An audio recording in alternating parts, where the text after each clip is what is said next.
This film is purely fictional. Please do not imitate it. Your like and subscribe are the motivation for me to update. Chapter 1 Crack number 107. Jiangmi was awakened by the ding ding ding message alert sound. She came back from the hospital and sat on the bus to school. The autumn weather was pleasant and the sun was warm. She rubbed her sleepy eyes and took out the old mobile phone from the canvas bag. The display screen showed 99 plus unread messages in the class group. This picture is well photoshopped. There is no trace of PS at all. Don't post such disgusting things. I saw such a weird picture when I opened it. My sanity value dropped wildly. You are timid. It's just a picture. It's not real. Jiangmi flipped through the chat history and found the photo that caused everyone's disgust. It was definitely not a normal photo. The background was a bright moon in the sky and tall buildings stood tall. But a crack was torn in the middle of the picture. As if tearing the space apart, a huge bloodshot eyeball emerged from the crack, overlooking the world. Jiangmi felt a subtle discomfort in her heart. Reason told her that this photo must be photoshopped, and such a weird thing would not appear on the earth. But she subconsciously felt scared again. There were more and more messages in the group, and everyone doubted the authenticity of the photo. At this time, the owner of the photo said, "The photo is 100% real. I just took this in the lighthouse country. I was there." There was a moment of silence in the group, followed by even more fierce laughter. Ha ha ha. Isn't today really April Fool's Day? A terrorist attack just happened in the lighthouse country. Brother, you just posted this photo. Okay. I'll prove that what you said is true. I'm in that crack now. Doghead.jpg. There's still a signal in the crack. Maybe I can play a game. Not bad. As the group chat went on, it turned to other topics. It seemed that today was April Fool's Day. And that photo was just a joke. The bus stopped at the gate of Nanchang University. Jiangmi arrived at the station, threw her phone into a canvas bag, and got off the bus. Today is Friday. Jiangmi and her roommate go to the milk tea shop near the school to work part-time every Friday afternoon. At this moment, the roommate has not come yet, and Jiangmi is waiting for her at the school gate. Jiangmi is an orphan, 18 years old, and a freshman this year. She grew up in an orphanage since she was a child. The orphanage only raises orphans until they are 18 years old, and their future lives depend on themselves. Fortunately, Jiangmi applied for a student loan after entering university, and with a part-time job in the milk tea shop, it is enough to pay for her tuition and living expenses. The phone rang. It was a message from my roommate. Sorry. The professor just stayed late. I'm looking for a shared bike. It'll be there in 5 minutes. Jiangmi replied, okay. The sky gradually darkened. Many students left get out of class one after another, and the school gate was suddenly crowded with people. The huge LED display standing next to the gate also lit up, playing the recent news. In the early morning of October 12th, local time, riots broke out in the capital of the lighthouse country, suspected of being a terrorist attack, causing 143 serious injuries and 24 deaths.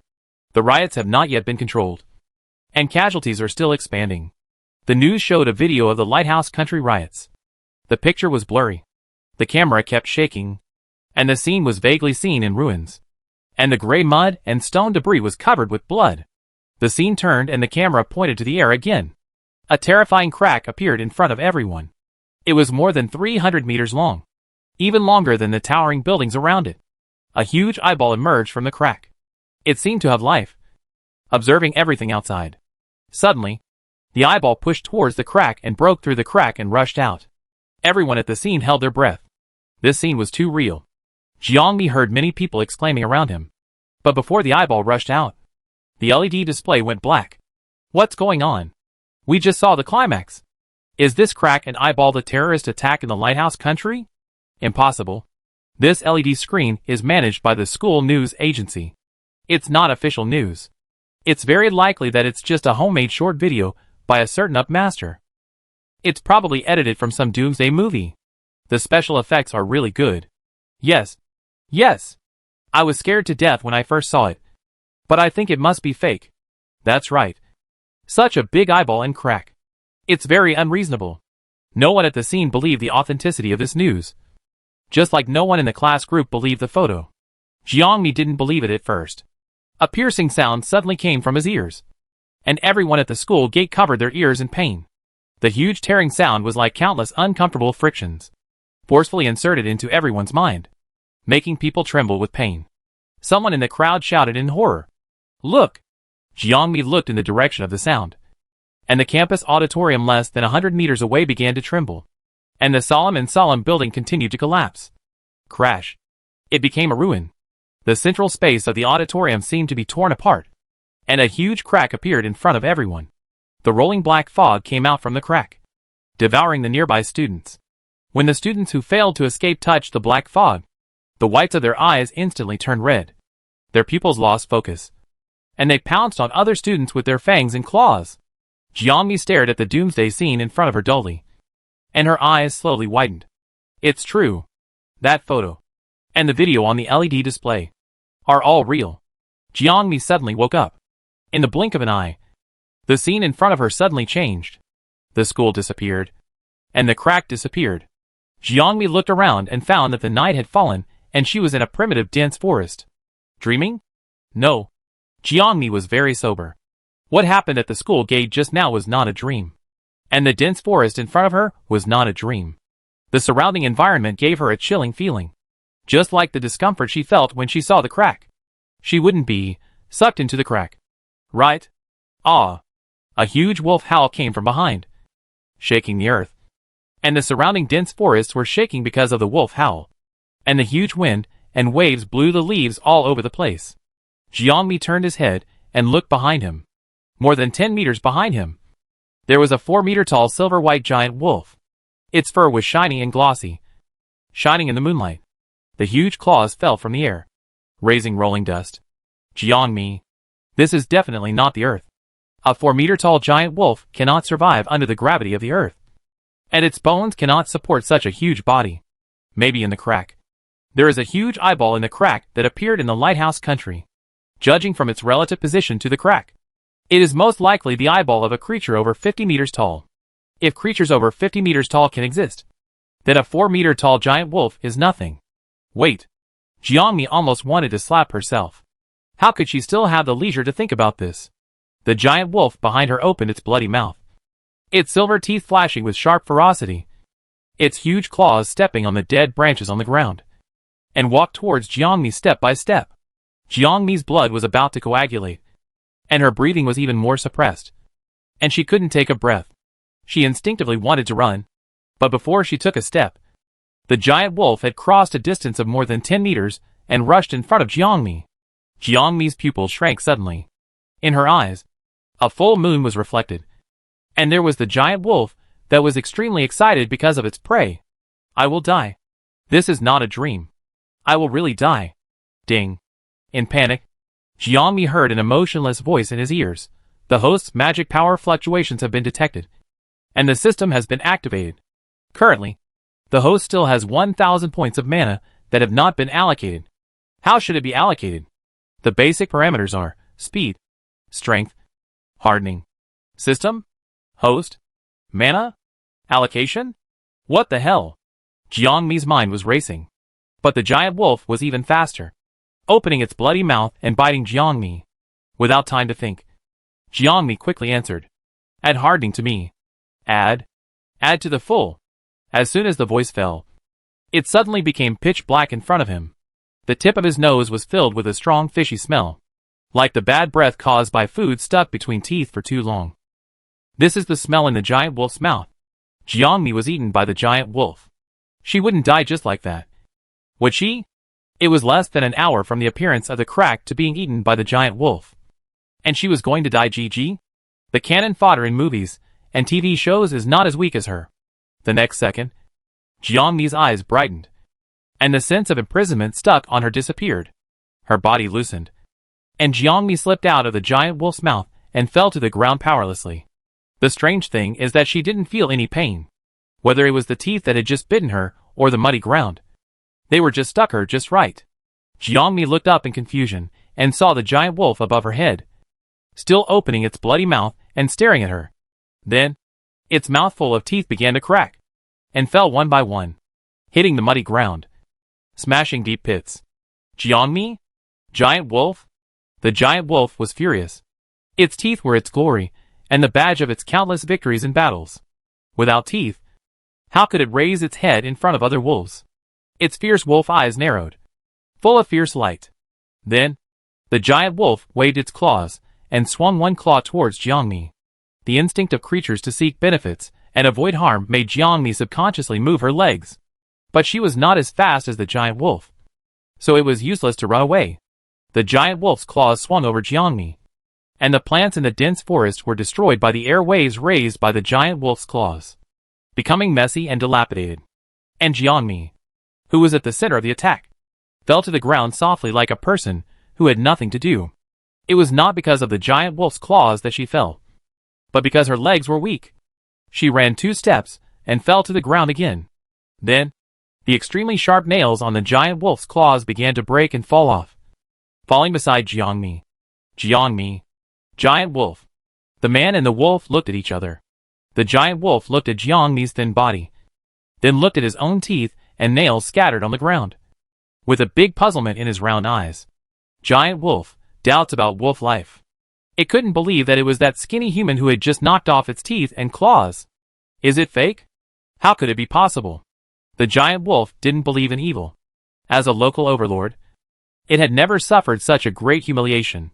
In an instant, the giant wolf disappeared and suddenly appeared more than 10 meters away from Jiangmi. Jiangmi's pupils trembled. She didn't blink just now, so she saw clearly that the giant wolf didn't run over, but appeared in another place in an instant. Magic? Or superpowers? The giant wolf wool, and howled to the sky. The full moon gave it strength. It kicked its hind legs on the ground, made a running posture, and rushed towards Jiangmi. Jiangmi realized something and didn't move. In the eyes of the giant wolf, the weak human was terrified and unable to move. It was a fisher demon. It was the most powerful demon in this area. Humans were just ants in front of it. The giant wolf's eyes were filled with red fierce light, and its speed was so fast that only an afterimage was left. It rushed to Jiangmi in an instant and slammed its head into Jiangmi's chest. Crack! The violent sound resounded through the dense forest, and Jiangmi clearly heard the sound of bones breaking. It was the giant wolf's. Then, there was a boom. The giant wolf's skull was broken. Its eyes rolled back, and it fainted. Chapter 2. Jiangmi stared blankly at the giant wolf that had fainted in front of her. It took her a long time to come back to her senses, and she had an absurd thought in her head. Sure enough, teeth are the hardest part of a living organism. Just now, this wolf couldn't bite her to death with its teeth, and it wanted to hit her with its skull. Is it stupid? Jiangmi struggled to get up and reached into her pocket to find her cell phone. I don't know if there will be a signal in the crack. If there is, I can still communicate with the person in distress. The pocket was empty. Nothing. Not only was there no cell phone, Jiangmi found that her canvas bag had also disappeared, and the clothes she was wearing were not the ones she wore at the school gate. The unknown and fear enveloped Jiangmi, and this feeling made her very uncomfortable. There was another ding sound in her ear. A system panel appeared in her mind. Basic attributes. Number, none. Magic points, 1,000 allocated. Hardening, 1,000. Speed, 0. Strength, 0. Mental power, 0. Own power. B self-hardening can increase the hardness of the power user and make him immune to attacks below level B. Subordinate powers, none. Is this a superpower? The phenomenon of the crack tearing the space apart is obviously something that can only be done in a high-dimensional space. So it is not surprising that the creatures in this space are given superpowers. At least it is a means of saving life. And the benefits outweigh the disadvantages for Jiangmi. She can now be 100% sure that she is not on Earth. At least, not on the Earth she knows. This is probably the space behind the crack. But how she got in, and why her clothes were changed is unknown. In short, it's very dangerous here. So let's leave first. Jiangmi looked around, and everything was gray. The night made the environment blurry. In the far distance, she could vaguely see a crack that ran through the sky and the earth. That might be the exit. It was about 3 kilometers away from where she was. If there was no means of transportation, she could walk there in half an hour. While the giant wolf was still asleep, Jiangmi took action immediately. There was a primitive dense forest all around, with a hot and humid environment and lush vegetation. Jiangmi couldn't find the way, not even a mountain trail. She could only grope her way forward in the direction of the crack exit. Her muscles were sore. Her steps were slow. And her limbs were difficult to control. It felt like she had been unconscious for a long time. Her head was awake, but her body was still awake. Jiangmi even felt that her muscles were a little atrophied. Not really. She was just a freshman, and had a month of military training in September. How could her body be so weak? There was a rustling sound coming from the woods ahead. Jiangmi pushed aside the bushes and looked in the direction of the sound. She saw more than 30 living people in an open space not far from her. Jiangmi's eyes lit up instantly. It was human. Living human. She knew that she was definitely not the only one sucked into the crack. Jiangmi almost stepped forward to say hello. But in an instant, she stopped again, and her expression became very unnatural. From the appearance of the people opposite, they were undoubtedly human, but each of them wore a strange mask on their face. The mask made Jiangmi unable to see their faces clearly, but he could clearly see the expressions on their faces. Painful, anxious, excited, hesitant, fearful, desperate. Jiangmi reached out and touched her face. It was also a mask. This mask fit her face perfectly, so that she could not feel the existence of the mask. But it could accurately express her confusion at the moment. This is definitely not a technology that can be achieved by Earth technology. Where is your number plate? The voice behind her interrupted Jiangmi's confusion. She turned back vigilantly, and saw a masked person standing behind her. It sounded like a woman. Number plate? Jiangmi looked down, and saw the round white number plate on the other party's waist. Number 69. Jiangmi thought about it, restrained the surprise and confusion on her face, and said calmly, "Lost?" Number 69 did not doubt it. She seemed to regard Jiangmi as a kind person, and her tone was a little kinder. "It's lost. The crack is so dangerous. It's good to be able to save your life. Who cares about the number plate? The audience only likes to watch bounty hunters, and doesn't care about ordinary players like us." Jiangmi replied lightly, "Yeah. At this time, the more you say, the more mistakes you make, if possible." Jiangmi didn't want to say a word. 69 raised his hand and looked at the electronic watch on his wrist. "It's already 7 o'clock. In another hour, the crack exit will open and we can go out." After saying this, number 69 walked towards the ordinary players in front. Jiangmi's eyes turned, and he followed her naturally. The two walked into the ordinary players, like two drops of water merging into the sea, without causing any waves. Jiangmi then noticed that this group of people all had white number plates on their waists, with numbers ranging from 1 to 100, without duplication. Some of them, like her, had lost their number plates. Everyone sat down to rest, and Jiangmi also found a stone to sit down, resting while thinking about the information he had just received from the situation on the scene and number 69's words. It is not difficult to draw these three conclusions. 1. This is indeed a crack, and there are two types of people, bounty hunters and ordinary players. From number 69's words, bounty hunters are also players, a higher-end player. 2. There are spectators, which means that someone is watching them, watching everything happening in the crack, which may be something like live broadcast. 3. The crack is not always open, but only opens at a specific time. All this is impossible on Earth, so there is no doubt that there are other lives besides Earth life. Number 69.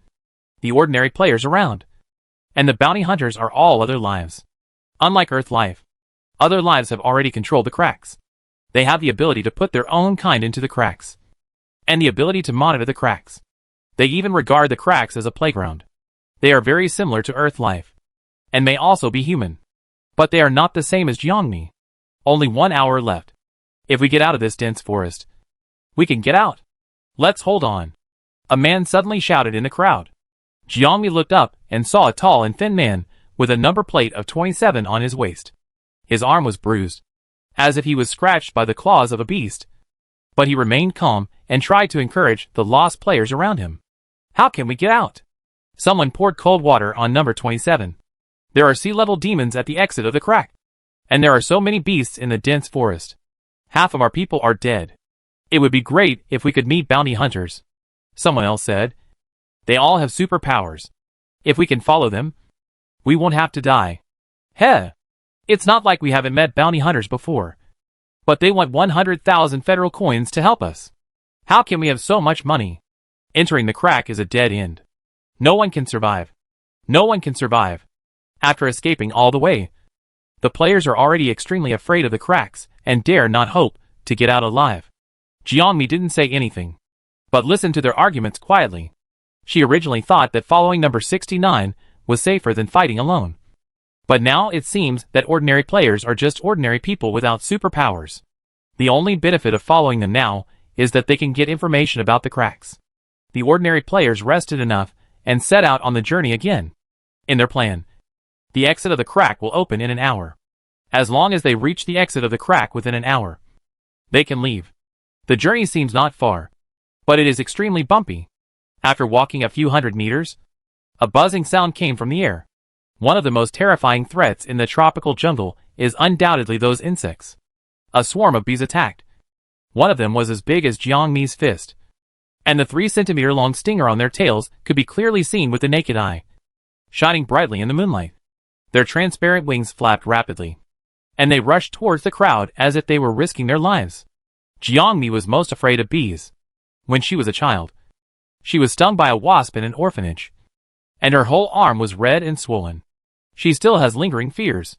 When she saw the swarm of poisonous bees, Jiangmi's face turned pale, and she ran faster than a rabbit. The crowd screamed in fear and scattered. Jiangmi ran like crazy. The flying speed of bees on Earth is about 400 meters per minute. Jiangmi's 50-meter performance is 10 seconds, and he can run 300 meters per minute. He can't escape. He is destined not to escape. But this did not prevent Jiangmi from instinctively running away. When there was no one around, and she didn't even know where she ran to, Jiangmi realized that the poisonous bees didn't catch up with her. Oh! Her running speed has increased? When she turned around, she saw a black mass of poisonous bees behind her, some of which climbed on her hair, and some lay on her back. Jiangmi. Oh no! I'm about to have intensive phobia. It's not that the poisonous bees are not as fast as Jiangmi, but they have caught up with Jiangmi a long time ago. But they can't sting her. Jiangmi saw with her own eyes that a poisonous bee landed on her shoulder, and its stinger suddenly pierced her skin. Then, it broke. Poison bee? Jiangmi. Poison bees have no brains and continue to attack Jiangmi. Jiangmi subconsciously took a step back and stepped on a poison bee that fell to the ground. Pa! The poison bee was crushed, and the rich body fluids burst out and splashed on Jiangmi, making her feel sick. At the same time, the system panel in Jiangmi's mind lit up, killed a monster poison bee and gained 7 magic points. Current magic value, 1007. Jiangmi? Killing these creatures can also increase magic points? Poison bees attacked again, and Jiangmi acted faster than her brain, using both hands and feet, knocking down the poison bee with her hands while raising her legs to step on it to death. In fact, with the hardness of her palm, it is not difficult to directly crush the poison bee to death. But Jiangmi felt disgusted. Pa! Pa! Pa! The sound of poisonous bees offering sacrifices to the heavens came from the dense forest, and Jiangmi's system kept reminding. Kill the monster poisonous bee and gain 6 points of magic. Kill the monster poisonous bee and gain 8 points of magic. Kill the monster poisonous bee and gain 5 points of magic. 10 minutes later, Jiangmi was surrounded by corpses everywhere, and the ground was full of the juice that burst out after the poisonous bees died. There were no living poisonous bees around her. Jiangmi hated bugs. As long as she could, she never minded killing bugs. The system panel lit up. Killing monster poisonous bees will gain a total of 1,024 points of magic. The current magic value is 2024. The host still has 1,024 points of magic that have not been allocated. How should it be allocated? The basic parameters are speed, strength, hardening, and mental strength. Jiangmi touched his chin and thought. Just now when she was facing the giant wolf, the situation was urgent. In order to save her life, she put all her magic points into hardening. Now there is plenty of time. If you think about it carefully, speed and strength are actually great attributes. Although I don't know what mental power is. It sounds powerful from the name. In this case, add hardening to me. Add. Fully fill it up. No matter how good other attributes are, saving your life is more important at this time. Jiangmi's current hardening can only resist B-level attacks. What should I do if I encounter a higher level boss later? After allocating the magic points, the system panel jumps to the Basic Attribute interface. Basic Attributes. Number, none. Magic points, 2024 allocated. Hardening, 2024. Speed 0. Strength, 0. Mental power, 0. Own abilities. A self-hardening can improve the hardness of the ability user and make him immune to attacks below level A. Subordinate abilities, none. What a simple upgrade. Jiangmi felt that apart from the changes in the values on the system panel, there was no change in himself. His skin and muscles were still as hard as before. Perhaps he had to remove the ability and reload it again before he could feel the change. Like a restart? Suddenly, there was a chill behind him. Jiangmi's spirit tightened, and he immediately dodged to avoid it. Unexpectedly, a strong hand had clamped her hands, making her unable to move. You really have abilities. The woman approached Jiangmi and whispered in her ear. Her voice was very familiar. Even if he couldn't see her face clearly, Jiangmi could clearly distinguish it. Number 69. She is number 69. Jiangmi struggled hard, but her strength was far less than that of number 69. And number 69 clamped Jiangmi with ease, holding a sharp fruit knife in his other hand, and stabbed at Jiangmi fiercely. Chapter 3. Dang!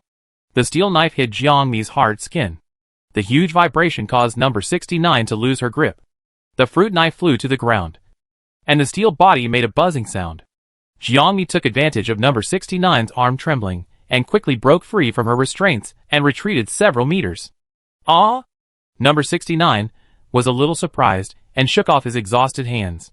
I thought your mental power had been almost exhausted, but I didn't expect you could still use superpowers. Jiangmi stared at number 69 with his eyes. What do you mean? Don't you understand?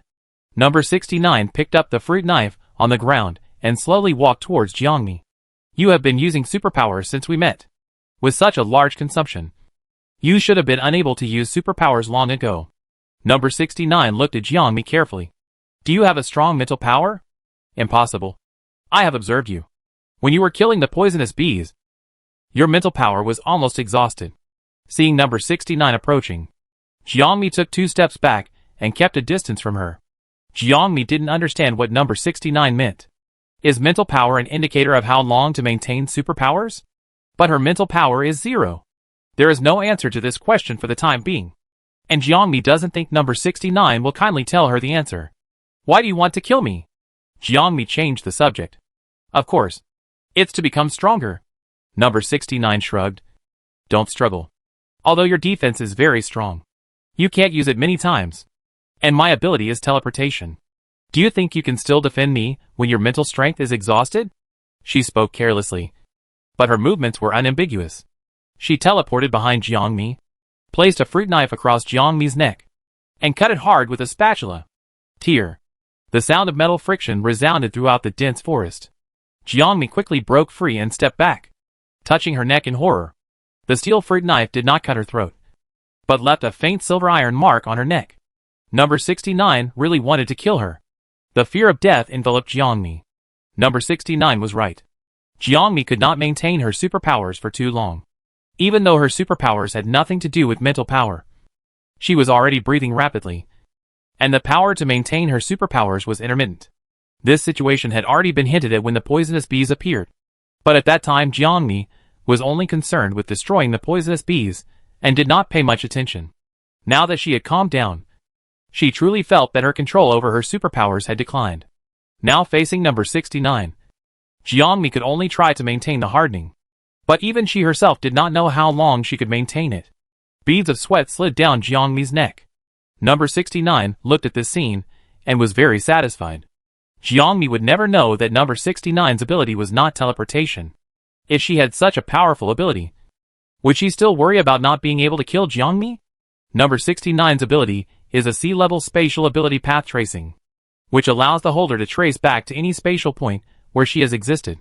This ability has great limitations, and is even more inconvenient to use in assassination. So instead of assassination, number 69 chose to confront Jiangmi head-on. She deliberately said that her ability was teleportation, putting enough pressure on Jiangmi so that Jiangmi could maintain her ability all the time. Once Jiangmi's mental power is exhausted, she can kill her. So far, this strategy has been very effective. Jiangmi's face became paler and paler, with fine beads of sweat on her forehead and neck. The space in front of her was full of number 69's footprints. Her ability was similar to teleportation in this narrow forest. Jiangmi stared at number 69, and her heavy breathing echoed in the air. Suddenly, Jiangmi stepped on a protruding stone on the ground by mistake, and her ankle twisted slightly. She frowned slightly, and soon returned to normal. But this tiny expression was still captured by number 69 keenly. Jiangmi was injured. Her mental power was exhausted. In an instant, number 69 appeared in front of Jiangmi, and the two were only a few feet away. Number 69 had a crazy smile on his face, raised the fruit knife, and stabbed Jiangmi's abdomen. The smell of blood was so strong that it was nauseating, and the hot blood flowed all over the ground. Number 69 smiled even more brightly, but she lowered her head and saw that the fruit knife did not stab Jiangmi, but Jiangmi's arm, which pierced her abdomen. The strong smell of blood was her blood. She traced back to Jiangmi in an instant, but she never expected that Jiangmi happened to raise her hand, and the position of her hand happened to be on the path of number 69's trace back. Jiangmi frowned and pulled out his hand, and the smell of blood in the air became stronger. Number 69 covered his lower abdomen that was constantly bleeding. Your luck is too good. Jiangmi looked at her bloody hand blankly, and the smell of blood made her stomach churn.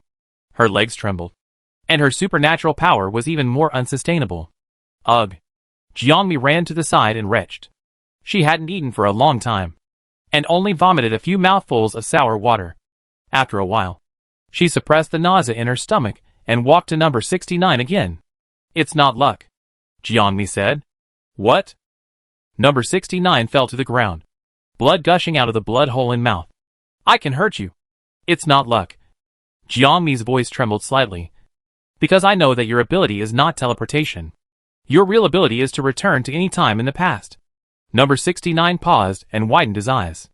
If your ability is teleportation, you can find an opportunity to assassinate me, Jiangmi continued. But you didn't do that. Instead you chose such a complicated method of consuming my mental power. Then I can only guess that your teleportation has restrictions. As for what the restrictions are, it's not difficult to guess. High-dimensional creatures can see time and travel freely between time points to achieve teleportation. And the complete version of teleportation should be like this. If your teleportation has restrictions, it is likely that you can only go back to the past time. So you deliberately sold me a flaw, making me think that your mental power has been exhausted? Number 69's voice was weak. Yes. Jiangmi nodded. Number 69 collapsed on the ground. After losing, she thought her strategy was foolproof. But she fell into someone else's trap. But isn't that what they are like? If you lose, you will die. The night sky is vast. The bright moon is lonely. And there is not a single star in the sky. Number 69 lay on the land full of poisonous bee corpses, looking up at the night sky. And suddenly an old man appeared in front of her. Probably, I will never see her again. She stretched out her hand and wanted to catch that figure. But until her breathing stopped, she didn't catch it. The dense forest became even quieter. Jiangmi walked forward and closed the eyes of number 69, who was still alive. At this moment, she had a real feeling about life. Everything in front of her was not a dream, nor a game. The moment the crack appeared, the end of mankind came. From now on, Jiangmi is no longer a happy and comfortable college student in an ivory tower. What she will face in the future is something more cruel than today. Ding. The system suddenly popped up a reminder. Successfully killed the target, and obtained the auxiliary ability, C-Path Backtracking.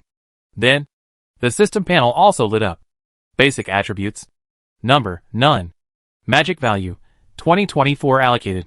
Hardening, 2024. Speed 0. Strength, 0. Mental power, 0. Self-ability. A self-hardening can increase the hardness of the ability user and be immune to attacks below level A. Auxiliary ability. C-Path Backtracking can make the ability user go back to any spatial point he has been to, within a radius of 10 meters. Target? Number 69 is the target? Can you gain the target's supernatural power by killing the target? Jiangmi had several questions in her mind, but she didn't have time to think too much. There were fierce shouts and cries for help from the other side of the dense forest. Jiangmi immediately wiped the blood stains on her arm with a clean cloth on number 69's body, and then ran towards the source of the sound. After running a few steps, Jiangmi came to the place where the ordinary players had just dispersed. The scene in front of her had changed drastically. There were corpses all over the ground. Human. Poisonous bee. All scattered together. A dozen living ordinary players gathered under a big tree. Shivering. And standing next to them were 7 or 8 men with yellow number plates. Jiangmi narrowed his eyes slightly. Yellow number plate. Bounty hunter? At this time, Jiangmi heard the sound of a little girl crying from the ordinary players. An older woman comforted her. Lily, don't cry. The bounty hunter will protect us. We will be fine. It seems that the bounty hunters also came when the poisonous bees attacked just now. Otherwise, the casualties of ordinary players would be more severe than now. The bounty hunters were all looking for the bodies of the poisonous bees.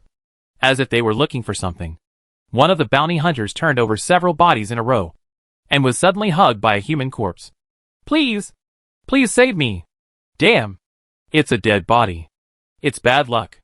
The bounty hunter kicked the corpse that was back to life away. The corpse struggled for 2 seconds. Blood flowed from its mouth, and finally died. The bounty hunter smiled contemptuously and stepped on the corpse viciously. Who told you not to pay? It's only 100,000 federal coins. If you had paid the money earlier, I would have definitely protected you. You don't pay the money and still want me to protect you? Dream on, the bounty hunter said, and then looked at the trembling ordinary players on the side. You are more sensible than him. Pay the money obediently. Isn't it okay? The living ordinary players dared not speak, and everyone was still immersed in the fear of the death of their companions. Suddenly, the bounty hunter saw Jiangmi and frowned. Hey, did you pay the protection fee? Why don't I remember you? Jiangmi didn't answer, and her hand quietly touched her waist. Where she hid the fruit knife, she took from number 69. Paid it. Of course I paid it. A young woman rushed out from the ordinary players and protected Jiangmi behind her. Brother, she is a little girl. If she didn't pay the protection fee, she would have been stung to death by the poisonous bee. How could she survive?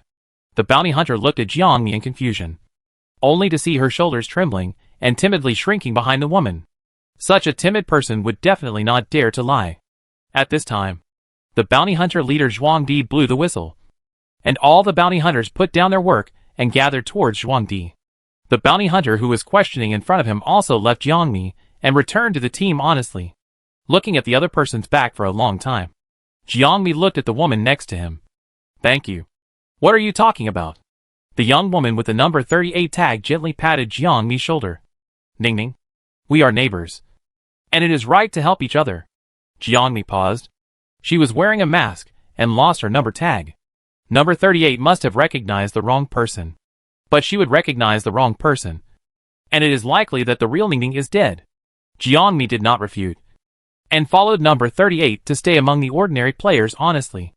After the bounty hunters handled it, there were no living poisonous bees at the scene. The players were so tired from the crisis just now that they all sat on the ground to rest. Aren't we leaving? A woman asked in a low voice. The crack will open in 20 minutes.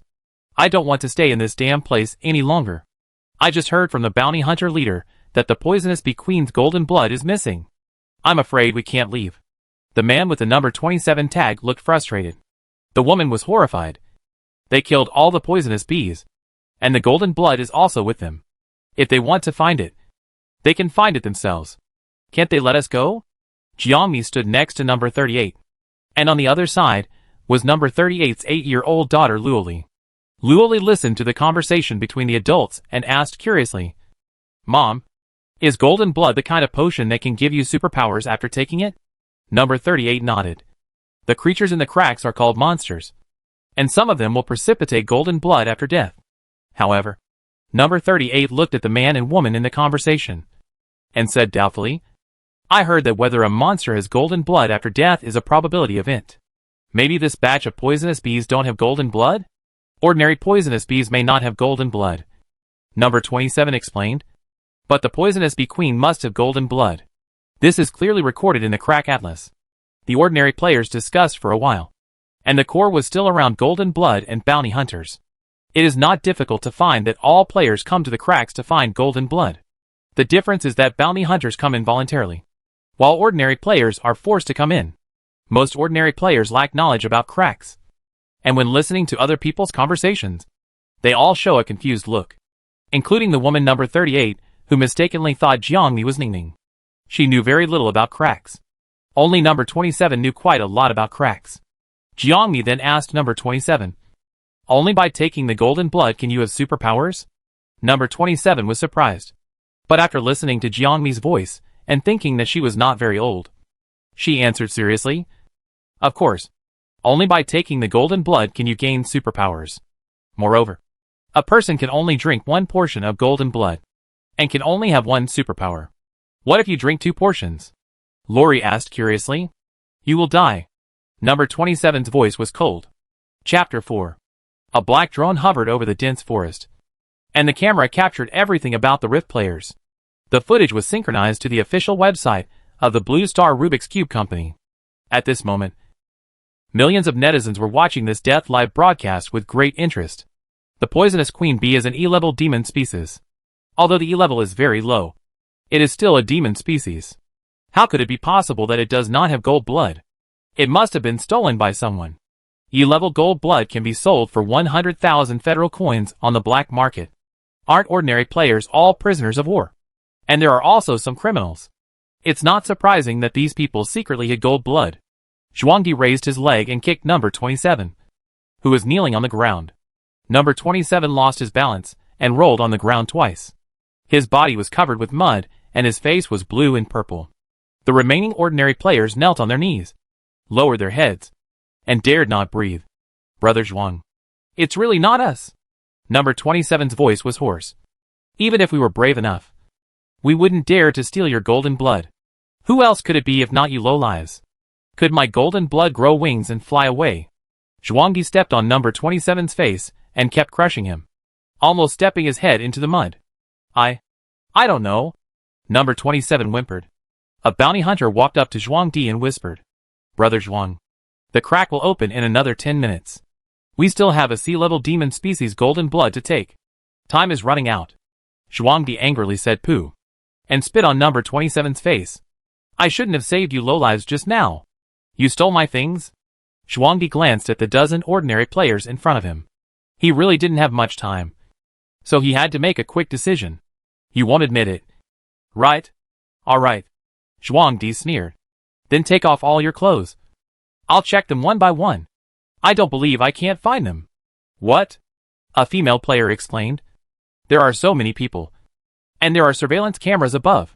Zhuangdi smiled slyly. "What does that have to do with me? I only care about gold blood." The bounty hunters rushed forward and forced the ordinary players to submit. The male players generally felt embarrassed, but they still took off their clothes obediently. The female players' faces were pale, and they stepped back timidly, but no one did it. "Can't you hear what Brother Zhuang said?" A bounty hunter took action directly, and violently tore the clothes of the female player closest to him. The female player's body was exposed in front of everyone. She covered her private parts tightly, screaming and crying, but the ordinary players were busy with their own affairs, and no one could save her.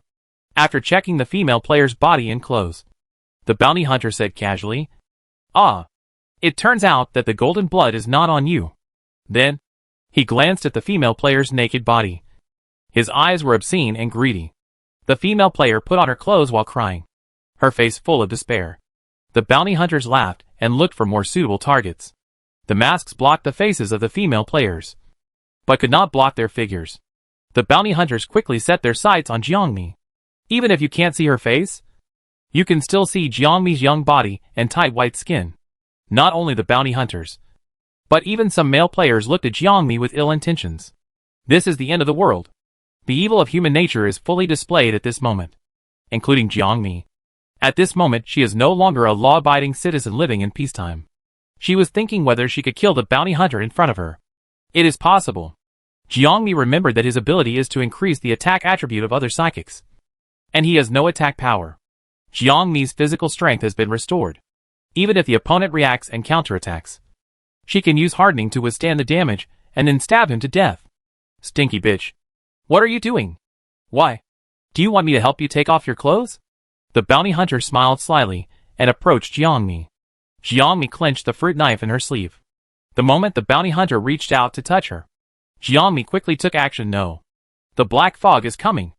The black fog is coming. Everyone was attracted by the shouting. And even the bounty hunter in front of them stopped moving and looked in the direction of the sound. A rolling black fog appeared over the dense forest, covering the sky and the sun, like thousands of roaring dragons, sweeping towards everyone. The bounty hunter closest to the black fog has been sucked into the black fog, and the black fog has invaded his internal organs. In a moment, the whites of his eyes have turned red, and he pounced on everyone with his fangs and claws bared. "Run!" Zhuangdi shouted. Golden blood is no longer important. No one can survive under the black fog. When you encounter the black fog, you can only run. Bounty hunters, ordinary players, no one cares about each other, and they ran towards the crack exit. Zhou Kuang also wanted to run.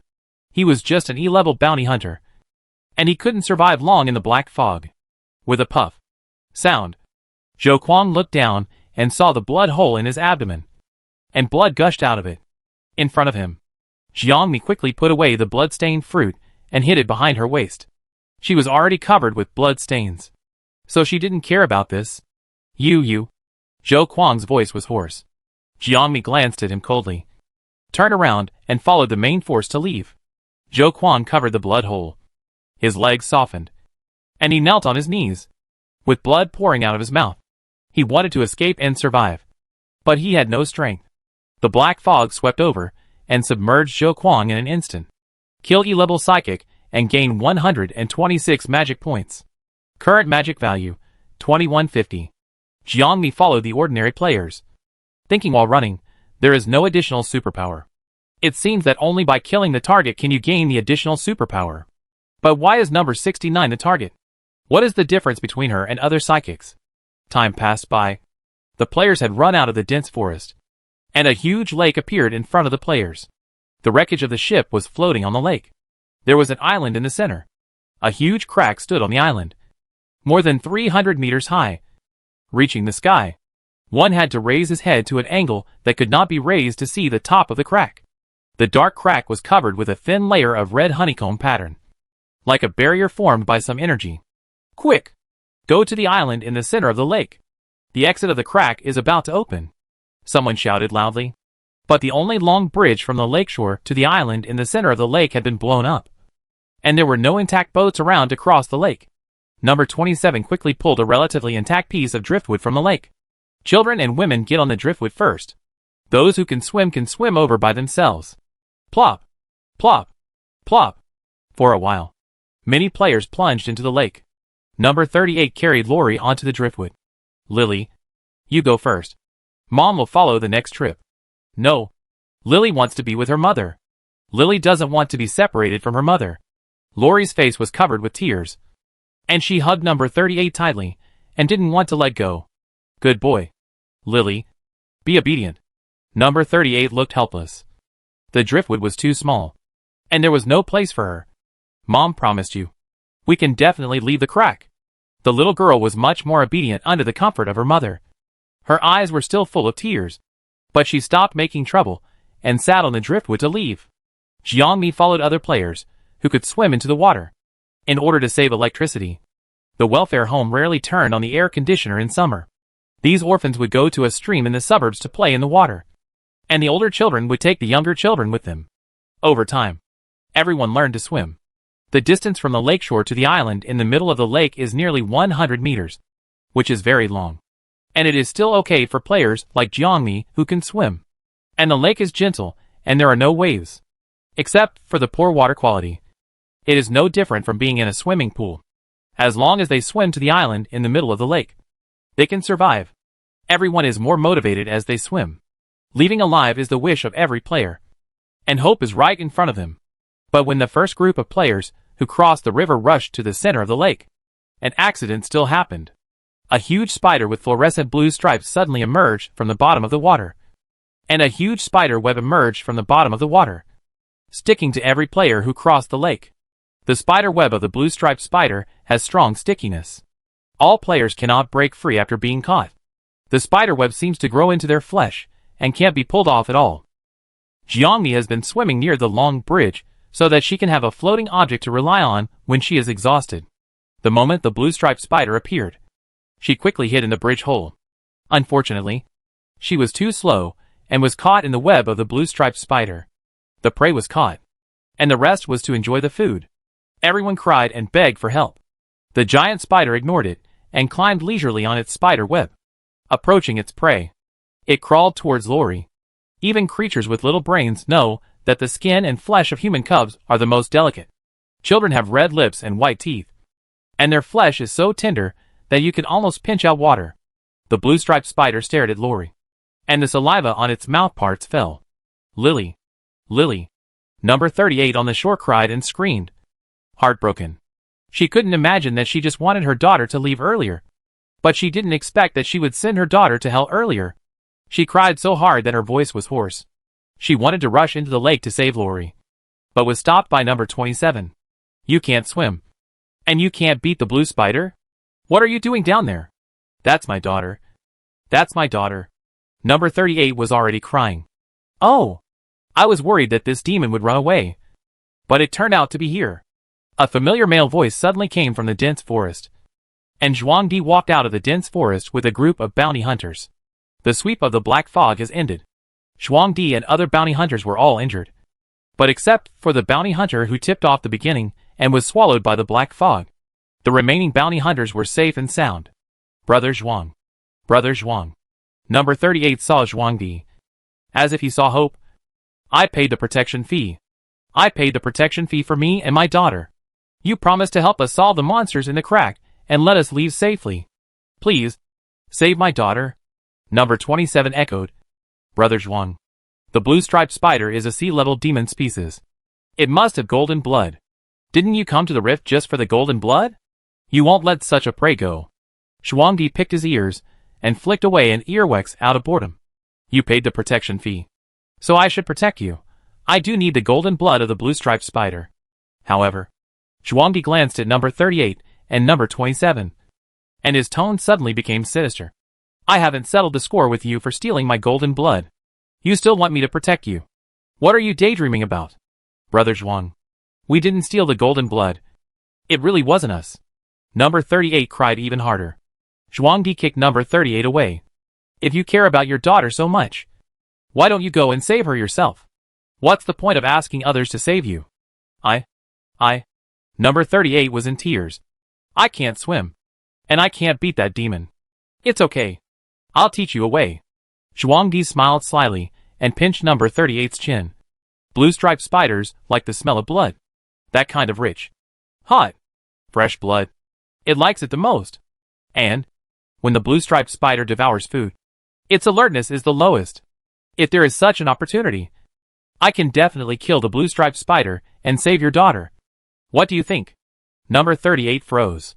At this moment, she realized why bounty hunters are generally better than ordinary players in terms of physical fitness.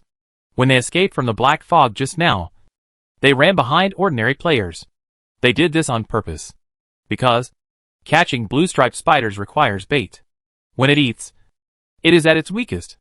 As for whether the bait is Luo Li or her, it is not important to Zhuangdi. Xiao Luo. No! No! Number 27 tried to stop number 38. Zhuangdi winked. And several bounty hunters around him immediately held number 27. Number 38 took a deep breath. This is the only way. As long as Luo Li can be rescued, she can pay anything. Zhuangdi took out a dagger from his waist and handed it to number 38. Number 38 grabbed the dagger and walked to the place where the long bridge was blown up, which was the closest place to the blue-striped spider. The lake is vast, and the breeze comes, raising layers of ripples on the lake. This wind will send all the smells of the lakeshore to the blue-striped spider. How perfect. God is helping her, so that she can rescue Lily. Number 38's mouth curled up a calm smile. A happy, reluctant smile. Then, she drew out the dagger without hesitation and cut her palm severely. Chapter 5. In an instant, blood was dripping, and the breeze brought the strong smell of blood to the blue-striped spider. When the blue-striped spider's limbs touched Luo Li, they were captured by the smell of blood. It immediately turned around and looked at number 38 at the end of the long bridge, and every cell in its body was clamoring for desire and possession. Eat that woman! Eat that woman! The bloodthirsty instinct of the demonized creature made the blue-striped spider abandon Luo Li and rush madly to number 38. Mom! Mom! Luoli cried loudly, but could not stop the blue-striped spider from leaving. All the players stuck by the spider web were silent, watching this grand sacrifice. Everyone knew the ending of number 38, but they could not save her. Number 38 also knew his own ending. Even so, when she saw the blue-striped spider running towards her, her tightly hanging heart was relieved. Her daughter was safe. That was enough.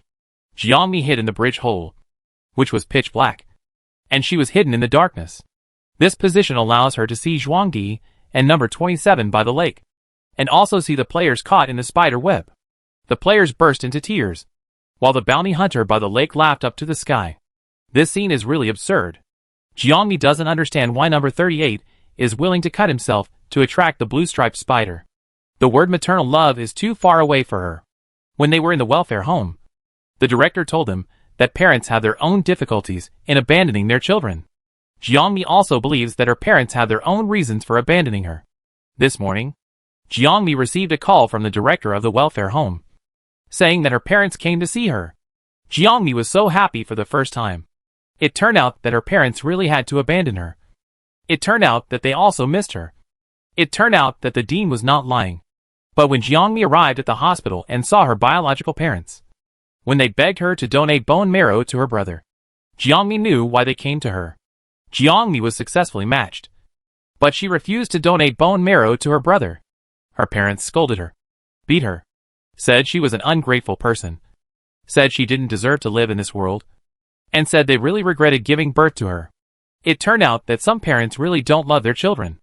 Jiangmi looked up and looked at Luoli, who was crying in the spider web. The 8-year-old girl struggled and tore the spider silk on her body, almost tearing off her skin and flesh. That's great. Jiangmi sighed. You have a good mother. The blue-striped spider ran on the water. It was not fast. It used 8 legs to rush to number 38 over a distance of dozens of meters. Number 38's blood had already flowed all over the floor. To the blue-striped spider, she was the sweetest food in the world. It opened its mouthparts, drooling, and bit number 38 hard. No matter the players on the scene or the audience in the live broadcast room, everyone closed their eyes.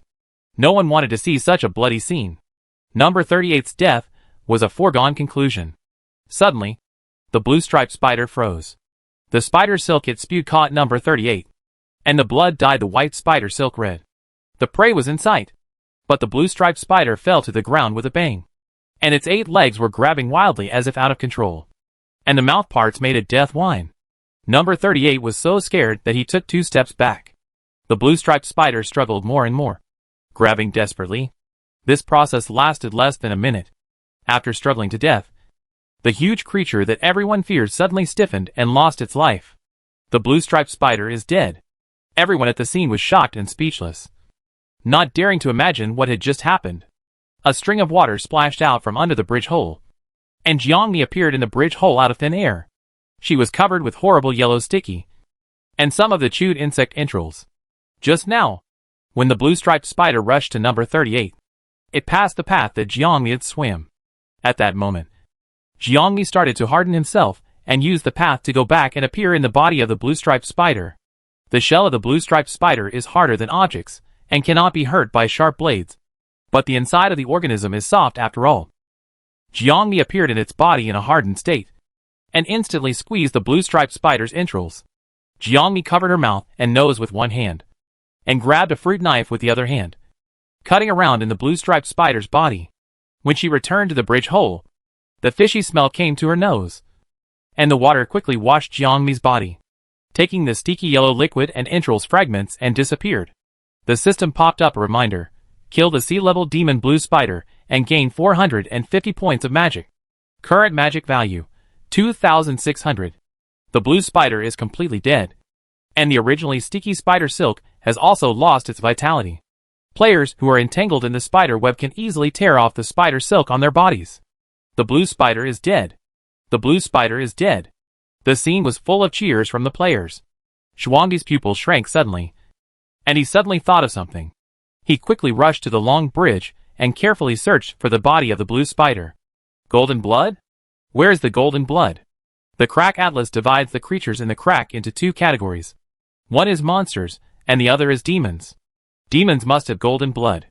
The sluggish bounty hunters next to them also hurried forward to search. They cut the body of the giant blue spider into pieces and searched very carefully, but still could not find the golden blood. It's gone. Like the golden blood of the poisonous queen bee, the golden blood of the blue-striped spider has also disappeared. Sea-level golden blood. That's sea-level golden blood. Zhuangdi's eyes turned red with anxiety. E-level golden blood is worth 100,000 federal coins, which is a lot of money. But it's only E-level after all, so it's lost. But the blue-striped spider has sea-level golden blood. It's worth at least 1 million federal coins. This team of bounty hunters came to the 107th crack just for this golden blood. A huge roar came from the crack exit, and the 3-hour crack game ended. Part of the red translucent honeycomb film at the crack exit dissipated, forming a 3-meter-high boundary gate that was enough for 2 people to pass through. Boundary gate. It's a boundary gate, some of the players exclaimed, and the remaining players were extremely excited and ran towards the crack. They are different from bounty hunters. They don't care about golden blood. They just want to survive. All players ran to the exit. Jiangmi quietly got out of the bridge hole and ran towards the crack exit with a large group. The stains on her body had been washed away, and she was wet all over. No one would associate the death of the blue-striped spider with a weak girl. Climbing up the lake island, Jiangmi approached the crack and found that this crack was almost the same as the crack at the school gate. The only difference was that black fog rolled in the crack at the school gate, and the crack of this crack was covered with a layer of red film like an energy membrane. This red energy membrane is probably what blocks and controls the crack. The players rushed to the gate, and several uniformed staff stood outside the gate with detectors in their hands. According to the Magic Cube Company's crack game management regulations, any items obtained by players in the crack need to be divided 50-50 with the Magic Cube Company. So, please hand in the gold blood you got, and the company will give you half of the compensation. Behind him, Zhuangdi and other bounty hunters also came, pointing at the players and shouting, "Yes! Yes! Yes! Check these untouchables carefully. See who stole my gold blood." Jiangmi was shocked. When the bounty hunters couldn't find the gold blood of the poisonous queen bee, she had a bad feeling. This time the gold blood of the blue spider disappeared again. There is no doubt that the gold blood is likely to become magic value and be absorbed by Jiangmi. She didn't want to. This is all automatic by the system, and she herself is confused.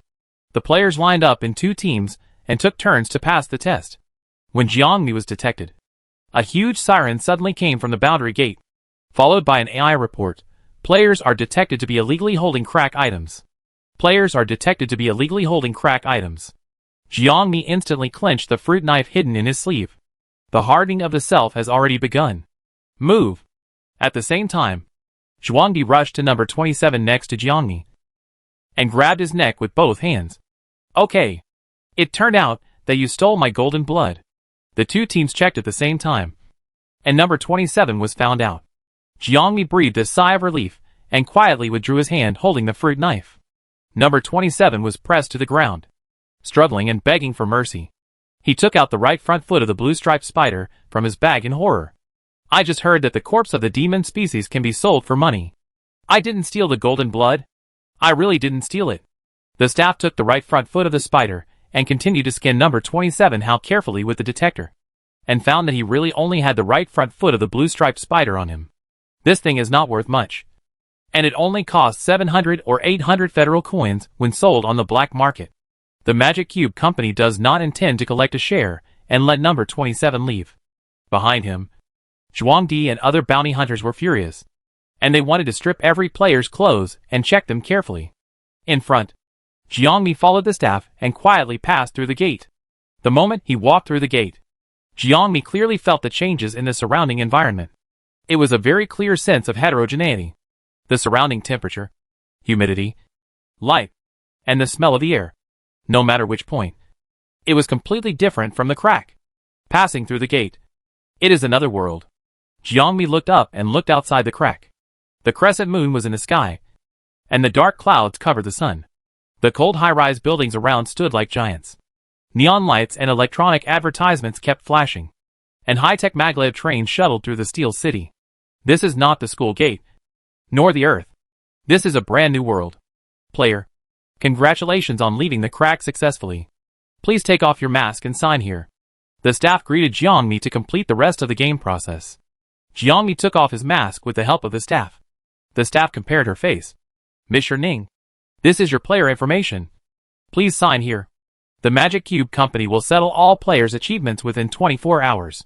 The player who kills the first monster can also get a reward of 1 million federal coins issued by the Magic Cube Company. Jiangmi stared blankly at the girl, who looked exactly like her in the player information Ning. She clenched her hands tightly, her ears tinnitus, and her head was in a mess, as if something was about to rush out. Mr. Ning? Mr. Ning? The head was getting more and more confused, and the tinnitus was getting more and more serious. Jiangmi could no longer hear the sounds around her. She hugged her head in pain, as a huge amount of information rushed into her mind. Her eyes went black and she fainted. Chapter 6 New World. Half an hour later, all players who participated in the 107th Rift were tested by the detector, including ordinary players and bounty hunters. In the end, the staff of the Cube Company only detected the remains of the Rift creatures that they illegally carried on some players. The Rift creatures have great medicinal and industrial value, and their remains can also be sold on the black market. In addition, the staff did not detect any traces of gold blood on anyone. The sea-level blue spider gold blood and the E-level poisonous bee queen gold blood from the 107th Rift disappeared out of thin air.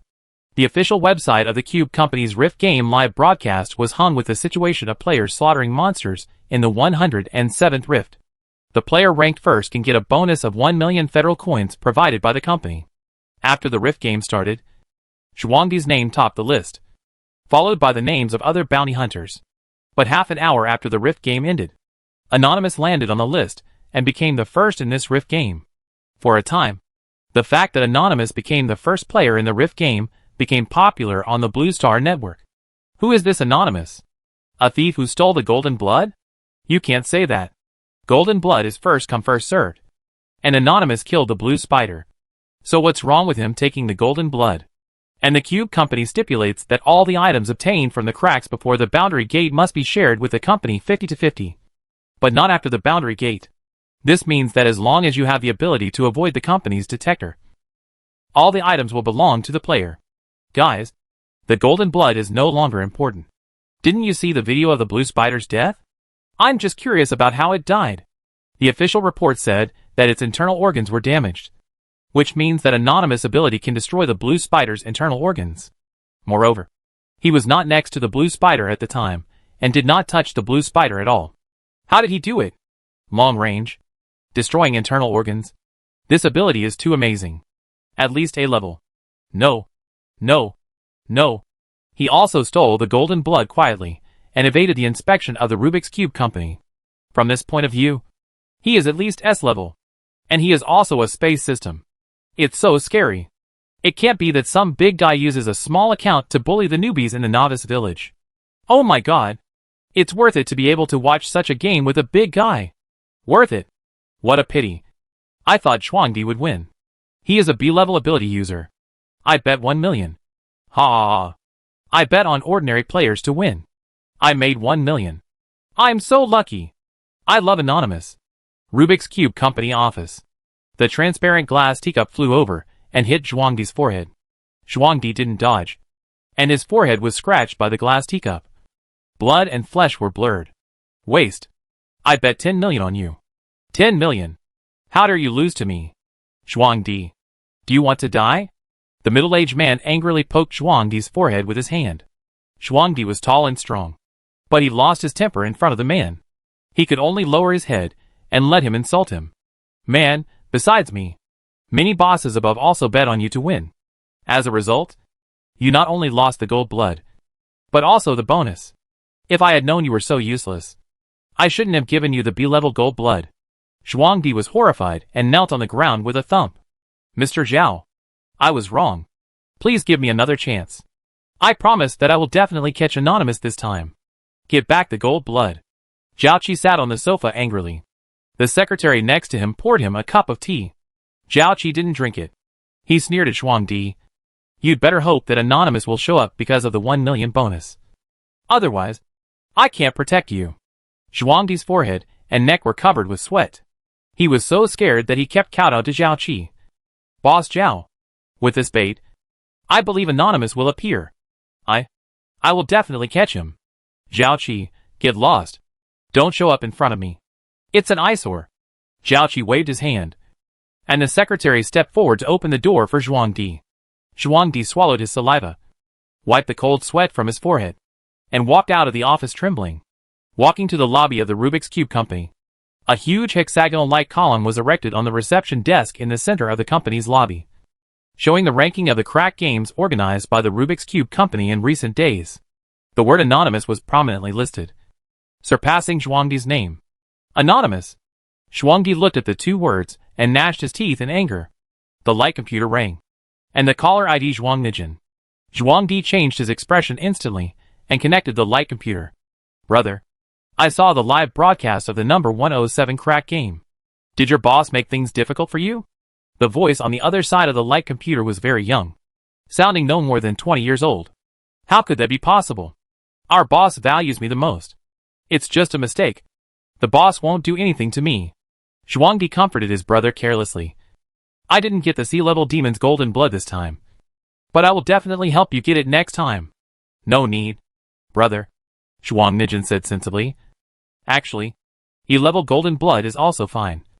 As long as you get rid of your status as a third-class citizen, you don't have to force your way into the crack. How can that be? Zhuangdi's tone was serious. A person can only drink one golden blood in his lifetime. If you drink E-level golden blood, you will only be an E-level superpower for the rest of your life. Don't worry about it. I will definitely get you C-level golden blood. Zhuangnijin on the other side of the light brain was a little helpless, but still nodded. Okay. Thank you, brother. Zhuangdi hung up the light brain and looked up at the six-sided light column. Anonymous. The two words were like a needle, piercing Zhuangdi's heart. Zhuangdi had a gloomy face, clenched his fists tightly, and his nails dug into his flesh. Sher's family outside the 13th district of Kinney Federation. It's been a day of sleep. Why hasn't Ningning woken up yet? Is it because of a genetic disease? The child got this disease at a young age. It's hard. Number 38's nagging voice came to his ears, and Jiangmi struggled to open his eyes. The light in the room in front of him was dim, and a chandelier was shaking slightly on the ceiling. Grandma Sher. Ningning is awake. Ningning is awake. Number 38 shouted and trotted towards Jiangmi. Jiangmi opened his hazy eyes and saw number 38, who took off the mask. She looked young, just like her voice. It's just that her skin was slightly dark, without maintenance, with traces of years of outdoor wind and sun. A little girl about 7 or 8 years old followed number 38 obediently. Judging from her figure, she should be number 38's daughter Luoli. The silver-haired old man excitedly kicked his hands into his apron, and then trotted to Jiangmi. Ningning! Good Ningning. Xiao Luo said you fainted at the exit of the crack, and scared Grandma to death. Fortunately, you are okay. Jiangmi looked at the person in front of him with a hard word. Jiangmi, who said it was okay? Something big happened. It's okay that she didn't walk out of the crack at the school gate. Why is there a woman who looks exactly like her in this world? Moreover, Sherning's relatives mistook her for Sherning. So what about the real Sherning? Jiangmi's eyes were dull. In the eyes of Grandma Sher and number 38, this scene was just that the granddaughter was not awake yet. Grandma Sher patted Jiangmi's hand warmly. Ningning, you have come out of the crack. It's okay. It's okay. The old lady's eyes were gentle, and her old hands caressed Jiangmi's delicate right hand.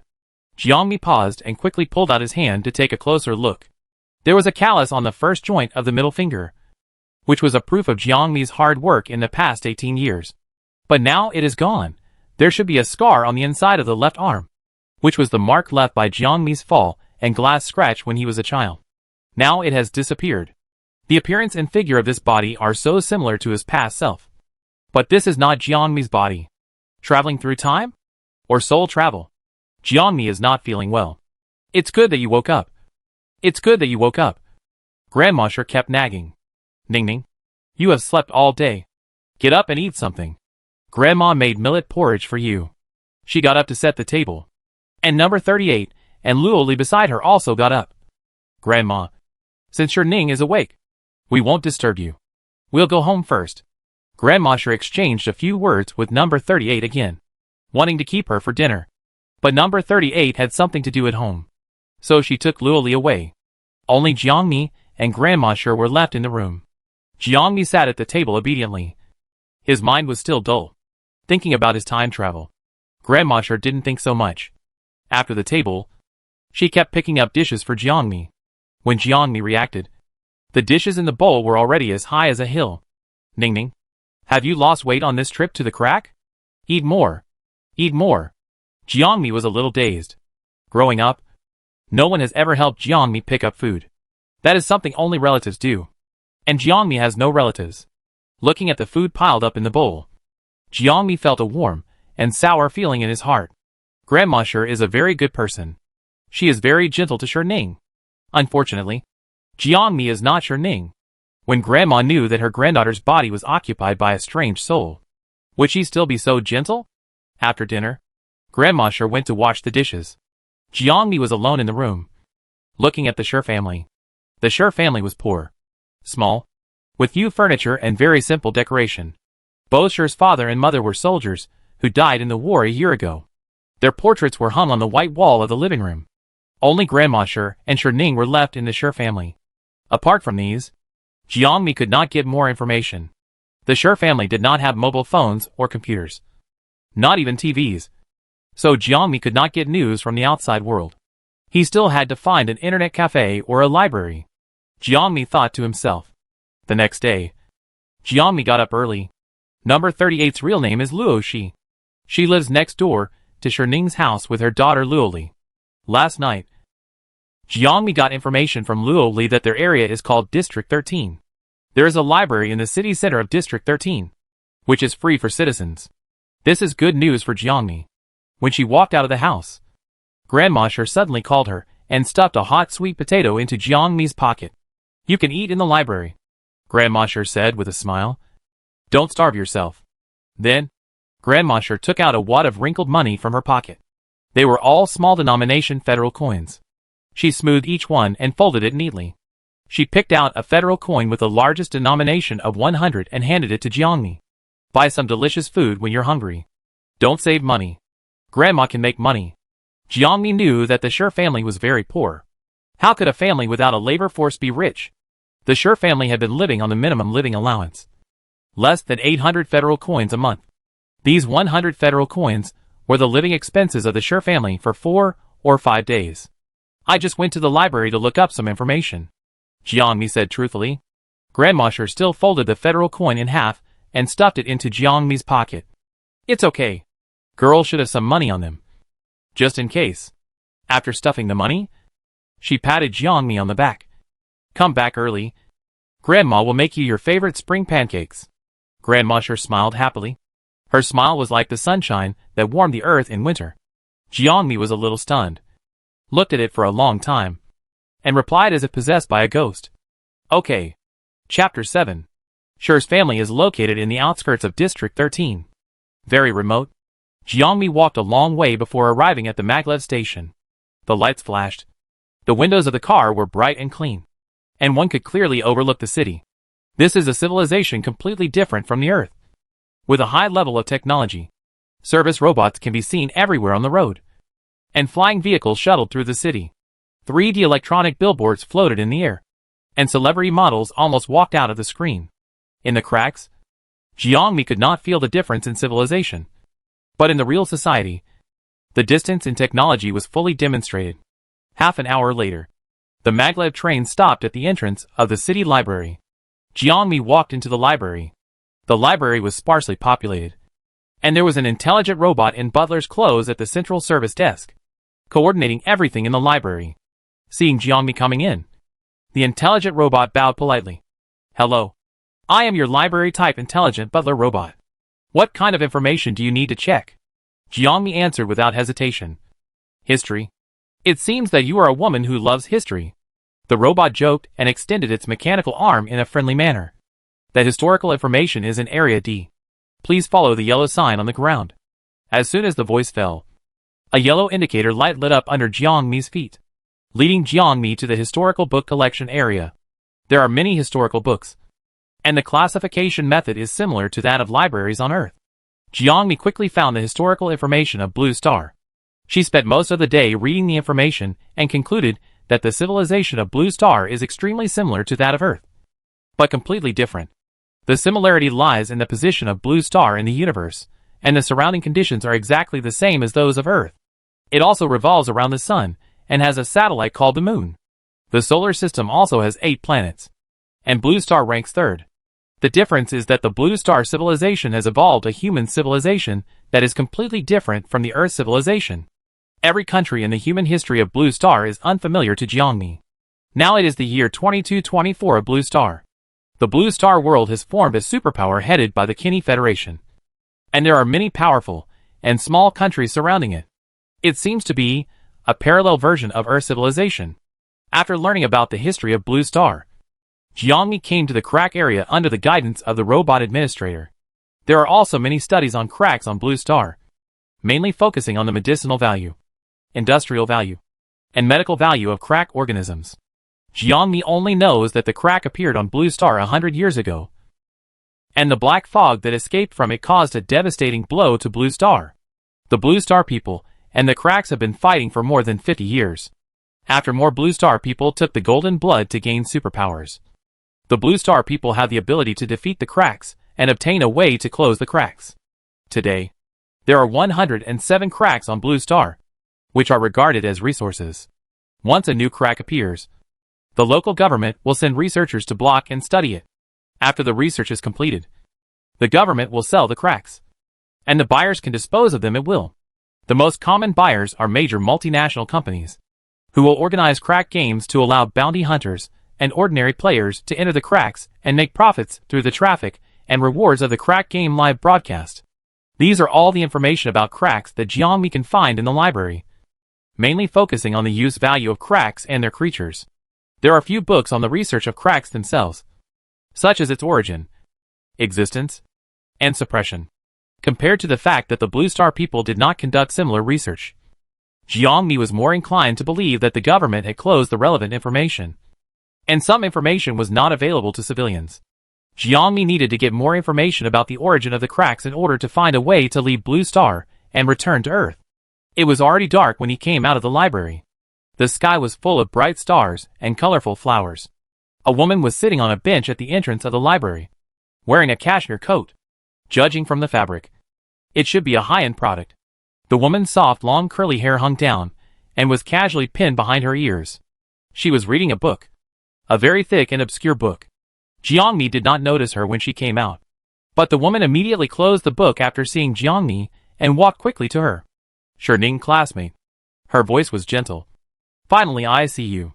Jiangmi looked suspicious. Shirning's friend? Came to block Shirning? But she didn't have Shirning's memory, and didn't know this person at all. Jiangmi was full of questions, but her expression was still calm. She asked calmly, "What's the matter?" The woman smiled, took out a light brain from her pocket, and played a video. The video screen was slightly shaking, and the angle was not good, but it was vaguely seen that there was a 4-meter-tall silver-white giant wolf and a thin girl wearing a mask in the screen. The giant wolf rushed towards the girl, hit the girl's stomach, and then fainted. Jiangmi was shocked. The scene of her confrontation with the giant wolf was filmed by someone, but she clearly remembered that the drone of the Magic Cube company had been following the bounty hunter, and it was impossible to film her. This woman, wouldn't there be more videos? Did Jiangmi kill the poisonous bee queen? Kill number 69? Kill the bounty hunter? What's worse, did she know that she killed the blue-striped spider? Everyone on the Blue Star can only take one portion of golden blood in their lifetime, and can only have one superpower. If people knew that she had 2 superpowers, Jiangmi couldn't imagine it. She was in a state of panic, but her expression was unusually calm, and she didn't react at all. The woman probably felt a little awkward, so she coughed twice and said, "Let me introduce myself. I am a mentor at the Kinney Federation Crack Academy. My name is Mu Lanchue." Before you entered the crack, our research team had already studied crack number 107. We found the figure of the space demon wolf in the crack. This kind of demon has the ability to teleport in space, and is extremely difficult to capture. In order to study it, I set up surveillance in the crack. Fortunately, I took a picture of the demon wolf in you. Jiangmi said softly, as if listening to Mu Lanchue. Mu Lanchue continued, "I have checked your information through the Magic Cube company. You are a third-class citizen. Third-class citizens don't have superpowers. But you can defend against demon wolves. So, you awakened your superpowers in the black fog? Jiangmi blinked. Black fog can awaken superpowers? It turns out that golden blood is not the only way to obtain superpowers. This is information that the library does not have. Mu Lanxue is indeed studying cracks, and knows more than the library. It turns out that black fog can awaken superpowers? Jiangmi pretended to be surprised and followed Mu Lanxue's words. I did encounter black fog. I thought I was dead. But I didn't expect that not only did I not die, but my skin became very hard. Black fog does have this ability. But the probability is only 1 in 10,000. Most people will die when they encounter black fog. Mu Lanxue smiled and said, You are indeed the lucky one. Jiangmi nodded deliberately, showing his relief after surviving a disaster. Fortunately, I am lucky. Back to the topic. Mu Lanxue looked much more serious. Student Ning, based on the video of your battle with the space wolf, our research team unanimously assessed that you are at least a Class B superpower. I see that you are only 18 years old and have not yet entered college. Are you interested in studying in our school? Jiangmi blinked. It seems that Mu Lanxue only has the video of her battle with the wolf, and it is likely that she does not know that she has 2 superpowers. If it is the latter, she would not be as calm as she is now. As for enrollment, Mu Lanxue came to this remote area to find her, and actually came to recruit her? She is from the school admissions office? Mu Lanxue was worried that Jiangmi would not believe it. So she explained, You are from District 13. You may not know that the federal government of Kenya strongly supports people with special abilities. And people with special abilities can enter colleges and universities for free. There are nearly 100 colleges and universities in the Federation that study cracks. And the Crack Academy ranks first. We must be your best choice. Got it. This is colleges and universities competing for excellent students. Can B-level special abilities be considered excellent students? Jiangmi is in urgent need of information about cracks now, so that she can find a way to return to Earth. And entering the Crack Academy is undoubtedly a good choice. If I agree, when can I enroll? Jiangmi didn't want to be too enthusiastic, so he still used a cold tone. Mu Lanxue was very surprised that Jiangmi was willing to join. And after a moment, she touched her chin in distress. This year's special recruitment has ended, and you have no experience in the joint examination. If you want to enroll, it will be September next year. It's only March now. And next September. Doesn't it mean we have to wait for a year and a half? Jiangmi wants to go back to Earth. She doesn't want to stay on Blue Star for so long. Her expression is still neither sad nor happy, and she doesn't show any loss. But Mu Lanxue keenly noticed that Jiangmi's interest was waning, and took the initiative to suggest, How about this? I'll leave the light computer ID to you, and you can ask me any questions, and I'll arrange special admission for you in February next year. How about it? Jiangmi was very satisfied with this answer, and it was great to have a professional researcher like Mu Lanxue to consult. She didn't have a light computer, so she recorded Mu Lanxue's light computer ID. Afterwards, Mu Lanxue said that she had driven a flying vehicle and could take Jiangmi home. But Jiangmi politely refused. She would leave soon, so there was no need to be too warm with Mu Lanxue. The maglev train stopped at the door of the library, and Jiangmi got on the train. The evening train was full of tired office workers, and everyone was tired all day. And at this time, they just wanted to go home and have a good rest. Neon lights and electronic billboards flashed outside the car window, announcing the prosperity of the city. But they had nothing to do with those who lived outside District 13. Jiangmi sat by the window, watching all this quietly. She wanted to go back. In any case, she had no sense of identity with Blue Star, even if she had no relatives on Earth. It was her hometown after all. The maglev train passed through a long tunnel and arrived at the outskirts of District 13. The scene in front of her suddenly became dilapidated and desolate, like 2 different worlds from the neon-lit city just now. At the terminal, Jiangmi got off the train.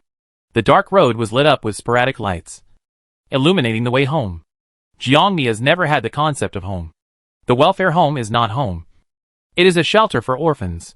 The school dormitory is not home. It is a temporary place for students. The foster parents are not home. There is no place for her there. But the grandmother is home. Jiangmi suddenly thought that she had a home. Then, she shook her head violently. What is she thinking? She will leave after all. Grandma Shi's home is not hers. It belongs to Ning. Jiangmi took a deep breath and walked toward Shi's home. Suddenly, the system in his mind that had been silent for a day lit up. And a huge red triangle exclamation mark occupied Jiangmi's sight. Warning! Warning! The target has appeared. Please kill it immediately to seize the superpower. The target has appeared. Please kill it immediately to seize the superpower. A circular map appeared in the system interface. And the target appeared 10 kilometers southeast of Jiangmi, as the center of the circle. Chapter 8. Jiangmi's pupils shrank suddenly. When she killed number 69, she had guessed that killing the target could gain the target's superpowers. Now the system's reminder confirmed this guess. Moreover, the system would actually remind her of the appearance of every target. Jiangmi's eyes lit up. And she didn't even notice it herself. Soon, she shook her head violently. It was really crazy. After coming to Blue Star, Jiangmi's bottom line was lowered again and again. Number 69 wanted to kill her. And the bounty hunters were not good people either. These people deserved to die. But what was wrong with the target? Just because killing him could gain superpowers, Jiangmi would kill him? What's the difference between this and the murderers in modern society? You can't even lose the bottom line of being a human being. Right? Jiangmi patted her face and used her cold hands to clear her head. The system warning was still on the screen. And Jiangmi turned it off with her mind. Out of sight. Out of mind? She wanted to be a normal person and return to Earth to finish her university. It would be a pity not to go back to finish my studies in a prestigious university after studying hard for 12 years. The cracks in Blue Star are very dangerous. But the society outside is civilized and relatively safe. Thinking of this, Jiangmi calmed his anxious heart and continued to walk toward Shi's house. Shi's house is a shabby small building on the outskirts of District 13. The buildings here are old and have traces of patching after the war. At night, thousands of houses are lit up with stars, and the aroma of delicious food wafts from the chimney. This should have been a warm night, until Jiangmi went upstairs and saw the red paint on the door of Shi's house. The door was violently kicked open, and the furniture in the living room was in a mess. Jiangmi was startled and rushed into Shi's house. A dozen men dressed as gangsters crowded in Shi's house, surrounded Grandma Shi fiercely, holding terrifying baseball bats in their hands. Grandma Shi lowered her head, surrounded by the gangsters, and dared not speak. Grandma! Jiangmi screamed and rushed to Grandma Shi. Hey, old woman. This is your granddaughter. It's just right that you can't pay the money. I will sell your granddaughter to a brothel for money. It's the same. The one who spoke was the gang leader, who was wearing an ill-fitting casual suit with a fancy shirt inside, and looked at Grandma Shi and Jiangmi with interest. Pay the money? Jiangmi quickly caught the key words, and then looked at the fierce gangsters around. Usury? Jiangmi asked Grandma Shi in a low voice. Blue Star also has the concept of usury, which Jiangmi saw in the library during the day. Not only that, most of the concepts and words in Blue Star civilization are common to Earth civilization. Grandma Shi nodded regretfully. Jiangmi understood. The Shi family is so poor. It's not surprising that Grandma Shi owes some usury. The thugs on both sides came forward and wanted to catch Jiangmi and sell her for money. Grandma Shi quickly protected Jiangmi. No! You can't take Ning away. Old woman. Let me go! Only this little girl in your family is worth some money. Not worth anything. Not worth anything. Ning has a genetic disease. She can't be exchanged for money. Genetic disease? Hearing this, the thugs immediately let go of Jiangmi and wiped their hands in disgust. The leader of the thugs looked Jiangmi up and down. What genetic disease? Old woman. You won't deliberately lie to us to protect your granddaughter. Right? Grandma Shi sighed and took out a medical record from the bookcase in the living room. The medical record had Ning's name on it, and it recorded that Ning had a genetic disease and would not live for more than a year. The handwriting on the case was from a doctor who specialized in treating the poor in District 13. The gang leader knew the doctor and knew that the case was true. So you asked me to borrow money just to treat your granddaughter? The gang leader asked. I lent you 200,000 yuan. It makes no sense that a gene needle can't cure it. Right? The gene needle is a great invention of Blue Star in the 23rd century. It is extracted from crack organisms and can cure all diseases. Grandma Shi lowered her head in shame. I was cheated and bought fake medicine. Heh! The gang leader sneered. But he was not surprised. A regular gene needle on the market costs at least 500,000 yuan. And it can be bought on the black market for 200,000 yuan. But it is likely to be a fake. The old lady has white hair, and is easy to be cheated at first glance. She also went to the black market to buy medicine. Of course, she was cheated. The gangsters mocked Grandma Sher's ignorance and stupidity. Grandma Sher became more and more ashamed, lowered her head, and rubbed her fingers. Like a child at a loss. She is already 75 years old. Her hair is as white as winter snow. And her skin is as dry as a decaying tree. She doesn't know how to use electronic products. And there are no electronic devices at home. She is out of touch with society. Jiangmi doesn't know how to comfort Grandma Sher. It is precisely because Grandma Sher borrowed high-interest loans to treat her granddaughter that Jiangmi has no position to comfort her. Jiangmi can only guarantee that if these gangsters still want to hurt Grandma Sher, she can use the path backtracking to take Grandma Sher away quickly. Old woman, we are doing business. And we should pay back. I don't want to embarrass you. Just give me a definite answer. How are you going to pay back the money? The gangster leader said fiercely. Even if your girl has a genetic disease and can't sell her body to a brothel, it's not impossible to send her to the black market to sell her organs. If you can't pay back the money, we can only do this. No. No. No. Grandma Sher hurriedly protected Jiangmi behind her. I will pay it back. I will pay it back. Grandma Sher took out a promotional leaflet from her small canvas bag. Look. Gifford is recruiting drug testers. They pay a lot. I also meet the requirements. I will apply for the job tomorrow. I will make money soon. The gang leader took the promotional leaflet and squinted at it. Jiangmi secretly hooked Grandma Sher's arm. Guinea federal tax threshold is 5,000 federal coins, which can roughly infer the salary level of ordinary people. For an uneducated old man like Grandma Sher, the salary will not exceed 5,000 federal coins. It's better to run away quickly. But the gang leader looked at the leaflet and suddenly laughed. Old Madam Sher, since you can pay the money, we certainly won't make things difficult for you. Brother, we won't ask this old woman for debts. A gangster asked nearby. The gang leader patted the back of the gangster's head. Speak respectfully.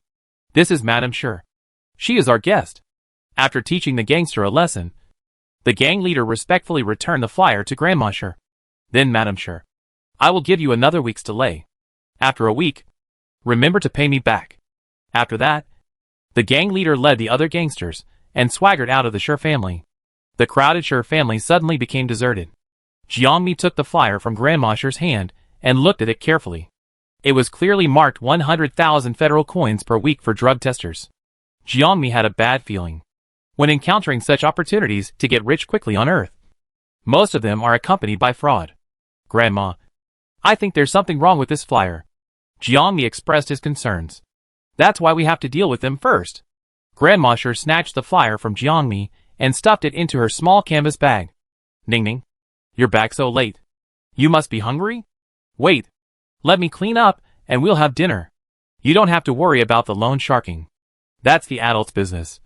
Grandma will have a way. After saying that, the white-haired old man hunched his back and started working again. Dong dong dong. When Jiangmi and Grandma Sher were cleaning up the living room, there was a knock on the door. Luo Shi poked his head out from behind the door and glanced at the messy living room. A loan shark came to your house? Are you okay? No. No. Grandma Sher went to meet him. Xiao Luo. It's so late. Why are you here? Luo Shi sat down in the living room with Luo Li, took out a small reddish-brown booklet from the folder, and handed it to Grandma Sher. Here. This is Ning Ning's adoption certificate. It's all done. And the household registration is also under your name. From now on, Ning Ning will be your legitimate granddaughter. Grandma Sher rubbed her apron with her hands and happily took the adoption certificate. Done? That's great. Jiangmi froze all over and quickly came to Grandma Sher and saw the adoption certificate in her hand. Adopter, Sher Meiwan. Adoptee, Sher Ning. Jiangmi's breathing stagnated. Sher Ning was not Grandma Sher's biological granddaughter? They were just strangers without blood ties? Jiangmi felt like something was stuck in his throat, and breathing became difficult. She originally thought that Sher Ning was Grandma Sher's granddaughter. So her grandmother was so kind to her that she was willing to borrow money at high interest rates to pay for her medical treatment. But that was not the case. That night, Jiangmi finally learned about the past of Grandma Sher and Sher Ning from Luo Shi and Luo Li. District 13 was originally called Songfu Country, a small country adjacent to the Qini Federation. A year ago, the Qini Federation attacked Songfu Country on the grounds that Songfu Country had biological weapons. Grandma Shi's husband, son, daughter-in-law, and granddaughter all went to the battlefield and eventually died in the war. The war lasted for several months, and Songfu Country was eventually defeated, renamed District 13, and merged into the Qini Federation. In the ruins of war, Grandma Shi picked up the helpless Ning. At that time, Ning lost her memory due to a severe brain injury. So Grandma Shi raised her as her granddaughter and entrusted Luo Shi to help with the adoption procedures. This is a very simple story. Two people who lost everything because of the war came together and formed a new family. Ning is indeed not Grandma Shi's granddaughter, but she is the only hope for a lonely old man to survive after the war. That night, after Luo Shi and Luo Li left, Grandma Shi took out the TV. This is what Xiao Luo's family didn't want. I picked it up specially. It's very useful. In the future, when Grandma is not at home, Ning won't be bored alone at night. Grandma Shi doesn't know how to tinker with the TV, and neither does Jiangmi fortunately. Luo Shi gave them the instructions for use. Jiangmi fiddled with the instructions for use for a long time, and finally turned on the TV. Grandma Shi looked at the picture on the TV, her eyes smiling, like the crescent moon in the night sky. When Grandma finds a job, I will definitely be able to raise enough money to buy Jean drugs. The loan shark will also be paid off. And then I will send Ning to school. Okay. The old man's eyes were shining, and he smiled and enjoyed the beautiful future. Jiangmi seemed to be influenced by Grandma Shi, and the corners of her mouth curled up unconsciously. Okay. She smiled and said to Grandma Shi, how hard does a 75-year-old man have to work to earn 700,000 federal coins in a year? Jiangmi didn't know, but she didn't want to break the old man's beautiful vision. At this time, the TV series on the TV ended and automatically jumped to the mid-insert advertisement. The huge logo of the Rubik's Cube company came into view. Congratulations to the anonymous player for killing the sea-level blue spider and becoming the champion of the number 107 crack game. To encourage outstanding players, our company provides a reward of 1 million federal coins. Please go to the 13th District Rubik's Cube Company branch within 5 days to collect the reward. No more than the deadline. Jiangmi saw the text on the TV clearly. There is no doubt that the number 107 crack is the one she has been to. The anonymous player is her. Chapter 9. Jiangmi needs money, let alone helping Grandma Shi pay off the loan shark. She now has a genetic disease that will cause her to die in a year. Based on her understanding of the rift, she has no confidence that she can find a way to return to Earth before the disease breaks out. But Jiangmi can tell with her toes that Zhuangdi and his bounty hunters will not let her go. The 1 million federal coins prize is definitely a trap set by Zhuangdi and the Rubik's Cube Company. Jiangmi thought about it all night. At dawn, the sun rose in the east, adding a layer of gold to the dilapidated old houses outside District 13. Jiangmi finally decided that she would get the money. After determining the goal, the rest is implementation. Jiangmi did not intend to confront the Rubik's Cube Company head-on. She just wanted to escape after receiving the prize. Blue Star protects the privacy of superpowers very much, and even requires players to wear masks in the Rift game. When receiving the prize, Jiangmi can also wear a mask, as long as it can prove that she is anonymous. As for escaping, path tracing is really suitable for escaping. Of course, Jiangmi considered it more comprehensively. A single escape route is not guaranteed after all. After determining the location of the Rubik's Cube Company branch, Jiangmi changed her clothes several times and kept walking back and forth outside the company. She wanted to leave as many footprints as possible near the Rubik's Cube Company, regardless of the direction, so that she would have more options when she escaped. It has been 4 days since the route was arranged. In these 4 days, Jiangmi ran through all corners near the Rubik's Cube Company, leaving her footprints everywhere. On the last day of the award deadline, Jiangmi wore a mask and came to a big tree near the Rubik's Cube Company branch. She picked up the mask at the garbage dump near the number 107 crack. In addition, Jiangmi also got a computer, which was an old model that Luo Shi had discarded. It was a bit stuck and barely usable. Jiangmi wanted to live broadcast the whole process of receiving the award. Since she was afraid of the other party's conspiracy, she would make an open conspiracy and expose all this to the public. The Cube Company and the bounty hunter simply thought that she had sea-level gold blood, so they deliberately set bait to lure her. But if they exposed their ambitions in public, it would inevitably have a serious negative impact on the company. Jiangmi believed that the Cube Company was just angry for a while, and would not lose the big picture because of a piece of gold blood. A salty fish joins anonymous live room. Lansho Xianggu joins anonymous live room. Yalashanda joins anonymous live room. Anonymous live room? Am I seeing that right? Oh my god. It's only been a few days since the end of the Rift game, and someone is already using the name of a big shot to earn traffic. There are so many scammers nowadays. Wait a minute upstairs. This anchor wrote in the profile that he would live broadcast the entire process of going to the Magic Cube Company to claim the $1 million prize. Damn. Could it really be anonymous? It could also be a fake coming to the company to claim it. But if you don't have some skills, you wouldn't dare to claim the prize. Jiangmi opened the live room and saw a barrage of comments floating across the top of the screen. The word anonymous is very popular, especially in the Rift Circle. So even though Jiangmi is just a new anchor, there are passers-by who sneak into the live room to take a look. Jiangmi didn't plan to interact with the audience, as she was afraid of exposing her identity by talking. The shape of the optical computer is similar to that of a mobile phone on Earth, and it has more functions. It can also float in the air, so that the holder can take better photos. Jiangmi placed the optical computer and walked towards the Magic Cube Company. When they reached the door, the security guard stopped Jiangmi and asked, "Who are you? Do you have an appointment?" Jiangmi calmly took out a small notebook and wrote down what she wanted to say. Anonymous. Come to receive the award. The two security guards looked at each other in surprise. They knew that Anonymous might come to receive the award, but they didn't expect Anonymous to dress like this, wearing a mask that covered his face, a large cloak that made it difficult to see his figure, a light computer floating in the air beside him, and flipping through a notebook in his hand. How should I put it? A bit weird. The anchor is so cool. What is this called? He is ruthless and doesn't talk much. It feels like the anchor really has the feel of a big boss. Haha. It's that kind of cool and domineering style. The anchor is interesting. I'll take a look. As the live broadcast continued, more and more netizens entered the live broadcast room. Everyone was curious about the identity of the anchor and wanted to watch him receive the award live.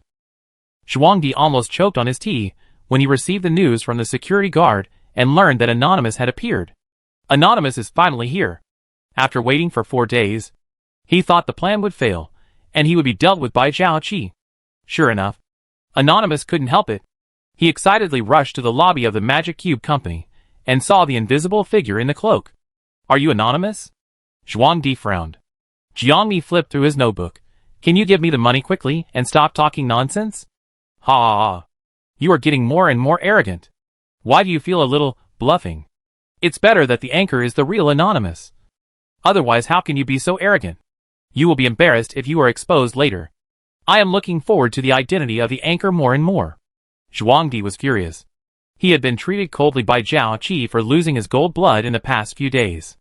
Now that he saw Anonymous, he was furious. He ignored the security guard's obstruction and turned his arms into 2 shining sickles, slashing at Anonymous fiercely. The surrounding security guards and the audience in the live broadcast room all took a breath of cold air. It's over. It's still live. If Anonymous is really chopped, the original award-winning advertisement of the Magic Cube Company will become a joke. However, just when Zhuangdi was about to touch Anonymous, Anonymous flashed and easily avoided Zhuangdi's attack. Teleport? The anchor can actually teleport. Space system is rare. The first time in my lifetime. Anonymous is also a space system. With this move, at least 50% of the hammer. The anchor is Anonymous. +1. Plus 10,086. Zhuangdi is a B-level psychic. He dares to come to the Magic Cube Company to receive the award with bare hands. Even if the anchor is not Anonymous, he is capable. Damn. Didn't the Magic Cube Company say that they hope the big guys will come to receive the award? As a result, Zhuangdi is asked to chop people with a knife as soon as he arrives? It turns out that the award is fake, and the real intention is to get the gold blood back from Anonymous. Crap company. It really sets a trap to deceive people. Zhuangdi missed the first attack, turned around and stared at Anonymous fiercely, and wanted to attack again. The security guards hurriedly stepped forward to stop him. Brother Zhuang, He is live streaming. Live streaming. I don't care what live streaming he is. I must chop this kid to death today. Zhuangdi's eyes were red. And he swung the sickle in his arms again to chop at Jiangmi. This time Jiangmi did not dodge. This was her first time to the Magic Cube Company. There was only one path left for her to enter the company. If she used the path backtracking many times, it is very likely that her psychic ability would be known to others, and it would be easy to counter her. Jiangmi knew that Zhuangdi was a B-level psychic, and her own hardening had reached A-level, so she could completely withstand Zhuangdi's attack. Jiangmi did not dodge or evade, and remained calm. Just when Zhuangdi's sickle was about to hit Jiangmi, a man suddenly shouted stop. In front of him, Zhuangdi's sickle stopped less than 1 centimeter away from Jiangmi's mask. Oh my god! I was scared to death. Didn't the boss hide? Those 2 sickles could split the stone into 3 halves. So he is the boss. He doesn't take Zhuangdi seriously at all. So there is no need to run away.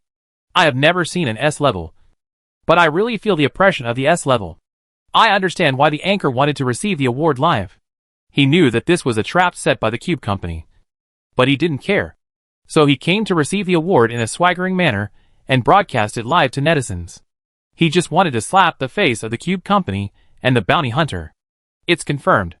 The anchor is 100% anonymous.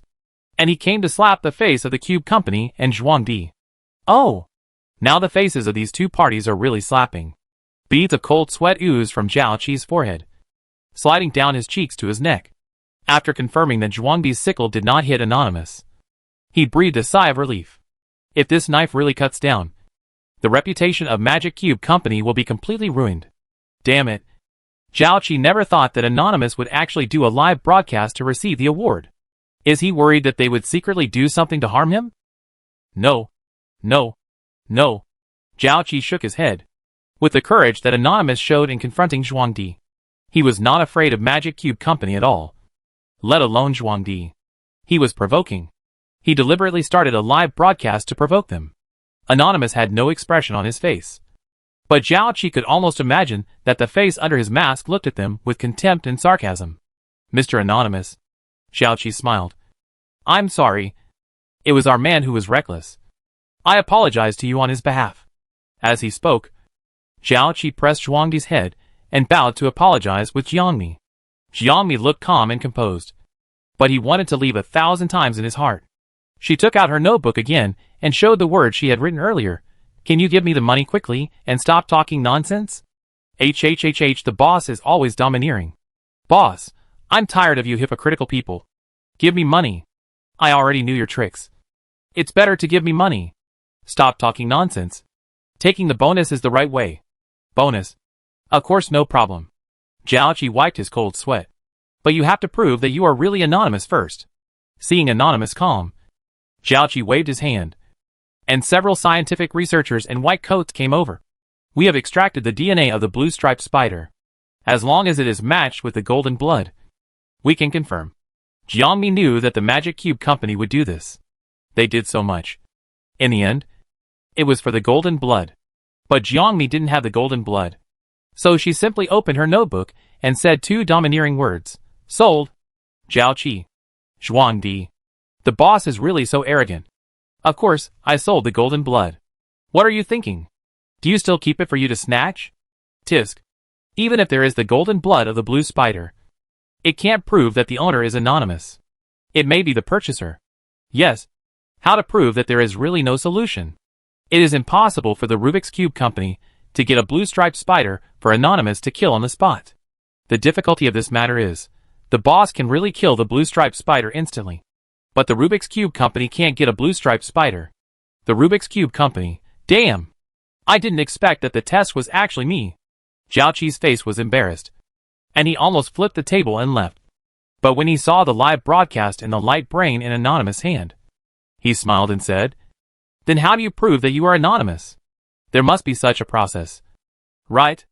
Jiangmi smiled lightly, and this smile was shown through the mask, which looked weird and contemptuous. She calmly opened the notebook, turned to the last page, and then showed it in front of Zhao Qi. The Rubik's Cube Company must have a demon seed? I don't mind stealing its golden blood. Chapter 10. When Jiangmi wrote this passage, she wanted to express the literal meaning.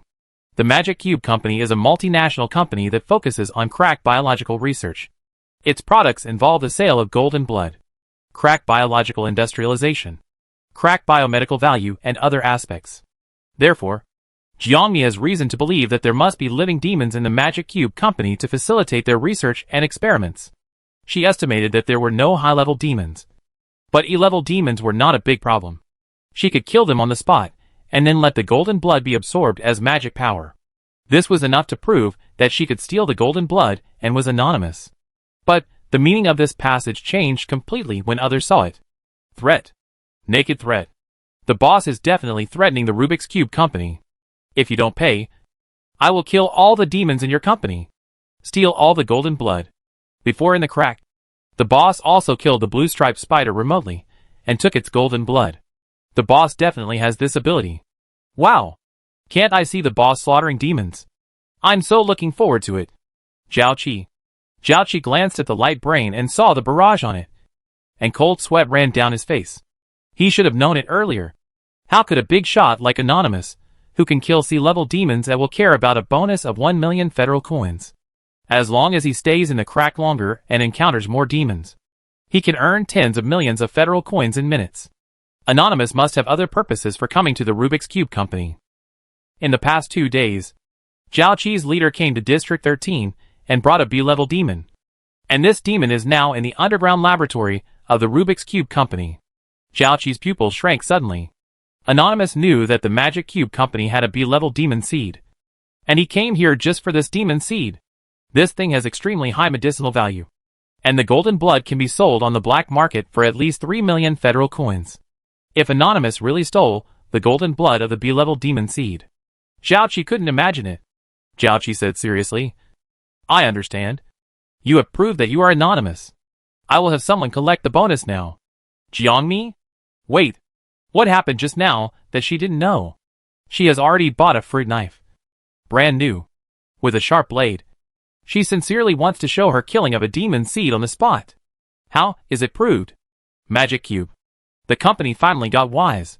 After all, the Magic Cube Company sells gold blood. There are a lot of gold blood and magic species in the company. If the boss steals them all, the loss will be more than 1 million. It's a pity that the opponent is too sensible, and I can't see the big show. Boss Anonymous, Magic Cube Company. You are tough. Be tough. I am just one person. Magic Cube Company. I can't be tough at all. 23333 Are you going to make me laugh to death and inherit my snail Huabei? 23,333.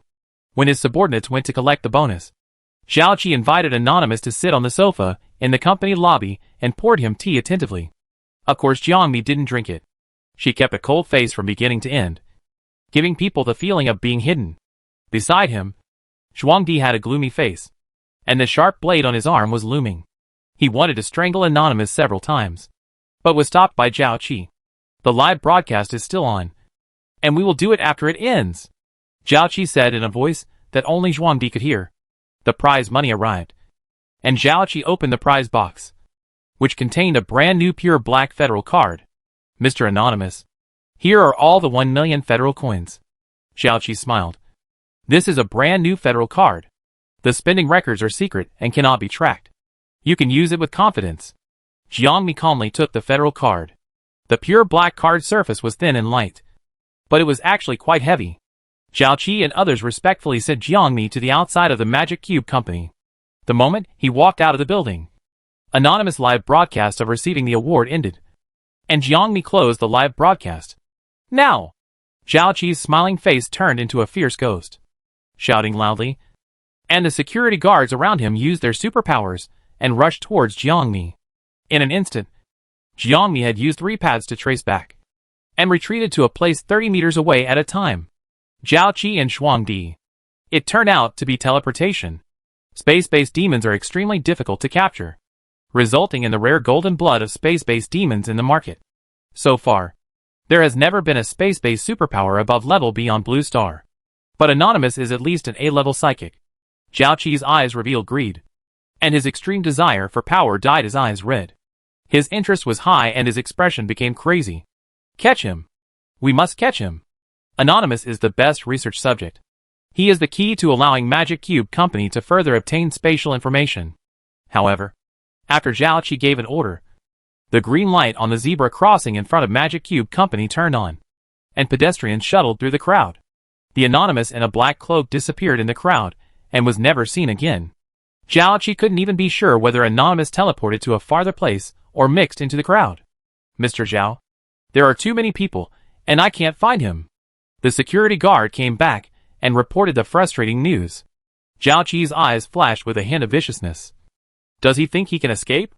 Zhao Qi waved his hand, and the assistant behind him immediately came over with a small black suitcase. She opened the suitcase, and the suitcase suddenly turned into a simple laptop computer, showing the entire map of District 13. And a glowing red dot was moving in the opposite direction of the Magic Cube Company. You installed a positioning system on the federal card, Zhuangdi exclaimed. Otherwise, will Anonymous really take away 1 million? Zhao Qi sneered. Forget positioning. As long as he spins the federal card, we can immediately track his location and locate the account where the transfer is made. Even if Anonymous can escape by teleporting, we can know who he is through these accounts. 1 million. Can't be wasted. Zhao Qi wants to maximize the value of every penny. Mr. Zhao. Anonymous just appeared in Ruiyang Shopping Mall and spent 50,000 federal coins. Mr. Zhao. Anonymous went to Chongyang Street again and spent another 70,000 federal coins. Mr. Zhao. This time Anonymous went to the black market and spent another 60,000 federal coins. News about Anonymous kept coming, which was great news for Magic Cube Company. The more location information, the more it can help Magic Cube Company catch Anonymous. But when Zhao Qi drove to the place where Anonymous spent money, he was shocked. Yes, just now a customer wearing a mask came to buy gold from us. He was wearing a black robe, and it was hard to tell whether he was a man or a woman. He looked about 1.7 meters tall. He bought 100 grams of gold, which was not particularly much. The main thing was that he dressed a little strangely, and he used a notebook to communicate with our family, which was weird. Did anyone wearing a cloak come to buy gold just now? I don't remember. We have a lot of customers here, and I haven't seen the kind you said. Why are you talking so much nonsense? Are you going to buy gold or not? If not, don't interfere with our business. In one morning, Anonymous went back and forth to more than a dozen gold shops. Each time she spent less than 100,000 federal coins. She left after buying gold. In just one morning, this located federal card spent 1 million and was finally thrown into the trash can on the side of the road. At the same time as the balance of the federal card was cleared, Magic Cube Company completely lost Anonymous' position. And because Anonymous consumption targets were gold shops every time, Magic Cube Company did not get any valid information about Anonymous' identity. When Zhao Qi ran to the trash can and picked up the broken federal card that was still stained with vegetable juice in the trash can, he seemed to see Anonymous wearing the mask and smiling at him weirdly and ostentatiously. In the west of the 13th district of Kinney Federation, in a dimly lit alley, Jiangmi panted, took off the mask on his face, kicked off his 5-centimeter thick-soled shoes, and sat down in the alley in embarrassment. She was pale, and her forehead was covered with sweat. In one morning, she used nearly 1,000 path retracements, shuttled back and forth between various gold shops, and finally cleaned the money in the federal card. She didn't believe Zhao Qi's words. In her opinion, if the Magic Cube Company wanted to attack her, putting a tracker in the federal card would be a good way. Moreover, as long as the federal card was used for electronic remittance, it would not be difficult to find the recipient. Therefore, Jiangmi had to exchange the money in the federal card as quickly and cleanly as possible, without having anything to do with anyone around her. Thankfully, this world is similar to Earth civilization, and gold is also a hard currency.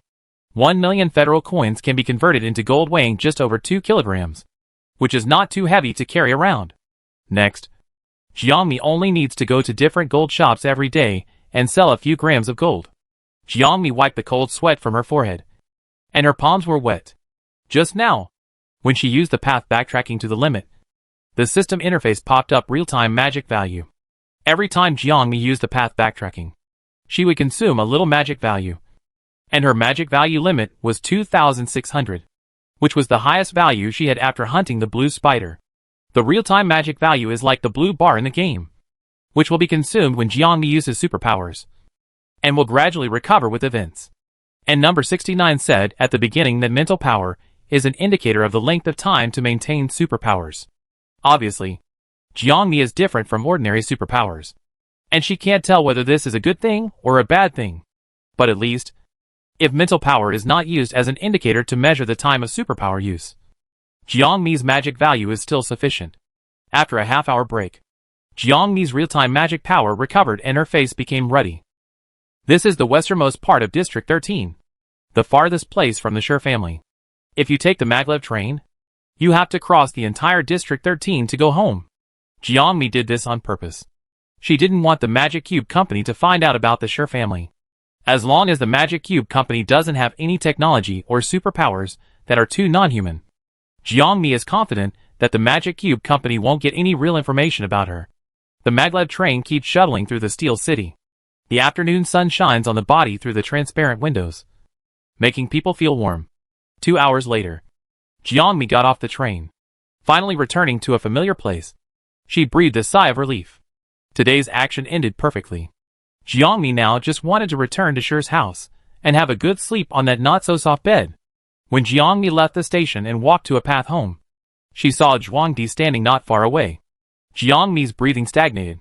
Next to Zhuangdi stood a young man, wearing glasses, thin, and timidly hunched over.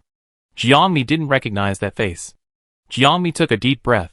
The path was not wide, and there were no other pedestrians around. So Jiangmi was sure that Zhuangdi's target was her. Zhuangdi's half-smiley eyes also accurately captured Jiangmi. "I found you. Anonymous." As soon as she finished speaking, Jiangmi did not hesitate. She flashed and immediately used the path tracing to escape. However, as she used her supernatural power, a complex hexagonal pattern suddenly appeared on the ground. And then 6 beams of light suddenly flew out from the ground, holding Jiangmi tightly. Jiangmi was horrified and used the path tracing again. But at that moment, she desperately discovered that her supernatural power had disappeared. Chapter 11. 6 beams of light turned into 2 circles to handcuff Jiangmi, which was similar to handcuffs. Zhuangdi kicked Jiangmi's knee hard, and Jiangmi lost his balance and fell to the ground. The superpower shielding device is an invention on Blue Star for superpowers. The energy particles in it are the same as the red energy layer that controls the cracks. The superpowers who are handcuffed will lose the ability to use their superpowers. "She is anonymous." "She is indeed anonymous," the young man next to Zhuangdi shouted. "Brother Zhuang, I said that she didn't pay protection money in the cracks. This woman is definitely problematic." This voice. Number 27. It turned out that it was not the action in the morning that went wrong. She was suspected by number 27 in the cracks. Before the superpower shielding device was activated, Zhuangdi was still unsure of the identity of the thin woman in front of him. But when he called out anonymous, the woman instantly activated her superpowers to escape, activating the superpower shielding device buried under her body. Zhuangdi kicked Jiangmi hard and took out scattered gold nuggets totaling more than 2 kilograms from her cloth bag. "Oh, it's you? I never thought that Anonymous was actually a woman." Zhuangdi grabbed Jiangmi's hair and pulled her scalp and asked, "Tell me, how did you steal the golden blood?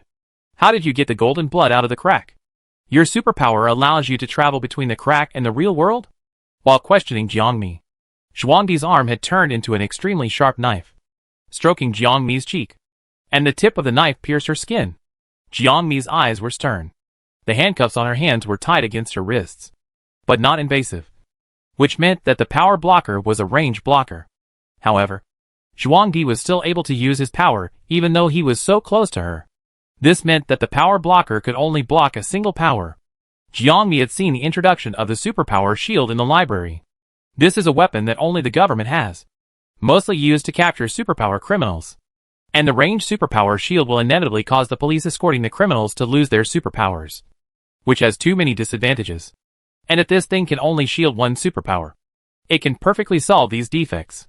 Moreover, superpowers only have one superpower, and a single shield is enough. But Jiangmi is different. At that moment, Jiangmi's handcuffed hands suddenly became extremely hard and indestructible. "I'm asking you a question." Zhuangdi got angry, and the blade was after Jiangmi. "If you don't say it again, I'll kill you.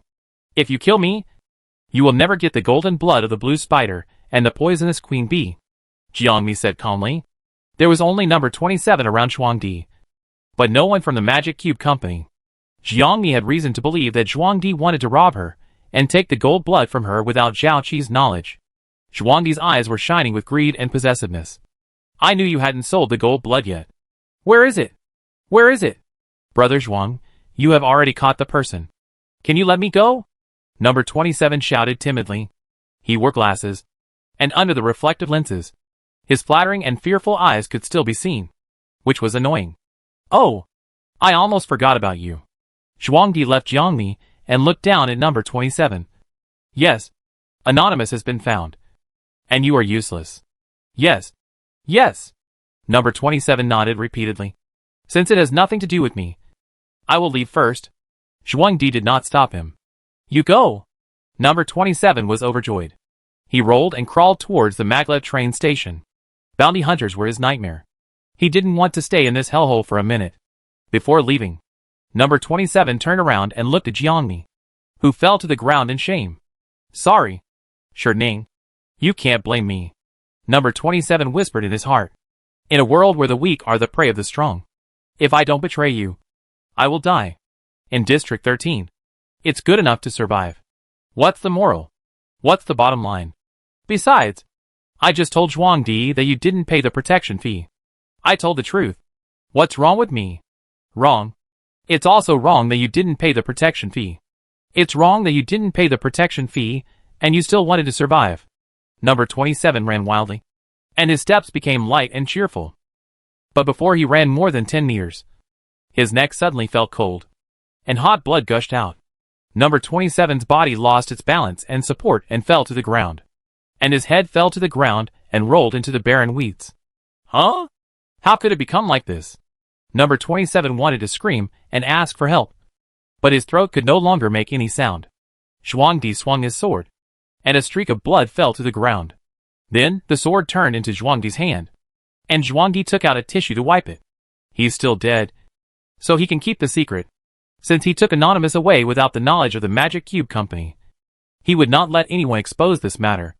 After dealing with number 27's body, Zhuangdi carried Jiangmi back to his warehouse. This is his base.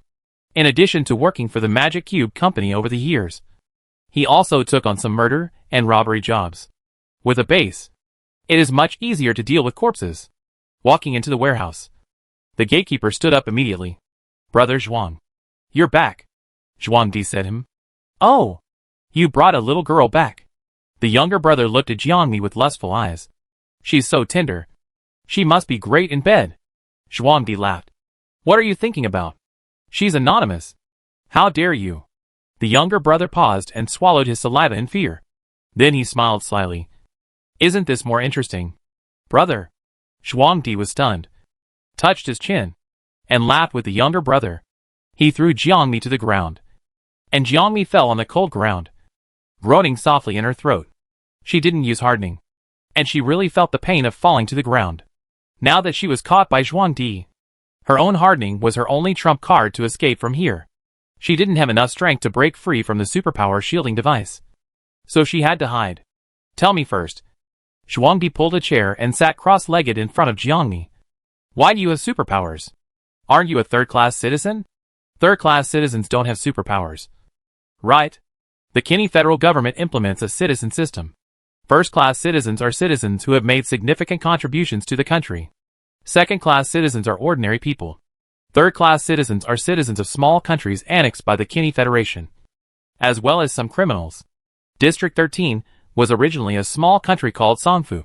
After being annexed by the Kinney Federation, all citizens became third-class citizens.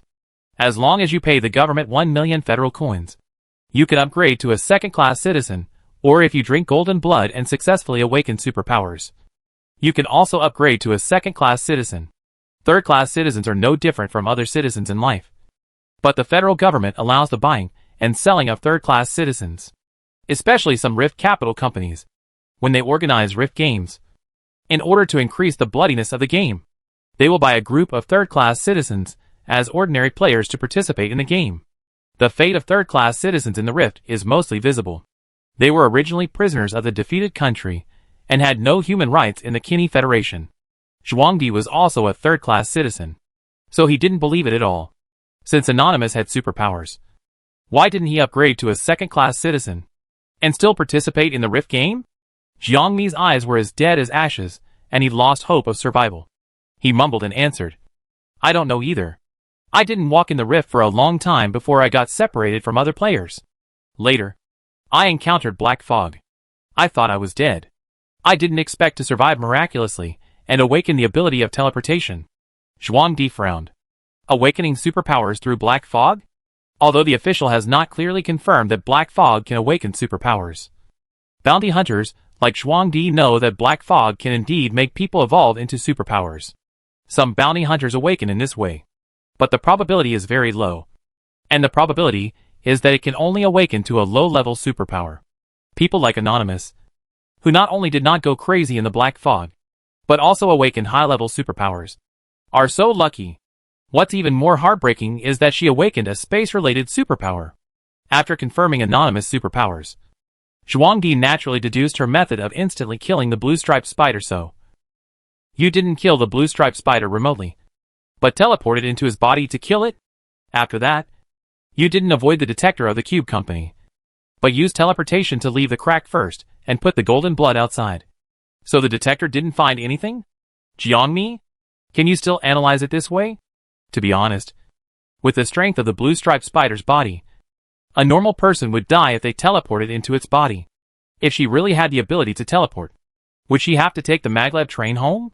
But the deep-rooted idea that everyone can only have one ability prevented Zhuangdi from thinking about other things. After all, he had seen with his own eyes a greedy rich man who died suddenly after taking 2 portions of golden blood, and he felt that it was impossible for humans to have 2 abilities. Jiangmi nodded in agreement. Someone had already worked out the logic for her. So what else could she refute? Zhuangdi smiled. Humans fear the unknown the most. He and Zhao Qi knew nothing about Anonymous in the past, so they were afraid and were unprepared to be tricked. But now that he knows Anonymous' true identity and Anonymous' abilities, Anonymous is not a threat to him. Besides, he caught Anonymous with an ability blocker. Anonymous, who was praised by everyone on the internet, is now just a bird in his cage. Tell me. Confirming that he had one, Zhuangdi asked the question he cared about most. Where is the golden blood of the blue-striped spider and the poisonous queen bee? If I tell you, won't you kill me? Jiangmi's voice trembled. Zhuangdi's arm turned into a long sword, instantly cutting through the skin of Jiangmi's neck. Do you think you have a choice? Jiangmi was in so much pain that tears fell, and her face was covered with tear marks, which made her look pitiful. I'll tell you. I'll tell you. She was so scared that she dared not think about anything else. Zhuangdi was very satisfied with this. What kind of ability can a girl who just turned 18 have? She was just lucky enough to awaken a pretty good superpower. And as expected, she was exposed after being scared. I hid the golden blood in the rental locker at the West City station. Jiangmi sobbed, his voice as thin as a mosquito's hum. The key is hidden in the ceiling of the station, where only I can touch it. West City. The starting point of the maglev train that Anonymous just got off is the West City station. She came back from there, and the golden blood is also hidden there, which makes sense. Zhuangdi can also release Anonymous' superpower shielding device and let her take him there with teleportation. But he is worried that Anonymous will escape, so he chooses to drive there himself. I'm going out for a while. Keep an eye on this woman. Zhuangdi stood up and ordered his younger brother. The younger brother was interested. His eyes became greedy. Brother Zhuang, can I do anything? Zhuangdi slapped him on the back of his head. Wait until I come back. The younger brother was a little reluctant, but still said angrily, I know. The sound of the engine came from next door to the warehouse, and Zhuangdi drove away. Jiangmi listened carefully with his ears erect, and heard the sound of the car getting smaller and farther away. Then, she looked at her younger brother, who was concentrating on playing games. Jiangmi's mouth curled up slightly. Chapter 12. Gift Company Laboratory in District 13. The laboratory was filled with the smell of chemical reagents, and all kinds of reagent bottles and potions filled the laboratory tables. Next to each seat was a black box, which was well sealed and could not see what was inside. Sher Meiwan and the other 99 drug testers came to the position next to the black box under the arrangement of the instructor. Today is the 5th day of drug testing. Sher Ning did not want Sher Meiwan to come to test the drug, and Sher Meiwan did not mention it to her. only saying that she had found a job as a nanny and had to go out every day. It happened that Ning was also very busy these days and did not take care of her. The experiments in the first 4 days went smoothly. The experimenters prepared various drugs for the drug testers to take, and then observed the other party's state after taking the drugs. Shermaewon only felt that the body would become cold and cold after taking the drugs, and there were no other changes. Today is the last day of taking the medicine. I heard that today's test will screen out a group of drug testers.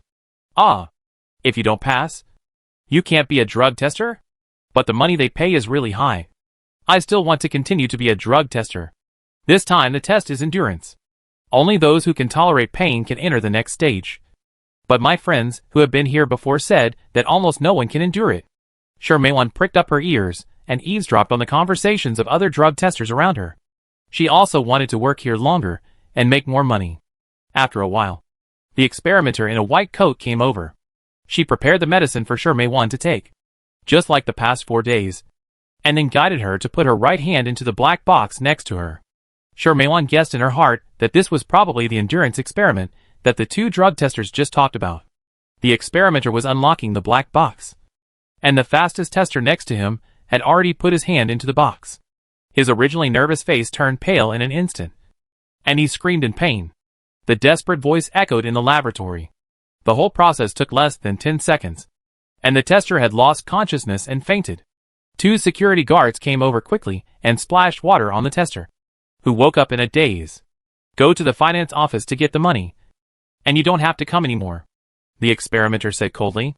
The tester was a little depressed and left with his head down. After that, many testers conducted experiments, and they all screamed in pain. Some people had poor willpower and didn't make it through 10 seconds. Some people had strong willpower and didn't faint after 10 seconds. But they were still dismissed. At the front of the laboratory stood 2 responsible persons in white coats. A bald middle-aged man wearing gold-rimmed glasses was the person in charge of this experiment, Meng Qin.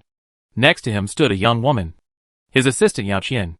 The mental strength of this batch of drug testers is too poor. They can't even last 10 seconds. Meng Qin sighed. The effect of the drug is not very good.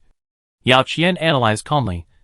The weakening effect on the black fog's frenzy is only 1.87%, and it is expected to increase the survival rate of the black fog by 1 in 10,000 at most. 1 in 10,000?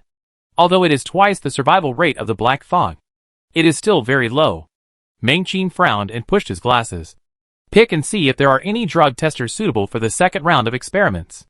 This is District 13. There are many suitable people. You can pick a few with strong mental strength. Yao Qian understood. Meng Qin left, and Yao Qian remained in the laboratory to record the results of the experiment. Shermaewon trembled and reached into the black box. She didn't know what was in the black box, but countless drug testers screamed in fear, which made her infer that it was not a good thing. The moment her arm was put into the black box, Shermaewon felt the surging malice. The arm hidden in the black box seemed to be eaten by millions of ants, and the pain almost made her faint. Can't scream. Can't scream. Shermaewon kept reminding herself in her heart. She clenched her teeth. Her forehead was full of sweat, and even though she was in pain and her consciousness was intermittent, she reminded herself, hold it in. Don't scream. She must hold the pain and enter the next round of experiments to earn enough money to treat Ning. Yao Qian recorded the results of the experiment all the way and came to Shermaewon. In addition to putting their right arms into the black box, the drug testers were also connected to various instruments, which could help the experimenters collect more objective physiological data when the drug testers were exposed to the black fog. Shermaewon's physiological data was on the verge of collapse. Her face was pale. Her forehead was covered with fine sweat, and she didn't even scream. It's amazing. The experimenter who was doing the experiment on Shermaewon explained softly. But after looking at Shermaewon's physiological data, he still calmly stamped her experimental data with unqualified. An hour later, all the drug testers finished the experiment, and no one's data was qualified. Under the guidance of the security guard, all drug testers went to the finance department to collect the drug test fee of 20,000 federal coins. Shermaewon took the pitiful federal coins. Isn't it 100,000 federal coins a week? That's the cost of the second round of experiments, the experimenter explained. The first round of experiments cost 20,000 federal coins for 5 days. And the second round of experiments cost 80,000 federal coins for 2 days. You failed the first round of experiments and cannot proceed to the second round. Why? Didn't I endure the pain? The old woman's eyes were slightly red. She didn't understand what scientific data was. She only knew that she endured the pain and didn't faint. So she should have passed the experiment. I'm in good health. Please, let me do the second round of experiments. Please. The experimenter, but you failed the first round of experiments. Old man, why do you have to participate in the second round of experiments? Yao Qian completed everyone's experimental records and came to the finance office. I need money. Shermeiwan rubbed her fingers awkwardly. My granddaughter has a genetic disease. I need money to buy her a genetic needle. But you really didn't pass, the experimenter said again. She was stopped by Yao Qian before she could say a few words. Yao Qian turned her head to look at Shermeiwan. Her delicate eyebrows slightly raised, and she smiled amiably. Old man, are you participating in our drug trial for your granddaughter? Does your granddaughter need a gene injection? Shermeiwan nodded quickly. I can do the experiment. Please help me. I can endure the pain. Is that so? Yao Qian thought for a moment. She was wearing a mask and her face could not be seen clearly. But her eyebrows were extremely delicate, as beautiful as the work of gods. After a moment, the beautiful girl smiled and said to Shermeiwan gently, Since you insist, there is no reason for us to refuse. Assistant Yao, the young experimenter next to her exclaimed. Yao Qian ignored her and continued to talk to Shermeiwan. Moreover, if you can survive the second round of experiments, our company will not only pay the test fee, but also give you a gene needle for free. Really? Shermeiwan's dirty and decaying eyes suddenly brightened. Of course. Yao Qian smiled and said, The premise is that you can pass the second round of experiments. Shermeiwan thanked again and again. Yes. I can do it. Determined to continue to participate in the drug trial experiment, Yao Qian asked someone to bring a new drug trial contract. Unlike the first contract signed by Shermeiwan, the second contract clearly added the ancillary conditions of the gene needle. And there was a clause that Party B needed to pay attention to. Party B promised to voluntarily participate in Gifford's drug trial experiment. If he died accidentally during the experiment, it would not be related to Gifford. Shermeiwan could read. And when she saw that clause, she paused. But the huge temptation of the gene needle was in front of her. Gifford specializes in biomedicine. And they definitely have the gene needle. And it is a formal, absolutely effective gene needle. Shermeiwan finally chose to sign the contract. The experiment will be carried out for 2 consecutive days. So you should go back and say hello to your family, have dinner, and then report to the company at 10 o'clock in the evening. Yao Qian smiled and told Shermeiwan. Watching Shermeiwan go away, the experimenter next to her couldn't help but said, Assistant Yao, if you fail the first round of experiments, the probability of passing the second round of experiments is extremely low. The drug tester may be swallowed by the black fog. Yao Qian didn't care.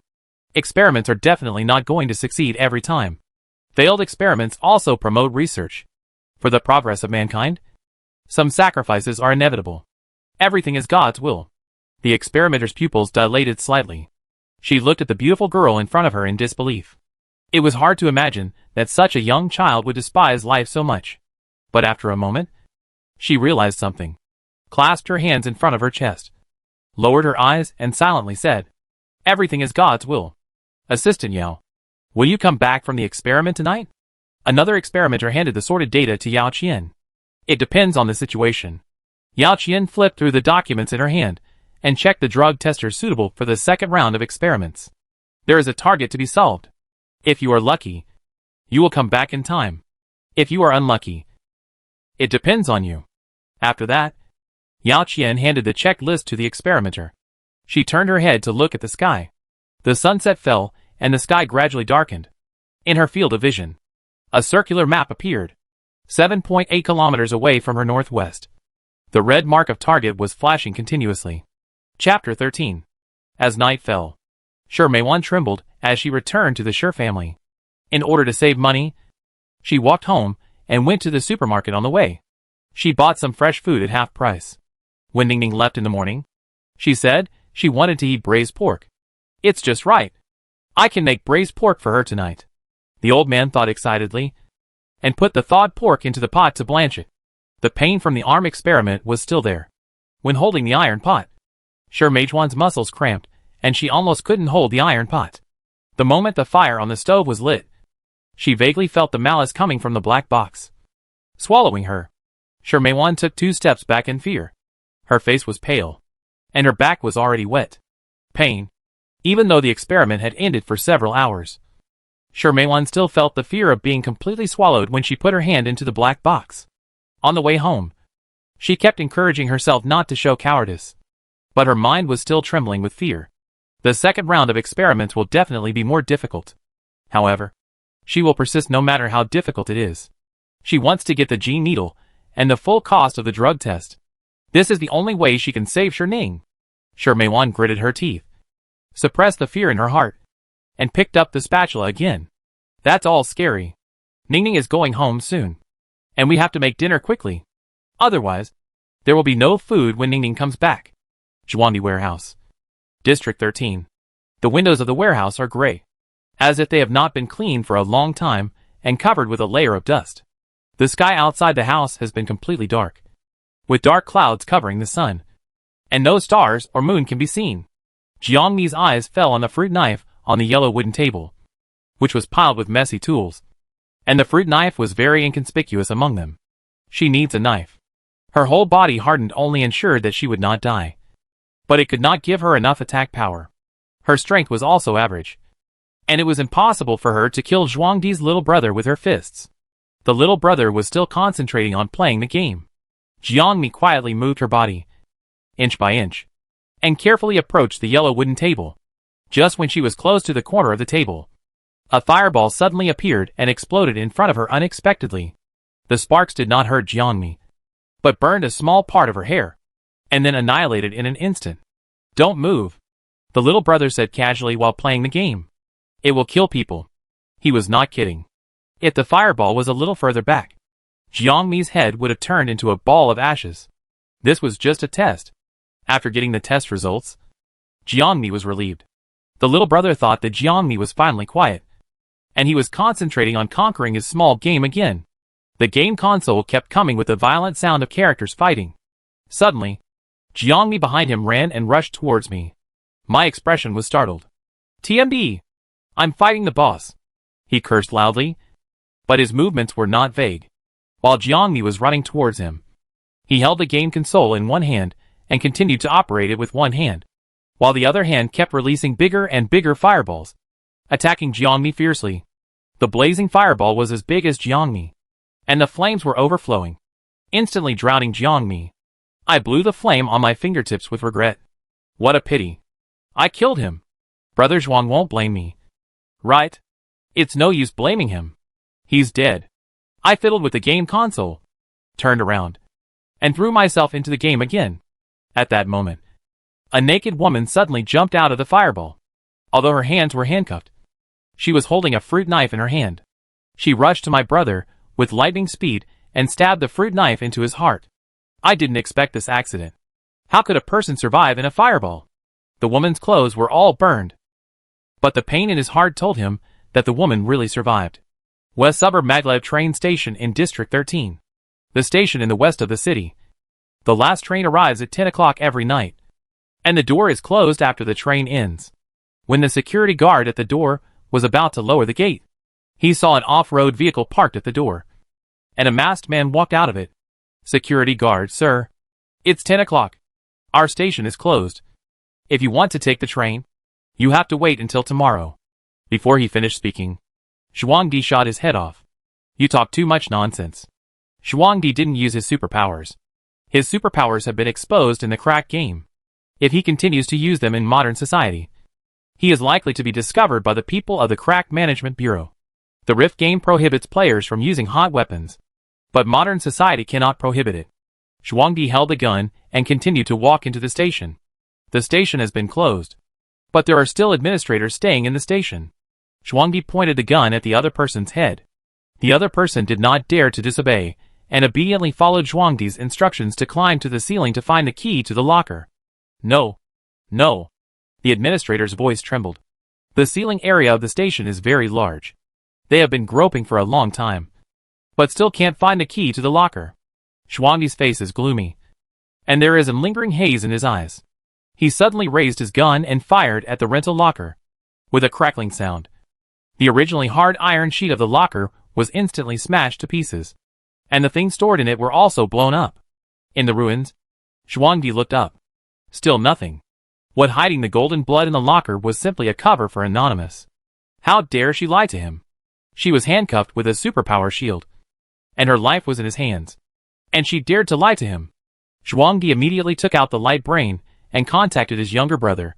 He would not let Anonymous go, and he would make her live a life worse than death if she dared to lie to him. After a long silence, no one answered the light brain. Zhuangdi dialed another number, and still no one answered the light brain. Zhuangdi's face darkened. He immediately drove back to the warehouse. District 13 at night was sparsely populated, and there were almost no vehicles on the road. Zhuangdi ran all the way, with a speed of more than 300 yards. Arriving at the door of the warehouse, Zhuangdi swung his tail, raising a cloud of dust. He rushed into the warehouse. What came into view was the body of his younger brother hanging high in the middle of the warehouse, hung by a hemp rope. He had lost his breath, and the area where his heart was covered with blood. Anonymous! Anonymous! Zhuangdi's eyes were red with anger. How could this happen? She was clearly handcuffed with a superpower shield and had no ability to resist at all. How could she break free?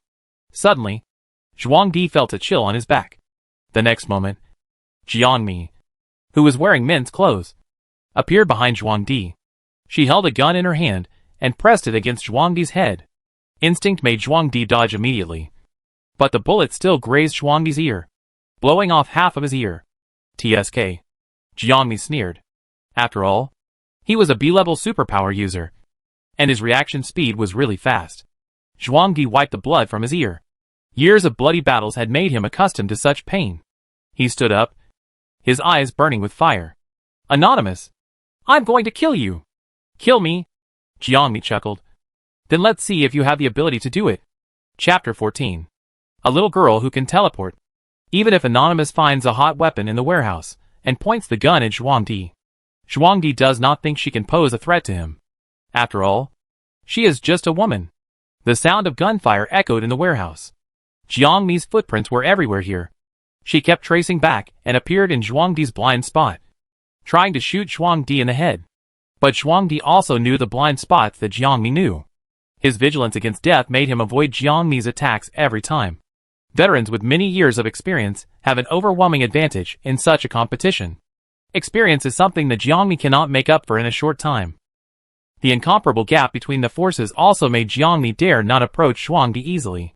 When Jiangmi once again dared to teleport behind Zhuangdi and put his gun against the back of Zhuangdi's head, Zhuangdi was extremely fast, and the powerful explosive force of his muscles allowed him to instantly grab Jiangmi's hand holding the gun. And then he turned his hand to press her under him. He grabbed Jiangmi. Zhuangdi clamped Jiangmi's hands with one hand and grabbed her neck with the other hand. Bitch! You still want to fight me? You weren't even born when I killed people. He easily grabbed Jiangmi without using his superpowers. Jiangmi's pupils shrank suddenly. Before, whether it was number 69, the bounty hunter in the crack, or the younger brother who just died under Jiangmi's knife, there was a huge difference between them and Zhuangdi. Zhuangdi was the leader of a large group of bounty hunters, and a hunter who survived the crack countless times. Even if he didn't use superpowers, his strength should not be underestimated. For the first time, Jiangmi saw the difference in the strength between individuals. In the past, she was able to win purely by using a little cleverness and good luck. But now, luck is no longer useful. Tell me, where is the golden blood? Zhuangdi doesn't care about the death of his younger brother. He only cares about the golden blood. He pinched Jiangmi's neck with his 5 fingers. Jiangmi's face was pale and breathing was difficult. But Zhuangdi pinched tighter and tighter. Don't think I dare not kill you. Zhuangdi roared. I will die. I will really die. The fear of death instantly enveloped Jiangmi. However, in the next moment, she suddenly broke free from Zhuangdi's hands and disappeared. Zhuangdi's pupils trembled. No. Teleportation shouldn't be able to break free from his shackles. Teleportation can't have this ability. It was the same in the crack before. How could teleportation break free from the blue-striped spider's silk? That thing is so sticky that it can almost embed into people's flesh. Anonymous' real ability is not teleportation. After realizing this, Zhuangdi's face turned pale. He quickly looked for Anonymous' location. But before he found Anonymous, a hand suddenly pierced his chest. Jiangmi traced back to Zhuangdi's location and used her hardened body to pierce Zhuangdi directly, just like she killed the blue-striped spider in the crack. Jiangmi pulled out her hand suddenly, and a huge blood hole appeared on Zhuangdi's chest. Blood gushed all over the ground, and the warehouse was full of blood. Zhuangdi turned around and looked at Jiangmi in disbelief. You actually have 2 superpowers. After saying this, he fell to the ground with a bang. Zhuangdi died completely. And the system also sent a reminder, kill B-level superpowers and gain 673 magic points. Current magic value, 3,700. Zhuangdi's little brother is a C-level psychic. When Jiangmi killed him just now, he got more than 400 points of magic value bonus. Now with Zhuangdi's part, Jiangmi already has 3,700 magic points. The system popped up a reminder again. The host currently has 1,676 points of mana that have not been allocated. How should it be allocated? The basic parameters are speed, strength, hardening, and mental strength. Jiangmi did not hesitate. Hardening. Hardening all. Hardening is very useful, especially with path tracing. Attacking the opponent when prepared is simply a sure kill. Even if you encounter a surprise attack, hardening can save your life and path tracing can escape, which is enough. Jiangmi plans not to add other basic attributes before hardening reaches the maximum level. After completing the basic parameter allocation, the system popped up a new AI panel. Basic attributes. Number, none. Magic, 3,700 allocated. Hardening, 3,700. Speed 0. Strength, 0. Mental strength, 0. Own ability. A hardening. 1. It can increase the hardness of the ability user and make him immune to attacks below level A. 2. It can harden the objects touched by the ability user to level A. Subordinate abilities. C-Path Retracement allows the ability user to retrace to any spatial point he has been to, within a radius of 10 meters. The level of his own ability has not changed and is still A level, indicating that the magic value of 1676 is not enough to make a qualitative leap in his ability.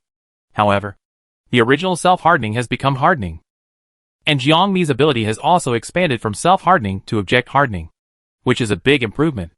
However, it would be better if this ability was upgraded earlier. Jiangmi complained in her heart that if she could harden the object just now, her clothes would not be burned by her younger brother. To be honest, it is awkward to chop people with your whole body naked. After dealing with Zhuangdi, Jiangmi felt much more relaxed. Number 27 died. Zhuangdi and his younger brother also died. No one in the world could know that she was anonymous. As long as she found the gold nuggets taken away by Zhuangdi, she could return to the Shi family and continue to pretend to be her Ning. Solve the survival problem, and spend some time to get the crack information from Mulan Xue indirectly. She still has hope to return to Earth. Jiangmi's mouth corners rose unconsciously. Zhuangdi searched her body and took away her gold nuggets. But he didn't take them out. They were still on him. Jiangmi pinched her nose and felt for the gold nuggets on Zhuangdi's body. She remembered that Zhuangdi should have put her gold nuggets in his trouser pocket and didn't move them anywhere else. Jiangmi tried hard to dig, but Zhuangdi's body was too heavy. He was full of tendons and his body was like a small mountain. Jiangmi used all her strength to turn Zhuangdi's body over and find her own gold nuggets in his trouser pocket. Found it. Jiangmi was overjoyed. At the moment she relaxed, a sharp piece of iron came whizzing and pierced her lower abdomen. The body's instinctive reaction started to harden and protect Jiangmi's internal organs. But her lower abdomen still gushed blood. Jiangmi's mouth was filled with hot and wet feeling, and blood oozed from the corners of her mouth. She turned around and saw a strange woman behind her. She was very young, looking no more than 20 years old. A small face was delicate and beautiful, like the snow in early spring. She wore a high-end suit inside, and a clean white coat outside, with 2 pens hanging in her chest pocket. She looked like a researcher who had just come out of the laboratory. Yaoqian played with 2 pieces of iron, which were attracted by the magnetic force and floated regularly in her hands. Immediately, Yaoqian exerted force with her fingertips, and 2 iron sheets quickly pierced out and hit Jiangmi, knocking her directly against the wall, before Jiangmi could fall freely to the ground. The two iron sheets had already deformed and turned into two handcuffs, locking Jiangmi tightly against the wall. All this happened too quickly, and by the time Jiangmi reacted, she had been controlled by Yao Qian and could not move. Yao Qian slowly pulled a chair and sat down, glancing at the bodies of Zhuang Di and his younger brother around, and then looked at Jiangmi, who was nailed to the wall by herself, and smiled silently. Hardening and teleportation? Fortunately, you have such a strong ability. Then I will accept it with pleasure. Jiangmi's pupils trembled, and her shoulders trembled. This woman, she could also obtain the other party's ability by killing the target. Chapter 15. Yao Qian waved her hand, and the metal in the warehouse clanged. Countless iron nails, iron blocks, guns, and knives escaped gravity and flew into the air, pointing directly at Jiangmi. The wind whistled, and countless metals flew towards Jiangmi. Jiangmi wanted to use her own hardening to bear it, but the next moment, the flying iron nails cut Jiangmi's skin. The opponent's ability was above A level. Realizing this, Jiangmi no longer resisted, and instantly used the path backtracking to break free from Yao Qian's shackles. Above A level is S level, and when she encounters S level, her hardening is useless. With this level of suppression, she has no chance of winning, so she can only run. Jiangmi ran away. She was carried to the warehouse by Zhuang Di, and she could run all the way along this path. But Yao Qian was extremely fast. When Jiangmi ran quickly, she actually caught up with Jiangmi with teleportation, and several metal blocks quickly attacked Jiangmi. Jiangmi was dumbfounded. S-level metal control and teleportation. How can she play? After using path retracing to avoid the attack, Jiangmi was forced back to the warehouse by Yao Qian. Then, she heard Yao Qian's chuckle. What? I thought it was teleportation, but it turned out to be path retracing? What a rubbish ability. Jiangmi was stunned. Why does she know her own ability? No. This woman said she wanted to take away her teleportation, which means she essentially doesn't have space-related abilities. But she just used teleportation. So her ability. Jiangmi grabbed a fruit knife, and path retracing appeared next to Yao Qian, and then stabbed her in the lower abdomen. Dang! With a sound, Jiangmi stabbed an extremely hard body, and the fruit knife in his hand flew to the ground, and the steel body buzzed. Jiangmi. This is her own hardening. You found it. Yao Qian turned around and smiled at Jiangmi, who was attacking. My ability is stealing. Stealing. Stealing other people's abilities. Jiangmi frowned and quickly used path tracing to retreat, keeping a certain distance from Yao Qian. So, the ability you just used to control metal is also stolen from others? Jiangmi asked. Yao Qian raised her eyebrows slightly. She didn't expect the girl in front of her to react so quickly. She knew in an instant that metal control was not her ability. So what? Yao Qian lifted the broken hair hanging on her shoulders indifferently. Don't you like to use hardening and path tracing to penetrate the opponent's body to kill the opponent the most? But this trick doesn't work on me. Jiangmi's body hardening is A level. Yao Qian's body hardening is also A level. What will happen when two bodies with the same A level hardening collide? It will collapse. Yao Qian came very early. She arrived at the warehouse long before Zhuang Di came back. But she didn't show up because she wanted to confirm Jiangmi's ability. It was just that Jiangmi's footprints were everywhere in the warehouse. So Jiangmi used the path backtracking to the level of teleportation. So she mistakenly thought that Jiangmi's other ability was teleportation. But it didn't matter. She also stole S-level metal control from others. Her stealing ability would not be discounted due to her own ability level limit. So it was enough to kill Jiangmi. Yao Qian used metal control to attack Jiangmi again. Jiangmi used path backtracking to avoid it. But Yao Qian's speed was too fast, and Jiangmi's right arm was still cut by the metal. Bloody! Self-hardening blocked some of the damage. If it hadn't been for self-hardening, Jiangmi's arm would have been cut off. Next time, I won't aim at your arm, but your neck. Yao Qian blinked at Jiangmi. The cat and mouse game is almost over. Jiangmi got up from the ground in a panic. Her dominant hand was her right hand, which was now covered in blood. Even if she was given a knife or a gun, she couldn't seriously injure Yao Qian. She looked at Yao Qian, and a forced smile appeared on her blood-stained face. Don't you want to continue to deal with it? Or has the time limit for the superpower you stole expired? Yao Qian was slightly surprised. How do you know? You used it very restrained. Jiangmi said truthfully. For example, hardening and path tracing. These superpowers that you can steal from me at any time. You use them casually. But the superpower of metal control, which is so powerful, can kill me if used continuously, but you use it very restrained. It means that your theft has a time limit. Indeed. Yao Qian did not shy away from the question and said frankly, my theft is very ordinary. But as long as I can keep stealing the opponent's superpowers, I am almost invincible. You see, even if I don't use metal control, you can't kill me. And similarly, I can't kill you. However, Yao Qian smiled. You just killed a bounty hunter, and your mental power has been almost exhausted. Even if my metal control reaches the time limit, you can't use your superpowers due to lack of mental power, and I will still win. So don't struggle. Be honest. I will leave you a whole body. You said it as if I would definitely die here. Jiangmi grabbed the chair next to him and climbed up, gritting his teeth. I don't want to die yet. Yao Qian's smiling eyes suddenly became fierce. Life or death is not something you can decide. She waved her hand violently, and the metal in the warehouse made a clanging sound again, ready to aim at Jiangmi. This was the last time she used her ability to control metal, and all the metal objects in the warehouse obeyed her orders. Jiangmi's path retracement distance was 10 meters. As long as the metal attack range exceeded 10 meters, she could be killed. In the face of absolute power, all escapes have nowhere to hide. Yao Qian controlled the metal to chase Jiangmi.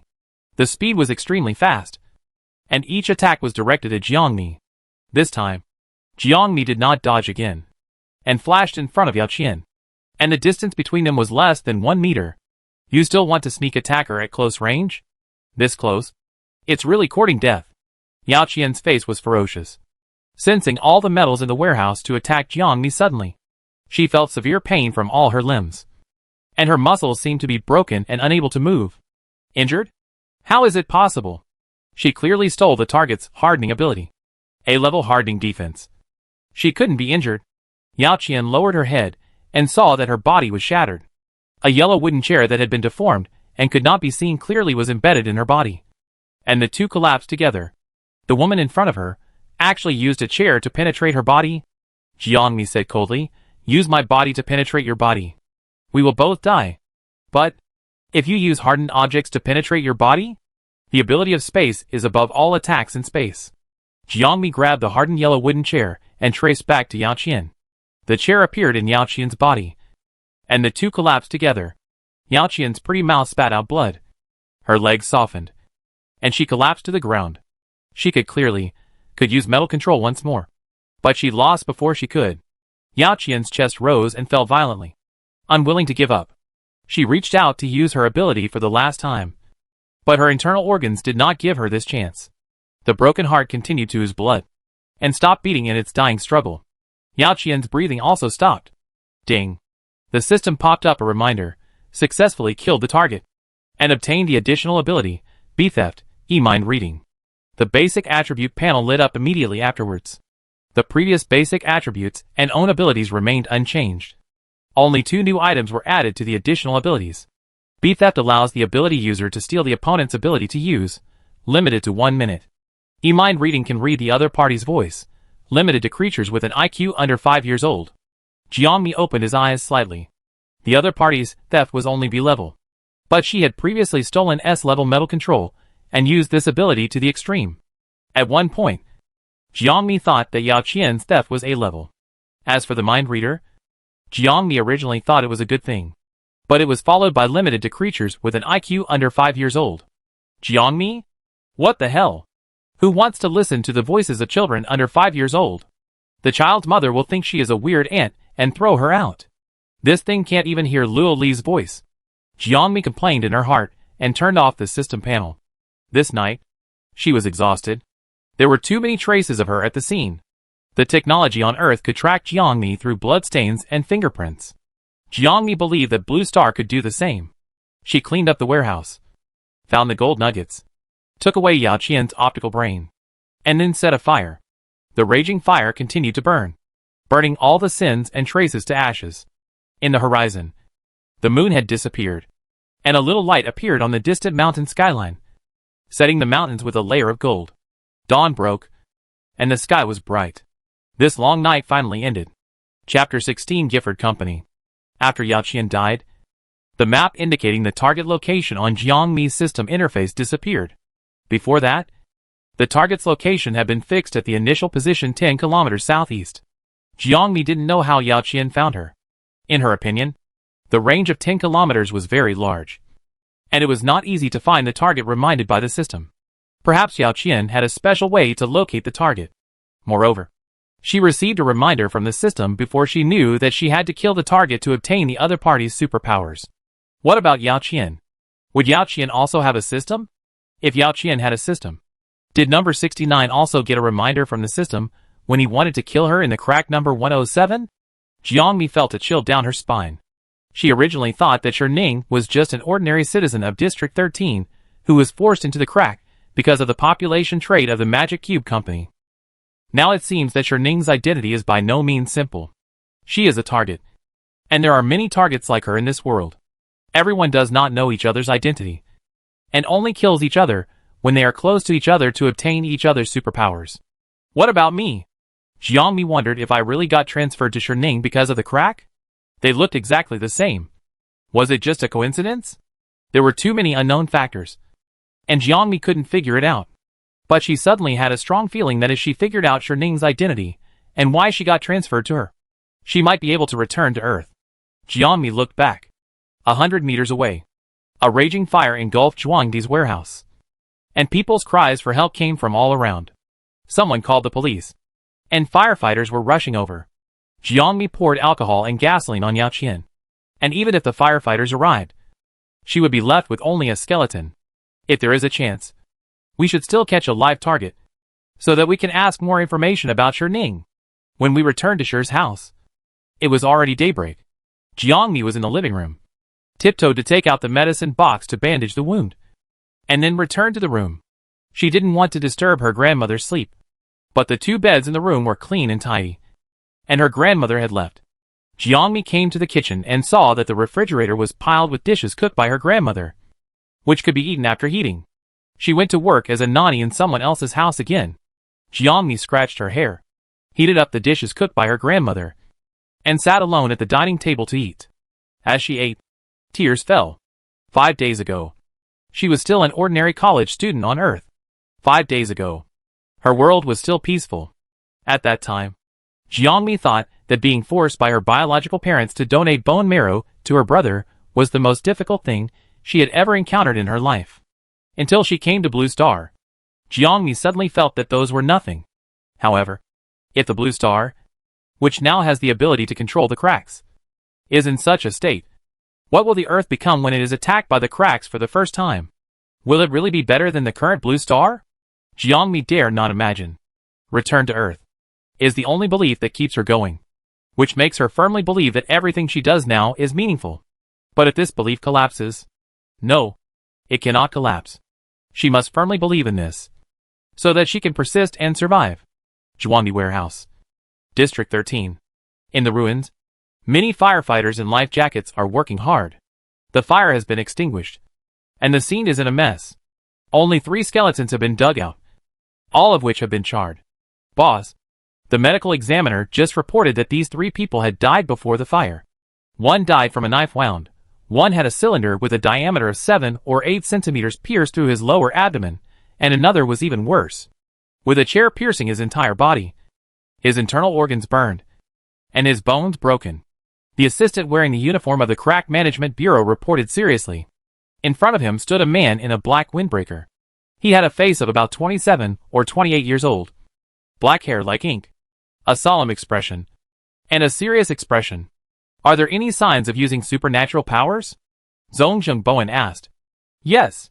The assistant flipped through the information provided by his colleagues. Part of the warehouse wall is made of metal. After testing, it was found that a large area of deformation occurred. It is speculated that only an S-level metal ability person can cause such damage. Zhongjung Bowen frowned. S-level metal ability? Jiang Xiaobai? That guy came to District 13? The assistant hesitated. S-level people are all under the unified management of the country. According to the rules, they cannot move across states at will. Right? Student Jiang didn't come to District 13. A gentle female voice came from behind him. Zhongjung Bowen turned around and saw Mu Lanchua standing behind him. He is still in Livonia. Mu Lanchua flipped through the light brain. I looked at his circle of friends. He is accompanying his girlfriend to play in the newly opened online celebrity store in California today. Why did the professor of the Rift Academy come here? Zhong Bowen didn't ask about Jiang Xiaobai anymore. Crack number 108 has appeared. So professionals like me have to come and seal the crack. Mu Lanchua said, as a matter of course. Director. You are here too, aren't you? It's just a fire. There's no need to ask the director of the Crack Management Bureau to come. It would be too big a deal. And the people below would be scared.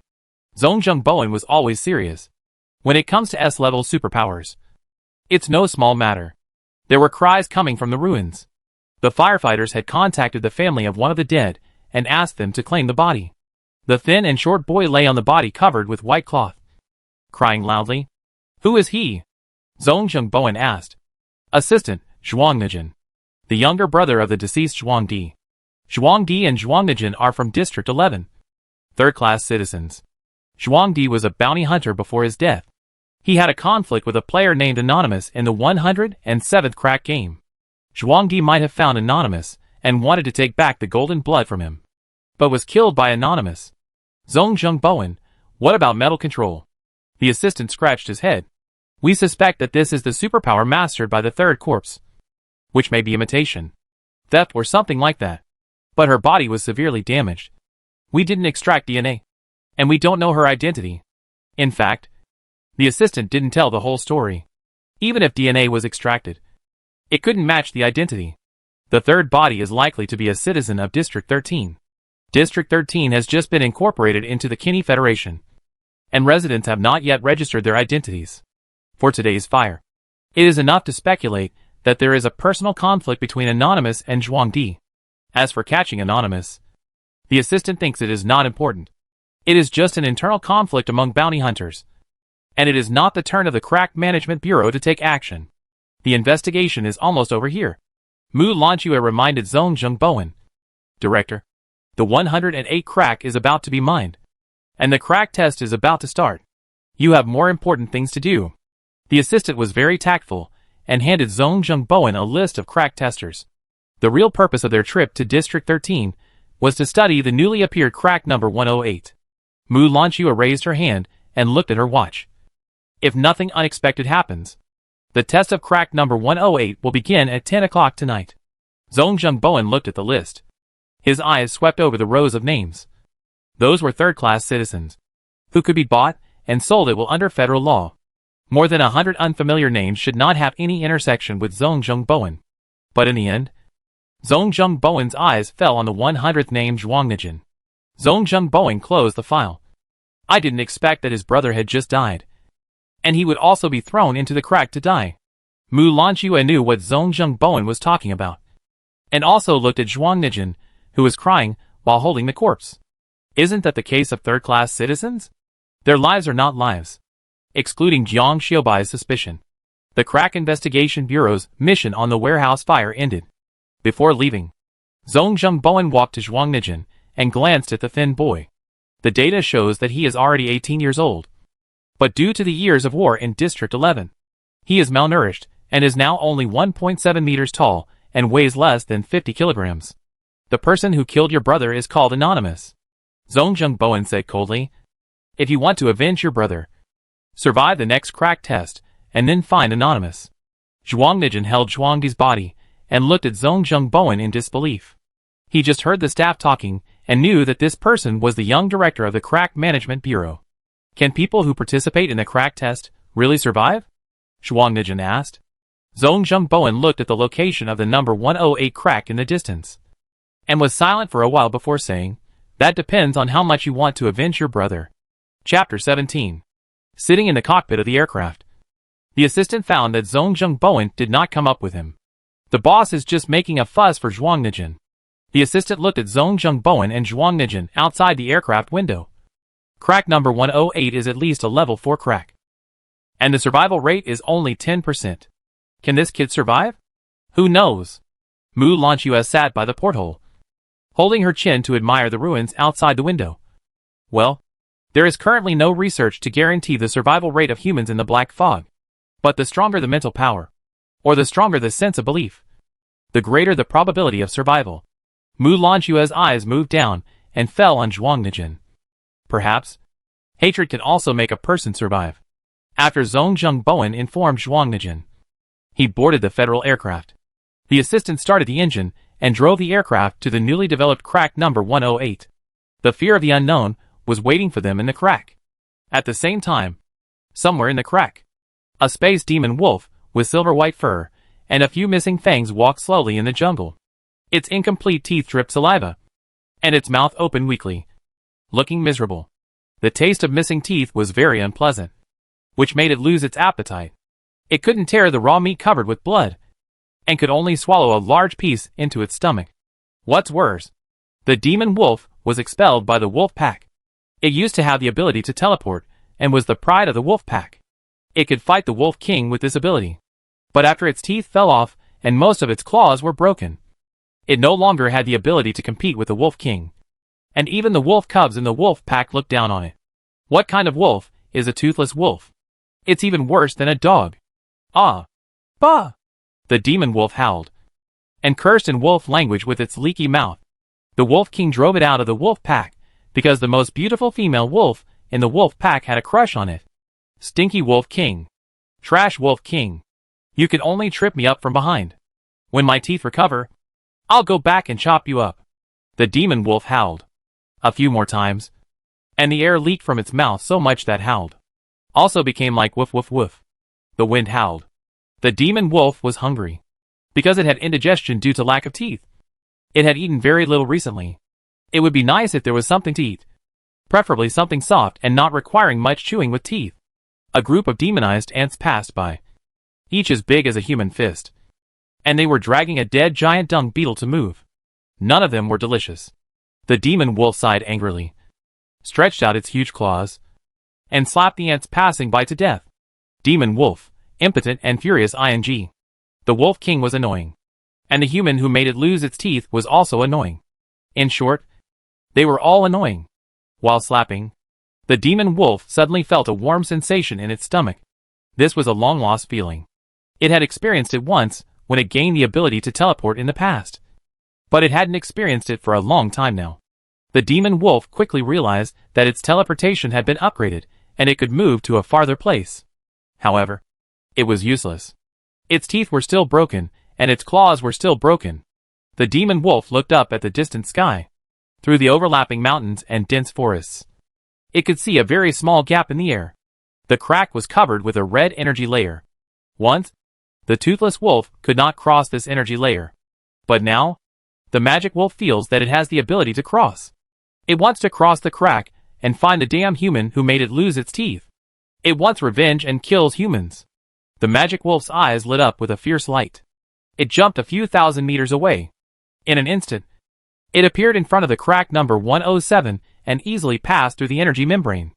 Jiangmi slept for a while after breakfast. When he woke up, it was already 4 o'clock in the afternoon. Grandma hadn't come home yet. Jiangmi remembered that Grandma's nanny worked regularly, and usually didn't come home until 6 o'clock in the evening.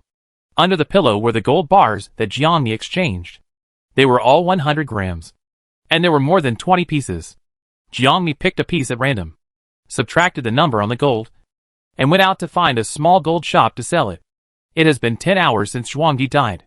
The Magic Cube Company must have known about his death, and they will probably guess that it was Anonymous who did it. They are probably looking for Anonymous secretly. There are too many people trading gold in a city every day, and it is difficult to attract attention for less than 100 grams of gold trading. After exchanging gold, Jiangmi went to the supermarket to buy food, and walked toward Shi's house with food in her arms. She hasn't figured out how to explain the gold matter to her grandmother, and telling the truth will definitely not work. Maybe she can use the crack academy mentioned by Mu Lanchua to make excuses, and the college scholarship is a good excuse. In short, the truth cannot be told to Grandma. It will scare the old lady. Jiangmi was walking on the road thinking to himself, and behind him, the shadow of a huge demon wolf gradually emerged. The demon wolf appeared behind Jiangmi, opened its bloody mouth, stared at Jiangmi with a sharp eye. It was careless before, but now it has upgraded. It is impossible for it not to bite this weak human to death. It still has a few teeth, It can do it. As long as it bites this human to death. Its teeth will grow back in time. It can restore its glory in the wolf pack. The magic wolf thought happily. While Jiangmi was still thinking, it jumped up, rushed forward and bit Jiangmi hard. Crack! Crack! Several familiar sounds rang out. The magic wolf always felt that it had heard this sound somewhere. It thought, and finally remembered it after thinking for a long time. Ah! It was when it bit this human last time. The magic wolf glared and quickly opened its mouth. It saw that its already sparse and pitiful teeth became looser, broken, and collapsed after letting go of Jiangmi. Finally, they fell to the ground one by one. Demon wolf? The demon wolf's nose was sore and tears fell out. Its only tooth, the few teeth it had left, had all fallen out. It had turned from a toothless wolf into a toothless wolf. Jiangmi wiped the smelly saliva on her body with a wet tissue, looked up, and saw the giant demon wolf. The demon wolf was crying loudly, without a single tooth in its mouth. Ah! It was the demon wolf that first bit her in the crack. An old friend. Jiangmi was indescribable. And then she heard the demon wolf's voice. What the hell is this human? Whoa, my teeth. Those are my last teeth. It's over. I can't even bite fish now. Whoa. Am I going to steal the milk of the female wild dog next door in the future? Sucking milk like those puppies? Wow, wow, wow. It's too embarrassing for the wolf. Jiangmi? Why can she hear the voice of the demon wolf? Isn't this unreasonable? Soon, Jiangmi thought of the ability she had just obtained this morning. Ear-reading mind can read the other person's voice, limited to creatures with IQ under 5 years old. Jiangmi looked at the introduction of the ability on the system panel, and then looked at the demon wolf crying in front of him. The limited to creatures with IQ under 5 years old in the brackets is very subtle. Let's just ignore it. The Federation should have special personnel to take care of the creatures that escaped from the cracks. Jiangmi is now a third-class citizen in District 13. At most, she was marked by Mu Lanxue as awakening superpowers in the black fog, and the affairs of the creatures in the cracks are not hers. Jiangmi picked up the food that fell on the ground and prepared to leave quietly. The demon wolf suddenly shrank its body and turned into a medium-sized dog, sniffing Jiangmi's food bag hard. Oh. Food. There is food. It smells delicious. It seems to be very soft. Jiangmi. Jiangmi looked at the husky in front of her, who was already familiar with picking up the food packaging box with his mouth, and then looked at the demon wolf that had disappeared behind him. Jiangmi? She looked twice in a row and finally confirmed that the demon wolf that had just attacked her had really become smaller and turned into a husky. Now it was lying in front of her, eating the egg yolk pie she bought from the supermarket. A wolf eating egg yolk pie. A toothless wolf eating egg yolk pie. It seemed that something was wrong, but it seemed that nothing was wrong. The demon wolf opened a whole box of egg yolk pies with its mouth, 6 of them, and ate them with relish. Jiangmi picked up the food on the ground and ran away. I always feel that if I stay here for a while, something irreversible will happen.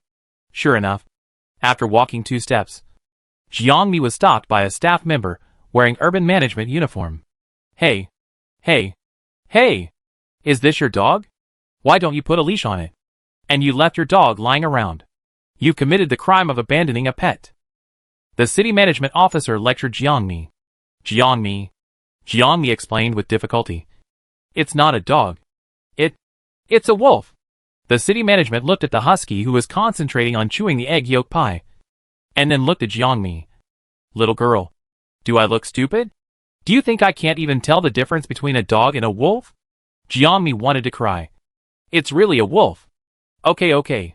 The city management impatiently took out a dog leash from his pocket, tied one end to the magic wolf, and handed the other end to Jiangmi.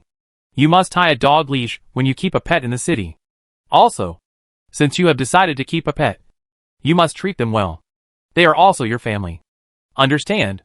After that, the city management leaned over and rubbed the magic wolf's head. Good dog. I have already taught your owner a lesson. She will not abandon you. You have to be good too. The magic wolf stared at the city management. Another human. Negative attack power. Hey. Not as good as that hard woman. It doesn't look very delicious either. Forget it. I'll just continue to eat the egg yolk pie. Wow. The egg yolk pie is really delicious. Jiangmi. The city management officer pulled Jiangmi to complete all the pet registrations, including naming this husky Xiaoha. Then, Jiangmi led her Xiaoha back home. Countless times on the way, Jiangmi thought that this demon wolf would run away. But the brain circuit of the crack creature with less than the IQ of a 5-year-old human is obviously different from that of humans. This hard woman didn't know my identity, but she actually took me home. Great. I'm going to lurk in this woman's house, eat all her egg yolk pies, and gather my strength until my teeth grow out. This way, I will definitely bite this woman to death next time. Hey! My plan is perfect. Back home, the demon wolf obediently lay under the bed pretending to be a dog. In order to make itself more like a dog, it also stretched out its tongue, and its tail swung happily like a dog. Jiangmi. There's no need to do this. Jiangmi sighed. Luckily, when she was holding the dog leash just now, she stole the demon wolf's teleportation ability, and was able to send the wolf back to the crack. Just there's no guarantee that it will run out of the crack again for the egg yolk pie. Let's do this for now, before the wolf's teeth grow out. She is safe, as long as there is enough egg yolk pie supply. This stupid wolf will not think of attacking humans. Jiangmi was tired.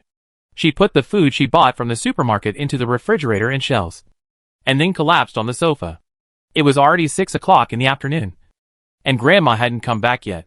Did something happen to delay her at work? For some reason, Jiangmi suddenly had a bad feeling in his heart. At this moment, the demon wolf came out from under the bed, with a crumpled piece of paper in its mouth. Jiangmi picked up the paper, and found that it was a message from her grandma last night. It was probably blown down by the wind and floated under the bed, so Jiangmi didn't notice it for a while. Ning Ning. Grandma applied for a job as a drug tester at Gifford Company. The salary is very good. She has passed the first round of drug testing. After completing the second round of drug testing, Grandma will get the gene needle rewarded by the company. The second round of drug testing lasts for 2 consecutive days, so Grandma won't be back these 2 days. There is money in the cabinet. If you are hungry, just use the money to buy food. Don't save money. Grandma will make money. Jiangmi looked at the message and was stunned for 2 seconds. Gift company? Isn't it the biotech company that hired drug testers with high salaries? Jiangmi thought of something else and took out Yao Qian's light brain. When leaving the warehouse this morning, Yao Qian's light brain received an email named Gift Company Human Experiment List. Jiangmi opened the email. Gift Company's second round of human experiment drug testers have been recruited. This experiment aims to study the frenzy reaction of the human body in the black fog. The estimated success rate of individual evolution in this round of experiments, 2 in 10,000. Chapter 18. A success rate of 2 in 10,000. This is not an experiment. It is suicide. Jiangmi stood up suddenly. This message was written last night, which means that Grandma has been participating in the experiment for nearly 24 hours. What's more terrifying is that Gifford studies the frenzy reaction of the human body under the black fog. Based on Jiangmi's current understanding of the cracks and the information shown by Blue Star, she can be 100% sure that humans have no ability to fight against the black fog. The most brilliant way for humans to fight against the black fog is to control the black fog with the energy layer, which cannot save anyone who comes into contact with the black fog. If Grandma has already touched the black fog, Jiangmi's back was cold. She wanted to rescue Grandma. She couldn't let an old man participate in such an inhumane experiment. However, Jiangmi was in trouble again. The optical brain can find the location of Gifford Company, but how to locate a laboratory for such a large company? Moreover, she couldn't be sure whether the Black Fog laboratory was inside Gifford Company. The magic wolf lay on the ground and picked up the note left by Grandma, sniffed it, and turned his head away in disgust. Oh what? It smells like black fog. It stinks. Why is there black fog here? Damn human. Did you make a crack in this thing again? You are really asking for death. The wolf's nose twitched, and he ignored the note and shook his tail to find his egg yolk pie on the shelf. The magic wolf recognized the smell of black fog. There are countless black fogs in the cracks, and it is very familiar with this smell. Jiangmi's eyes lit up, and seeing that the magic wolf had already taken out the egg yolk pie and opened the box skillfully, Jiangmi rushed forward and snatched the egg yolk pie from the magic wolf. Mom! My egg yolk pie! Don't touch my egg yolk pie! Jiangmi. She was not used to hearing the inner voice of a demon wolf, but still pretended not to hear it. Xiaoha. This egg yolk pie is for Grandma. You can't eat it all. Jiangmi was serious. Demon wolf, awoo. Awoo. Human is so stingy. What's wrong with eating a few of her egg yolk pies? However, this human still discussed it with me. And he really didn't know that I was a wolf. My disguise is perfect. Jiangmi held back the twitching corners of his mouth and said seriously, if you want to eat egg yolk pie, it's not impossible. But you have to wait for Grandma to come back. Demon wolf tilted his head. Awoo? What a trouble. I am a wolf. Shouldn't I eat egg yolk pie whenever I want? This is the bad thing about being a dog. You have to listen to humans. Alas, for egg yolk pie, wait for Grandma to come back. It's not impossible for Grandma to come back, but the old woman is with the black fog, so she can't come back. Right? This human can't wait any longer. The old woman is dead. Jiangmi saw that the demon wolf was a little loose, and persuaded him. When Grandma comes back, not only can I give you egg yolk pie, but Grandma can also fill your teeth, and can fill all your teeth, so that you can still eat meat. Demon wolf. Filling teeth. The old woman can actually fill teeth. Ah! My masculinity. My glory. My little female wolf. They can all come back. The demon wolf instantly stood up with full energy, and its tail shook like a rattle. Demon wolf, awoo. Awoo. I must find Grandma back. I must find Grandma back. Jiangmi's mouth curled up. A 5-year-old child with an IQ is really easy to coax. Jiangmi took out Yao Qian's optical brain again. Yao Qian could receive experimental emails from Gifford Company, which shows that she has a close relationship with this company. Jiangmi was too tired to fall asleep during the day. Now Elle carefully studied her optical brain, and found that Yao Qian was not from District 13. She was from Livonia, the capital of the Kinney Federation. Yao Qian came to District 13 to do research, so she was not familiar with District 13, and had not been to many places, except for Zhuangdi's warehouse. There were only 7 addresses in her navigation. Gifford's Black Mist Laboratory may be located in these 7 addresses. After searching the location with the optical brain, Jiangmi immediately took the magic wolf out. The ability of space teleportation is very useful. It can teleport to any place Jiangmi has been to. Some places that have not been to can also be determined by direction and distance, and then teleported. Jiangmi grabbed the traction rope of the magic wolf, and instantly moved to a big tree at the door of Gifford Company. The demon wolf holding the egg yolk pie? Wasn't I at home just now? Why did I come out? Fuck. This woman can teleport. This woman is quite powerful. She is hard and can teleport. When I get my teeth back and seek revenge on her, I must be careful. This woman is cunning. It turns out that she has more than one superpower. The demon wolf stared at Jiangmi with a fierce look, and his round blue eyes were full of vigilance. Jiangmi. It's a bit strange to hear a wolf constantly complaining about himself. It was already dark. The sun was setting, and he didn't know what stage the experiment was at. Jiangmi leaned over and asked the demon wolf, Xiaohe, do you smell the black fog? The demon wolf looked alert, glared at Jiangmi, then stretched its neck and sniffed to Gifford. A little, but not much. The demon wolf shook its head. There were 10 drug testers in the experimental report, which meant they needed a lot of black fog. The small amount of black fog smell that appeared in Gifford might just be the smell of the experimenters. Jiangmi pulled the leash of the demon wolf. Let's go to the next location. One person and one wolf searched 6 places in a row. The smell of black fog became weaker and weaker at the following addresses. As night fell, the crescent moon was in the sky, and many companies and factories had closed down, and the whole city fell into silence. Arriving at the last location, Gifford's outsourced pharmaceutical factory, the demon wolf habitually sniffed everywhere, but still shook his head. Strange. Why can't I smell the smell of black fog at all? There is really no smell at all. Jiangmi's face darkened. Could it be that the location of the black fog experiment is not in Yao Qian's navigation?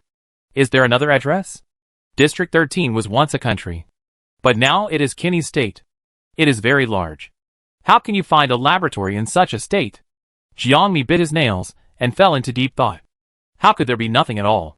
Grandma is just doing a round of experiments, and her body is inevitably contaminated with the smell of black fog. Yao Qian is an experimenter, and she must have the smell of black fog on her body. She is likely to have been to this factory. Suddenly, Jiangmi's eyes lit up, and he quickly took off the scarf around his neck.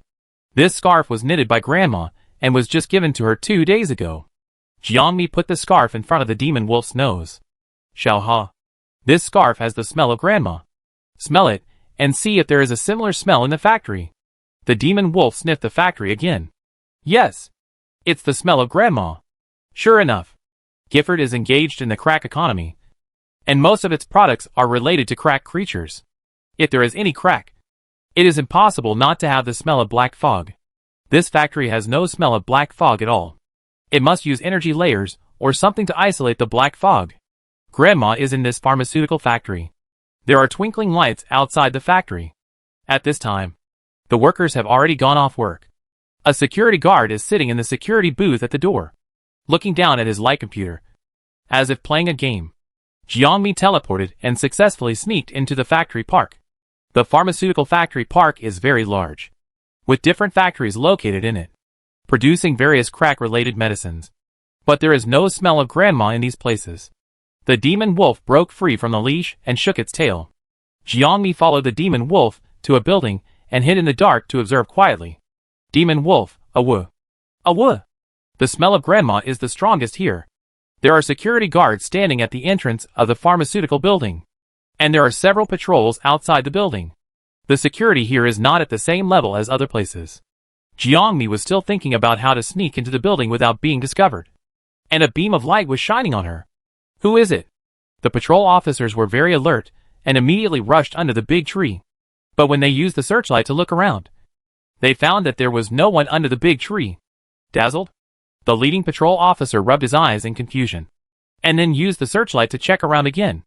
After confirming that there was no intrusion, he continued to patrol around the building. On a thick branch of the tree, the demon wolf held Jiangmi's collar in his mouth. The man and the wolf lay on the tree trunk, not daring to breathe. Jiangmi's alertness is not good. Apart from her superpowers, she is just a college student with no fighting ability. The demon wolf is very alert. The beast's instinct allows it to quickly detect the presence of patrol personnel. Before the searchlight shines on the tree, it has already grabbed Jiangmi's collar and teleported to the tree. However, after being pulled to the tree, both the man and the wolf were silent. The man and the wolf looked at each other. Jiangmi was fine. She knew that the wolf could not bite her to death, so she was not afraid. But the demon wolf's thoughts were very rich. What should I do? How can I use my ability in front of humans? How can I pretend to be a dog? This human is too insensitive. She didn't even know someone was coming over. It's all her fault. If this human wasn't such a loser, the fact that I'm not a dog wouldn't have been exposed. What should I do? Can I get my teeth filled? No more egg yolk pie in the future? Egg yolk pie. My egg yolk pie. Xiao Ha. Jiangmi interrupted the demon wolf's chattering. If he let the wolf continue to think about it, there would be no end to the night. Did you use your superpowers just now? Demon wolf. I was discovered. Let's fight. Woman. I'm not afraid of you. Even if I don't have teeth, I can still cut you into 18 pieces. You are awesome. Jiangmi suddenly smiled and held the furry head of the demon wolf. They say that dogs follow people. And it's true. I evolved. And you evolved too. Great. Xiao Ha. You must be the most powerful dog in the world. Demon wolf tilted his head. Can it be like this? That's right. Dogs can also evolve. Who says dogs can't evolve? Didn't the female wild dog next door evolve? Its milk evolved to be very sweet. So delicious. So, I'm just an evolved dog, not a wolf. Wow. This excuse is perfect. As expected of me. The magic wolf wagged its tail wildly, expressing its agreement with Jiangmi's words. In order to make itself more dog-like, it licked Jiangmi's hand with its tongue. Jiangmi, there's no need to do that. Jiangmi quickly rubbed the magic wolf's head and wiped the saliva that it licked on its hand back on its head. So, Xiao Ha, you've upgraded. You're now a powerful dog. We have to work together to rescue Grandma. Right. The magic wolf nodded vigorously. That's right. We'll sneak into this building later. You're so good and vigilant. The safety of Grandma and me depends on you. The magic wolf nodded even more vigorously. Of course. I am the best wolf in the crack. I am also the best dog outside. No dog can compare to me. The action of one man and one wolf began. It turns out that letting the magic wolf protect Jiangmi is much more useful than letting Jiangmi sneak in with the magic wolf. The magic wolf grabbed Jiangmi's collar and easily teleported to a place in the building where there were no surveillance and patrol personnel. The patrol of this building is extremely strict, and almost all the people standing guard inside are high-level superpowers. But the magic wolf took Jiangmi to shuttle through it, as if he was in and out of no one's land. Its sense of smell and its wild alertness made Jiangmi almost discovered by the patrol personnel countless times, but he was successfully carried away by the magic wolf. The infiltration of the human-wolf combination was perfect. When a patrol suddenly appeared in front of Jiangmi, the demon wolf had already bitten Jiangmi's collar and teleported her to another space. This time the demon wolf was in a hurry. Jiangmi fell to the ground and hit her head on the iron door behind her. The impact was too loud, and Jiangmi didn't harden up for a while. She groaned in pain at the back of her head. Demon wolf. Oh! This woman sometimes removes her ability and is not so hard. Then I'll follow her all the time, so I can take the opportunity to bite her to death. Perfect. You are worthy of me. Jiangmi. You are dreaming. I won't give you this opportunity. Jiangmi struggled to get up and looked around. At their location just now, there were patrol personnel in front and surveillance behind them. The demon wolf teleported ruthlessly this time and went to an unknown place. But he could teleport and leave. Suddenly, the roar of a beast came from behind, which scared Jiangmi. The demon wolf next to him was also frightened, and its hair stood up. Its back arched, and it bared its non-existent teeth. It had a tendency to recover its size. Jiangmi swallowed his saliva, touched the demon wolf's head, and then walked forward. The further he walked, the louder the beast's roar became. When the man and the wolf walked completely to the cage, Jiangmi saw a deformed monster in a cage about 1 meter square. Its lee-gray skin was covered with thick water, without a single hair, 2 hands and 2 legs, a flat nose and a wide mouth on its face, eyes like aliens on both sides of its head, and fangs in its cracked mouth. Jiangmi suppressed his inner fear and took out the experimental report hanging on its cage. 1-hour record of the black fog experiment. The tester still maintained his human form. His hair fell off, and his skin began to turn lee-gray. 2-hour record of the black fog experiment. The tester's skin completely turned lee-gray. Pustules appeared all over his body. The pustules burst one after another. Pus flowed, and his facial features were distorted. 3-hour record of the black fog experiment. The tester's alienation ended.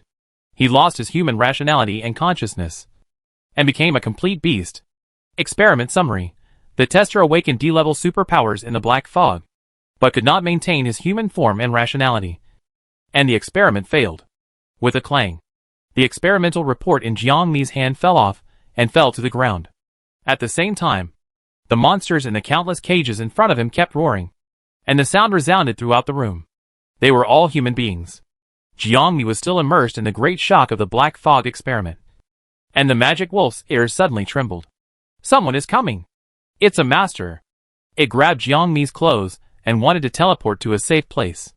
Jiangmi suddenly held the magic wolf's mouth, grabbed the experimental report with his other hand, and put it back to its original position, and then slipped into a dark corner of the room. This is the gap between the cage and the wall. It is very narrow, and outsiders will not notice it. The demon wolf, with its mouth held? Shameless human. You actually held my mouth. Do you still take me seriously? Ah! I'm going to kill this human. This is too shameful. Too shameful. Jiangmi took a deep breath and touched the demon wolf's head before the people outside came in. Xiao Ha. Holding the dog's mouth means praising it for being smart and brave. Xiao Ha is the smartest and bravest dog in my heart. The demon wolf tilted its head. A wuh? Is that so? The behavior of humans and dogs is really strange. Ah. But what this woman said is right. I am a brave and smart dog. The demon wolf was still chattering. And at the same time, the door opened and several people in suits and white coats walked into the room. Jiangmi immediately became alert, and the demon wolf next to him stopped nagging. The 3 people who walked into the room were wearing suits, and the other 4 were wearing white coats. The leader of the white coat was a bald middle-aged man wearing gold-rimmed glasses, and the name tag on his chest read Professor Ming Qin. Ming Qin introduced to the man in the suit. Mr. Ding. This is the black fog experiment conducted by our company. It is undeniable that we have not yet found a way for humans to completely defeat the black fog. But through potions, We can ensure that humans survive in the black fog and awaken their superpowers. The man in the suit, called Mr. Ding, looked around the monsters in the cage, raised his handsome eyebrows. Survive in this way? It's better to die. When he said this, the monsters in the cage kept roaring, as if they acknowledged Mr. Ding's words. Mr. Ding, science is progressing, Meng Qin shouted. Since the establishment of the God's gift, we have mastered the technology to allow humans to survive in the black fog. This is God's gift. It is a height that humans have not been able to reach so far. As long as we conduct more experiments, God will reward us. And our experiments will be more perfect. Mr. Ding, you have to believe that all this is just a matter of time. If you don't want to cooperate with us, I don't think you will come to me. Mr. Ding pondered for a moment. Just surviving is not enough. I not only want humans to survive, but also to remain rational. Meng Qin patted Mr. Ding's shoulder in a friendly manner. This is the topic we are studying. If you want to see it, it's not impossible. But I think the cube needs to pay a little compensation. After all, we are cooperating. And you can't ask for it unilaterally, Meng Qin said, holding Mr. Ding's shoulder. And the group walked out of the room. It is not difficult to guess that the place they are going to is the site of the black fog experiment. After the crowd left, Jiangmi and Molang came out of the narrow gap. God's gift. Jiangmi had seen this name when she was looking up information in the library. But these 3 words are banned words on the internet. And she also saw it in the picture. God's gift is a cult. They believe that cracks are God's gift and the future direction of human evolution. They advocate opening all cracks and letting humans and cracks coexist and die together. When the cracks are opened, the most terrifying thing is not the crack creatures, but the black fog. When the black fog eats away at the blue planet, only 1 in 10,000 of all the billions of human beings can survive. What a bunch of lunatics! Jiangmi cursed in a low voice. The pharmaceutical building is full of people from the God's gift. Molang has such an arrogant personality and is extremely wary of those people. It can be seen that the force value of these guards is not low. Jiangmi had no confidence that she could find her grandmother. She was too unfamiliar with the pharmaceutical building, and was not sure how far her grandmother's experiment had progressed.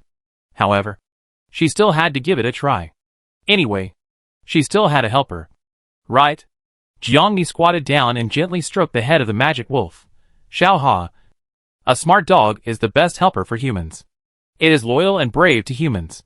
You are such a smart, brave and loyal dog. Right? Magic wolf, a woo? Of course I am the smartest, bravest and most loyal dog. Is there anything else to say? Magic wolf, a woo, Jiangmi said softly. Then as such an excellent dog, can you move these cages to another place and then open them? Demon wolf, a woo? If I say I can't do it, doesn't that prove that I'm not smart, brave, loyal, or excellent? How can that be? I'm definitely the smartest, bravest, most loyal, and most excellent dog. The demon wolf's eyes were firm. A woo. Waiting room of the Black Fog Laboratory in the pharmaceutical building. There are 10 testers participating in the second round of drug testing. They took the medicine provided by the experimenter in the first 24 hours. In the next period of time, they will enter the black fog glass room to undergo the experiment. There are still 10 minutes before the black fog experiment. The experimenter took the list of testers and counted the people participating in the experiment. Wu Sheng, Zhao Qianquan, Shi Meiwan. Shi Meiwan? Shi Meiwan didn't respond after calling several times. The young man in front of Shi Meiwan reminded. Shi Meiwan is the old lady. Right? She took the medicine and felt uncomfortable. She is in the bathroom. Is it a rejection reaction? The experimenter took up a pen and made a note on the list of drug testers. Sure enough, age has a great impact on the medicine. Elderly people over 70 years old are no longer adapted to our medicine. Next time, we still have to consider the age of the drug testers. After completing the record, the experimenter looked at the drug testers again. Since she has a rejection reaction, the next experiment does not need to be done. You follow me. We will proceed to the next experiment. The experimenter led the remaining 9 drug testers to the Black Mist Laboratory. A few minutes later, Shi Meiwan came out of the bathroom tremblingly, holding her stomach. 24 hours after taking the medicine, she was no longer as normal as those young drug testers. The drugs eroded her body and made her very uncomfortable. Seeing the empty waiting room, Shi Meiwan asked the lab assistant next to her, Where are the remaining drug testers? The lab assistant was a robot with pulleys installed on the chassis. It had been serving drug testers in the waiting room. When Elle heard Shermajuan's question, it raised its square head, and the huge round eyes on the screen spun around twice. The lab tester led them to do the experiment. The lab assistant answered mechanically, and then the screen jumped to Shermajuan's lab report. Monsieur, based on your medication reaction in the first 24 hours, it is determined that you cannot proceed to the next experiment. After completing the electronic contract signing, you can go to the finance department to collect your second round of experimental remuneration. Shermajuan looked surprised. Then I can't get the gene needle? The specific terms of the contract between the two parties popped up on the lab assistant's square head screen. According to the terms of the contract, you can only get the gene needle after completing the second round of experiments. Currently, you have not completed the second round of experiments and cannot get the gene needle. Shermajuan paused, her eyes slightly red. I'm not feeling unwell. Really? I can continue the experiment. Please let me continue the experiment. The lab assistant was just a robot, facing Shermajuan's request. It could not handle it. It just kept flashing in its head. Please sign and receive your second round of experiment payment. Please sign and receive your second round of experiment payment. Suddenly, the door of the waiting room was pushed open. The patrolman looked at the lab assistant with an anxious face. Oh no! Do you have a tranquilizer? The monster in room 212. The patrolman was halfway through his words. And when he saw Shermajuan, he immediately changed his words. The experimental subjects have all run out. Two wide eyes popped out on the square screen of the lab assistant. There are A-level to E-level superpowers among the experimental subjects in room 212. And they cannot be released. There are A-level to E-level superpowers among the experimental subjects in room 212. And they cannot be released. So don't repeat yourself, the patrolman said anxiously. Come out with the tranquilizer. The priority of the experimental subjects in room 212 made the lab assistant turn on the red light. And then he left Shermajuan, took a large box of tranquilizers, and followed the patrolman out of the waiting room. Shermajuan looked confused. She wanted to continue the experiment, but the lab assistants had left and no one paid attention to her. Shermajuan rubbed her swollen belly and pushed open the door of the waiting room. The yellow indicator light under her feet lit up, guiding each drug tester to the black mist laboratory. Shermajuan smiled. It didn't matter if no one led her. She could just walk over by herself. As long as she survived the experiment, she could get the gene needle for Hardening. Following the yellow indicator light on the ground, Shermajuan came to the door of the black mist laboratory. Usually, there were patrolling guards around the laboratory. But tonight, the test subjects in the building rioted, and they all went to suppress the test subjects. Through the glass on the laboratory door, Shermajuan saw the familiar testers inside. They had entered the 1-meter square transparent glass room, and the testers were closing the glass doors one by one to seal the glass space. Then, black mist spread from the testers' feet and continued to spread towards them. Their experiment had just begun, and she still had a chance. Shermajuan immediately knocked on the door, wanting to tell the testers that she was here too. At this moment, the testers locked in the glass room were corroded by the black mist and began to go crazy. Their skin turned lead gray, and quickly festering and transformed into countless terrifying granulations, rolling and crawling all over the testers' bodies. Every drug tester looked like this, screaming, roaring, and struggling in the glass room. Their facial features shifted and reshaped on their faces in an indescribable way. The experimenter stood in front of the glass room and calmly recorded. 1 minute of black fog test. The drug tester has been deformed. Shermajuan's voice was stuck in her throat. This is not an experiment. This is turning living people into monsters. Shermajuan turned around immediately, wanting to escape from this horrible place. But her legs were weak. Her feet slipped, and she fell to the ground, unable to get up. She used all her strength, but the rejection reaction and pain after taking the medicine were still there, and she couldn't get up at all. A pair of brand new leather shoes appeared in front of Shermajuan, blocking her way. Shermajuan looked up and saw a man in a white coat, bald and wearing glasses standing in front of her. Shermajuan recognized him. He was in the laboratory just now, and it was he who opened the black fog with a command, turning all the drug testers into monsters. Her throat rolled, her breathing seemed to be choked, and she was unable to speak. Ming Qin pushed the gold-rimmed glasses on his nose and looked down at Shermajuan. Oh, I was wondering why there are only 9 drug testers. Turns out there's another one here. Chapter 19. Sherman was dragged into the Black Mist laboratory by two lab technicians in white coats. At this time, the experiment in the room had ended. 9 glass rooms were filled with gray, festering, deformed monsters, screaming and shrieking at the lab technicians in the room. The sound vibrated in the lab, and people's legs trembled when they heard it. Sherman? The lab technician, who was taking notes, flipped through the documents in his hand. Professor Ming. Sherman has a strong rejection reaction to the drug, and she is not suitable for continuing the experiment. Ming Qin looked at the lab technician. The reflection of the gold-rimmed glasses made it difficult to see his eyes, and he only felt that his mouth was straightened unhappily. Why do you think Yao Qian asked her to participate in the experiment? Different age groups have different cell activities, and older drug testers are also samples. We already have very few samples, and each one is worth cherishing. Ming Qin's face was serious. When District 13 is standardized, our samples will be even fewer. Understood.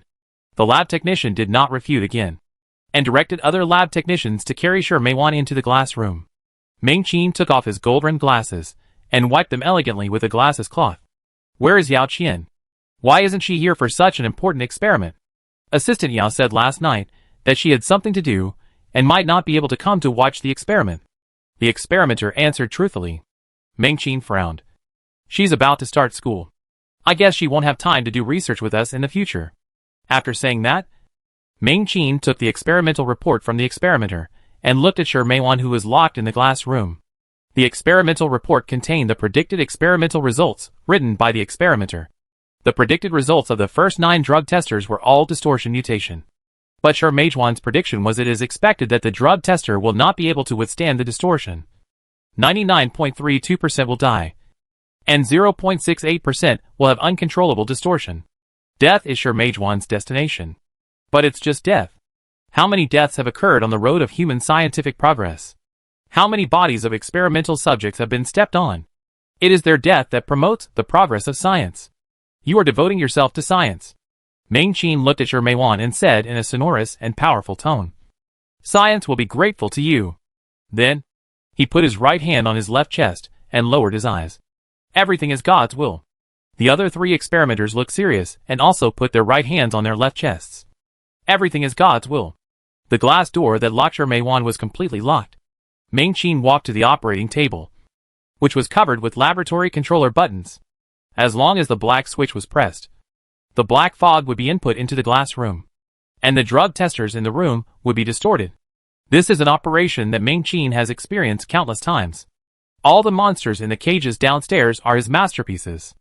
After so many failed experiments, God's gift will only increase the survival rate of humans in the black fog by 1/10,000. This progress is small, but Ming Qin firmly believes that every experiment they do will eventually lead to success. When Ming Qin was about to press the black button, the radio in the laboratory sounded. Professor Ming. It's bad. All the monsters in the cage have been released. Ming Qin's face froze. How could they be released if they were locked up well? Isn't the cage controller still in my hand? The other party's voice was full of embarrassment. We don't know either. Now the building is in chaos. Ming Qin's brows were furrowed. The security of room 212 has always been very good. How could the experimental subject come out? He only remembered that he had just taken the people in the cube to see room 212. Was it done by the people in the cube? They don't really want to cooperate. Ming Qin was so angry that smoke came out of his nose. He ordered loudly on the radio. Activate the energy layer. And don't let those experimental bodies leak out. The Eagle Squad will be dispatched collectively. It doesn't matter if they are all annihilated. In short, not a single experimental body can escape from the park. Yes.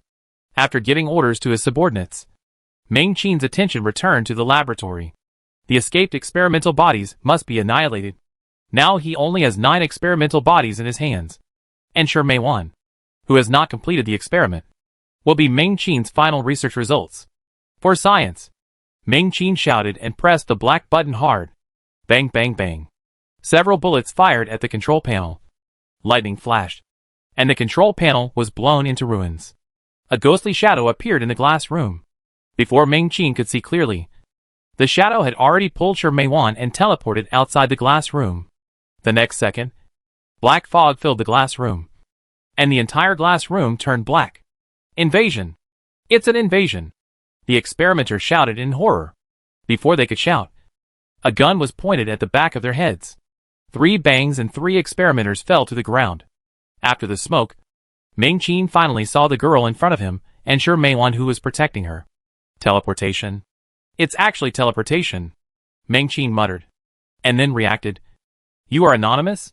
You are the anonymous in the game of crack number 107. You know. It's too late. Jiangmi raised the gun and pointed it at Ming-Chin without hesitation. She took this gun from a patrolman. I have to admit that hot weapons are more useful than fruit knives. Bang! A bullet shot straight at Ming-Chin.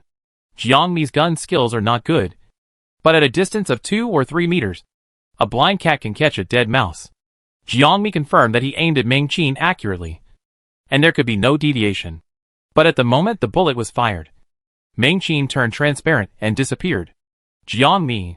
This guy actually has superpowers. Invisibility is a very practical ability in attack. Jiangmi took a deep breath, grabbed Mei-wan's arm, and teleported outside the laboratory without hesitation. In an instant, she teleported back to the laboratory. Ning-ning! Mei-wan exclaimed, slapping the glass of the laboratory, but couldn't open the door. Jiangmi could of course teleport directly back to Shi's house with Mei-wan. But Ming-Chin knew Mei-wan's identity, and he would also know her identity. This man must die. You shouldn't come back. Ming-Chin's voice came from the air, followed by a few clicks. Clicks. After a few sounds, the doors of the 9 glass houses in front of them were opened, and the monsters covered in thick water crawled out of the glass houses. Each of them had tears in their eyes, but they couldn't control themselves and attacked Jiangmi. Jiangmi took a deep breath. The stealing ability allowed her to steal the magic wolf's teleportation. This ability can be used continuously for 1 minute, but if used intermittently, it can only be used 6 times. Just now, she saved her grandmother and used up 20 seconds. There are still 40 seconds. She will use these 40 seconds to kill these monsters. The monsters roared and rushed towards Jiangmi frantically. Jiangmi didn't hesitate at all, and instantly moved behind them, raised his pistol and shot at the back of their heads. In order to ensure that he could hit every time, Jiangmi did not hesitate to close the distance with the monsters. Anyway, she was hardened, so she wasn't afraid of being hurt by the monsters. Her shooting skills were not good, and she might not be able to aim at a certain distance. So she had to aim at the monsters' heads and shoot them in the head. In the laboratory, the sound of gunfire echoed continuously, and the splashing thick water blurred the glass walls on all 4 sides of the laboratory. What kind of picture was that? Jiangmi couldn't tell, but she felt that she was covered with thick water and blood at the moment, like a ghost returning from hell. When the last monster fell, the thick water and blood exploded, and his head turned into an ugly blooming flower, and a strong fishy smell filled the laboratory. It's over, right? It's almost over, right? Jiangmi's body trembled slightly, and his feet almost slipped because of stepping on the thick water. Suddenly, there was a bang. This time, the person who pulled the trigger was not Jiangmi, but Ming-Chin. Ming-Chin emerged from the transparent air. His body became visible, holding a gun against Jiangmi's head, and pressed the trigger without hesitation. Teleportation is such a great ability, Ming-Chin said. Unfortunately, you met me. He had a smug smile on his lips. But this smile, when the smoke cleared and he saw Jiangmi's head clearly, he couldn't smile anymore. On the contrary, Jiangmi, whose head was intact, looked at Ming-Chin indifferently, and suddenly laughed hideously. She pinched Ming-Chin's neck with one hand, and thrust the gun barrel into his mouth with the other. Ming-Chin couldn't speak, sobbing. His figure kept changing, sometimes transparent and sometimes visible, but he couldn't get rid of the gun barrel.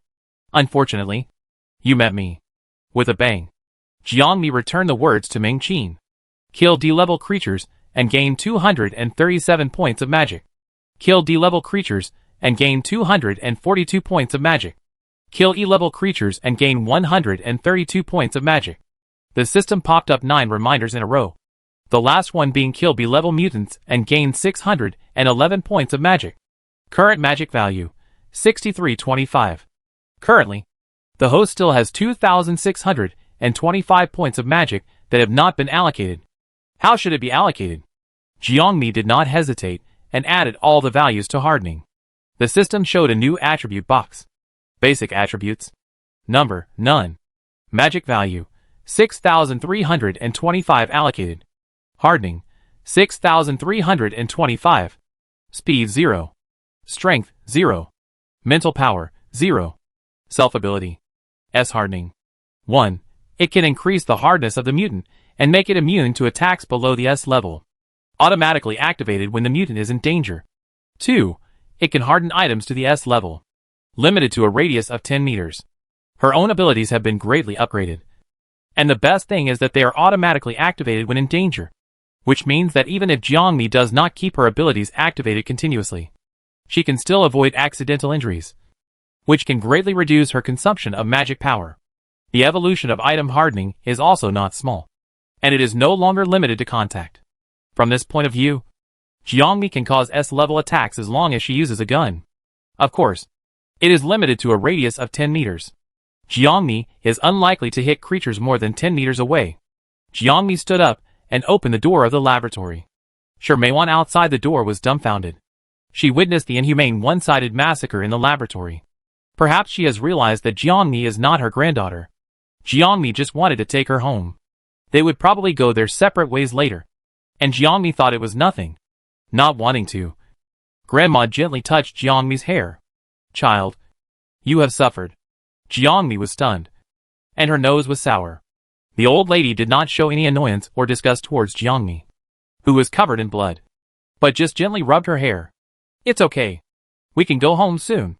Jiangmi would not know that when Shermeiwan picked up Ning, she was also like this, with blood all over her body, and almost no intact skin could be seen.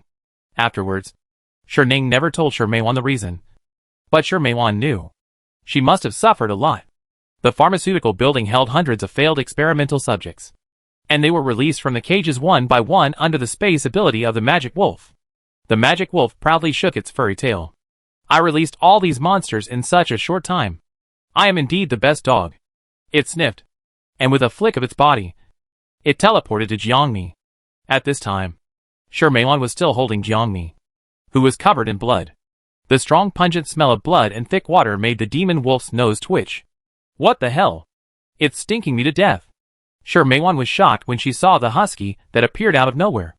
Jiangmi immediately comforted her. Grandma, this is a stray dog I picked up this morning. Shermeiwan nodded in ignorance, and did not doubt a dog. Jiangmi poked his head out, and saw that the building was in chaos. The patrolmen and experimenters were trying to tame the experimental subjects. Grandma, we are leaving. Shermeiwan thought of Jiangmi's ability to teleport just now, and asked, Are we leaving now? It's too dangerous here. Jiangmi said seriously. Those monsters have no mind and will attack us. Shermeiwan was entangled.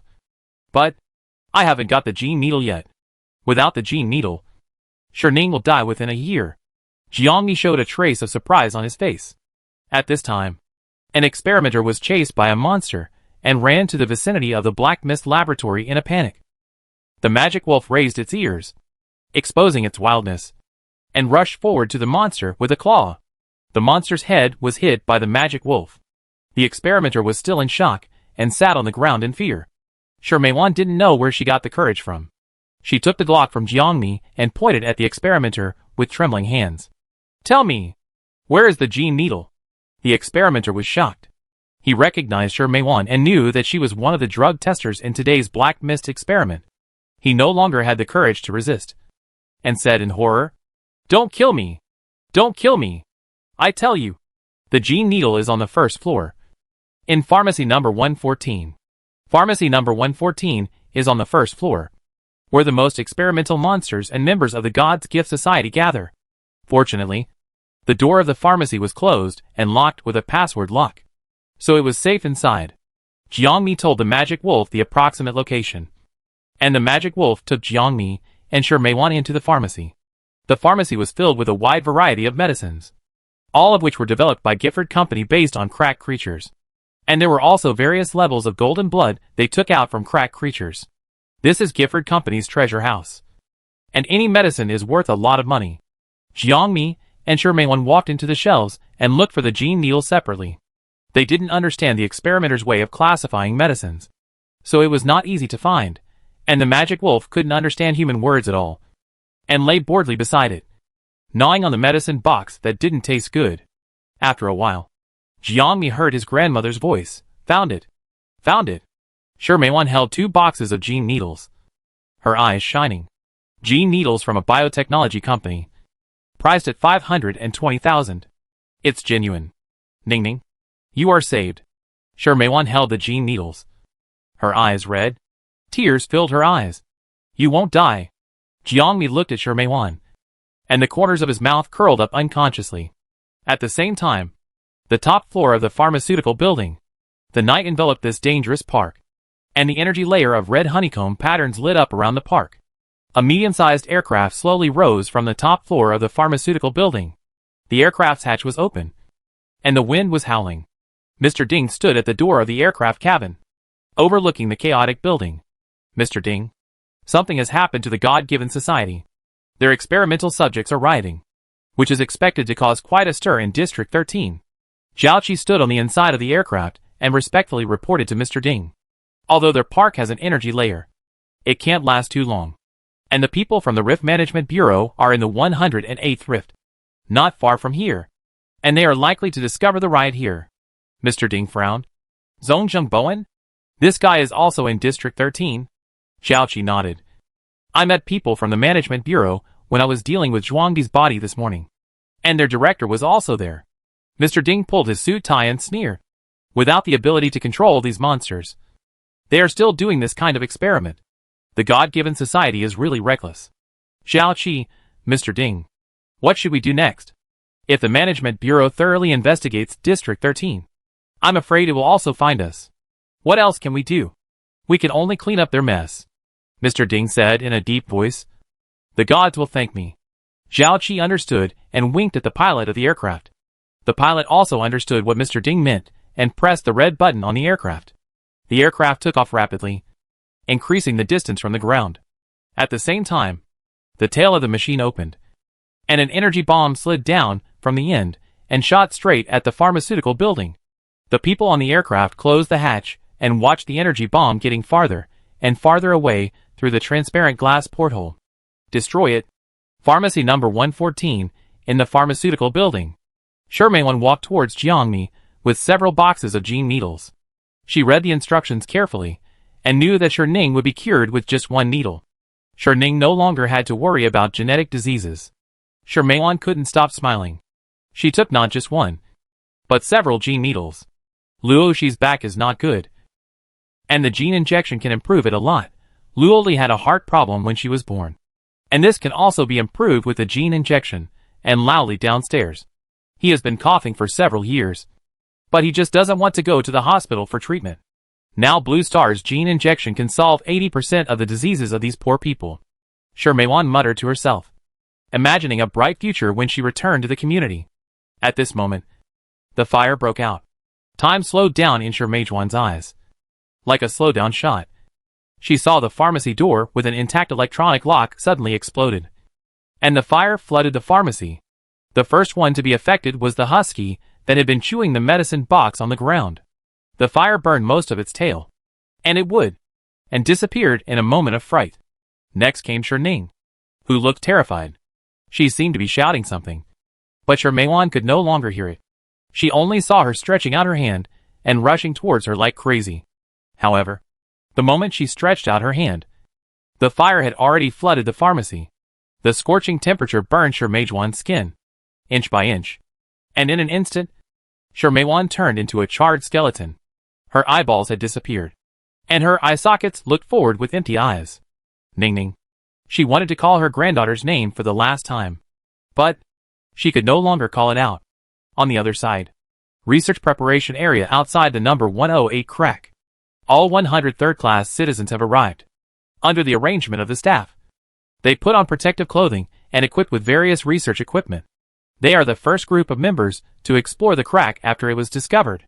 They have to find useful information from the crack and pass it on to the researchers outside. Theoretically, compared to the crack game, players cannot wear protective clothing or carry hot weapons. The level of protective equipment equipped by the explorers is not low, and they are also allowed to wear hot weapons. but every crack exploration will result in death. The Crack Management Bureau calls the first crack exploration a crack test, and determines the danger level of the crack based on the death rate of the explorers. While changing into protective clothing in the locker room, Zhuangnijin heard the conversation of the Management Bureau staff outside. Have you heard? The bounty hunter Zhuang Di from District 13. He is dead. Oh, I've seen his live broadcast. He is not a good person. He is dead. I heard that Anonymous killed him. Anonymous boss? That's also getting rid of harm for the people. That's right. Oh, I heard that Zhuangdi's brother is in this batch of crack tests. Ha! I guess the brother is not a good thing either. Very good. Take the two brothers away together. In the locker room, Zhuangnijin listened to the conversation of the people outside and clenched his fists silently. Zhongzheng Bowen passed by the explorer's locker room and heard the conversation of the staff inside. He returned to the main control tent in silence. Mu Lanchua sat in the main control position, wearing a fluffy white cashmere sweater, peeling lychees elegantly. Seeing Zhongzheng Bowen coming in, she asked hospitably, "Do you want to eat?" Zhongzheng Bowen ignored Mu Lanchua and pulled a chair to sit down. "When does the crack test start?" "It's about time." Mu Lanchua's voice was soft and gentle, and she gently put a lychee into her mouth. "Teacher Mu, do we have to use third-class citizens for the test?" The girl sitting next to the main control position is Mu Lanchua's student, named Tian Xian. She looked at the list of crack tests number 108 and frowned. "They are too weak, and it seems that they can't survive. Wouldn't it be better to use psychics?" Mu Lanchua glanced at Zhongzheng Bowen. "Then you should ask the director. The academy is just auxiliary, and the crack mining is the business of the Crack Management Bureau." Tian Xian's eyes moved to Zhongzheng Bowen, looking at him curiously. After a long silence, Zhongzheng Bowen replied indifferently, "This is the rule." "TSK." Tian Xian sneered. Puff. Mu Lanchua couldn't help laughing. Several monitoring screens in the tent lit up, and the crack test began. Mu Lanchua was very interested, watching the screen while eating lychees. "Zhongzheng Bowen, I don't know how long the Zhuangnijin you encourage can hold on. I estimate that the survival rate of the number 108 crack is about 10%. It shouldn't be difficult to hold on to the end. Right?" Mu Lanchua chatted with Zhongzheng Bowen casually. But before she said a few words, Tian Xian suddenly pointed at one of the screens. "Teacher Mu, the number 10 to 20 exploration team encountered black fog, and all members went berserk and lost contact. It is estimated that all members died. Is that so?" Mu Lanchua was quite regretful. "It's only been less than 10 minutes since the beginning. Zhuangnijin you just mentioned. He is the number 13 exploration member, and he is also among that group of people," Tian Xian added. At this moment, Mu Lanchua was silent and put down the lychee in her hand. Death is the main theme of every crack exploration. The Blue Star people have created today's glory with countless deaths. Mu Lanchua suddenly thought of Ning. As an ordinary player, Ning also encountered such black fog. Right? But why can some people survive while others die? The exploration of the 108th crack continued. But at this moment, the main control tent was much quieter, and no one spoke. I don't know how long it took, when everyone couldn't stand such inhuman silence and wanted to say something. A deafening explosion suddenly came from the direction not far from District 13. Mu Lanchua and Zhongzheng Bowen looked at each other, and quickly left the tent and ran outside. The sky was dark, and the night enveloped the earth. But not far from the 108th crack, a red light illuminated the night sky. "Where is that?" Zhongzheng Bowen asked the assistant. "The Pharmaceutical Park of Gifford Company." The assistant replied, "It is suspected to be one of the bases of the God-given society." Chapter 20. The pharmaceutical building was reduced to ruins, and the raging fire continued to burn. Even in the dark night, the fire made it seem as if it was daytime. The violent explosion took away everything, and the scene exposed the skeletons of countless dead people, which were charred. There was no intact body. The aircraft of the administration slowly landed, but because there was no flat land in the park, the aircraft stopped in the air more than 10 meters above the ground. Zhongzheng Bowen opened the hatch, jumped onto the ruins. Mu Lanchua followed closely and landed on the ground with the help of auxiliary equipment. After stepping onto the ruins, the smell of death became stronger. The assistant flipped through the light brain after the two of them. and quickly checked the information about this pharmaceutical park. According to the information provided by the Housing and Urban Rural Development Bureau, the Gifford Pharmaceutical Park covers an area of 3.25 hectares, and there are more than 2,000 employees working at night. The current satellite scan results show that the explosion covered the entire park, with great lethality, and there should be no survivors. The assistant calmly reported this tragic information. Zhong Jung-boen and Mu Lanchua didn't say much. They could tell with their naked eyes that there was no chance of anyone being alive under the explosion without satellite scanning. What on earth happened here? Mu Lanchua couldn't imagine. The wind whistled past, bringing with it a wave of heat. Who? Zhong Jung-boen suddenly became alert and rushed to a broken part of a concave area. It was just a pile of broken walls and ruins, and it looked like any other ruins. But when they walked in, they saw a person sitting in the ruins. She seemed to have lost her mind, kneeling on the ruins, holding a charred skeleton in her arms. Living? Mu Lanchua and her assistant, who followed closely, covered their mouths in surprise when they saw the scene. Soon, Mu Lanchua saw the familiar face, and her eyes widened.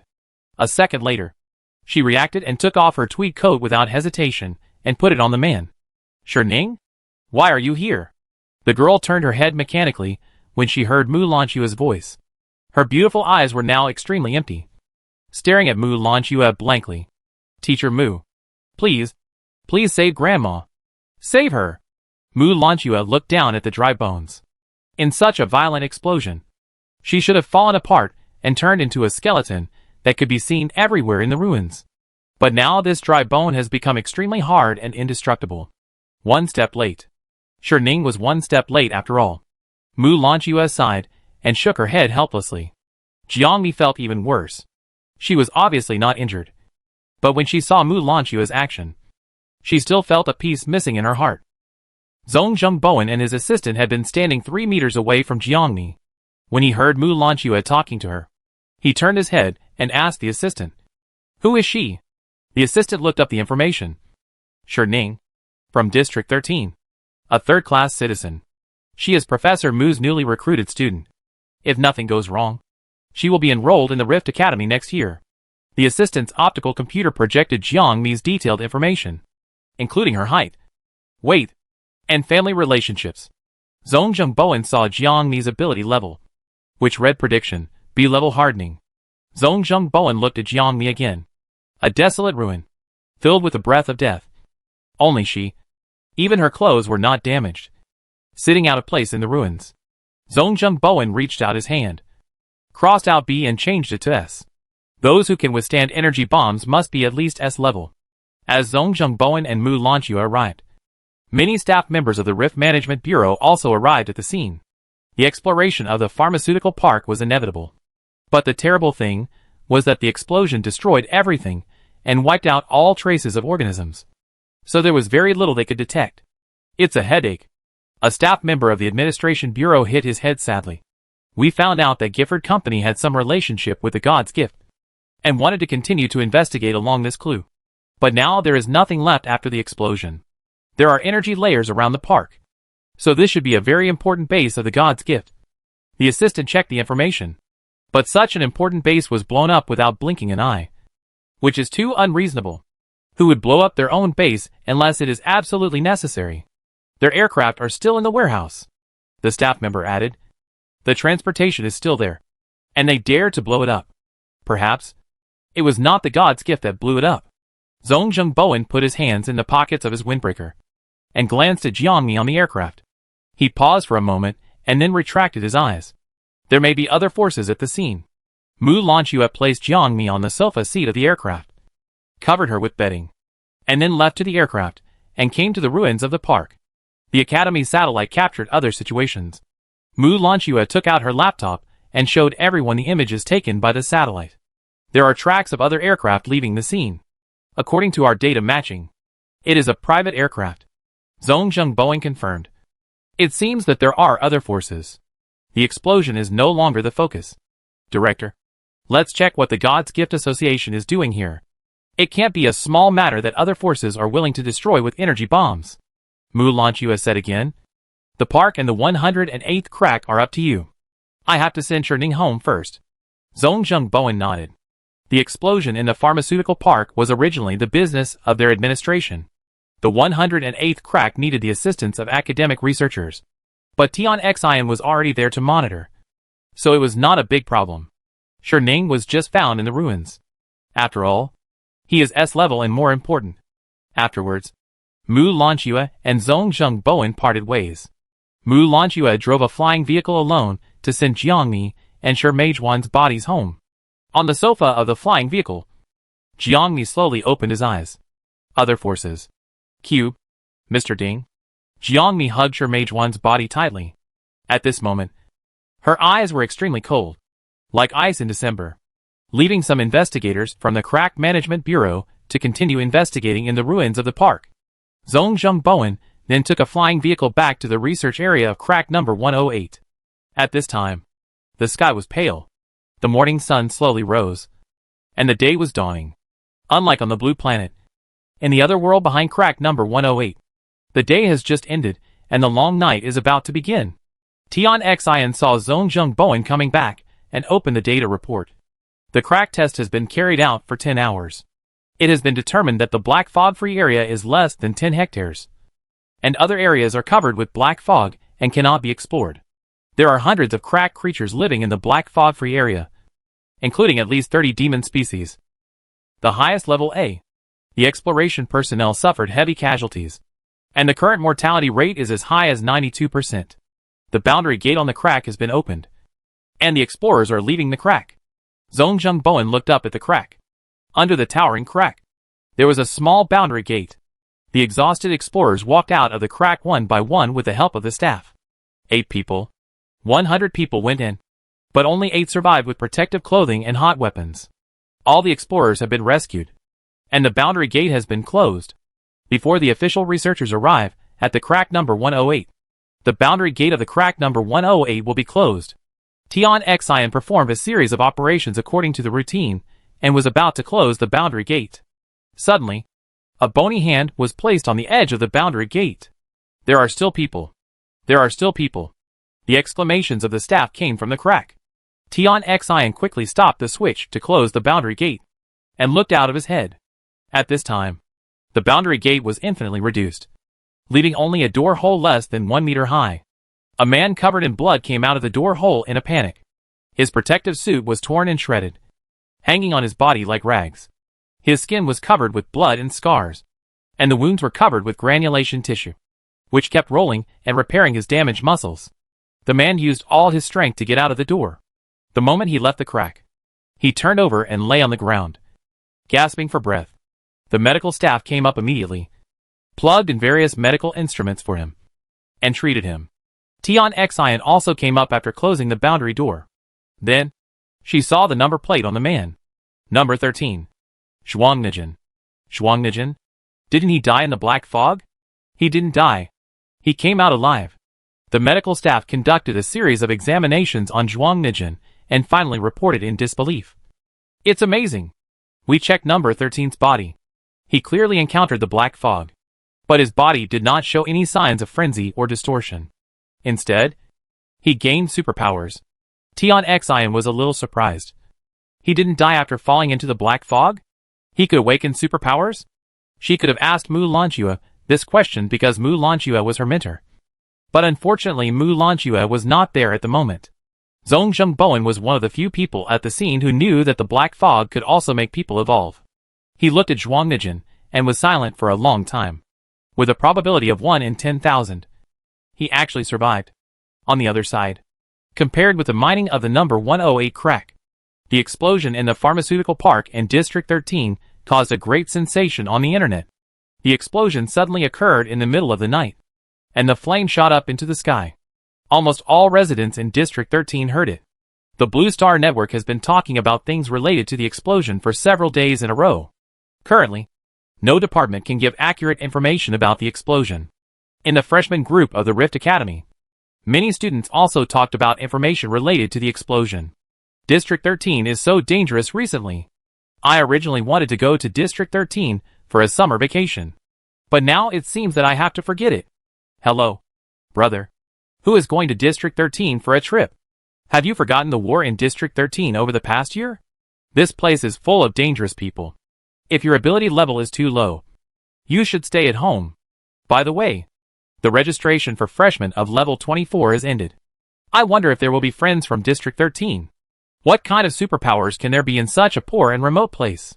Even if there are, they are probably all low-level noobs. That's right. High-level gold blood is so expensive. District 13 is full of third-class citizens, so they can only afford low-level gold blood. I'm in District 13. You may not believe it, but my mentor recruited an S level. How can an S level not go to the national team? Shouldn't all S levels be managed by the federal national team? That's not right.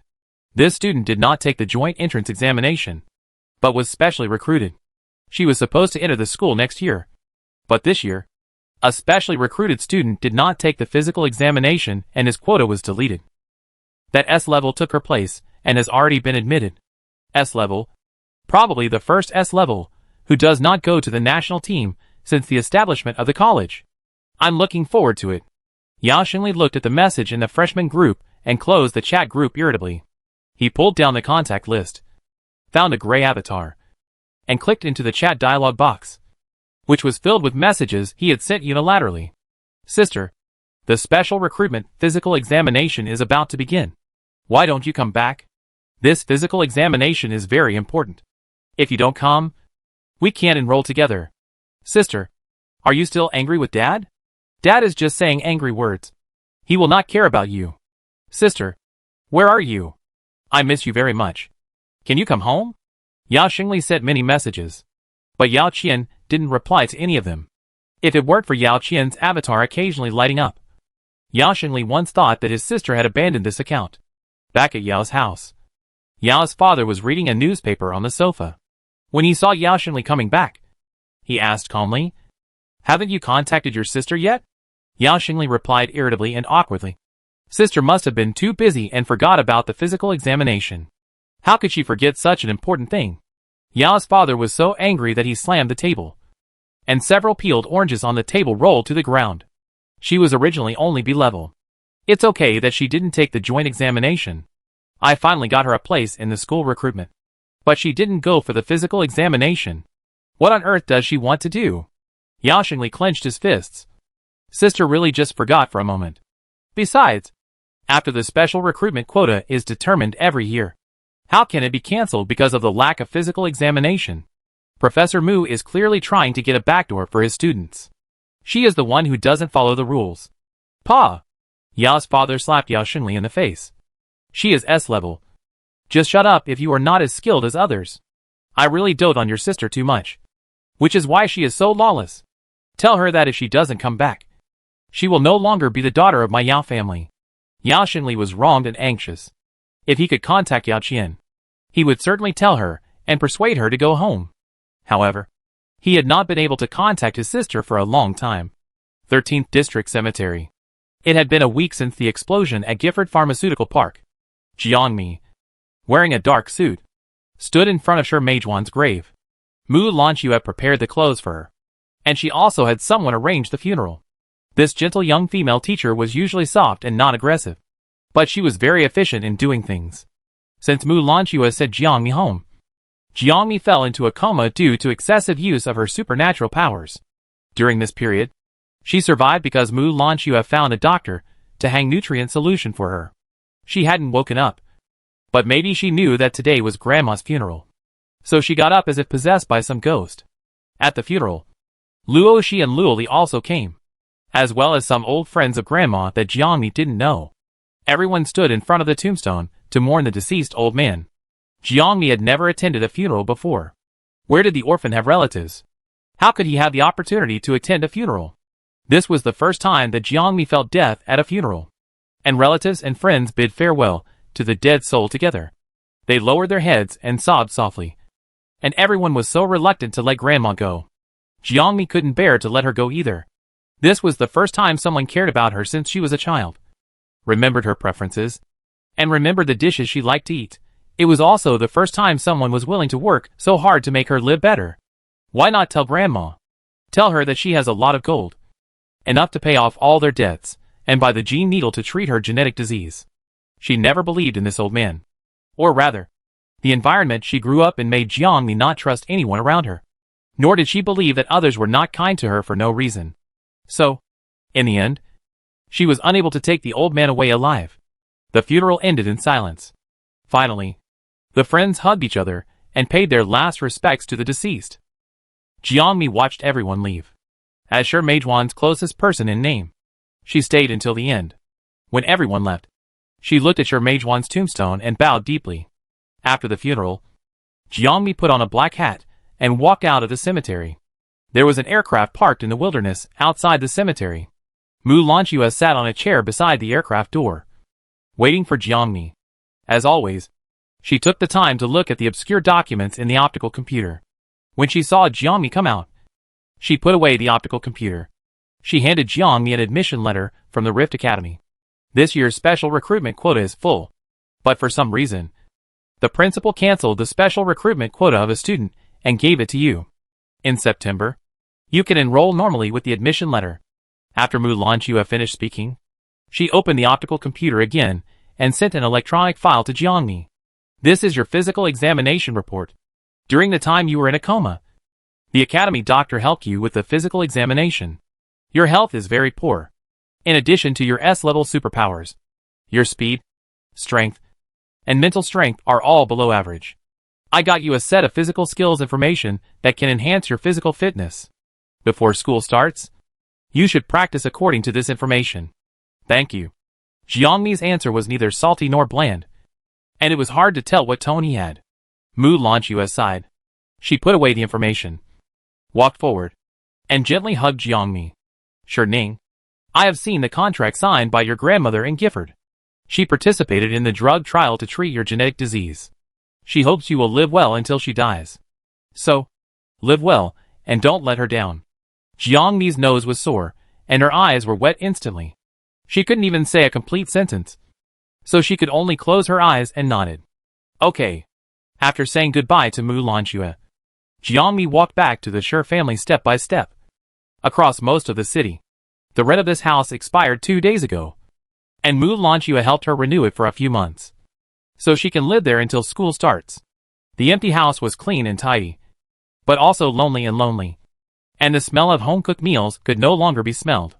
A vortex suddenly appeared in the air, and the demon wolf, which had shrunk to the size of a dog, emerged from the vortex. Most of its furry tail was burned off, and its tailbone was injured, leaving only half of it, drooping weakly. Seeing Jiangmi, it lowered its head in disappointment. I didn't mean to do that. The fire appeared too quickly. I didn't react myself. I didn't mean to not save Grandma. Nor did I mean to run away. Really. Give me another chance. I will definitely save Grandma. Next time. I will never let Grandma get into trouble. The demon wolf fiddled with its claws awkwardly, not daring to look at Jiangmi, and only dared to woo-woo cautiously. With the sound getting smaller and smaller, Jiangmi suddenly leaned over and knelt, hugged the demon wolf tightly, and cried loudly, "No more. Only a grandma. There will never be another. The world is so big, but there will never be such a good grandma again."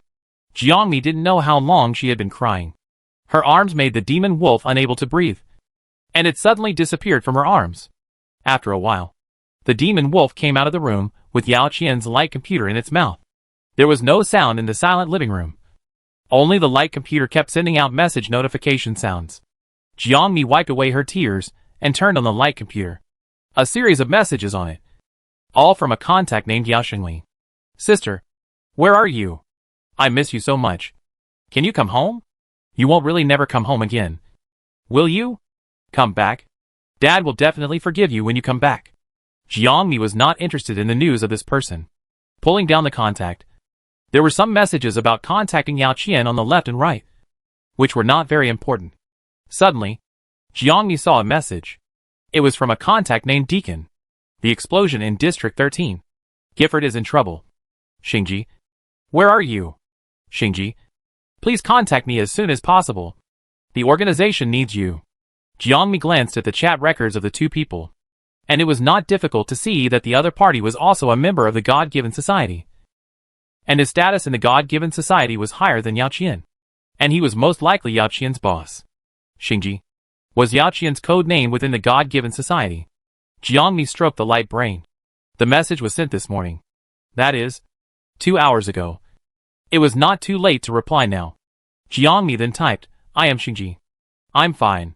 Great. The other party quickly replied, the organization will take action in Livonia in 5 months. Your identity is crucial. Xingji, I need you to return to the Yao family and wait for the organization's next move. Jiangmi put his fingers on the light brain and tapped lightly. Livonia, the capital of the Kinney Federation. The Yao family is in Livonia. The Rift Academy is in Livonia. And the next target of the God-given society is also in Livonia. It seems that she is destined to go there. After a while, Jiangmi replied, received. She put down the laptop, wiped the tears from the corners of her eyes, and walked to the window of the living room.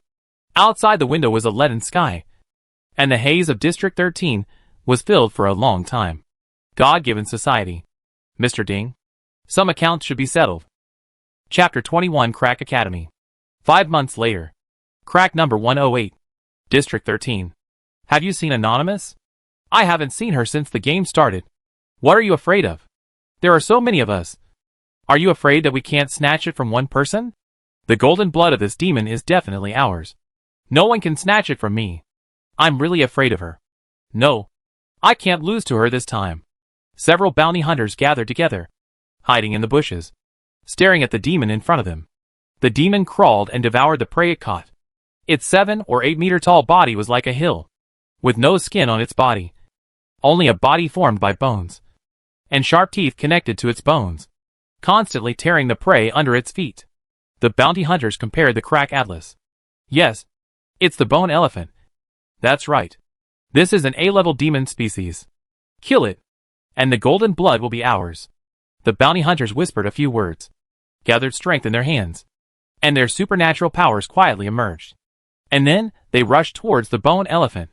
Just as they rushed to the bone elephant, a figure wearing a black robe and a mask fell from the sky. She held an ordinary fruit knife in her hand, and the blade was thin and thin, as if it would break in half if it was bent. Jiangmi grabbed the fruit knife and stabbed the bone elephant's eyebrows without hesitation, sliding down from its eyebrows all the way to the foot of the bone elephant.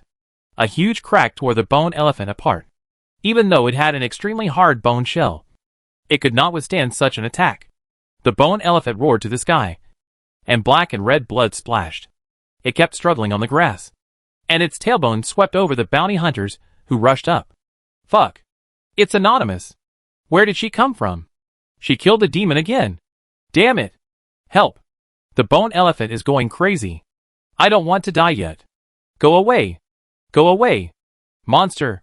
The bounty hunters who besieged the bone elephant were attacked by the dying bone elephant and fell to the ground one after another. The bone elephant also lost a lot of blood and roared for a while in its dying struggle. Its internal organs were all over the ground, and it could no longer move. Kill the A-level demon bone elephant and gain 821 magic points.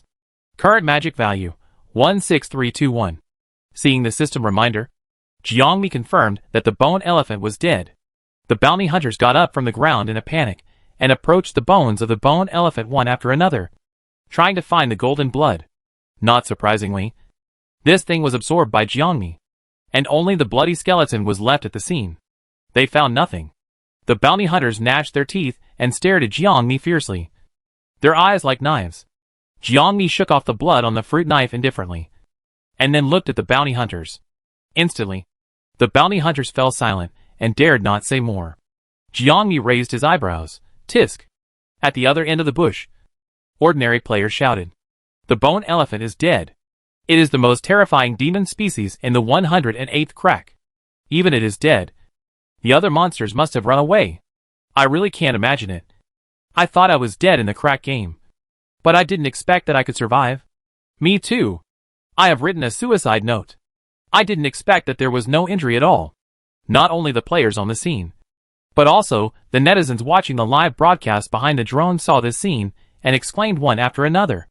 Damn. The champion of the 108th crack game is Anonymous again. There is no solution to the space system. The space system is not unsolvable, but the high-level space system is really too useful. Anonymous is the first on the player score list again, with twice the points of the second place. As long as the big guy appears, Those bounty hunters can only run with him. Isn't it true even the mortality rate of ordinary players has been reduced? The mortality rate of the crack test of crack number 108 is as high as 90%. But in the crack game, only one person died. That person fell off the cliff by committing suicide. Woo woo woo. I hope I can meet Anonymous when I am forced to enter the crack. Please. I really don't want to drink low-level gold blood. And I don't want to die. The 3-hour crack game ended, and the boundary gate in the red energy layer on the crack opened. Jiangmi stood in the shade of the tree, took out an egg yolk pie from his pocket, unwrapped it, and the magic wolf appeared instantly, accurately holding the egg yolk pie. My egg yolk pie. The best egg yolk pie in the world. The magic wolf was enthusiastically chewing the egg yolk pie with its toothless mouth. Jiangmi gently pulled a handful of the magic wolf's sleek hair and silently recharged herself for another minute of teleportation. Every time she participated in the Rift game, she would bring the magic wolf with her. This guy was really useful. The boundary gate opened. Jiangmi passed the staff's inspection and walked out of the boundary gate calmly. The staff of the Magic Cube Company waited outside early. When they saw Jiangmi coming out, the fierce expression on Zhao Qi's face disappeared for a second, and instantly replaced with a smiling and flattering face. Ms. Anonymous, this is your prize money for this competition. Zhao Qi handed the black box containing the Federation card to Anonymous. 1 million Federation coins. The reward for the champion player of the Rift game. This time it was still a federal card, but it was a federal card that could not be tracked. Zhao Qi was still determined to catch Anonymous during the previous crack games. But after Anonymous put a fruit knife against his neck at the moment of receiving the award, he had to give up the idea. A real man can bend and stretch. It's just 1 million federal coins. Zhao Qi comforted himself in his heart. As for the lost gold blood that could be sold for tens of millions, Zhao Qi could only comfort himself with tears that he was unlucky. After the crack game, Jiangmi returned to Shi's house, changed into sports clothes, jogged around the community for 10 kilometers, and then found an empty small square to exercise the physical skills information given to her by Mu Lanxue. After completing the basic daily exercise, Jiangmi would go to the 13th District City Library and use the account lent to her by Mu Lanxue to check the relevant literature on crack research. She did this every day for the past 5 months. The research on cracks has progressed slowly. She has not found the reason why she can travel through time from those materials, nor has she found a way to travel back. Every time the 13th District crack game is launched, Jiangmi will take the initiative to sign up to see if she can find anything in the crack. Currently, there are only 2 cracks in District 13, Crack 107 and Crack 108. Behind Crack 107 is a dense forest, and behind Crack 108 is a wilderness. They are all areas with a low level of civilization, and she can't find anything. Jiangmi bought a light computer and contacted Mu Lanxue. Mu Lanxue told him that there is more information about the crack in the Crack Academy or in the Crack Management Bureau. These are confidential and can only be viewed on campus. So, if she wants to know the truth about the existence of the crack, she still has to go to Livonia. There was no progress back on Earth, but Jiangmi's physical fitness has improved a lot. She used to be exhausted from running 1,000 meters every day, but later she could easily jog 20 kilometers, including the physical training information given by Mu Lanxue. It was also very helpful to Jiangmi. Jiangmi has gotten rid of the 5 scum in the battle. Now it is not a problem to defeat an adult man with physical training.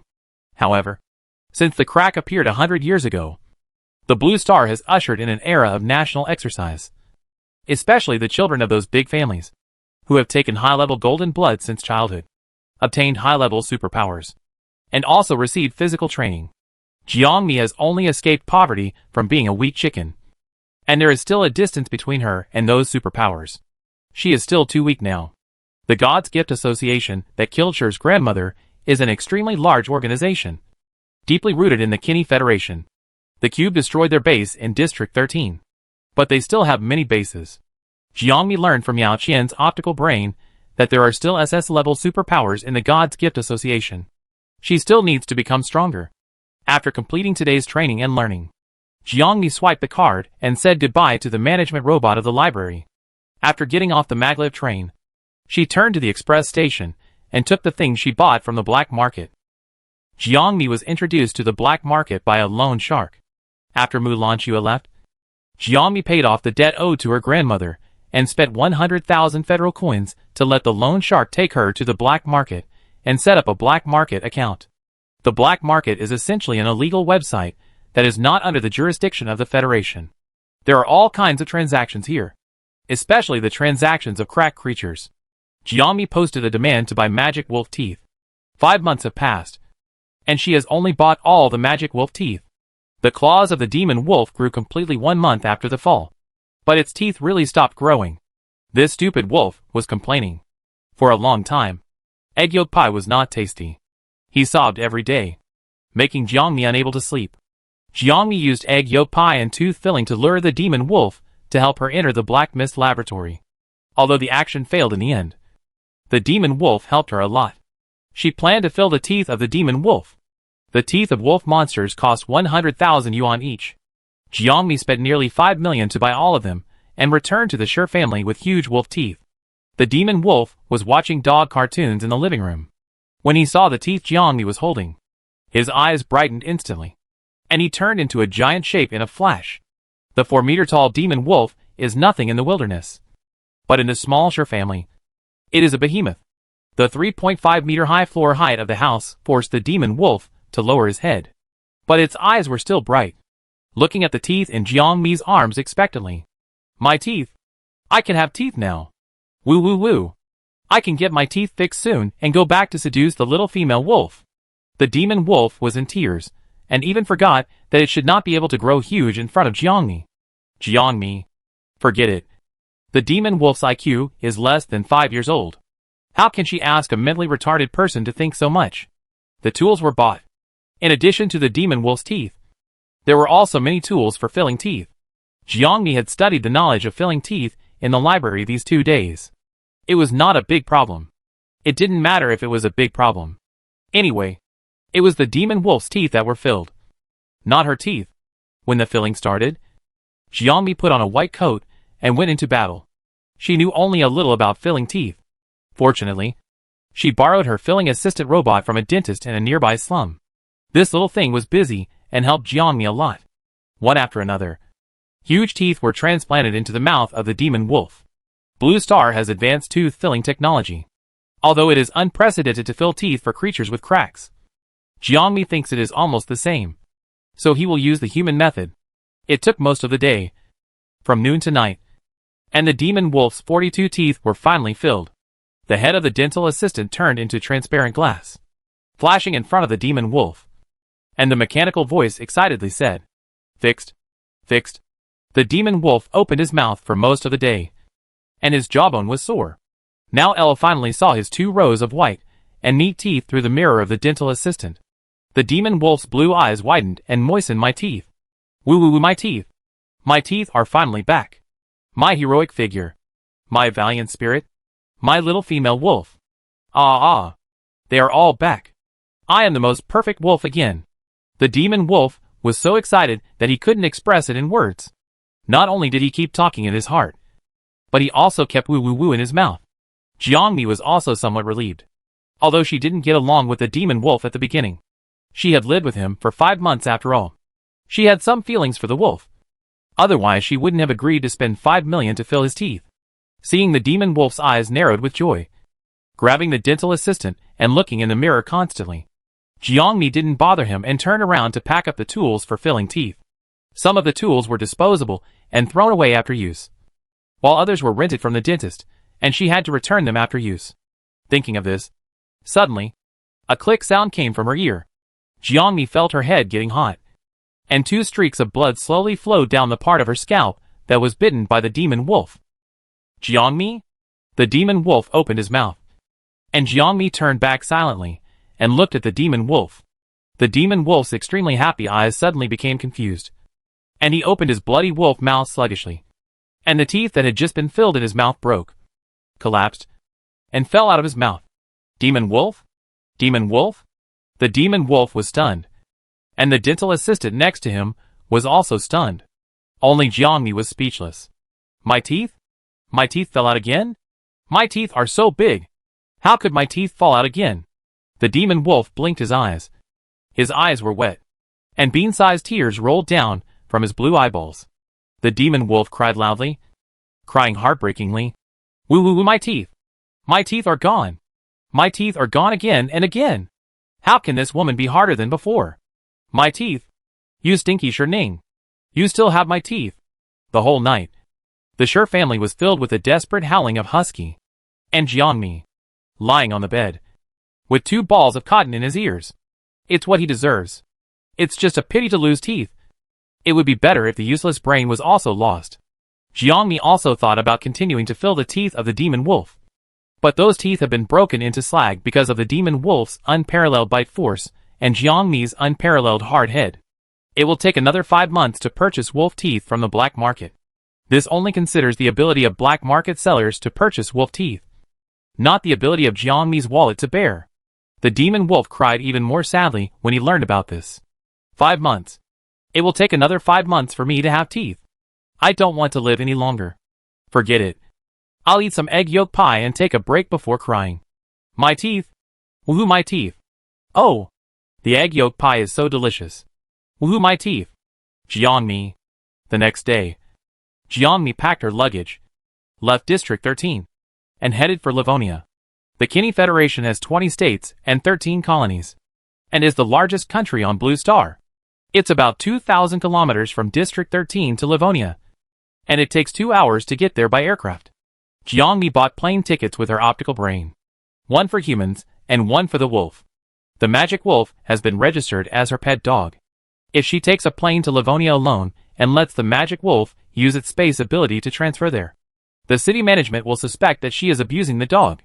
Fortunately, the Kinney Federation is now technologically advanced, so it's no problem to bring pets on aircraft. Jiangmi led the magic wolf, and used Sherning's ID card to scan the airport. After passing through a machine that looked like an arched door, the man and the wolf successfully entered the airport. Blue Star is convenient for boarding, with only one security check. After passing through, you can find the aircraft and board the plane according to the boarding information. This airport is similar to the airport on Earth. It is difficult for humans to imagine its scale, but compared with the airport on Earth, the airport on Blue Star has a more technological sense. The airport and the registration office are vertically connected, which makes boarding convenient, and there are no extra air bridges. Jiangmi followed the red path indicator light, and came to the aircraft she was going to take. There was a flight assistant at the door, a dull robot. After checking Jiangmi's ID card, it said welcome aboard enthusiastically, and then lit up the indicator light on the ground, asking Jiangmi to continue to follow the indicator light. Jiangmi found a seat and sat down. The assistant robot in the cabin appeared and helped Jiangmi pack his luggage and arrange the seat for the demon wolf. It takes 2 hours to fly from District 13 to Livonia. After Jiangmi told the demon wolf to be quiet, he took out an eye mask from his bag and planned to have a good sleep. I don't know how long I slept. In a daze, Jiangmi felt a sense of overweight. The aircraft had taken off and flew towards Livonia. Sparsely beside my ears, I heard the discussion of passengers not far away. What a pity. I came to District 13 to participate in the crack game, but I didn't sign up. Isn't it because you overslept? Crack number 108 may organize another crack game, but we are going to school. If I can participate in the game, I will definitely kill the bone elephant. My wind blade is very good. The boy stretched out his hand, and a small wind blade flowed between his fingers. The breeze blew the hair of the 3 people traveling with him slightly.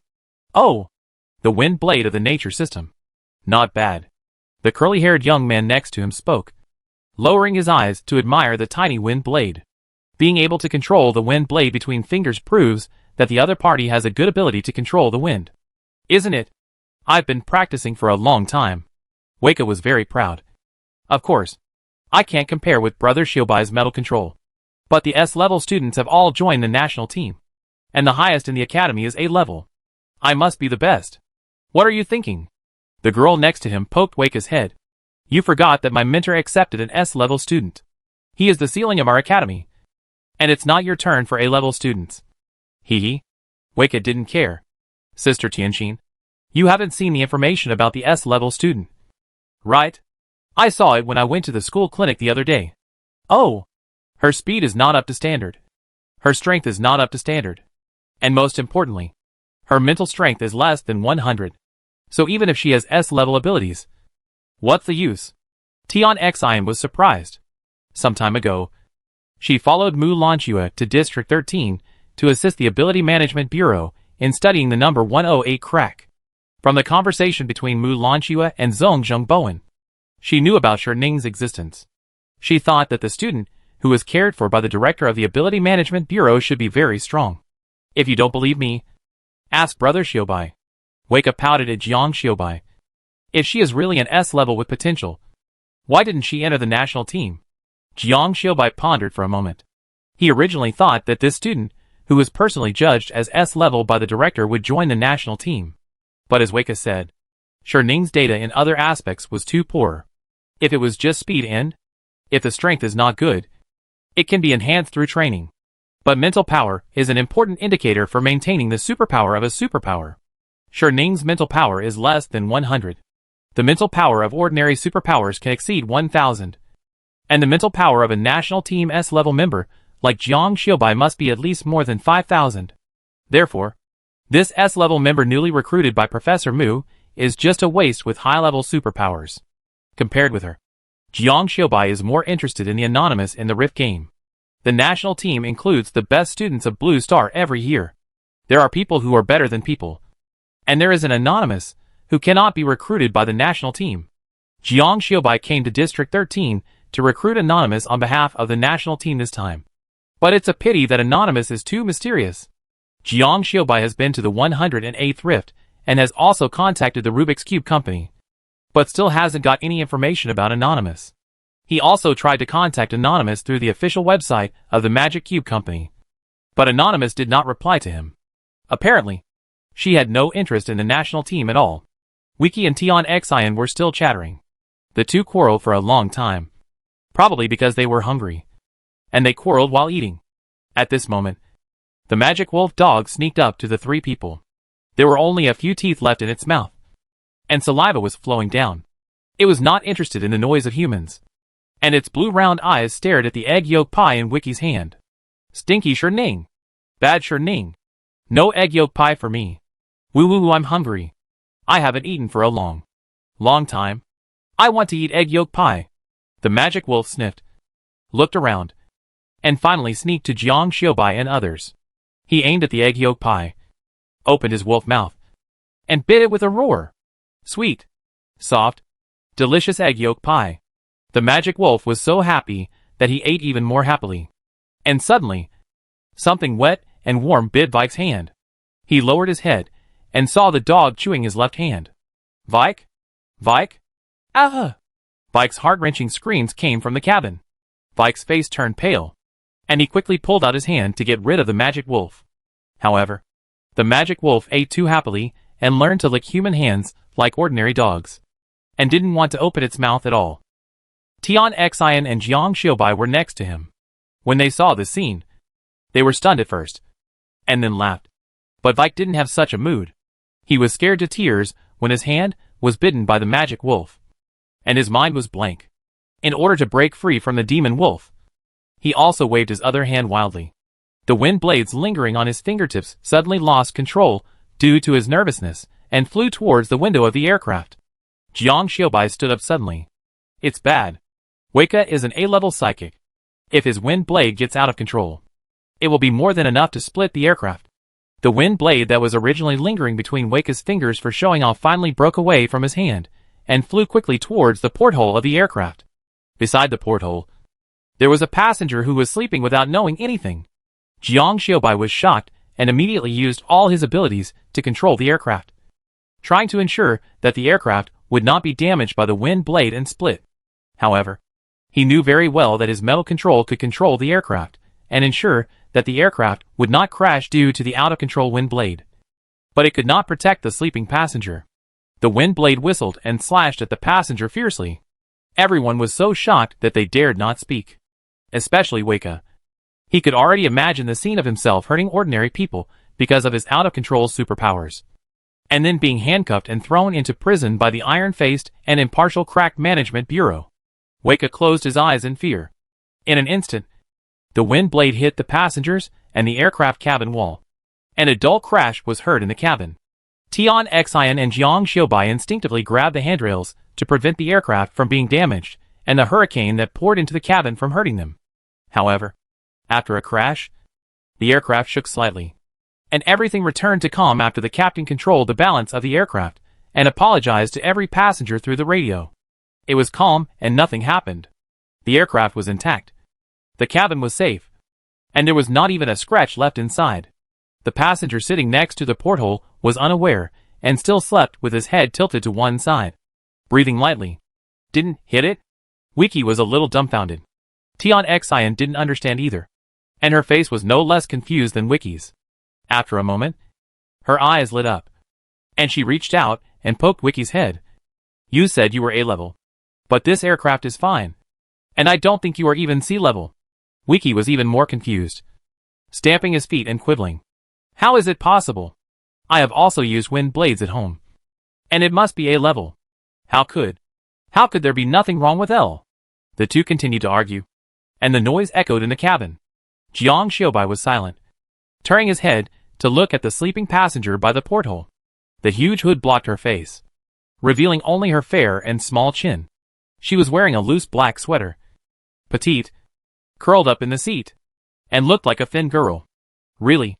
Is Wiki's ability not good? Jiang Xiaobai did not comment. The demon wolf on the ground didn't know why the struggling human suddenly became quiet. It just felt like it had caused trouble. So it quietly stretched out its mouth and took out a whole box of egg yolk pies from Wiki's backpack. While no one was paying attention, it teleported back to Jiangmi. A sense of weightlessness came, and Jiangmi opened his eyes. A large piece of light clouds flew by outside the window. The sunset in the distance gradually sank into the seabed, and the aircraft was descending rapidly. 10 minutes later, the aircraft landed safely at the capital airport. Jiangmi dragged the luggage in one hand and held the demon wolf's leash in the other hand, and walked out of the airport. The sea and sky were vast, and the breeze was blowing. Livonia. Here we are. Chapter 22. The light brain screen lit up. Jiang Xiaobai opened the conversation interface of the frequent contacts and typed quickly. Jiang Xiaobai, besides me, has any S-level come to District 13 to perform tasks recently? Pei Zhixian? Pei Zhixian, how should I know? I look so idle. Would I know about this kind of thing? Jiang Xiaobai. Pei Zhixian, how is your recruitment going? Pei Zhixian, I'm still looking forward to Anonymous becoming my new classmate. Jiang Xiaobai, no. Jiang Xiaobai, this guy is very good at keeping secrets. She ran away after taking the bonus. The Magic Cube Company doesn't have her information. Jiang Xiaobai thought for a moment and added, I went to the black market to investigate, and no one has sold the golden blood of the bone elephant so far. Pei Zhixian, I can't find anyone. If I were to do this, I could do it in minutes. Pei Zhixian, Jiang Xiaobai. You can't do it. A black line appeared on Jiang Xiaobai's forehead. He held the light computer with great force, and his knuckles turned white. After a moment, he typed a word without mercy. Jiang Xiaobai, get lost. Jiang Xiaobai turned off the light computer and breathed a sigh of relief. He shouldn't have asked Pei Zhixian. This narcissist couldn't pay attention to anything else except himself and the strong people he thought. S-level was not considered a strong person in his heart. Jiang Xiaobai threw the light computer into his pocket, carried his luggage, and walked out of the aircraft. The self-doubting Wiki and Tion Xian followed closely. Wiki still had wind blades wrapped around his hands. He didn't believe that his ability was so weak that he didn't hurt the aircraft at all after losing control. Tion Xian approached Jiang Xiaobai and asked, Jiang Xiaobai, who are you contacting? Why do you look so grumpy? Jiang Xiaobai was silent for a moment, and reluctantly said, Pei Zhixian. Wow! Tion Xian exclaimed. The SS-class player of this year's national team. Weika also came forward. Young master of the Pei family? I remember that when he was 13 years old, he was taken to the battlefield by the Pei family and destroyed the entire military base of District 11 by himself. Jiang Xiaobai nodded. Pei Zhixian became famous in the Battle of District 11 5 years ago. As an SS-class player, he became one of the military forces of the Qini Federation. In essence, S-class players are the military forces of the country, and SS-class players are the strategic weapons of the country. Their power should not be underestimated. So the country will choose to train S-class students uniformly. Jiang Xiaobai has no doubt about Pei Zhixian's ability. The two met during the national team recruitment interview a few months ago. He recognized Pei Zhixian's ability. But this guy's personality. Jiang Xiaobai rubbed his head in pain. It was really too bad. The three stood in the passage leading to the airport exit. The passengers on the aircraft came down one after another. The flight assistant was cleaning the cabin and preparing to welcome new passengers. Jiang Xiaobai looked at the aircraft and asked Wiki and Tian Xian, "Are you the last ones to get off the plane? Is there no one behind?" "Just us." Wiki was still paying attention to his weakened ability. Tian Xian shrugged and replied, "Everyone is out. We were originally sitting in the back cabin. At that time, there were only 3 of us and..." Tian Xian was about to mention the passenger with a dog, but suddenly found that she didn't seem to get off the cabin. Tian Xian and Jiang Xiaobai immediately rushed to the aircraft. The flight assistant's display screen showed a smiling expression and asked politely, "Hello, passenger. Is there anything I can help you with?" "No more." Jiang Xiaobai and Tian Xian stared at the empty cabin. The passenger who was sitting by the window just now, and her dog, disappeared. The airport was bustling with people coming and going. They didn't know when the other party would leave, nor did they know how the other party left. The two got off the aircraft, still confused by the inexplicable disappearance of the passenger. As they landed, several sharp wind blades whistled in. Bang, bang, bang, bang, smashing the aircraft to pieces. Tian Xian? Jiang Xiaobai? Flight assistant? The 2 people, the aircraft, and the 3 were stunned. They looked at the damaged aircraft in disbelief, and then looked at Wiki, who was standing at the entrance of the aisle and shooting wind blades. Wiki was also stunned, keeping the gesture of throwing out the wind blade, with a dull expression. Tian Xian, what are you doing? Weka, try my superpowers. See if my wind blades are normal. His tone was excited. Look, I am still A-level. I didn't say anything nonsense. 2 people and 1 machine? What the hell? You want to use a flying machine to test superpowers? Do you have too much money to spend? Weka was finally pressed into the management office by the airport security. The 2 parties negotiated compensation. The insurance company paid part, and Weka paid the other part. In the airport management office, Weka's father also came and scolded Weka, accusing him of using superpowers for showing off. Tian Xian stood aside, her face as black as the bottom of a pot. What the hell is going on? She should have been able to return to school smoothly after the flying machine landed. She was lying on the soft big bed playing her erotic game. Her men were waiting for her. Blame it all on Wiki. Weakling A-level. Only Jiang Xiaobai stood in front of the monitor, looking at the aircraft being sent for repair on the monitor, and fell silent. After leaving the aircraft, Jiang Mi, who had no idea of the follow-up of the incident, turned a corner in the airport passage and teleported to the airport transportation area. Saving time and not wasting life are the good qualities of the flower-growing family. At this moment, Jiang Mi looked up at the airport transportation display board and thought about how to get to the Rift Academy more conveniently. The maglev train can go directly there in half an hour. But it's the beginning of the school year from the airport, and there are too many people. Taking a rental car or aircraft is also fine. It's fast and convenient, and there's nothing wrong with it except that it's expensive. Other transportation methods. There are no other transportation methods. So, 3 seconds later, Jiang Mi led the magic wolf and walked out from behind a pine and cypress plant next to the Rift Academy. We all know the direction and distance, so let's teleport. What a great way to save money and trouble. Moreover, it uses the supernatural power of the magic wolf. It is the beginning of the school year, and there are many vehicles and aircraft parked in the parking lot at the entrance of the Rift Academy. The security guard in charge of traffic control controls the traffic in the parking lot to avoid congestion. This is Jiang Mi's second school on Earth. The beginning of school was half a year ago. Jiang Mi led the magic wolf. The Rift Academy allows pets, 1 dog per person, into the campus.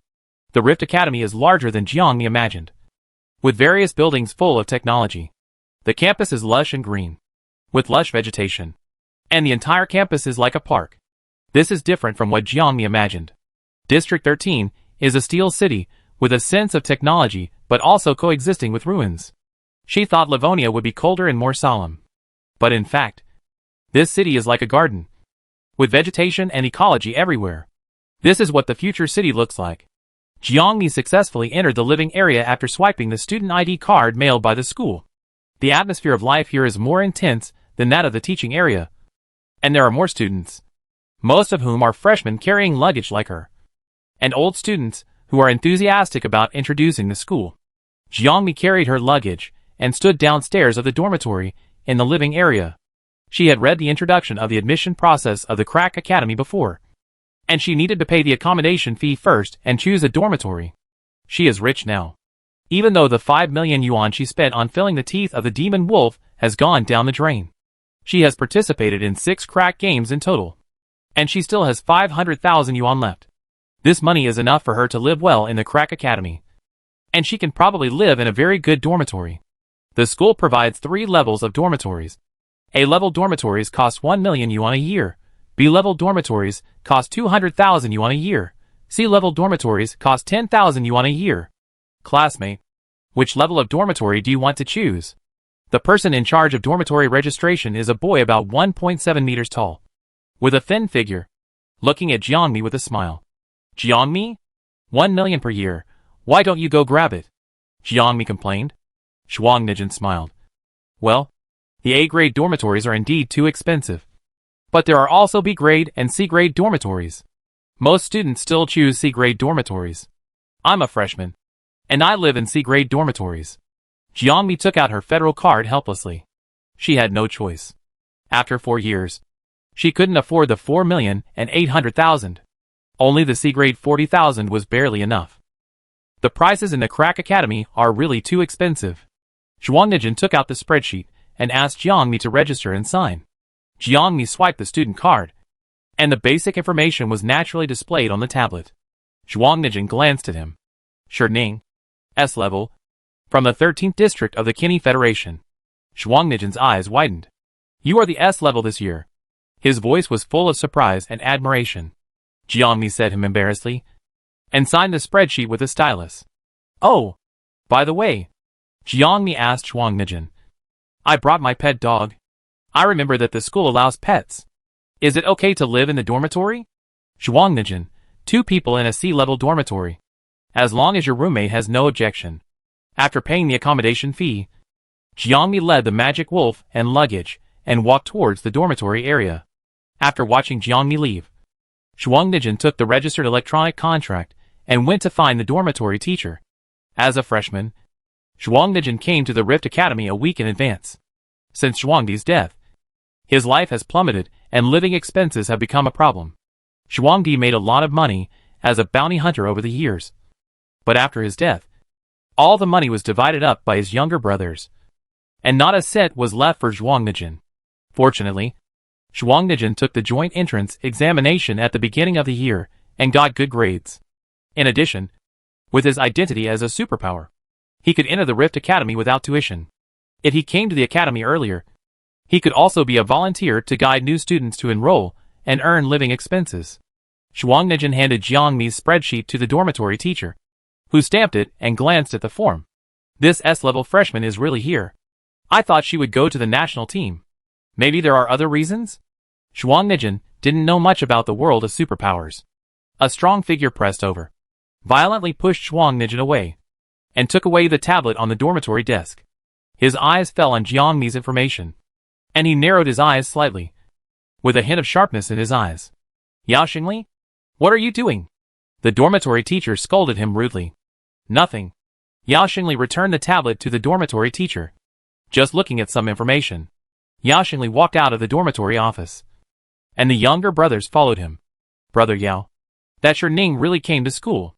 But isn't she S-level? Didn't you see her information? Her mental power is less than 100. What's the use of such an S-level? She must be too incompetent and was returned by the national team. It turns out that she is a waste. And she also occupies Sister Yao Qian's quota. I thought she was so powerful. The younger brothers mocked Shirning wantonly. Yao Xingli looked gloomy and asked the younger brother, Did you take a picture of it? Of course. The younger brother was complacent. A waste dares to occupy Sister Yao Qian's quota. How can we let her go? 3 minutes later, a new post appeared on the campus forum of Crack Academy. Subject: How can an S-level girl not join the national team? Looking at the physical examination data, it's not that she doesn't want to go, but she simply doesn't have the ability to go. Attached, Shirning's electronic spreadsheet data. In the new semester, Countless new students poured into the school forum. This is also the busiest time for the forum. A new post immediately became the hottest post. 1L, looking at the data, speed failed. Strength failed. Mental power is less than 100. Damn. This data is worse than that of non-superpowers. 2L, the mental power of a normal superpower should be more than 1000. Less than 100? What's the fun? 13L, this kind of mental power awakened S-level supernatural powers. At least SS-level gold blood should be consumed. Right? Giving a useless person SS-level gold blood is too much of a waste. 15L, give me this gold blood. I will awaken to SSS level in minutes. 21L, isn't your Ning a pariah in District 13? How did he get such high-level gold blood? 22L, who knows? Did he steal it? Aren't all pariahs like that? 25L, I get angry just thinking about it. That's SS level gold blood. Just wasted like this. With less than 100 mental power. It's good enough to be able to use supernatural powers at the level. 30L, the Federation just lost an SSS opportunity. It really deserves it. Check how she got the golden blood. There is definitely something wrong. 30L, oh! I just saw Ning. She brought a dirty dog with her. 31L, damn. I don't want to share a dormitory with her. Not to mention that the dog is full of fleas. The untouchables in District 13 must have a lot of germs on their bodies. 32L, Sang Fugwa was exposed to use biological weapons. So he was annihilated by the Federation. It's normal for Ning to have germs on her body. 35L, woo woo woo. I should have spent some money to upgrade to a B-grade dormitory earlier. I really don't want to share a dormitory with such pathogens. Jiangmi came to the C-grade dormitory area according to the room card given by Zhuang Nijin. Because she brought a dog. The school did not take the initiative to assign her a dormitory. She had to ask her future roommate whether she minded bringing a dog to live in. In fact, this matter can be confirmed through the campus intelligent assistant Alice. But Zhuang Nijin didn't understand. And no one reminded Jiangmi at the scene. When Jiangmi knocked on the door for the nth time to ask, the other party's cold answer was still received. I'm sorry. I hate dogs. Sorry to bother you. Jiangmi closed the door and retreated to the corridor in disappointment. In the corridor, a man and a wolf looked at each other. Didn't Mulan Chua say that the Rift Academy is a pet-friendly academy? Some students even raise monsters that have no offensive power brought out from the rift. Why can't anyone accept a dog? Xiao Ha. You are disliked. Jiangmi said calmly to the magic wolf. Wouldn't it be more appropriate to throw the magic wolf back into the rift? The magic wolf tilted its head and let out a woo. Dislike me? I am so tall and mighty. Handsome and awe-inspiring. Are these hairless monkeys without claws or fangs blind? You are a bunch of scumbags and you dare to dislike me? Humph! I can kill them with one claw. Why are you still asking? Ning is just too indecisive. Why not just bite them to death? Violent little wolf. Going crazy online. Jiangmi sighed helplessly. This society of favors is really troublesome. The light brain suddenly rang. It was a message from Zhuang Nijin. The two had just added each other as friends when they checked into the dormitory. Jiangmi turned on the light brain. Zhuang Nijin, student Ning. Did you offend Yao Xingli? I just went to the dormitory office and saw him looking at your information. He was very angry. Your information on the campus forum was probably posted by him. Zhuang Nijin, you should be careful of him. The Yao family is very powerful in Livonia. Yao Xingli? Yao Qian's brother? Jiangmi twitched his chin and thought, apart from the fact that she killed Yao Qian. She and Yao Xingli have no intersection. Yao Xingli couldn't have known that she killed Yao Qian. He is still sending messages to Yao Qian's light brain begging his sister to come home. He didn't know that Yao Qian was dead at all. It doesn't matter. It's nothing. Jiangmi gave Zhuang Nijin a thank you and continued to look for a dormitory. Molong was right. She was too easy to talk to. If the next roommate still disagrees with her bringing Molong, she will speak with her fists. Standing in front of the door of dormitory 623, Jiangmi knocked on the door and took a deep breath. Ready to be rejected and wave her fists. The door of the dormitory opened, and a girl with long straight black hair stood at the door. She had a pair of very beautiful light brown eyes, and her bangs made her eyes look gorgeous and moving, like the bright moon in the night sky. Her skin was as white and translucent as milk, and there was no extra expression on her cold face. Jiangmi was shocked by her beautiful face for a moment and blinked. First courtesy. then force. First courtesy, then force. Jiangmi took a deep breath and said politely, "Hello. My name is Hardening. I am a freshman this year. According to the system assignment, we live in the same dormitory. However, I also brought a pet dog with me. I hope you don't mind." The cold beauty looked down at the blue-eyed and stupid-looking dog next to Jiangmi. "Are you noisy?" "Probably not." Jiangmi answered seriously. "Beauty, I'm asking it. Not you." "Jiangmi?" Jiangmi looked at the magic wolf embarrassedly. Although the magic wolf's IQ is less than 5 years old, it can understand human words. It has a good language learning ability, but it has a low IQ. The magic wolf understood the beauty's question, tilted its head and sounded, "Of course I'm noisy. I just want to be noisy. I will never be quiet. If I'm unhappy, I'll bite you to death." "Beauty, gossip?" "Emma Wolf, woo. What is a peeled melon? Is it a delicious melon?" "I like it. I like all delicious ones." "Beauty, is it sloppy?" "Molong, a woo." "Yes. Sloppy. I hate taking a bath." "Hardening. This stinky woman always wants me to take a bath. So annoying. Why should a wolf take a bath? Those sweat odors are my badge of victory. These humans don't know a thing." "Beauty, since you are not noisy, gossipy, or sloppy, then come in." "Jiangmi?" Jiangmi's head was full of question marks. How did this conversation go on? Does this beautiful lady really know what the Molong is talking about? "Oh, I forgot to say. My name is Minji Wexi." Minji Wexi turned her head to look at Jiangmi, and her pretty face was expressionless as always, making Jiangmi wonder if this person was a bionic robot. "Don't let it get on my bed." Minji Wexi made the only request to Jiangmi. Afterwards, Minji Wexi left the dormitory with her bag, probably because she had something to do. Before leaving, Jiangmi glanced at Minji Wexi's bag. She had seen the advertisement of this bag in District 13 and Livonia. This limited edition is about 1 million federal coins. Having the money to buy such an expensive bag, but living in a dormitory that costs 10,000 federal coins a year? Interesting. On the other side, Yao Xingli sat on a garden chair downstairs in the living area dormitory, looking proudly at the feedback from classmates on the campus forum. 51L, just now, Hardening came to ask about the dormitory with her dirty dog, but I didn't let her in anyway. 52L, +1 +1 +1 +11. 53L, plus 10,086. 60L, no one would really want to be her roommate. Right? I don't want to. Anyway, it would be terrible if I got infected with the germs from District 13. It's incurable. 61L, it's a pity to think about the SS Gold Blood she stole. That's SS Gold Blood. It's so sad. 71L, breaking news. Just now in the dormitory office, I saw the news that Hardening has moved in. Someone is willing to be her roommate. 72L, if Hardening can't afford the dormitory fee, she will definitely drop out. Who is blind? 73L, that's right. The national team can return goods, but the college can't? Who is it? 75L, those who are willing to live with the untouchables must be untouchables from which district? 80L, untouchables just like to gather together. It's so annoying. The college should just let people from the 20 states enroll. Why do they have to accept people from District 13? Those people used to be third-class citizens. 90L, it's confirmed. Hardening will move into dormitory 623, and her roommate is Minji Wexi. 91L? 92L? 93L?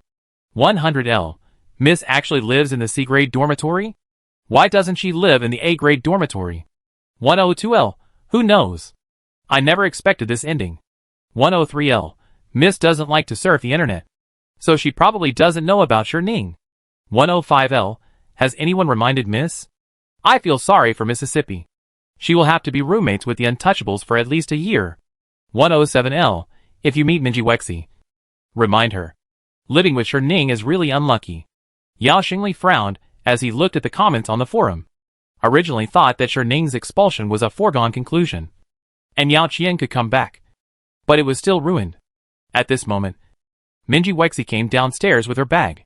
When Yao Xingli saw Minji Wexi, he immediately straightened his sloppy posture and straightened his back. Minji Wexi, he called her. I heard you have a new roommate. Oh. Minji Wexi looked at Yao Xingli with a neutral expression. You are well informed. Yao Xingli looked slightly angry. Do you know who your roommate is? Sure Ning. Minji Wexi looked puzzled. How could she not know who her roommate was? When Ning was rejected by the previous roommate and the system automatically arranged her to Minji Wexi's dormitory, she would naturally receive Sure Ning's information. Of course, it was only Sure Ning's most basic information. Name, date of birth, place of residence, etc. There would be no information about supernatural powers and mental power. You also know that she is this year's S level, and is the one who took my sister's special recruitment quota. Right? Yao Xingli's face was gloomy. Aren't you and my sister best friends? How could you betray my sister? Ming Yueshi? Ming Yueshi was stunned, and really didn't understand the connection between having a roommate and betraying a best friend. After a moment, she sorted out the connection, and a sneer appeared on her cold face. She looked at Yao Xingli as if he was mentally retarded. Yao Xingli, how old are you? And you still bully in school? Can you not be so childish? Yao Xingli was anxious and stamped his feet. How am I childish? These things should have belonged to my sister. It was Sure Ning who took my sister's place. She deserves to be hated by other students now. Ming Yueshi showed an impatient look. You can only do such little tricks. If you have the ability, challenge Sure Ning. Only those who have no ability will talk in the dark. I have something else to do. Don't bother me. She pushed Yao Xingli away unceremoniously, called the aircraft with the optical brain, and flew away in the aircraft. Yao Xingli stayed where he was, looking at Ming Yueshi's figure going away. Challenge Sure Ning? It's not impossible to let the loser leave the college voluntarily and give up the special recruitment quota. However, there will be an opening ceremony tomorrow and the opening examination for freshmen the day after tomorrow. Students who fail the entrance exam will be expelled from the academy. Sure Ning, this loser, will probably be expelled before he can challenge her. Chapter 23. The C-grade dormitory provided by the Crack Academy is in very good condition. Although it is the lowest grade dormitory, it has one room and one bathroom. The room is tidy, the toilet is clean, and the accommodation fee of 10,000 yuan a year is already very cost-effective in Livonia. Jiangmi didn't have much stuff. After packing her luggage, she built a simple nest for the magic wolf and placed it under her desk, trying not to affect Mingyu Creek. After completing all this, it was time for dinner. Jiangmi took her student card and strolled to the cafeteria. The most common places for college students to check in are the dormitory and the cafeteria. Food is the first necessity of the people. Jiangmi may have to stay with the cafeteria for the next 4 years. It is very important to find out about the cafeteria. After walking around, it is not surprising that the consumption level in Livonia is much higher than that in District 13. Jiangmi needs 100 federal coins to order a set meal casually. This is still cheap. There is a more expensive cafeteria on the second floor, and a meal can cost tens of thousands. 500,000 is really a lot. Jiangmi ordered a simple fried pork chop set meal, sitting in an inconspicuous corner, eating while opening the light computer to check the news. I need to find a way to make money. The school forum has a part-time job section, which provides various jobs. Some are tasks posted by seniors themselves, and some are tasks posted by moderators commissioned by people outside the school. Jiangmi glanced at them and found that the cheap ones might be paid 1 or 2,000 federal coins, and the most expensive ones would not exceed 100,000 federal coins. Maybe Jiangmi is used to taking bonuses from the Rubik's Cube company, and he doesn't look down on the tasks of 100,000 federal coins. It would be great if Livonia also had a crack game. Jiangmi opened the official website of the crack game again. After the cracks are explored and studied by the federal government, some will be sold to major multinational companies for the companies to study on their own. Each company has a different way of studying cracks. But if they want to hold a crack game, they will eventually publish the information on the official website of the crack game. There are many cracks in Livonia, and the serial numbers are very early. Because the crack game was organized too many times, the creatures in the area were killed, but no new creatures migrated. Therefore, the frequency of Livonia crack game is not high. There are more than 10 cracks here, and the crack game is organized only once a week on average. In addition to the Rubik's Cube company, there are also the Crack Academy and the Crack Management Bureau. These organizations all hold cracks, although the holders are different. The rules of the crack game are similar, and the champion player can get a bonus of 1 million. Very good. If you want to make money, You have to make a lot of money. However, this week's crack game in Livonia has ended. If Jiangmi wants to participate, he will have to wait until next week. Jiangmi gnawed a pork chop, bored, and randomly clicked on a crack game video to watch. The official website will not announce the ability level of the players participating in the game, and these can only be guessed by the audience themselves. But all the monsters or monster species that have appeared in the live broadcast can be found in the crack atlas, according to the monsters killed by the players. It is not difficult to reverse the player's level, judging from the videos of players easily killing A-level monsters. The players who participate in the Rift game in Livonia are very skilled. After all, it is Livonia, where the Rift Academy and the Rift Administration are both here, gathering the most powerful people in the entire Federation. The quality of the Rift game in Livonia is always the highest. Livonia is the only place that does not require third-class citizens to fill in the numbers when organizing the Rift game. That's right. You may not be able to sign up in Livonia, but there will be players fighting for monsters in the Rift. Maybe there will be S-level monsters. Not really. S-level monsters are not cheap. Didn't the national team kill the game before school started? For S-Class plus 1 SS Class. And they cleared all the monsters in less than 10 minutes. It's amazing that an S-Class appeared in a normal crack game. It's so scary. So scary. Jiangmi looked at the discussions on the official website, holding his chin and thinking, are there really so many S-Class participating? It will be difficult for me to win the championship. If it is possible to kill the demon species without absorbing the golden blood, it will be very valuable if it is sold on the black market. But it's a pity that Jiangmi can't control himself from absorbing the golden blood. After dinner, Jiangmi returned to the dormitory. On the first night of the Crack Academy, Minji Wexi did not come back. In the middle of the night, Jiangmi fell asleep with the magic wolf in his arms. The next day, school started. The sun was shining and the sky was clear. In September, the air was hot and stuffy. The whole school turned on the cooling system. It was 30 degrees Celsius. But Jiangmi walked out of the dormitory and felt only about 25 degrees Celsius, which was very comfortable. The opening ceremony for freshmen was held in the auditorium, and teachers from the Crack Academy took turns to give speeches. Jiangmi was a bit directionally challenged, and only with Alice's help did he find the auditorium. When he entered, it was already full of people. There was no designated seat, so Jiangmi randomly chose a seat in the back row to sit down. There was a speech on the stage in the auditorium, but it was far away, and Jiangmi only saw a white-haired woman wearing a silver suit and a pair of retro chain glasses. The huge light screen behind her displayed the motto of the Crack Academy: "Take the world as your responsibility," and the identity of the speaker, president of the Kinney Federal Crack Research Institute, Hua Yunzhang. Hua Yunzhang's voice was very nice. Even though she had white hair and withered skin, her back was straight, and her voice was gentle and powerful. Finally, I would like to greet Ning, the first S-level freshman in the history of our school.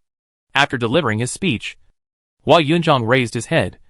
His eyes passed over hundreds of students, and fell accurately on Jiangmi in the last row. Welcome to join the Crack Research Academy.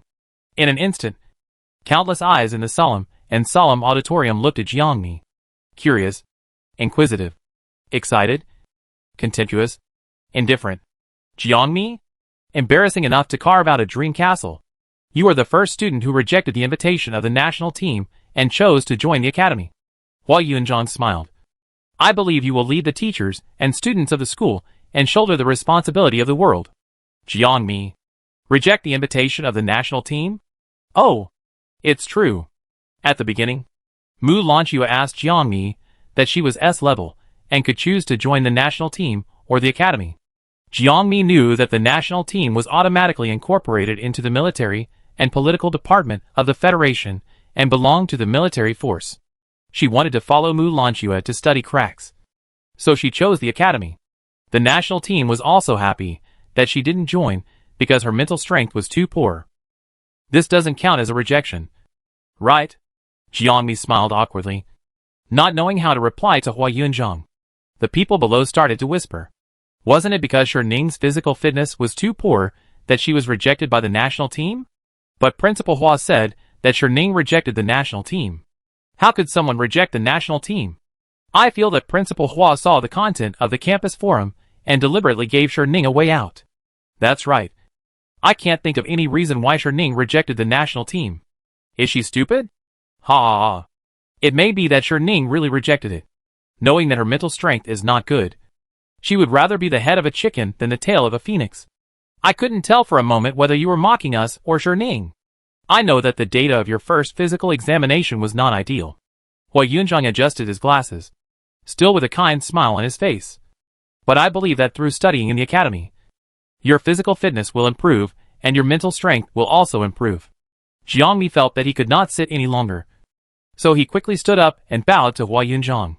Thank you, Principal. Hua Yunzhang encouraged. Mental strength can be improved. You can do it. This sounded like comfort. In the broad cognition of the Blue Star people, physical data such as speed and strength can be improved through acquired training.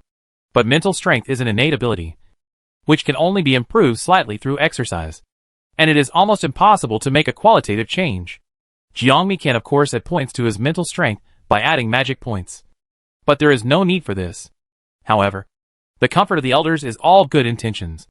And Jiangmi politely bowed to Hua Yunzhang again. In the front row, Yao Xingli and Wei Ke sat together, surrounded by a few of Yao Xingli's younger brothers. And everyone turned back to look at Jiangmi. Yao Xingli grinned mockingly. The principal is really willing to give Shirning a way out. Isn't it? Wei Ke shouted. Brother Xiaobai said that her mental power is not good. They are more interested in that anonymous. Without mental power, S level is not even as good as E level. Tomorrow is the opening exam. And she has to go to the trial of the 30-second crack. I guess she can't even pass the opening exam. Ah! I remember there is an A-level demon in the 30-second crack. When she is in the crack, she will be scared to death by the monsters, and will probably drop out of school. Ha! I'm suddenly looking forward to tomorrow's opening exam. After that, several other teachers took turns to give speeches, most of which were words of encouragement to students, which made Jiangmi drowsy. After the opening ceremony in the auditorium, Jiangmi received a message from Mu Lanxue and went to the backstage of the auditorium to find her. She sent a message to Mu Lanxue when she arrived at school yesterday. But Mu Lanxue started a new project and was very busy, so she only had time to see Jiangmi at this time. Teacher. Seeing Mu Lanxue, Jiangmi's attitude was polite. Thank you so much for the past period of time. The physical skills information you gave me was very useful. I have been practicing. Mu Lanxue was wearing a dark red dress, with long curly hair like seaweed scattered on her shoulders. Looking gentle and elegant, she gently handed Jiangmi a cup of tea. Have you adapted to the school these 2 days? Jiangmi thought that since school, he only knew Zhuang Nijin and Minji Wexi, and it seemed that nothing was going wrong. Very good, she replied. It's just that the prices are too expensive. Mu Lanxue, I don't have much to do with you. It's mainly because school is starting. I thought I'd meet up to remind you of something. By the way, all freshmen will go to the 30-second rift tomorrow to take the entrance exam. Do you know about this? Jiangmi, the school has issued a unified notice. I know. The exam involves hunting monsters. And you can use superpowers and carry hot weapons. Compared to the rift game where you can't use hot weapons, Jiangmi thinks this is nothing. Okay. Your ability is very defensive. Nothing should happen. Mu Lanxue stroked the teacup and thought for a moment. Oh, and your genetic disease. The school hospital has gene needles. And teachers and students can receive free treatment. I think it's not easy for you as a student. You can go to the school hospital for a checkup. And if everything is confirmed, they will give you an injection. Jiangmi's eyes lit up. This is simply amazing good news. You know, she only has 490,000 federal coins on her body. And she can't buy a gene needle at all. Are you sure it's free? Jiangmi confirmed. Of course. Mu Lanxue smiled. The school still provides this welfare. She picked up the light brain and checked the time. It was 11:15 in the afternoon. You can go have a meal now. And then go to the school hospital for a checkup. The school hospital is open 24 hours a day. Yeah. I can go to school for free. Jiangmi was so happy. She stood up to leave. And then thought of something. And looked back at Mu Lanxue. It's time for dinner. Teacher. Do you want to eat together? Most students don't like to eat with teachers. But Jiangmi feels very good about Mu Lanxue. After all, she was the one who helped her with her enrollment and grandmother's funeral. She didn't mind eating with Mu Lanxue at all. I won't go. Mu Lanchua's gentle face rarely showed a thin blush. I have an appointment at noon. Oh! Jiangmi tilted his head, glanced at Mu Lanchua, and praised sincerely. No wonder the teacher is dressed so beautifully today. Mu Lanchua's face suddenly became redder, revealing a little shyness of a little woman. It's my first blind date. Of course, I have to dress nicely. Jiangmi was stunned, and didn't digest Mu Lanchua's words for a while. Seeing Jiangmi's blank face, Mu Lanchua explained, I'm 29 years old. It's normal to have a blind date. Right? Of course it's normal. It's just that Jiangmi has lived his life like a doomsday mode of humans fighting monsters for the past 5 months. And just received a brainwashing speech from Hua Yunzhang about taking the world as one's own responsibility. Now blind date pops up. Jiangmi feels a little out of place. However, apart from the cracks that appeared from nowhere, Blue Star is still very peaceful. An ordinary female university teacher, who teaches, and does research every day, and has a blind date after get off work. It seems that there is nothing wrong. This made Jiangmi suddenly feel that this world is more real and lifelike. So, Jiangmi said sincerely to Mu Lanchua, then I wish the teacher a successful blind date. Mu Lanchua smiled shyly. Thank you. On the other side, a warehouse outside Livonia. Yuan Xie crossed her legs and sat leisurely on a gorgeous chair in the dilapidated warehouse. She wore a handmade cashmere coat, with decent makeup, and was exquisite from her hair to the soles of her feet to her pores. Just like a lady from the upper class. The warehouse was dilapidated. The lights were broken, and the sun shone through the ventilator, forming a sharp contrast with her exquisite perfection. In front of Yuan Xie, there was a girl covered in blood. There was no intact flesh on her body, and the torn clothes were draped over her like rags. Mrs. Yuan, I'm sorry. I really didn't know that Mr. Nie had a wife. He took the initiative to find me. Please let me go. The girl's voice was hoarse, and her vocal cords seemed to be torn, making a very unpleasant sound.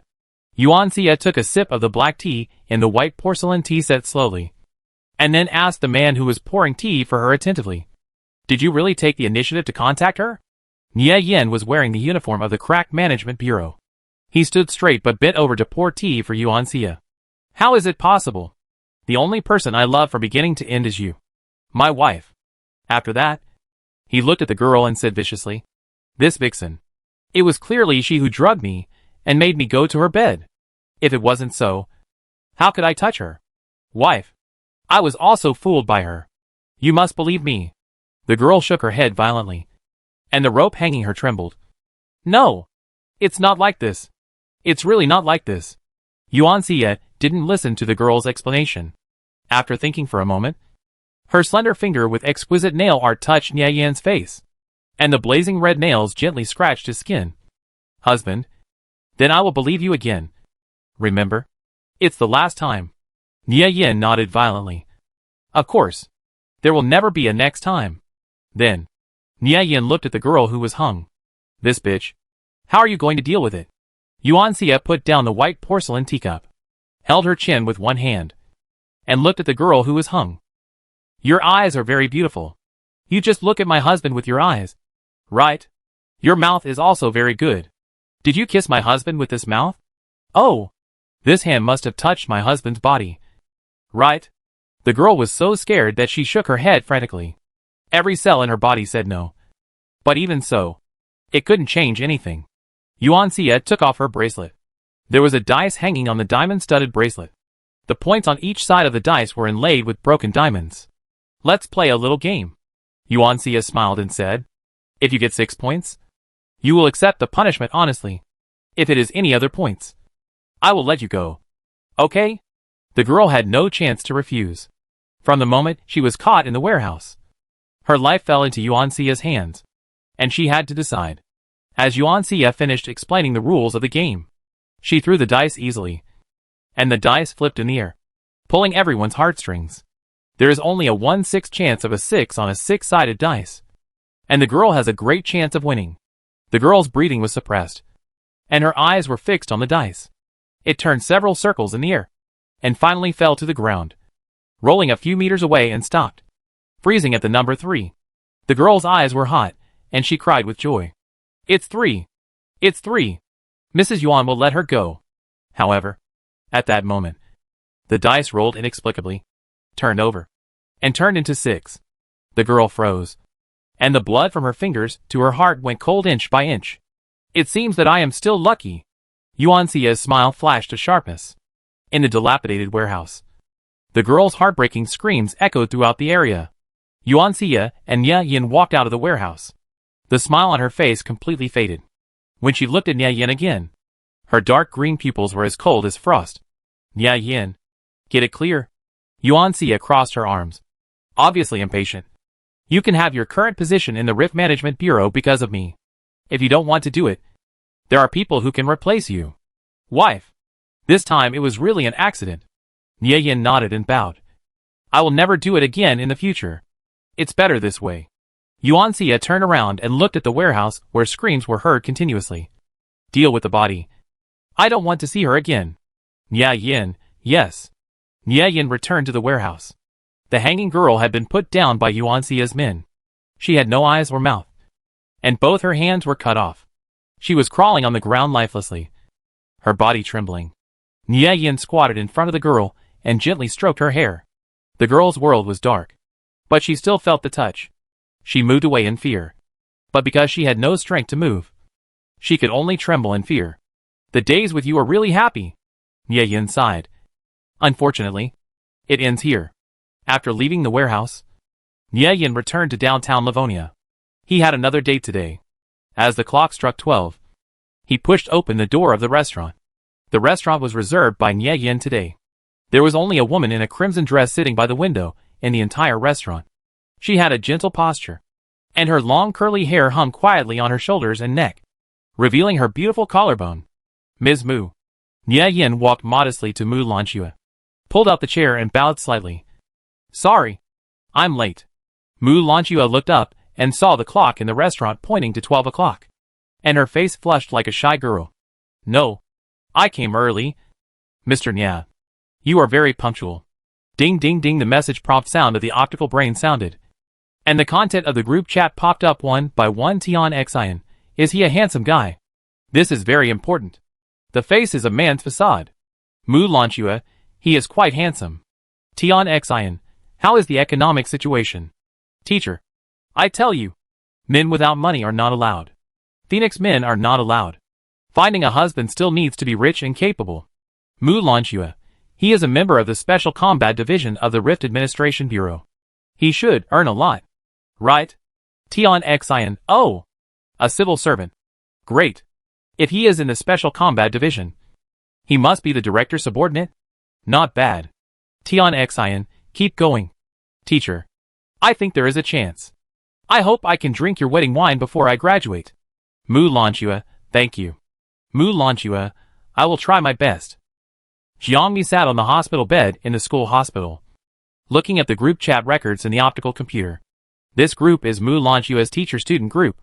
In addition to her, there is also Tian Xian, a student Mu Lanxue recruited last year. She is 1 year older than Jiangmi and is a social expert. The school doctor walked up to Jiangmi with the physical examination report. Jiangmi put away the optical computer. You can continue if you want to play. The school doctor recorded Jiangmi's physical data and said gently, this does not prevent me from recording your physical data. At this moment, Jiangmi had several clips and some strange patches on her body, which could record the real-time changes in her body. It's nothing. You don't need to see it. Jiangmi still hoped that she could complete the physical examination and injection smoothly, and cooperated with the school doctor. The school doctor stood in front of Jiangmi and continued to record her physical data report. Jiangmi was bored, so she tilted her head to look at the school doctor. There is a whole school hospital in the Crack Academy, and the doctors there are very good. After she came to the lobby and reported her name, Alice assigned her to this clinic. The doctor's identity and name were posted on the door of the clinic. Chief Physician Su Chen. Jiangmi originally thought that Su Chen was a white-haired old man in his 50s. But when she came in, she saw that the doctor's hair was indeed silver white, like a plastic tube without pigment, and like a touch of snow in winter.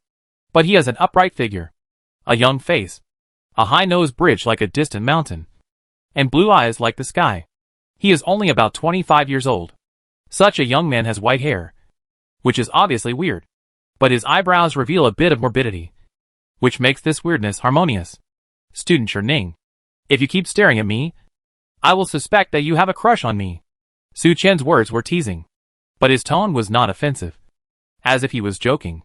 He didn't look up and continued to record the data. Dr. Su, is your ability to rejuvenate? Jiangmi asked curiously. There are many races on Blue Star, including blonde, brown, red, and black hair. However, only old people have white hair. Can I dye it? Su Chen laughed. Ah! Jiangmi ignored this point for a moment. Then you dyed it too well. I didn't expect the school doctor to be a non-mainstream teenager. Okay, little girl. Don't think about these things.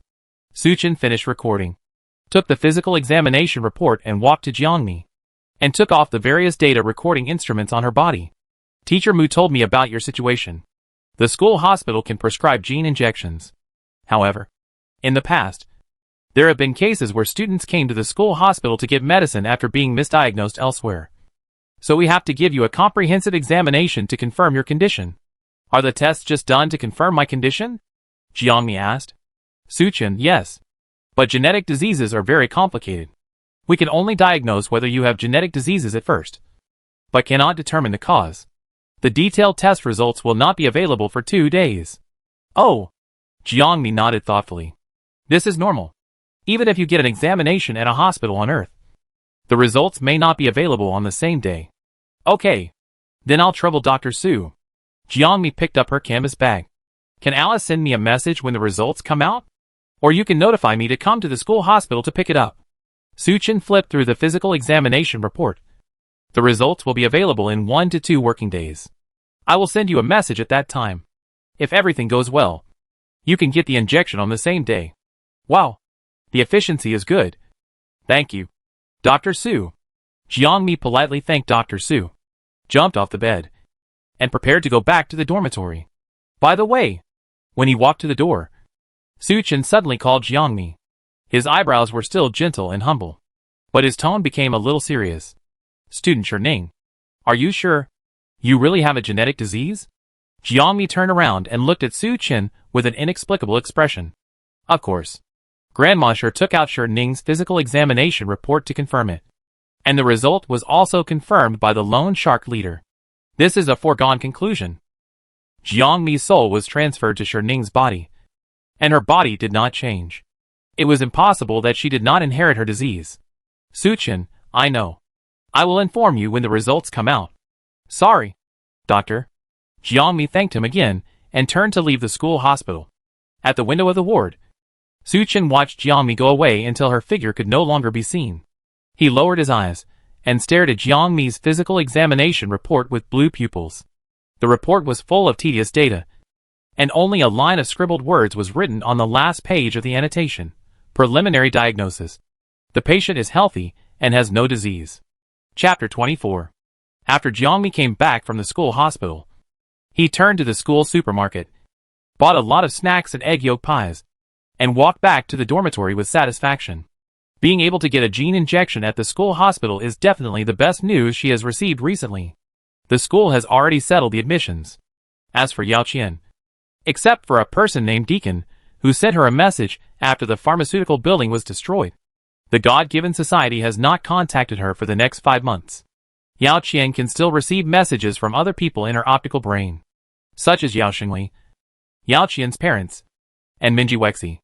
Jiangmi has been picking out the key points to reply, and has not exposed the fact that Yao Qian died. During this period, people came and went on the ruins of the Gifford Pharmaceutical Building in District 13, and Gifford Company was also sealed. Jiangmi speculated that it was likely that the God-given society made a big move this time, and was investigated by the federal government, so they restrained themselves a lot afterwards. However, the deacon said that the God-given society would make a big move in Livonia in 5 months, so they should also take action. When walking downstairs of the dormitory, Jiangmi saw a flying machine parked on the grass not far away. Ming Yueshi got off the flying machine, followed by a middle-aged man in a suit. Jiangmi took out a bag of melon seeds from the shopping bag very familiarly, found a garden chair, and sat down to eat melons. Miss, there is a reason why the wife didn't come back. She is too busy. She didn't stand you up on purpose, said the man in the suit. Ming Yueshi took her $1 million bag from the man in the suit without hesitation. There is a reason? I am her daughter L. Her biological daughter L. I haven't seen her a few times during the whole summer vacation. In her eyes, her career is much more important than me. The man in the suit, miss? Don't think like that. The lady cares about you. She learned from the young master of the Yao family that you chose the C-grade dormitory for your enrollment this time. And she specially asked me to help you change the dormitory. How could she not care about you? No need. Ming Yueshi said indifferently. I chose the dormitory myself. I will make money in the future, and will not spend her money anymore. After that, Ming Yueshi ignored the man in the suit and walked straight towards the dormitory building. The man in the suit wanted to persuade her, but Ming Yueshi suddenly turned her head to look at the man in the suit. Fluorescent light flowed in her light brown eyes. The man in the suit froze for a moment, as if he saw a ghost, and trembled all over. After a while, he suddenly knelt on one knee, and cold sweat soaked his expensive suit. He looked like a poor dog who had just been fished out of the water. Don't bother me, Ming Yueshi said coldly. Jiangmi had been sitting on the garden chair watching the show. When the man in the suit knelt down, Jiangmi straightened his back. Minji Wexi used her supernatural power on the man in the suit. Although she didn't know what supernatural power it was, it made the other party feel like he was facing a great enemy in an instant. And he was sweating with fear. I think it was not an ordinary ability. Minji Wexi walked to the door of the dormitory building in high heels, and turned her head to see Jiangmi walking slowly from the garden. From where she was sitting just now, she could see everything that happened between her and Uncle Wei. Don't forget. You promised me when you moved in that you were not a gossipy person, Minji Wexi warned Jiangmi. Of course, Jiangmi said sincerely. I just wanted to confirm that my roommate will not change dormitories. You know, it's not easy to find a roommate who allows me to keep a dog. Don't worry. I won't leave. After that, the two returned to the dormitory together. Jiangmi was indeed not interested in Ming Yueshi's family affairs, but she was more concerned about whether she would move out of the dormitory. After confirming that Ming Yueshi would not move out of the dormitory, Jiangmi breathed a sigh of relief. Back in the dormitory, Jiangmi fed the magic wolf with goat milk and egg yolk pie, then took out the documents borrowed from Mu Lanxue, pulled out a chair and read seriously.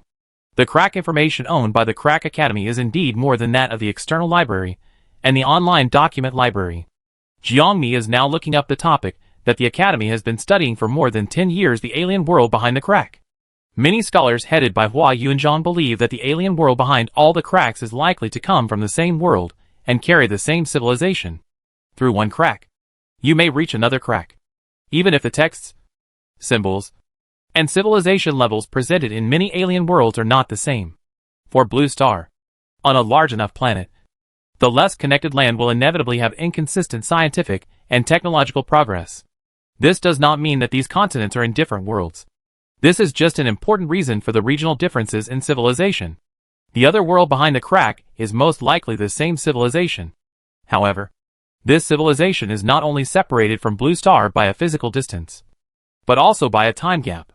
The world behind the crack is full of black fog, which can corrode and harm the human body and covers 99% of the area in the other world. Humans are currently unable to determine the authenticity of the hypothesis of a unified civilization in the other world. And this theory is still just a hypothesis. On the other side, Ming Yueshi, like Jiangmi, packed up after returning to the dormitory and sat at the desk to study seriously. Tomorrow is the opening exam. The practical teacher Zhou Yun sent a message in the grade group, considering that it is almost the first time for students to enter the crack. The opening exam allows students to form teams freely, with a maximum of 5 people. Crack resources invade all aspects of human life, but most people are still unfamiliar with cracks. Teaming can increase the possibility of students passing through cracks. When Minji Wexi went online, some classmates had invited her to join the team. She is an A-level superpower, so it is not difficult for her to find teammates. The team that invited her are all classmates she knew in high school, including Wei Ku and Yao Xingli. The initiator is Yao Xingli, who probably wants to form a team of experts. Minji Wexi didn't hesitate too much and clicked OK. The page immediately jumped to the team interface, and all the teams that had been formed were displayed on the screen. Minji Wexi took a quick look and found that almost everyone had successfully formed a team. However, Shirning was not among them. Her name was at the top of the table as an S-level person. She was the only one who occupied a row. A message popped up in the grade group. Why is Ning alone? No one wants to team up with her. Isn't this normal? Who wants to bring a burden to the entrance exam? By the way, does no one know what Ning's ability is? Maybe it's an ability that doesn't consume much mental energy? No matter how little mental energy is consumed, 100 is too low. If any of you want to team up with her, just give it a try. I don't want to do that anyway. If you fail the entrance exam, you will be expelled. I don't want to be expelled and retake the exam next year. +1 +1 +1. If Ning can't form a team, she will be a useless person. Will she die in the cracks? After all, he is S-level. The first S-level in history to hang in the crack 233333. Ming Yueshi glanced at the group message, and a subtle discomfort arose in her heart. She glanced at Jiangmi, and saw that he was still reading the literature, and had no intention of checking the light brain. So she asked, "Have you read the group message?" "Group?" Jiangmi's eyes were blank. "Grade group. Teacher Zhou asked us to form a team to take the entrance exam tomorrow. Didn't you see it?" Jiangmi opened his mouth slightly. "Our school also has a grade group." "Ming Yueshi?" "Ming Yueshi, don't tell me you are not in the group." After getting Jiangmi's denial, Ming Yueshi searched the contact list in the group, and did not see Ning's name. Ming Yueshi. Jiangmi. This is very embarrassing. A minute later, Ming Yueshi and Jiangmi exchanged contact information, and pulled Jiangmi into the group. Minji Wexi, just find a team.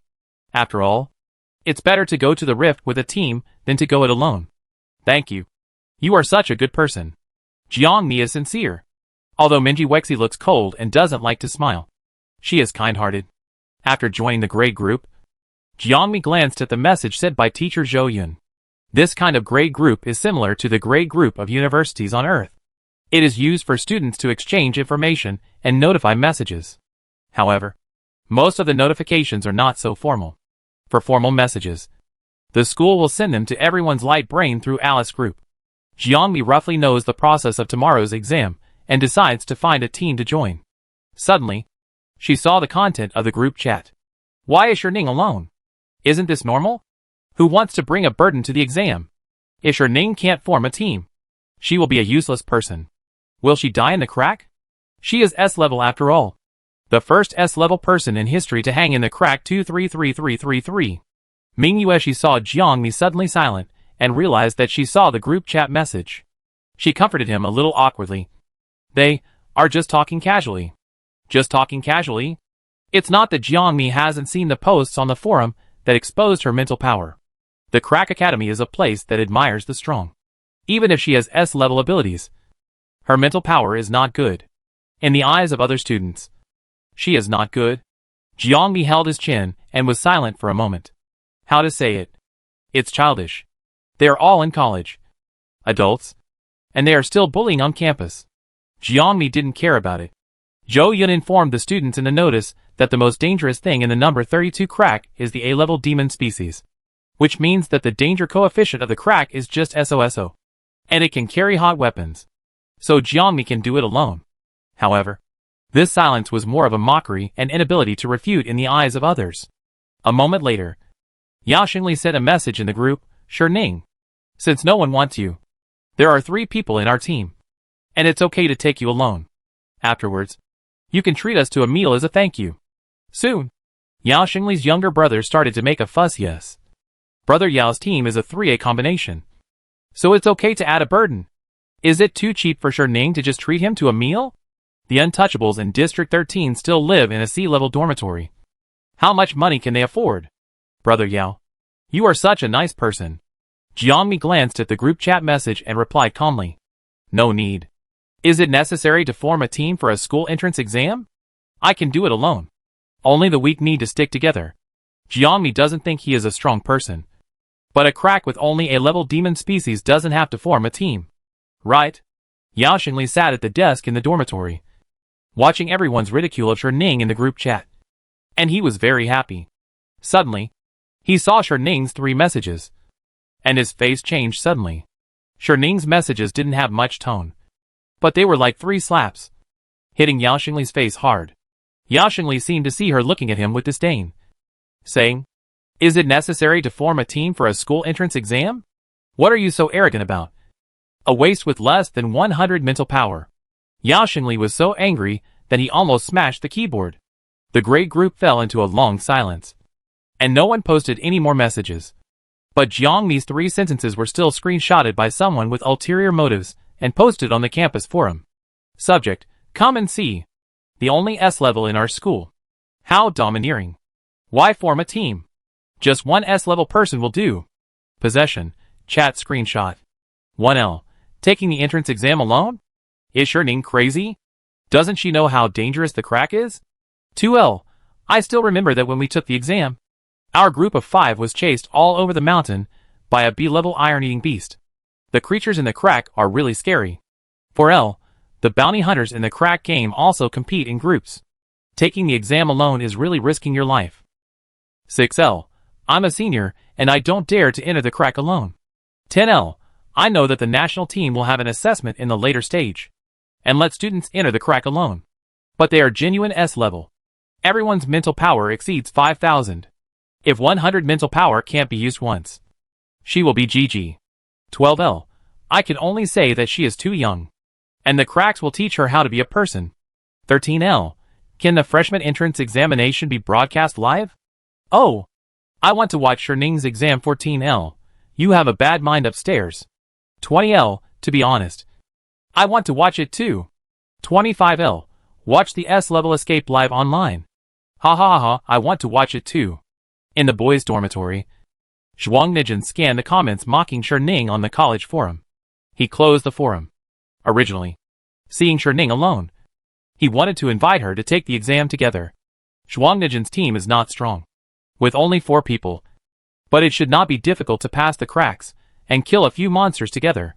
However, looking at the current situation on the forum, if he invites Shirning again, he will only be scolded. Zhuang Nijin privately thinks that Shirning is not as bad as those people on the forum say. At least in the few minutes when guiding her to choose a dormitory at the beginning of the school, Shirning was humble and polite, and did not have the airs of an S level at all. However, Yao Xingli did not like Shirning in the first place, and the 10th state of the Federation naturally had a sense of superiority over the 13th district. Shirning's future life in school may be like this. Zhuang Nijin sighed. Shirning, an S level, is not living a satisfactory life. How much better can he, a C level, do? He survived the crack test, and he awakened to become a C level superpower.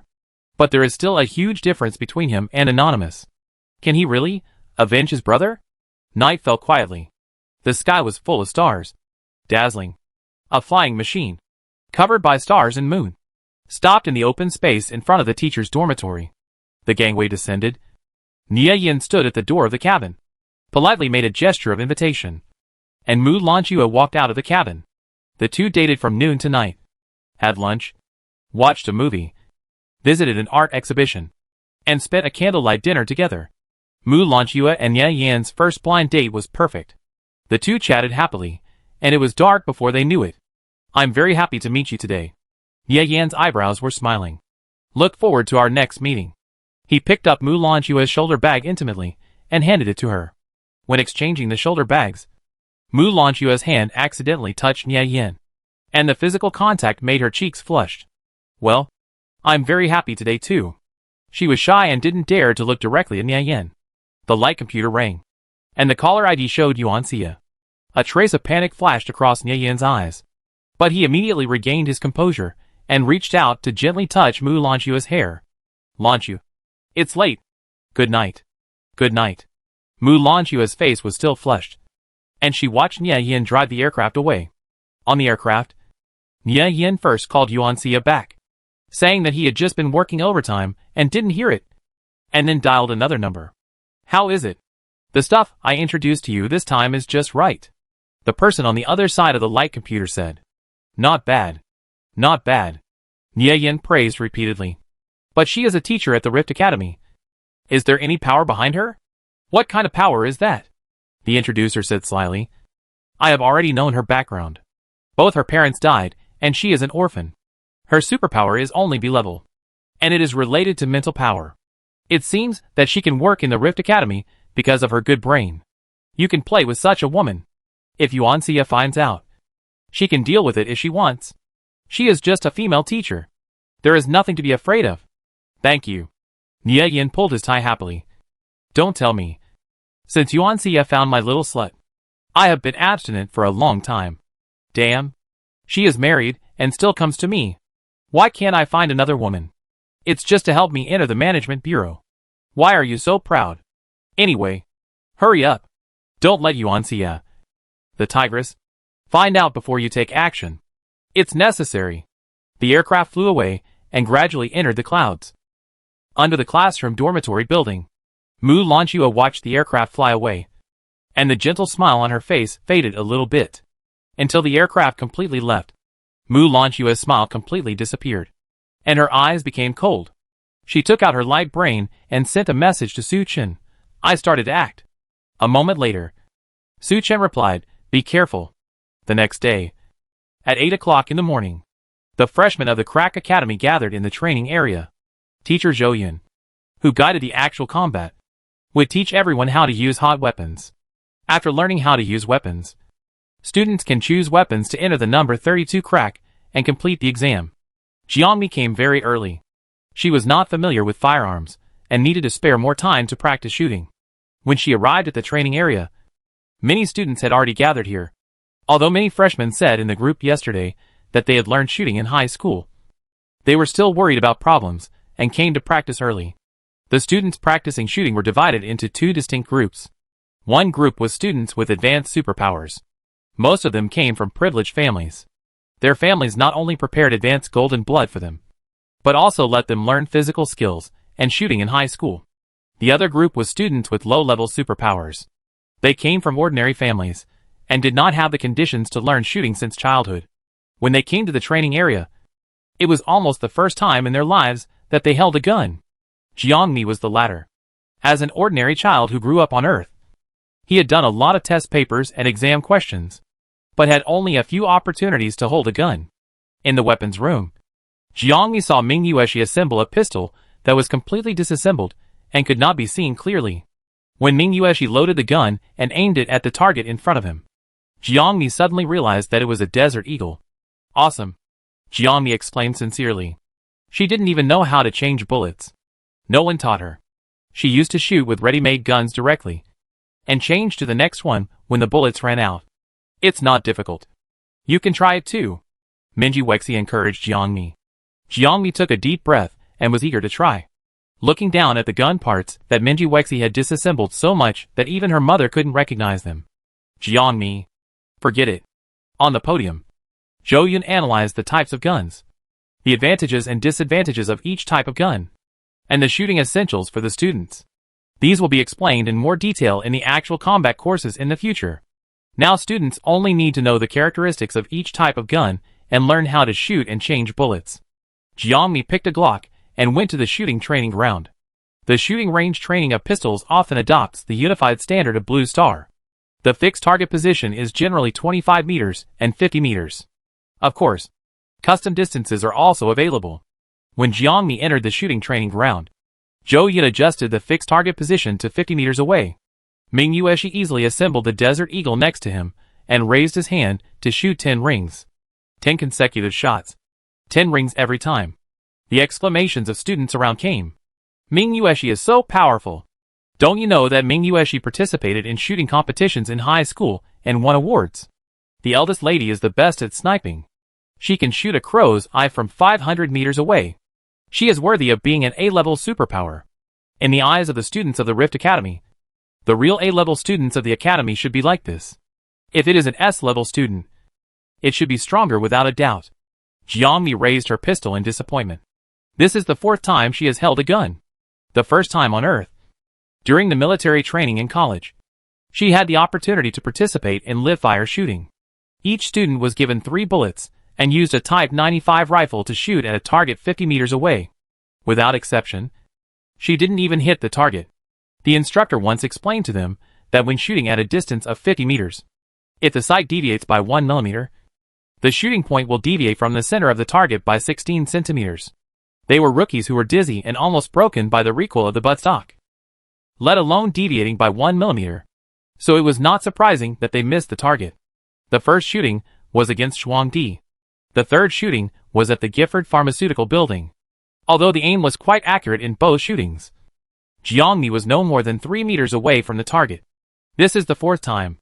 Facing the target 50 meters away, Jiangmi took a deep breath, concentrating, following Zhou Yun's instructions, aiming at the bullseye.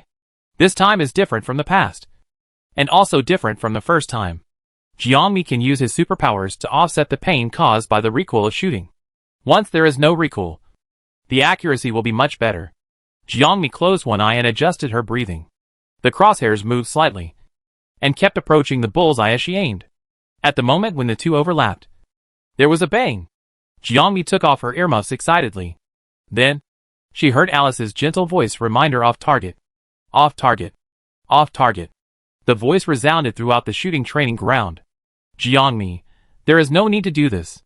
In addition to Alice's reminder, there was also the ridicule of the people around her. You didn't even hit the target. Our S level is too rubbish. I thought my shooting was already very bad. I could only hit 3 rings at 50 meters. But I didn't expect that S level was worse than me. Is she really S level? Could it be that Alice misjudged it? The laughter around her became more and more.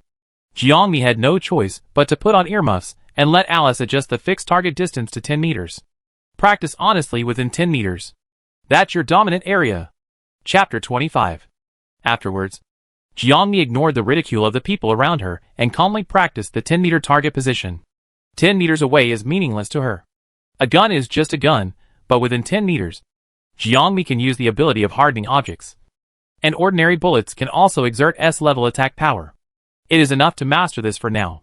If she can't deal with the opponent within 10 meters, she should think about running away. Jiangmi practiced shooting for more than an hour to ensure that she would not miss the target, whether it was a fixed target or a moving target within a distance of 10 meters. At 10 o'clock, everyone gathered in the training area and the opening exam began. Practical teacher Zhou Yun explained the content of this exam. The exam time is 2 hours. And the exam requires each student to kill at least 1 monster above E level. Failure to kill will result in failure. There is no black fog area covered by surveillance in the crack. And each area is monitored by drones, which will record the number and level of monsters you kill. The drone surveillance video involves your superpowers, which is private, so it will not be leaked. Currently, there is an A-level demon Rainbow War Python in the 30-second crack, which is the most powerful demon in this area. The student who kills the Rainbow War Python will be the first in this exam, and the scores of other students will be calculated according to Alice. Oh, there is one more thing, Zhou Yun said here. His tone became serious, and his sharp eyes swept across the students present. This exam is very important, and students who fail will be ordered to drop out. Every year, 10% of students are expelled. I hope that your batch of students can pass the exam smoothly. These are all the rules of the opening exam of the Crack Academy, except for the expulsion of students for not hunting monsters. The other rules are similar to the rules of the Crack game. It is roughly the same every year, and there have been no accidents. This year, after notifying these routine precautions, Zhou Yun looked at Jiangmi. Student Ning. Although there is no lower limit on the number of people in the group for the opening exam, this is your first time entering the crack. As a teacher, I also suggest that you choose a team to join. It is no secret within the school that Jiangmi's mental strength is not good. Zhou Yun also knows that he really doesn't want an S level to be broken in a crack that has been mined. He has contacted a group of more talkative teams, which only have 4 people. 2 B level, 1 C and 1 D. And they also agreed to Jiangmi's joining. Jiangmi doesn't care about it. It doesn't matter to her whether there is a team or not. But when she was about to agree, the long lost system once again lit up a huge red exclamation mark in her field of vision warning. Warning! The target has appeared. Please kill it immediately to seize the superpower. The target has appeared. Please kill it immediately to seize the superpower. The third target has appeared. The circular azimuth map on the system interface has shown her position. 10 kilometers away from Jiangmi in the direction of 20 degrees east. Ning? Zhou Yun saw Jiangmi was stunned, and waved his hand in front of her. If you have no objection, I will add you to Gu Pan's team. Wait a minute. Teacher. Jiangmi immediately stopped Zhou Yun. She looked into Zhou Yun's eyes, very seriously, and said word by word, I will be one person in one team. No problem. Everyone looked at Jiangmi in surprise. And Zhou Yun frowned. She has been given a way out. But she still won't do it. It seems that Ning really wants to drop out. She wants to die. How can a loser pass through the cracks? He will definitely be defeated by monsters. I just think I can pass through. Then let's see how people with less than 100 spiritual power can pass through the cracks. Zhou Yun was helpless. Why are students this year so stubborn and unwilling to listen to advice? It will really be bad for a person to enter the cracks. Zhou Yun wanted to persuade Ning. But the light brain suddenly rang. And the caller ID Mu Lanchua. Oh! Teacher Mu. It's you. What's the matter? Zhou Yun walked aside to connect the light brain. Teacher Zhou. I am Ning's tutor. Ning has to take the entrance exam today. I really trouble you. Mu Lanchua's soft voice sounded on the other end of the light brain. It's okay. We are all teachers. We should care about our students. Zhou Yun said righteously. Teacher Mu. Don't worry. I will never let Ning take the exam alone. I will definitely form a team for her. No. No. No. You misunderstood. Mu Lanchua smiled. Teacher Zhou. What I mean is, if Ning wants to enter the crack alone, let her go alone. Although she is a student, she is an adult. You have to trust them. Zhou Yun was confused. Teacher Mu, is it really necessary? Will something happen? Everyone may get into trouble. But it may be difficult to hurt Ning. Mu Lanchua narrowed her eyes. In the end, Zhou Yun still followed Mu Lanchua's advice and let Jiangmi take the exam alone. Before entering, Zhou Yun couldn't help but care about Jiangmi. Be careful after entering. Don't be stubborn when you encounter danger. You can always ask for help from the drone. Got it. Jiangmi smiled and thanked Zhou Yun. Turn around and walk towards the crack. Crack number 32 is very small. It is the smallest crack Jiangmi has seen so far. Less than 20 meters high. Only as high as a small building. And 3 meters wide. It is covered with a honeycomb-shaped red energy layer. And there are streamers floating in the energy layer. As Alice controlled, the gate opened. And the students entered the crack one after another with guns and knives. Jiangmi walked at the back. After entering the crack, she froze completely. She stood in front of a huge building, which had been abandoned. The huge fallen columns were covered with climbing plants. The dense plants covered the prototype of the building. And only the rubble exposed in the gaps between the green leaves could be vaguely seen. Just that small piece of exposure made Jiangmi recognize it in a flash. This is the Parthenon, on the Acropolis of Athens in ancient Greece. It is known as an outstanding representative of ancient Greek architecture and a model of Western classical architecture. Jiangmi rubbed his eyes. She had never seen the Parthenon in person, and had only seen pictures in popular science books at the welfare home. She was not an architecture student, so she could not infer the authenticity from the details, and could only roughly judge the appearance. It looked very similar, and it looked very similar to the temple in the book illustrations. But the temple in front of her was obviously older, and because of the ravages of time, the details of the building could no longer be seen, leaving only fallen columns and some outlines. Is it just a resemblance? Or is this the temple? Jiangmi could not confirm. Other students entered the crack and scattered to look for monsters. In their eyes, the huge temple was just an ordinary shelter. Jiangmi's system reminder was still there, and she could not delve into the temple. The main reason is that I don't understand architecture or the written symbols of ancient civilizations. So I can't find out anything if I study them in depth. This temple is in crack number 32, which is a crack with a very early serial number. And it is also located in the Crack Academy, with such obvious traces of civilization. Jiangmi firmly believes that the Academy must have thoroughly studied this crack. She can learn about the situation behind the crack through literature, and she doesn't have to go in by herself. The target that the system reminds is more urgent. If Jiangmi doesn't go to the target's location now, he will never get the other party's location information. The system will not remind him again after the target appears 10 kilometers away from Jiangmi. This time, Jiangmi wants to capture the other party alive. The students scattered and no longer gathered at the entrance. Jiangmi went into the temple and found a place that the drone could not shoot. She teleported and returned to the real world through the crack. With another teleport, she has reached the target. The stealing ability can only be used for 1 minute. Once activated, it will consume 10 seconds. Therefore, Jiangmi can only use the stolen power 6 times in total. And within these 10 seconds, Whether Jiangmi teleports once or 10 times, it will only be counted as one activation. She still has 50 seconds left to teleport, and the 10 seconds free can be used to steal other powers. The place where Jiangmi teleported this time was a coffee shop with a slightly high-end style. She was wearing the combat uniform issued by the school, with an AK hanging on her waist and a glow.K on her waist, and the clothes looked particularly conspicuous. However, Jiangmi had a good psychological quality. When she walked into the coffee shop, she naturally picked up the suit jacket hanging on the chair of the male customer next to her and put it on calmly. The jacket blocked the combat uniform inside, and even the AK was hidden under the suit. "Welcome." The unsuspecting coffee shop service robot greeted Jiangmi enthusiastically. Jiangmi ordered an iced Americano and found a seat on the second floor near the railing. This location was remote, but it was just right to overlook the entire coffee shop, making it easy for Jiangmi to find the target. Jiangmi's system stopped changing after reminding Jiangmi that the target appeared. The red dot was still 10 kilometers away from Jiangmi, but Jiangmi knew that they were in the same space now, and she wanted to catch her. In the morning, it was still early, and people came to the coffee shop to buy coffee one after another, and then embarked on the journey to work. Few people could sit down and rest in the coffee shop. Jiangmi did not find the target. In fact, she could not confirm whether the other party was a customer resting in the coffee shop or an office worker who bought coffee and left. She had a try-and-see mentality. If the other party really attacked her, the hardening was enough to save her life, if the other party's ability level was stronger than hers. After using theft to copy the other party's ability, the two could barely fight, and then use teleportation to escape.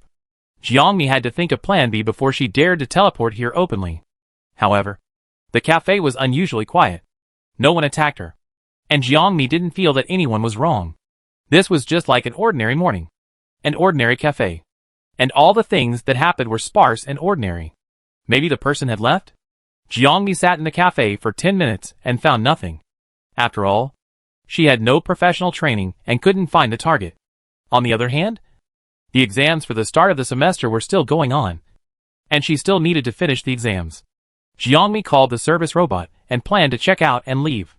At this moment, with a creak, a waiter pushed open the private room of the coffee shop with a beautiful cake. Through the gap in the private room, Jiangmi saw the man sitting in the private room, wearing a neat suit but as cold as a smiling tiger, Mr. Ding. Jiangmi's breathing stagnated. She would never forget the conversation between Mu Lanxue and Zhongjung Bowen in the aircraft. The energy bomb in the pharmaceutical building was most likely thrown by the cube. Mr. Ding was the person of the cube, and all the people in the pharmaceutical building died at that time. But Mr. Ding was alive and well, which just proved this point. "Hello, girl. Do you need to pay?" the robot asked Jiangmi politely. "No. Please give me a Black Forest cake." "Thank you." Jiangmi sat back in his seat. When he looked at Mr. Ding again, Jiangmi's eyes changed. She grabbed the small fork brought by the robot and made the small plastic fork extremely hard. In the box, Mr. Ding politely pushed the cake in front of Yuan Xie. Yuan Xie didn't touch the cake, but used a small spoon to gently stir the mocha coffee with white foam. The 100-person exploration of the number 109 crack has just ended, and Mr. Ding has already targeted the demon species inside? Now even the Federation doesn't know what is inside the number 109 crack. But the Federation knows that the mortality rate of the number 109 crack test is 100%. Mr. Ding smiled. Based on the spatial shock wave when the number 109 crack appeared, there must be an S-level demon species inside. Yuan Xie did not deny Mr. Ding's words, and silently sipped his coffee. Stealing S-level demon species is not an easy task. You know, the Federation can't produce many S-level demons in a year. If we can get S-level golden blood, we may be able to create an SS-level genius. Although it is said that a certain level of golden blood can awaken a certain level of superpower, the awakening of superpowers is actually a probabilistic event. According to the normal distribution of golden blood levels, there is currently data showing that people with strong mental power can achieve a leapfrog awakening by taking golden blood. People with poor mental power may regress in level if they take golden blood. Therefore, if there is S-level golden blood, the Federation will definitely give it to the person with the strongest mental power, and try to cultivate SS-level or even SSS-level superpowers. Everything depends on human effort. Mr. Ding did not abandon or give up. If we can get golden blood, We can cultivate not only our cube people, but also your people, which is much better than letting Zhongjung Boeing get golden blood. Madam, you might as well consider it. In the box, Mr. Ding and Yuan Xia discussed the distribution of demon species in the number 109 crack. Outside the box, several bodyguards turned into ordinary people and guarded the door, not leaving. It was only after Jiangmi stared at the box that he gradually realized that something was wrong with the customers around him. They were not ordinary customers, but Mr. Ding's bodyguards. It was time to bring the demon wolf. Although the little wolf cub was mentally retarded, the instinct of the beast was much higher than Jiangmi's. With just one look, it could see the murderous intent that was not revealed in the other person's eyes, as well as his ability level. But this guy had been eating egg yolk pie in Jiangmi's dormitory recently, being a home wolf, and Jiangmi couldn't pull him out. Jiangmi could only rely on himself to stare at Mr. Ding and wait for an opportunity to attack. While Jiangmi was staring at the box, a woman was also staring at Jiangmi. Jinkui glanced at the woman on the second floor for a second, and then looked at the red dot on her system interface that had overlapped with the center of the circle. The system reminded her that the next target to be killed was in this coffee shop. 30 minutes ago, the system notified Jinkui that the target had appeared. Jinkui didn't care, and still followed Dai Si to perform the task of protecting Mr. Ding. But in less than 5 minutes, the target that was 10 kilometers away from her suddenly changed, and its position overlapped with hers. On the system map, when the distance between the two parties is less than 100 meters, the points overlap, and the system will no longer prompt the direction and distance of the target. But Jinkui knew very well that the target was the woman who had just walked into the coffee shop. Jinkui saw her wearing a tight combat uniform with her own eyes, and the moment she came in, she put on a suit jacket. Jinkui sneered. There is a little anti-reconnaissance awareness, but not much. What is more troublesome is her teleportation ability, which inevitably reminds Jinkui of Anonymous, who became famous in District 13 some time ago. Anonymous is actually the target. Jinkui has watched the live broadcast of Anonymous crack. She is definitely not S-level, as netizens speculated.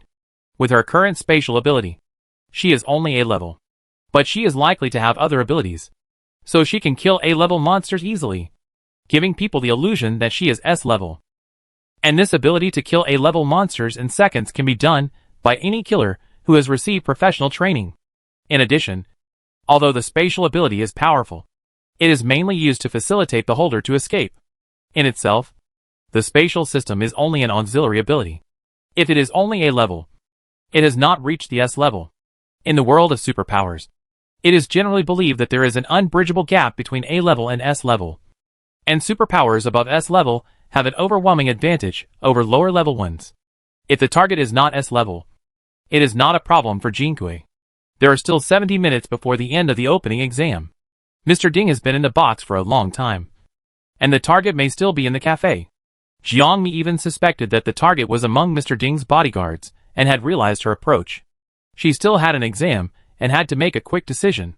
A waiter packed up the coffee cups and went to the backstage operation room. So Jiangmi also got up and quietly followed him. Disguising as a waiter to sneak into the box is a good idea.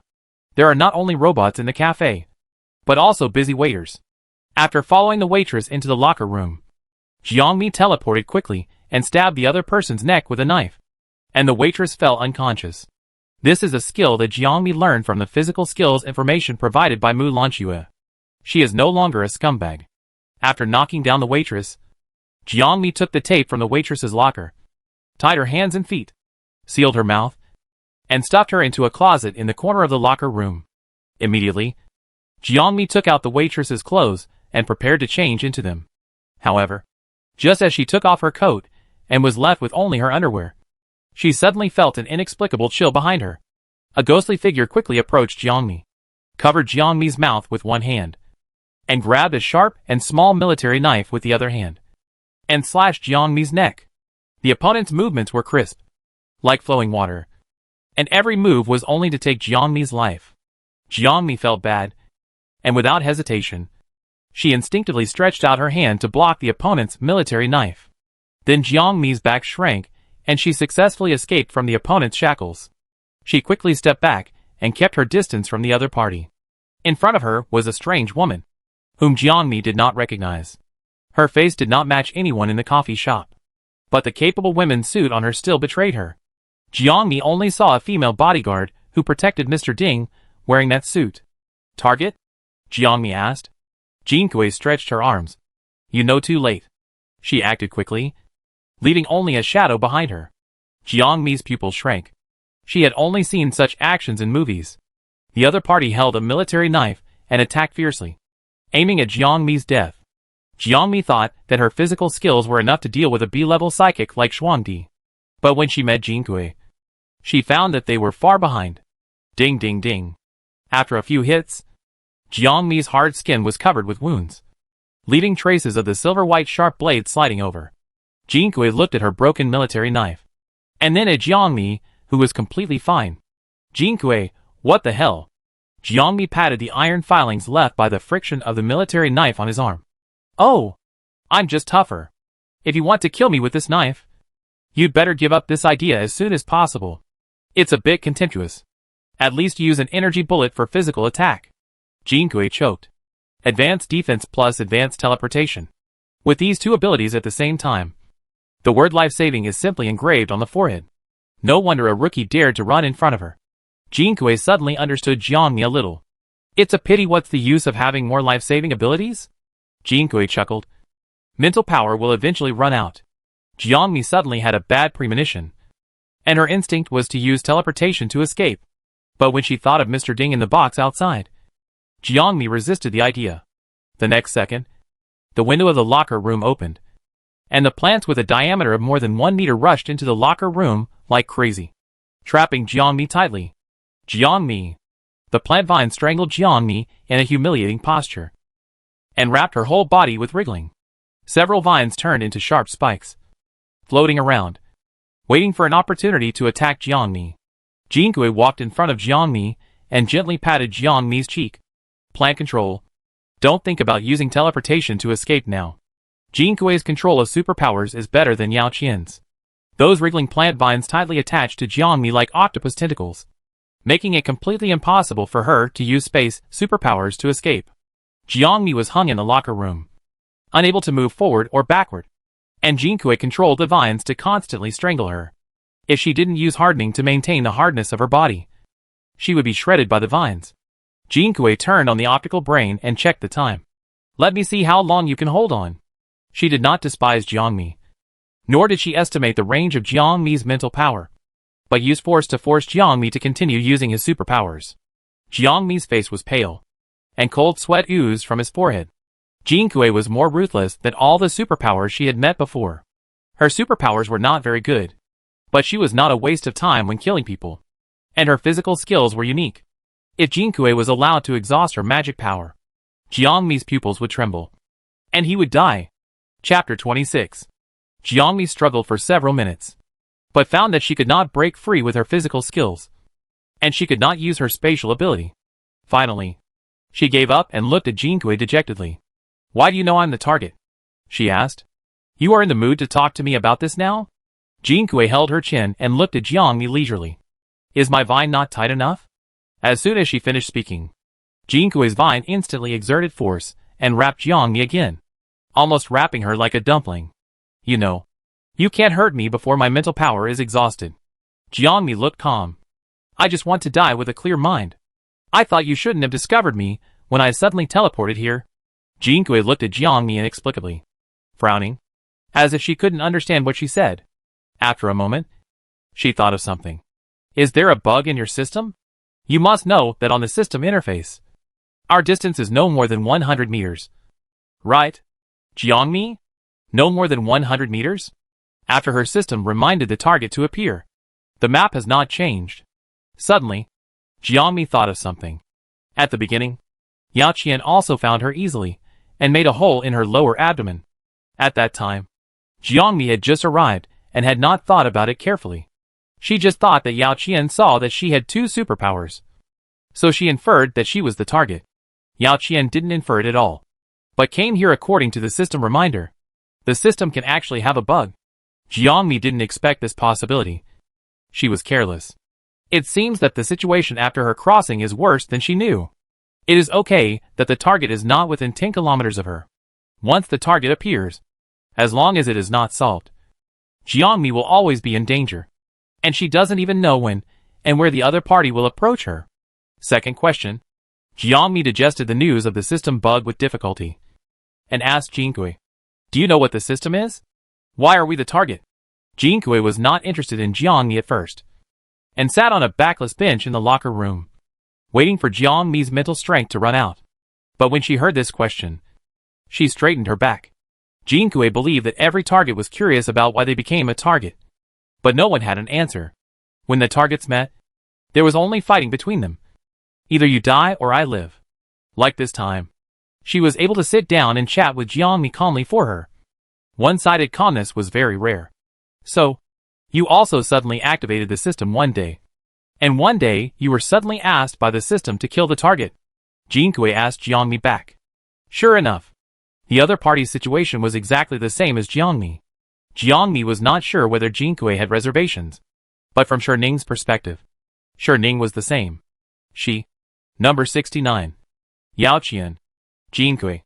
They are all targets. There must be some connection between them, which led to the creation of the system and the target. At present, Jiangmi is not sure what this connection is. "It's the same for me," Jiangmi replied. 5 months ago, I activated the system and was inexplicably asked to kill the target. So, why can killing us gain superpowers? Is it because we all have systems? Jinkui shrugged. How would I know? But, she changed the subject and looked at Jiangmi, who had not been strangled by the vines yet. This is a good thing for us, isn't it? She said it casually. But Jiangmi could clearly feel the murderous intent in her eyes. Just like number 69 and Yao Qian. They were all eager to get Jiangmi's ability. They all wanted to kill her. Jiangmi sighed. She felt a little tired, and couldn't get more clues from Jinkui. You must kill me, right? Jiangmi asked. If you have the ability, you won't kill me? Jinkui asked back with a smile. I will. After saying this, Jiangmi's dejected eyes became sharp, and a sharp vine suspended in front of her suddenly changed its path and stabbed Jinkui in an instant. Jinkui was shocked. The small locker room was occupied by thick green plants. It was difficult for her to escape. She instinctively controlled the green plants in front of her and quickly built a solid thick wall to block the attack. But the seemingly slender vine still penetrated the thick wall of green plants like cutting through thorns, and then penetrated Jinkui. Gulps of blood flowed from Jinkui's abdomen. Jinkui's mouth was hot, and blood also gushed out of her mouth. She clearly reacted in time and controlled the green plants to block. How could those vines penetrate her defense and hurt her? No. Isn't that her vine? How could it attack her? Jinkui did not unload the force, but the vines that tightly bound Jiangmi had automatically dispersed and floated obediently behind Jiangmi. Like the most humble and obedient servant, Jinkui took a breath of cold air and her pupil shook. You copied my ability. Not only that, she also attached the hardening ability to the vines, so she could break through Jinkui's defense. If Jinkui was not too familiar with those vines, she would not choose to block with the vines at all, and would definitely jump away. You've been lying to me since I entered the locker room. You're not as weak as I thought. Jinkui fell to the ground exhausted, blood staining the ground. I just want to ask you a few questions. Otherwise, you won't tell me. Jiangmi put on his coat, buttoned it up, and walked in front of Jinkui. In fact, you also killed me, didn't you? Jinkui laughed at herself. It's the same. Even if I don't kill you, you can't let me go. Target is destined to fight. This is human nature.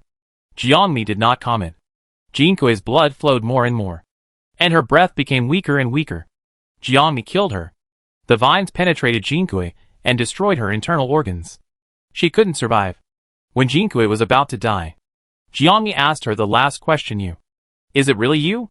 Jinkui's pupil shrank suddenly, looking at Jiangmi in disbelief. Jiangmi could feel her emotions. Not only shock, but also expectation. She had been expecting someone to ask her this question. Then, Jiangmi saw Jinkui shaking his head with difficulty. She said, I'm not. Ding. Successfully killed the target. Obtain the additional superpowers. A plant control, B phase change, C absolute hit. The system panel lit up, and Jiangmi skipped the basic attributes and checked the newly added additional superpowers. A plant control can create different plants and control the growth and changes of plants. B. Phase change. The superpower can change into the appearance of anyone who has been remembered. Need to touch the object to complete the memory. C. Absolute hit. Any object thrown by the superpower will hit the target if it is not shot down. The superpower must touch the object to target it. Jiangmi was not surprised by the two abilities of plant control and face changing.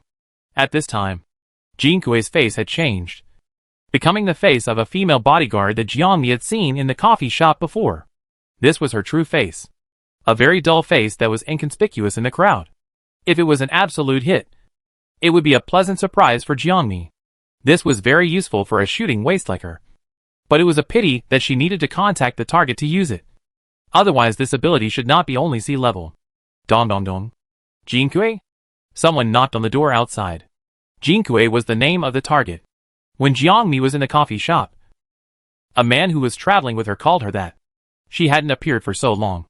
And the bodyguards, who were traveling with her, should be worried. Daisy stood at the door of the locker room. Seeing that there was no movement in the locker room, his heart sank, and his hand instinctively pressed the gun on his waist. 10 minutes. Jinkui had been away for too long. 10 minutes ago, Jinkui told him that a suspicious person had sneaked into the coffee shop, which might be bad for Mr. Ding. So Daisy asked Jinkui to deal with it. Jinkui was the best assassin under his command, and her assassinations had never failed. This time, Daisy did not think Jinkui would fail. But it is better to be safe than sorry. He took out the gun from his waist and quietly approached the locker room. The door of the locker room suddenly opened. Jinkui stood at the door, covered in blood.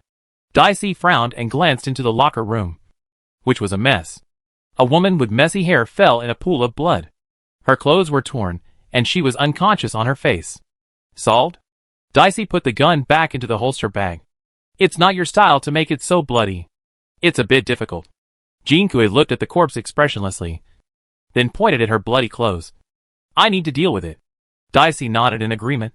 He turned to leave, but just as he took a step, he thought of something. Turned around and walked past Jinkui and walked into the locker room. Jiangmi froze. Daisy stretched out his hand and pulled the corpse's hair, as if to check the other's face. Jiangmi remained calm, with Jinkui's face expressionless, but a thin layer of cold sweat oozed from her forehead. She faced Daisy's direction, and the fingers hidden under her coat had turned into several small vines. Ready to go. Daisy pulled the female corpse's hair and saw her face. It was a blur of flesh and blood, and the face could no longer be seen. The clothes on the female corpse were also torn into strips, one piece at a time. Daisy dropped the female corpse in disgust and wiped his fingers with a handkerchief. You are too cruel to make it so bloody. She is from the God-given society. Jiangmi suddenly interrupted Daisy. They are taking revenge on Mr. Ding because of the incident in District 12. If I don't do it ruthlessly, we will be the ones to die. Daisy was shocked, and his expression was not stable. God-given society knows that we did it? Didn't everyone in the pharmaceutical park die? Do you think that Meng Qin would not tell his superiors about Mr. Ding's business talk with him? It's only a matter of time before God-given society knows that we did it. Jiangmi quickly organized the words to evade the other party. But on the surface, he shrugged as if nothing had happened. It is reasonable to use the explosion in District 12 to trigger the conflict between the two parties. According to the information controlled by the college and the management bureau, the energy bomb was placed by the cube. TSK, Daisy snorted. We sincerely cooperated with the God's Gift Society at the beginning, but the conditions they proposed were too harsh.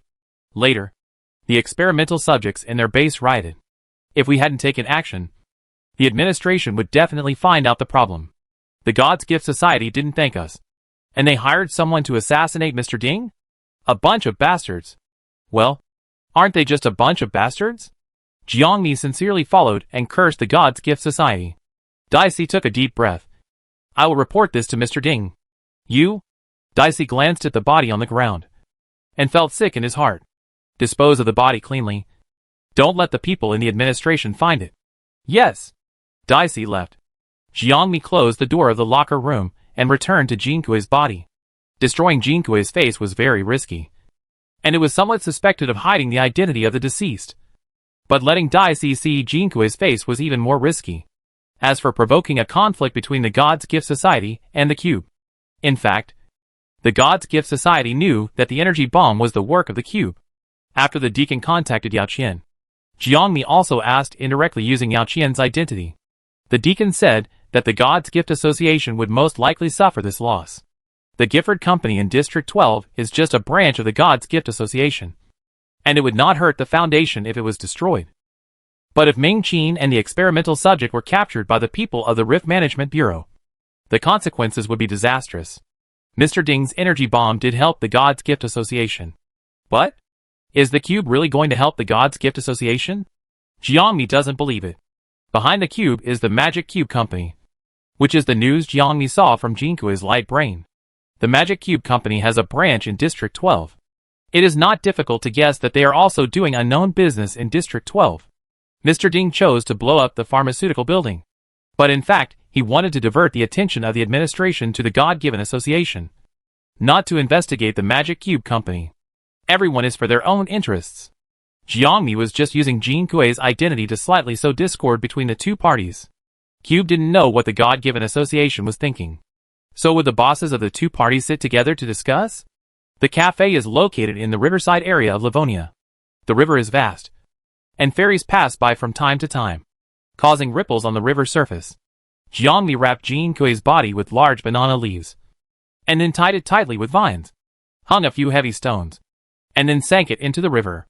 These things were originally difficult for her, but with the ability to control plants, it was much easier to execute. The fish and shrimp in the river would eat Jin Kuei's flesh and blood. Even if her bones broke free from the shackles of the stones, they would flow away with the river. It would probably be a long time before the police or the administration found the body. Jiangmi squatted down and washed her hands with river water. On the shore were the things she had taken from Jin Kui, including her laptop, federal card, pistol, and dagger. Jiangmi put them all away, gathered his coat, and returned to the cafe. At this time, there were still 20 minutes before the end of the opening exam. Mrs. Yuan, I hope we can have a pleasant cooperation. That depends on how sincere you are. Mr. Ding? Of course. Mr. Ding shook hands with Yuan Xia, and the two walked out of the box. Send Mrs. Yuan. Mr. Ding ordered Dai Si. Dai Si quickly gave Jiangmi a look, and Jiangmi quickly stepped forward, walked in front of Yuan Xia, and made a polite gesture of invitation. No need. Yuan Xia pulled her mink coat closer, glanced at the many bodyguards around Mr. Ding, and sneered. Bring so many bodyguards?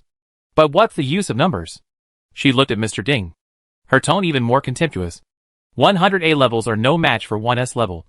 Mr. Ding, do you understand this? Mr. Ding smiled. Of course. We will definitely find someone who can awaken the SS level. But, Mr. Ding changed the subject. Mrs. Yuan, don't underestimate the people in the cube. There are strong people who are not inferior to you. Yuan Xia paused. Her eyes passed over the many bodyguards, and fell on the burly man next to Mr. Ding. He wore the same black suit as the other bodyguards, and his skin was bronze, and there was nothing special about him. But in the indoor environment, he still wore a pair of sunglasses that were enough to cover his eyes. He does have some skills, Yuan Xia said coldly. However, there is a gap between S level and S level. After that, she ignored Mr. Ding and turned away. Jiangmi was very dedicated, even though Yuan Xia didn't like Mr. Ding's bodyguards. She followed Yuan Xia all the way and escorted her to the door. A luxurious aircraft stopped in the open space outside the coffee shop. The gangway was lowered, and a man in the uniform of the administration stood outside the cabin door and waited respectfully. After watching Yuan Xia leave, Jiangmi returned to Mr. Ding and followed Dai Si obediently. She looked forward and glanced at the big guy wearing sunglasses next to Mr. Ding. S level.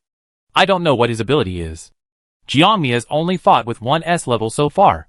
Yao Qian stole his ability and forced Jiangmi into a desperate situation in the warehouse. Later, on the aircraft heading to Livonia, Jiangmi met the original body, who easily controlled the entire aircraft and had a strong control over supernatural powers. Jiangmi knew that S levels were all monsters. And now, in addition to this monster, there are many A levels around the coffee shop, let alone killing Mr. Ding. It is harder to get close to him than to ascend to heaven. Time passed by minute. Mr. Ding bid farewell to Yuan Xia, but he was not in a hurry to leave. He returned to the box and called Dai Si in. Dicey sat down and anxiously reported the situation of the assassination by the God-given society. Mr. Ding, you are in a very dangerous situation now, Dicey concluded. God-given society? A group of ignorant guys. Mr. Ding chuckled. The administration has already set its sights on them. They won't struggle for long. Don't care about them. Mr. Ding never took the God-given society seriously. In his opinion, the only thing that could hinder the progress of the cube was the crack administration. Yuan Xie needs your people to cooperate, Mr. Ding ordered.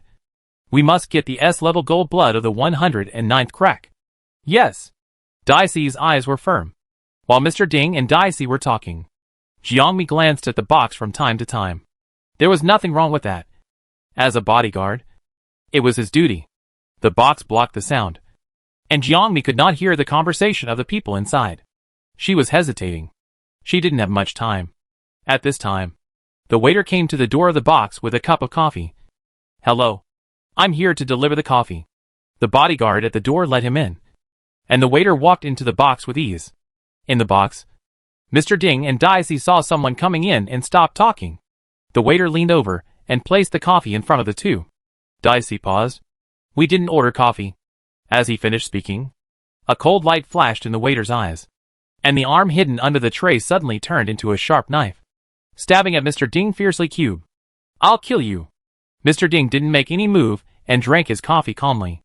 The next second, a red laser was pumped out, sizzling, penetrating the air, appearing between Mr. Ding and the waiter, and cutting the waiter in half.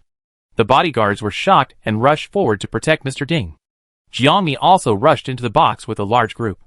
The waiter fell to the ground, and the laser cut him in half. His screams became smaller and smaller, and the blood flowed out and dyed his clothes red. The originally simple and elegant box was split in half by the laser.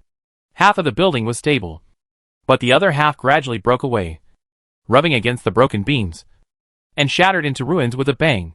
Jiangmi was stunned and instinctively touched his lower abdomen, feeling, life is hard. Razor. You made too much noise.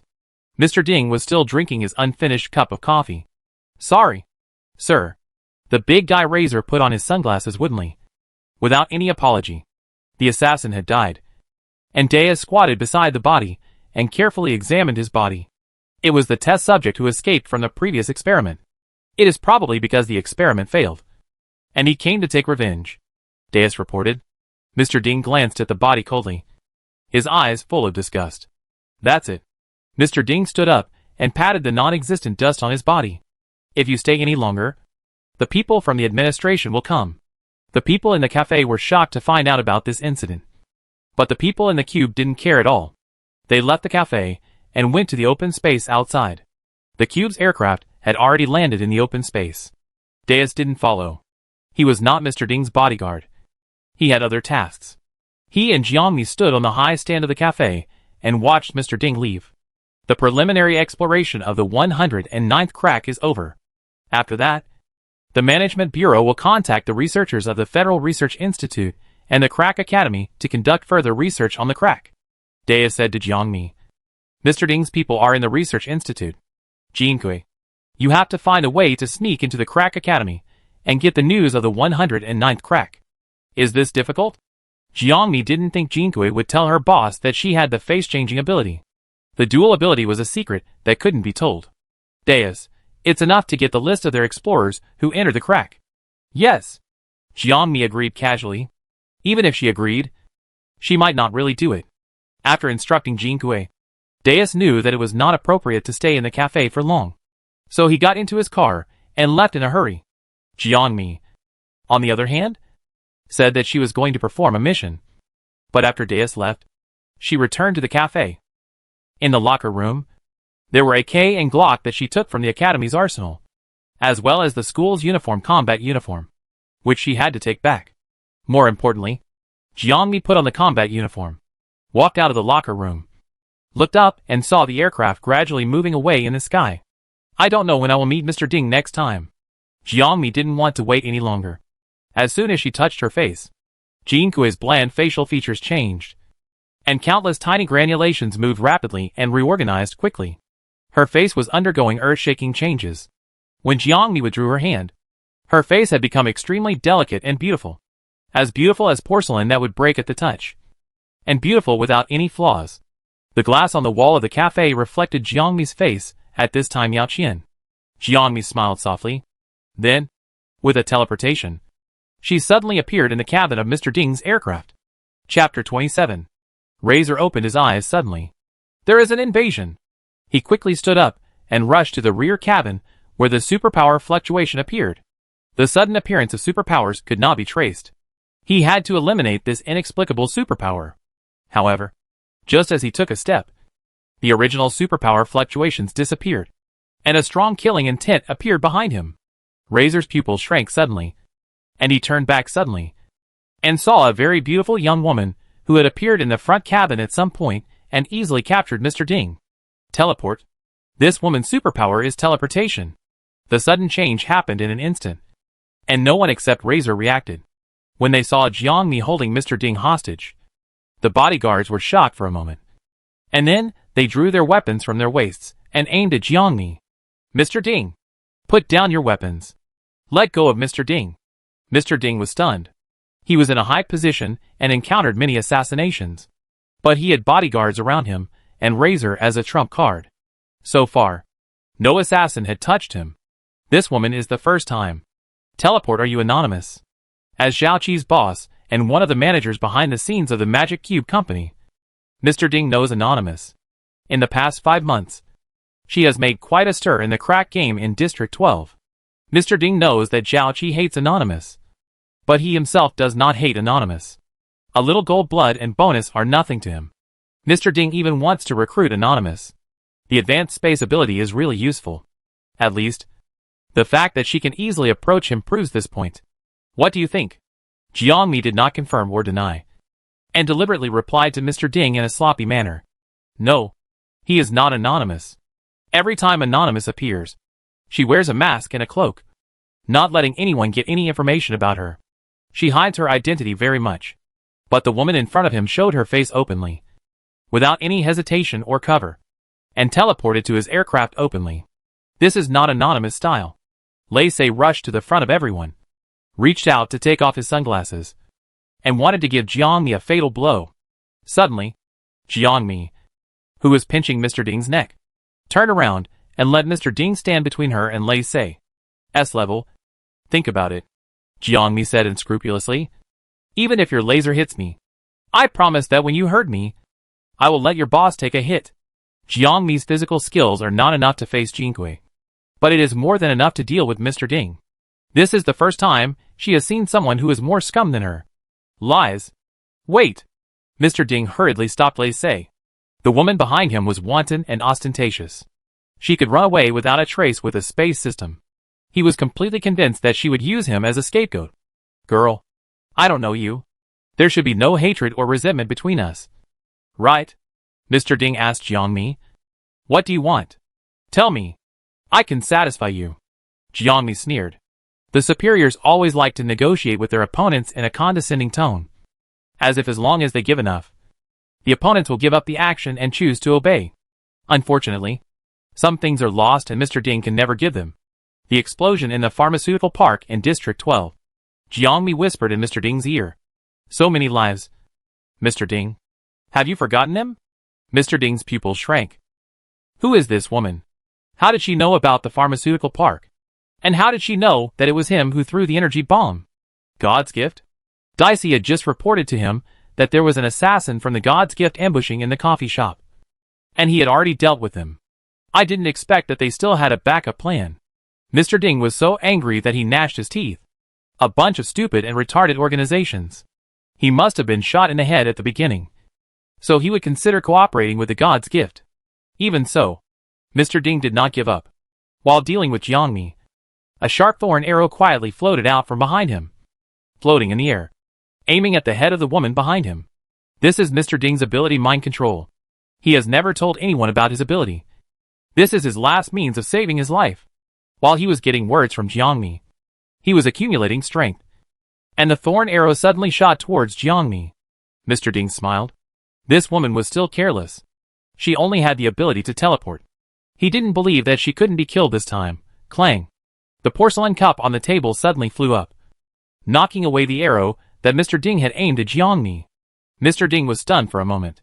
Then, the arrow that had been knocked down suddenly floated up again, instantly rushed to Mr. Ding's side, and pierced his head directly. All the changes happened in an instant. When Lei Sei saw the floating arrow, he subconsciously felt that it was safe and Mr. Ding would be safe. But he never expected that the arrow would be knocked down by the cup. And the arrow that was knocked down suddenly turned around and pierced Mr. Ding's head. Teleportation, mind control, double superpowers? Without giving Riser time to think, the beautiful woman had already accomplished her goal and pushed Mr. Ding away to escape. Riser immediately took action, locked his eyes on Jiangmi, and launched a laser attack without hesitation. What would an S-level attack against S-level hardening look like? Jiangmi didn't know, but it would definitely not be as safe as before. She immediately used the path backtracking to avoid it, and the laser hit nothing and pierced the bottom plate of the aircraft.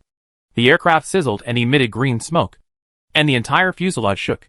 The bodyguards on the aircraft, who were originally going to besiege Jiangmi, could not stand steadily because of this, and could only step back and steady their bodies. But Riser didn't care, and grabbed a life bag on the seat and put it on his back. Looking at Jiangmi again, his eyes locked on her. Mr. Ding is dead.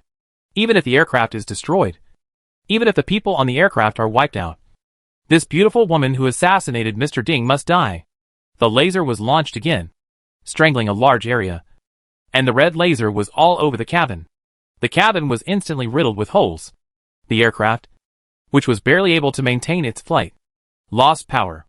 Most of the mechanical lightning flashed. The engine stopped. The turbine stopped rotating, and the fuselage was shaky. The woman who intended to escape by teleporting grabbed the damaged cabin with one hand and an AK with the other, barely avoiding the laser. The cabin in front of her was riddled with holes, and the howling wind was about to crush her and the aircraft together. Lei Sei locked onto Jiangmi again. He did not hesitate to activate his supernatural power. This time, he must kill this woman. At that moment, a complex hexagonal pattern suddenly appeared in the cabin under Lei Sei's feet, and then 6 beams of light suddenly flew out from the ground, handcuffing Lei Sei tightly. Lei Sei, superpower blocker. Jiangmi smiled. She got this thing from Zhuangdi, but she never had a chance to use it. She didn't expect to use it here. Lies wanted to kill her, and she also wanted to kill Lei Sei. But in such an emergency, she couldn't kill everyone in the cabin. In addition to the bodyguards protecting Mr. Ding, there were also ordinary people who maintained the operation of the aircraft. So, she couldn't expose other superpowers. So far, Jiangmi has only used theft, path tracing that can be disguised as teleportation, and hardening that is difficult to detect. The porcelain cup can hit the sharp thorn arrow because it is hardened. In this way, when the people in the cube review it in the future, they will find that this assassin only has the ability of stealing. This is Yao Qian's superpower. Yao Qian's face. Yao Qian's superpower. It's just a matter of time before they find out about the god's gift. It's a lucky event to kill S-level Lei Sei. It's good to be able to kill Lei Sei with so many superpowers. But it's not forced if Jiangmi can't kill him. At present, it seems that the goddess of luck is on Jiangmi's side. The superpower blocker shackled Lei Sei tightly. He didn't wear sunglasses, but he could no longer use lasers. Jiangmi raised the AK without hesitation, aimed at Lei Sei and pressed the trigger. Goodbye, S-Class. Her tone could not hide her joy. However, this joy only lasted for less than a second. Lei Sei's fighting instinct made him turn over quickly to avoid the bullet when he saw the AK raised. Immediately, his muscles swelled, and he used his hands to forcefully break the superpower blocker. Want to use this cheap thing to shackle me? Wishful thinking. Jiangmi? ITM. Jiangmi wanted to curse. Can't Zhuangdi buy a better superpower blocker? He was so easily broken by the S-Class. And he didn't even use any superpowers. What kind of rubbish is this? Lei Sei broke free from the superpower blocker and looked at Jiangmi again, his eyes full of ferocity. And the whites of his eyes were dyed red by the laser. His hands were also dyed bright red, and his fingers sizzled with rage. Then he slashed hard, and a huge vertical laser line appeared out of thin air, flying and cutting towards Jiangmi. Thick smoke billowed. Lightning flashed everywhere, and the already shattered aircraft was split in half by Lei Sei's laser. All power was completely stopped. and the huge aircraft fell straight to the ground like a kite with a broken line. There was blood everywhere, and the survivors frantically searched for life-saving kits and couldn't wait to carry them on their backs. And Lacey rushed forward in a hurry. After the thick smoke, everything disappeared. The wreckage remained, the bones were exposed, and the beautiful woman had disappeared. On the other side, Fisher Academy training ground. Haven't you found it yet? Such a big S-class. Our school has such a big S-class. How could it be that it has not been seen until now?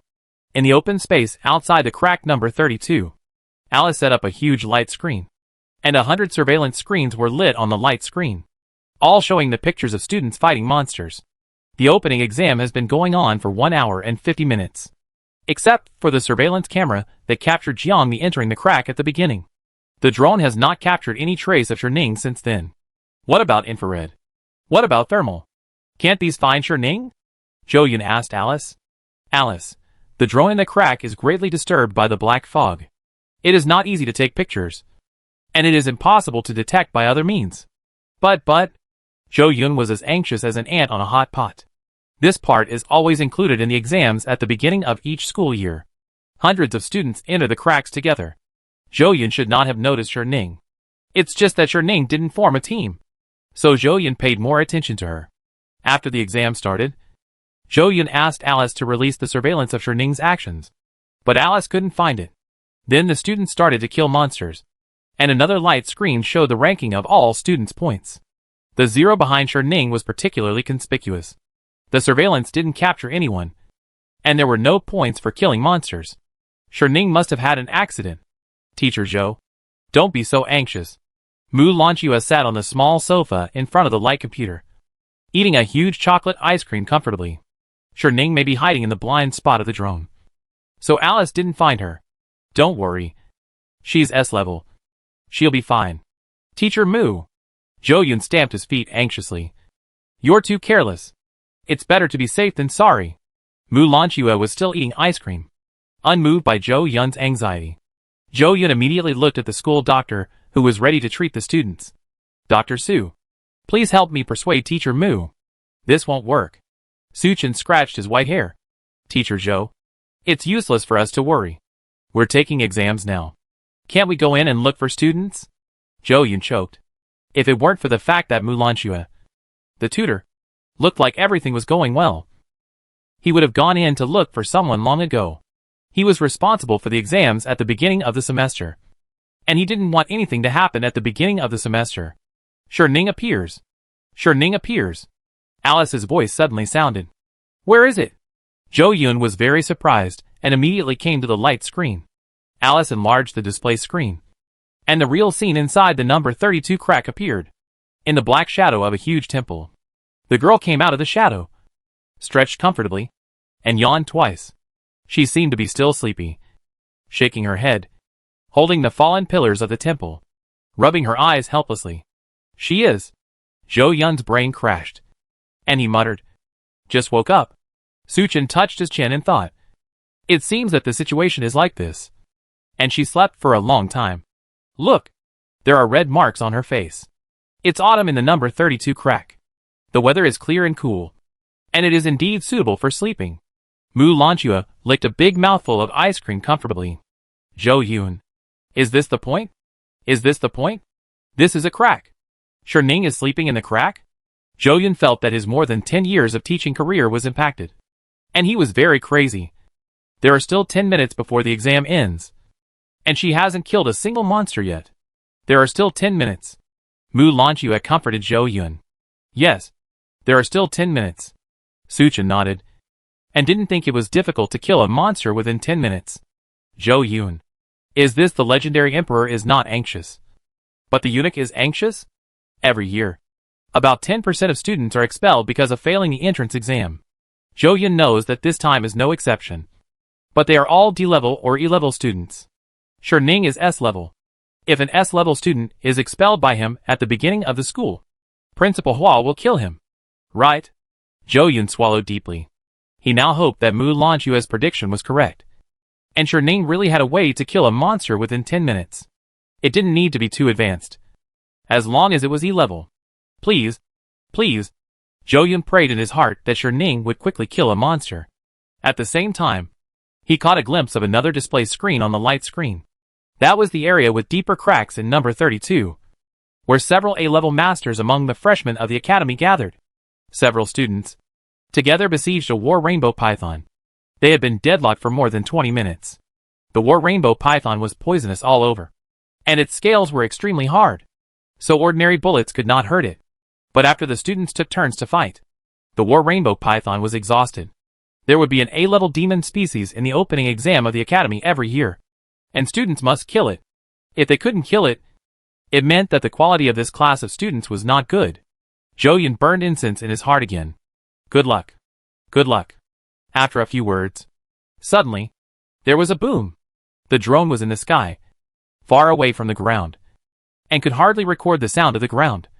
But the sound resounded through the cracks and echoed directly to the other end of the monitoring. Zhou, what's wrong? It's the last 10 minutes. What else can go wrong? On the light screen, the lone war rainbow python roared to the sky. After it screamed, the land behind it suddenly exploded, and dust flew up, covering the sky and the sun. 4 huge sky pythons appeared on the screen. 5 war rainbow pythons? Zhou eyes were dull, and he stammered. Isn't there only one A-level demon species in the crack number 32? Demon species, monsters with golden blood, usually have a strong sense of territory. There will only be one powerful demon in an area. When it occupies a territory, it will release its own pheromones. Except for the weak demons that submit to it, there will be no other demons or demons of the same level in the surrounding area. If other demons of the same level appear, it will be a contempt for it, and it will inevitably cause a war between the two sides. 5 A-level demons appeared at the same time. Zhou has never seen this before. On the sofa, Mu Lanxue's expression also became serious. Finally, she stopped caring about her ice cream and frowned. The first war rainbow python that came out of the crack. Is it a female python? Huh? Zhou was confused. He was a practical man.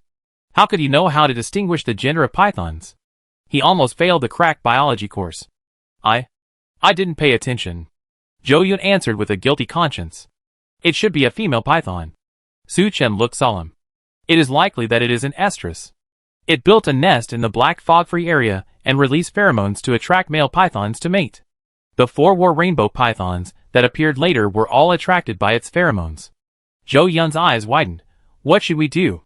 What else can we do? Mu Lanxue stood up suddenly. Alice, use the drone to notify all students to evacuate the number 32 crack. Having assisted the administration in crack exploration many times, Mu Lanxue knew very well how devastating the 5 A-level demons could be to the students. Even though there were many masters among the students, they were too young. When they first entered the crack, they were exhausted to deal with 1 war rainbow python, let alone 5. She clenched her fists slightly. The war rainbow python's strength increased dramatically during the estrus period. If it attacked the students at this time, not to mention the annihilation of the whole army, it is possible that half of the people would die. Inside the crack number 32, Weka sent out a wind blade, aiming precisely at the head of the war rainbow python. But most of the demons have developed a little intelligence, especially the war rainbow python, a giant creature with a big head, which has an IQ. It cleverly turned its head away, and the wind blade slid through its hard scales. Then it slammed its long tail hard, and in an instant, dust flew up. Weka was pulled aside by a huge tiger and dodged the tail swing attack. And in his original position, venom flowed, and the plants on the ground had been corroded and dead. Fuck! Weka cursed. I'm so tired of fighting one. 5. How can I play? The tiger next to him shook his fur, stood up, and transformed into Yao Xingli with a naked upper body. You are too weak, Yao Xingli said, hunching his back. You can't kill them even with so many wind blades. Who are you talking about being weak? Who are you talking about being weak? Wiki was so anxious that he jumped up and down. My wind blades can destroy aircraft. How can I be weak? The injuries on the war rainbow python were all caused by me. You can't even touch it. Yao Xingli's face darkened. If it weren't for the poison on the war rainbow python's scales, guns would be almost useless against it, and they wouldn't be so embarrassed. Notice. Notice. In the air, 100 drones simultaneously broadcast Alice's broadcast. 5 A-level demons appeared in the crack number 32 at the same time, which is beyond the scope of the exam. Students, please evacuate the crack immediately. The drone used the maximum power to continuously play the notice in a loop to ensure that every student could hear it. Notice. Notice. 5 A-level demons appeared in the crack number 32 at the same time, which is beyond the scope of the exam. Boom. A war rainbow python suddenly rushed into the air and smashed the drone that was broadcasting continuously. The drone body flashed with lightning. The lens was upside down and finally fell to the ground, damaged and scrapped. Wiki. Yao Shenhui. What are you two still doing? Ming Yueshi put the gun back into the gun bag on his waist, released a skill, and let the war rainbow python close to him fall into a nightmare, and then looked at Yao Shenhui and Wiki. Let's go! Just leave like this? Wiki looked reluctant. We have only killed B-level demons, and have not killed A-level demons yet. If you don't want to die, Ming Yueshi said coldly, turned around and ran towards the exit of the crack. Wiki and Yao Shenhui looked annoyed, and looked up at the group of snakes dancing in the air. Those crazy giant pythons destroyed the aircraft at all costs, and the long tails swept the ground without any grass. After all, they realized the disparity in strength between the two sides and left reluctantly. Outside the crack, Zhou Yun has changed into combat uniforms, holding 2 energy guns in his hands. Teacher Mu. Dr. Su. I'm ready. The future of the freshmen depends on us. He yelled a few times to cheer himself up. Looking back, he saw Mu Lanxue and Su Chen standing dozens of meters away from him. Zhou Yun? Mu Lanxue clenched her fist. Teacher Zhou depends on you. Su Chen encouraged, come on. Teacher Zhou. You can do it. Zhou Yun? No. Zhou Yun was confused. Aren't you going to the crack with me to save the students? Mu Lanxue looked sincere. Teacher Zhou. I am a research teacher. My ability is only B. And it's still about brain power. Zhou Yun fell silent. Indeed, it is not appropriate to pull a researcher into the crack. It is too difficult for the researcher. So, Zhou Yun looked at Su Chen with expectation. A young, strong and upright male doctor. Su Chen paused. His expression was more sincere than Mu Lanxue. Teacher Zhou. I am also doing research. And I don't have superpowers. Zhou Yun. Is there no teacher in our school who can save people? Zhou Yun was stunned. Yes. But they all went to lead the senior students. I guess they are killing demons in some famous cracks. Mu Lanxue thought for a moment. The most powerful people in the whole school now are probably you and Principal Hua? How about we call Principal Hua? Zhou Yun paused. Principal of the Crack Academy. Hua Yunzhang. 90 years old. Let a white-haired old man come to save people. Thanks to Mu Lanxue for saying so. Su Chen was heartbroken. It seems that the future of the students depends on you. Teacher Zhou. You have to work hard. Mu Lanxue clenched her fist again. Teacher Zhou. You can do it. A man can't say he can't do it. Zhou Yun took a step forward with great difficulty. A man can't say he can't do it. He can do it. He can do it. Chapter 28. The students in the crack received Alice's notice and ran out of the crack one after another. Even some students who failed to kill the monsters did not hesitate. Compared with dropping out of school, the rutting war rainbow pythons in the sky were obviously much more terrifying. At the critical moment of life and death, whoever runs slowly will die quickly. After crossing a thorn, Zhuang Nijin stumbled, tripped by the thorns, and fell to the ground in embarrassment. A war rainbow python suddenly poked the drone broadcasting in the air, and then turned its head. The snake tongue in its mouth hissed, and approached Zhuang Nijin. The bullets in the MP5 had been used up when hunting B-level monsters just now.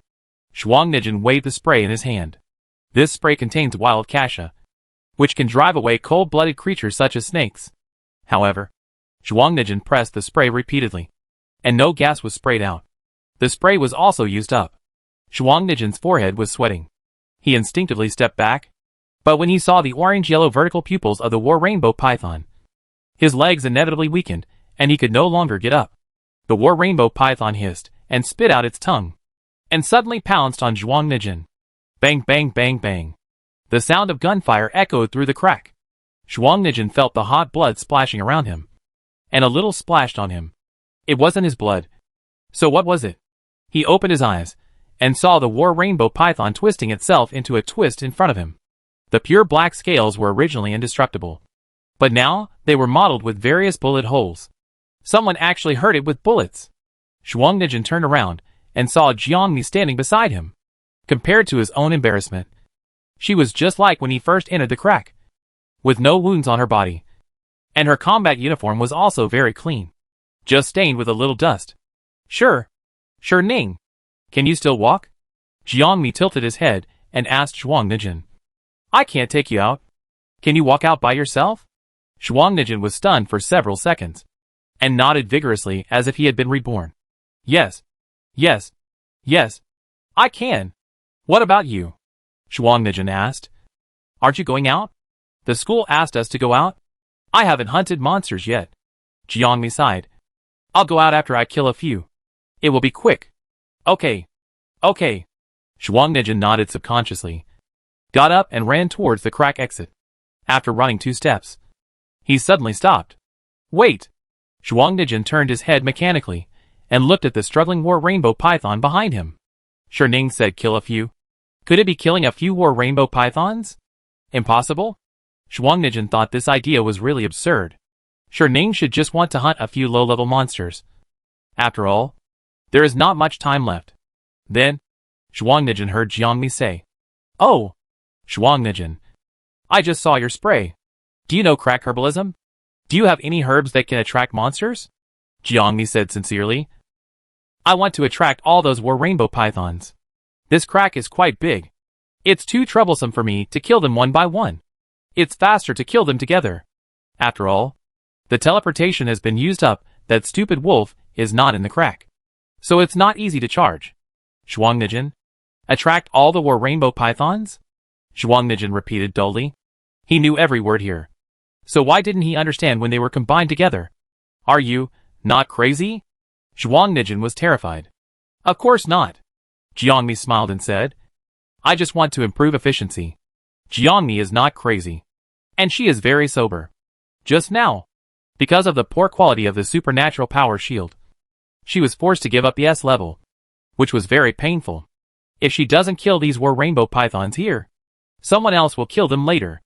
Alas, how can it be cheap for others? 5 A-level magic value reserves. Jiangmi participated in 5 crack games, and she might not meet 5. What good luck now. Fortunately, she came back before the end of the school entrance examination. Jiangmi rubbed her hands and was eager to try. The war rainbow python was beaten by the AK, and the bullet penetrated its hard scales. It was in so much pain. Looking at the woman on the ground again, the war rainbow python's breathing stagnated. Clearly, it is the predator. But why was that woman's eyes gleaming? Looking at me, more like a prey on the chopping block? The war rainbow python shuddered for no reason. The war rainbow python in the 30-second crack was besieging the students. When there was only one of them, it was the target of several A-level students. But when its population grew, the identities of hunter and prey on both sides were exchanged. The snakes were excited, driving away the students, sweeping the ground with their long tails, eroding the ground with venom, and leaving no grass. The students ran away in panic, running towards the crack exit. At the same time, all the war rainbow pythons suddenly stretched their necks, and the red snake tongues in their mouths hissed and spit out. In an instant, they changed direction and rushed towards the same target. Why did the war rainbow python run away? What on earth happened? I thought I was dead this time. Mom, the crack is so scary. I want to go back to the countryside. Zhou Yun hurried over and helped the student who fell. Are you okay? Teacher. The student pointed at the distant war rainbow python. Why did all these snakes run away? Don't worry about it for now. Zhou Yun carried the student who sprained his ankle on his back. Let's talk about it after we get out. In the crack number 32, dust was flying. All the war rainbow pythons rushed to their target without hesitation because of the attraction of the smell. In that open space, the girl's white and slender hand casually held an AK, and the other hand was more casually fiddling with a plastic ball. Looking at the ball seriously. Can this thing attract war rainbow pythons? Jiangmi felt it. There are really a lot of plants in it. At her feet was a female war rainbow python whose head was smashed by AK. The venom in its body stopped flowing, and the black scales with holes in them no longer had the luster they once had. When the 4 male war rainbow pythons arrived, they were aggressive. with smoke and dust billowing. Their huge snake bodies stood tall and looked down at the weak humans on the ground. Jiangmi looked at the light brain calmly. Only 3 minutes, she thought. It's not a big problem to kill you in 3 minutes. As an orphan, Jiangmi used to work hard in every exam on Earth. And she always ranked first in every exam, except for sports exams. Therefore, facing the opening exam of the Rift Academy, she was not vague. Of course she had to take first place. She looked at the 4 war rainbow pythons, and her dark eyes suddenly turned red, like shining lava. And 2 lasers burst out from her eyes, instantly shattering the black scales and piercing the war rainbow python closest to her. The unexpected attack disrupted Zhan Hong Python's thinking. Zhan Hong Python screamed to the sky and fled frantically, but was still captured by the laser. It was cut into 2 parts at the 7-inch point. It fell to the ground and struggled frantically. The girl didn't even look at the Zhan Hong Python.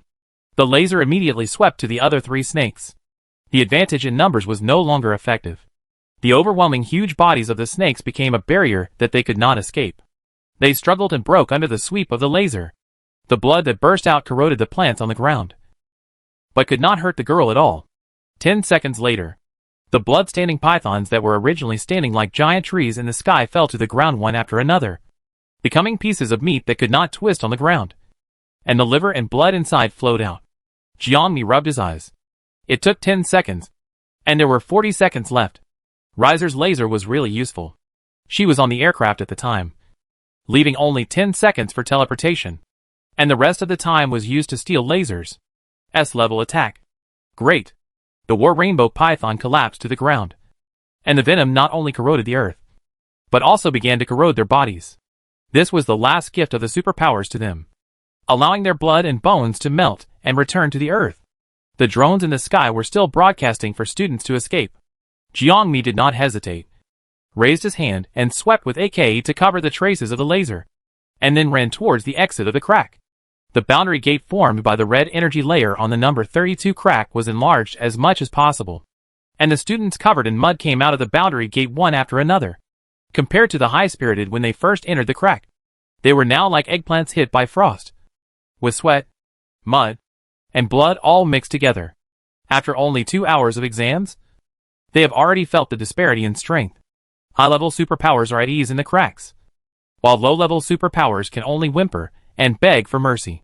Then, the last 5 war rainbow pythons came out of the cave, and everyone was in trouble. They could only run for their lives. Su Chen led the school medical team to bandage and treat the injured students. The students were more or less injured and sat on the ground, sighing. How many students have not come out yet? Mu Lanqiu counted the names of the students who escaped. They should all be out. Right? A student said. We went in as a team, and most of them came out as a team. Yes. It was quite dangerous in the early stage. Those war rainbow pythons attacked the drones and the students. Fortunately, they heard something and turned around to go deep into the cracks. So we were able to escape successfully. Yes. Yes. Yes. A student echoed. The war rainbow python was right in front of me at that time. I was so scared that my legs went weak. I thought I was dead this time. But I didn't expect it to suddenly turn around and leave. Me too. Me too. Mu Lanqiu listened to the students' descriptions and was a little surprised. When the war rainbow python is in heat, it is extremely sensitive to sound and will actively attack the sound source. Most of the drones were destroyed and could not record the actual situation of the cracks. But this was something Mu Lanqiu had expected. She asked Alice to control the drone to broadcast loudly, on the one hand to inform the students to leave, and on the other hand to attract Zhan Hongmeng's attention. Compared with the crash of the drone, the lives of the students are more important. But Zhan Hongmeng was suddenly attracted to another place? This is not in line with common sense. After counting the surviving students, Alice reported to Mu Lanqiu. Teacher Mu, according to the statistics of the number of people in the boundary gate, all the freshmen of the 2224th class, except Ning, have left the number 32 crack. Everyone was stunned. Ning didn't come out? Su Chen was bandaging Ming Yueshi's arm, breaking everyone's surprise. Where's the drone? Did you take pictures of classmate Ning? The drone is nearly half destroyed, and there is no clue of classmate Ning in the visible area. Alice answered coldly. I am controlling the drone and continue to look for the trace of classmate Ning. The area that the drone cannot see is mostly the activity area of the war rainbow python. They destroyed the drone, which resulted in no surveillance video in the area. Ning is in danger now. Will Ning really be in trouble? Wei-ke muttered. It's not in the surveillance video. It's dangerous to think about it. Isn't it because she didn't form a team? Yao Xingli lowered his eyebrows. If she was in a team, she would have someone to take care of her if she encountered the war rainbow python. She was too arrogant and entered the crack alone. Now she is in trouble. We can't blame us, a student said.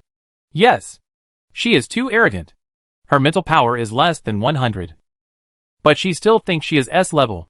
You are responsible for your own life and death when you enter the crack. What else can you do? Alas, you don't have S level strength. But you have S level spirit. The students talked a lot, attributing Ning's failure to escape to her entering the crack alone. Of course, fighting alone is not as good as fighting as a team. Then, they fell into a long silence again. Everyone pursed their lips and stopped talking. With the help of the school doctor, Zhuangnijin disinfected the wound and removed the rotten flesh corroded by the venom of the war rainbow python. This took too much effort for him. The severe pain made his thin face pale as paper, and his forehead was covered with cold sweat. After the doctor finished, Zhuangnijin was able to breathe and looked at the students, who stopped discussing. Ning should go deal with Zhang Hongmeng, Zhuangnijin said slowly. You saw Zhang Hongmeng suddenly turn around because I gave her the medicine ball to attract Zhang Hongmeng, and she attracted Zhang Hongmeng away. In an instant, the air stagnated. Everyone looked at Zhuangnijin in disbelief, digesting every word he said. They were clearly familiar with those sentences, but when they came out of Zhuangnijin's mouth, they seemed extremely strange. Ning went to deal with Zhang Hongmeng? Zhang Hongmeng suddenly turned around and left because of Ning? But that was the pariah of District 13 that they despised and looked down on the most. Silence spread around like ripples with Zhuangnijin as the center. The students who were whispering suddenly stopped talking. They remembered the fear of death, the bloody snake tongue and fangs of Zhang Hongmeng. They were glad to walk out of the crack alive. So they understood more clearly what others had paid behind their own happiness. The meanness of human nature is rationalized by the common behavior of all people. They ridicule and despise unscrupulously. But after a few words from Zhuangnijin, these mean dark sides are ruthlessly revealed. The clear sky is vast, and the sun is bright, making them like ants with nowhere to go. After a moment of silence, Zhou Yun stood up. Alice, open the boundary gate. I want to save my students. Alice's super brain quickly calculated the possibility. Teacher Zhou, facing 5 A-level war rainbow pythons, your success rate is less than 6.45%. I have contacted other practical teachers, and they are rushing to the college. It is recommended to wait until the rescue team arrives before entering the crack. There is no time. Zhou Yun armed himself with a gun. How can we wait to save people? Ning is alone in the crack, and she has to face 5 war rainbow pythons. She can't wait. Teacher Zhou, you don't have to stop me. I must go in. No. Ming Yueshi stood up and picked up the sniper rifle thrown on the ground. I'll go with you. Zhou Yun looked at Ming Yueshi with a little surprise. Ming Yueshi was a cold person.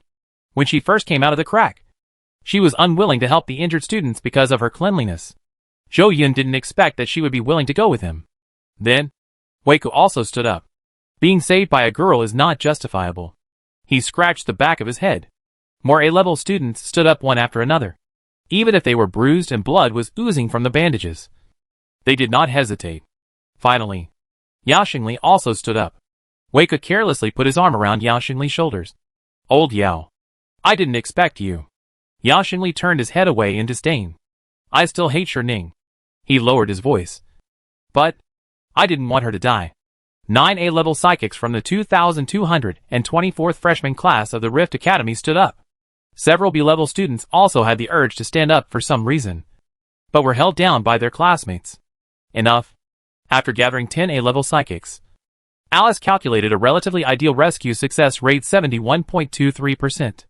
The reason why the data is not high enough is mainly because Ning may not be alive. The boundary gate opened, and the teachers and students, led by Zhou Yun, formed a group and walked towards the boundary gate in a mighty manner. They had firm eyes and solemn expressions, and they held their guns tightly in their hands without hesitation. When she reached the gate, Jiangmi dusted herself off and came out.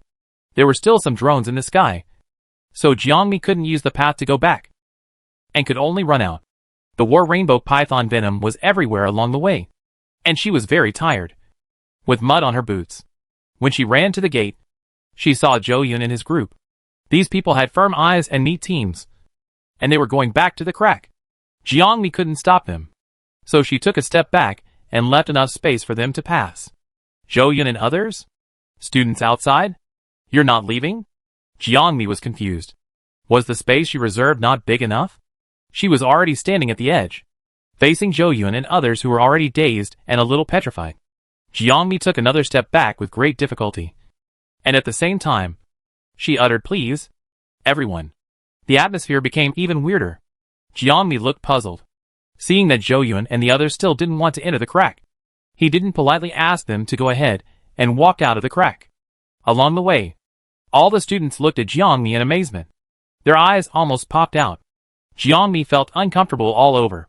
What happened to these people? Did they take the wrong medicine? Seeing Mu Lanchua standing in front of the light screen with a gentle expression. As always, Jiangmi finally found some sense of reality and walked towards Mu Lanchua. "Teacher." Before he finished speaking, the extremely excited voices of the students behind him broke out. "Hardening, you are okay. You are actually okay. Great. I thought you had been eaten by the war rainbow python. You are worthy of being our S level. You are okay in such a situation." The silent scene suddenly cheered, and Jiangmi was frightened and at a loss. Wait, don't these people hate her the most? Why is she like this now?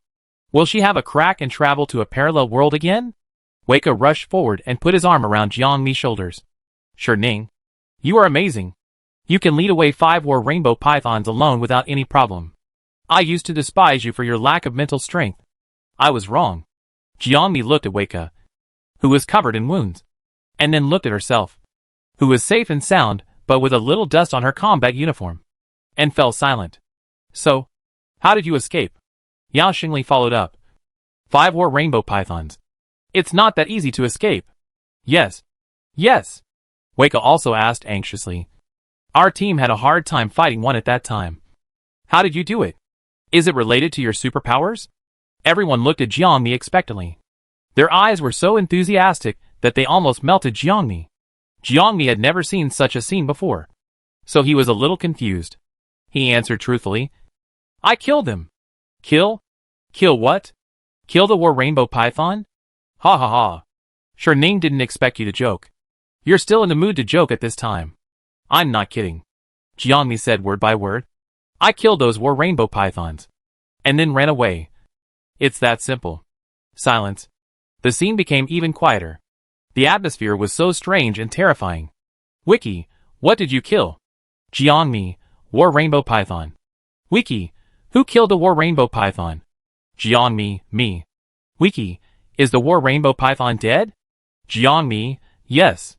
Wiki stopped talking and looked at Jiangmi with a hard-to-find expression.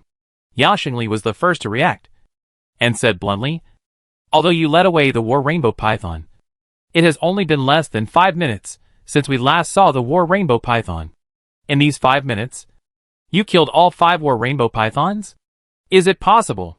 To be precise, excluding the first female war rainbow python, Jiangmi killed the other 4 male war rainbow pythons in a total of 10 seconds.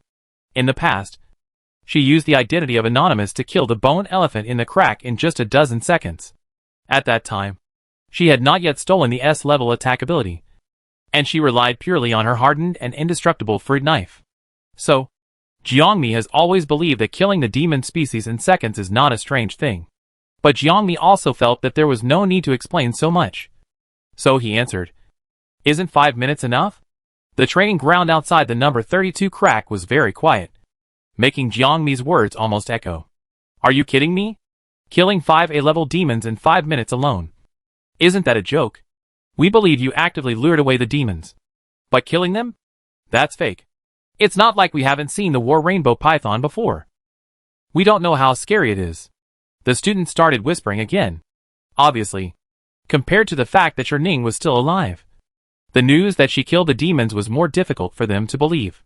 What's more, on the integral light screen projected by Alice, Hardening's record of killing demons was 0.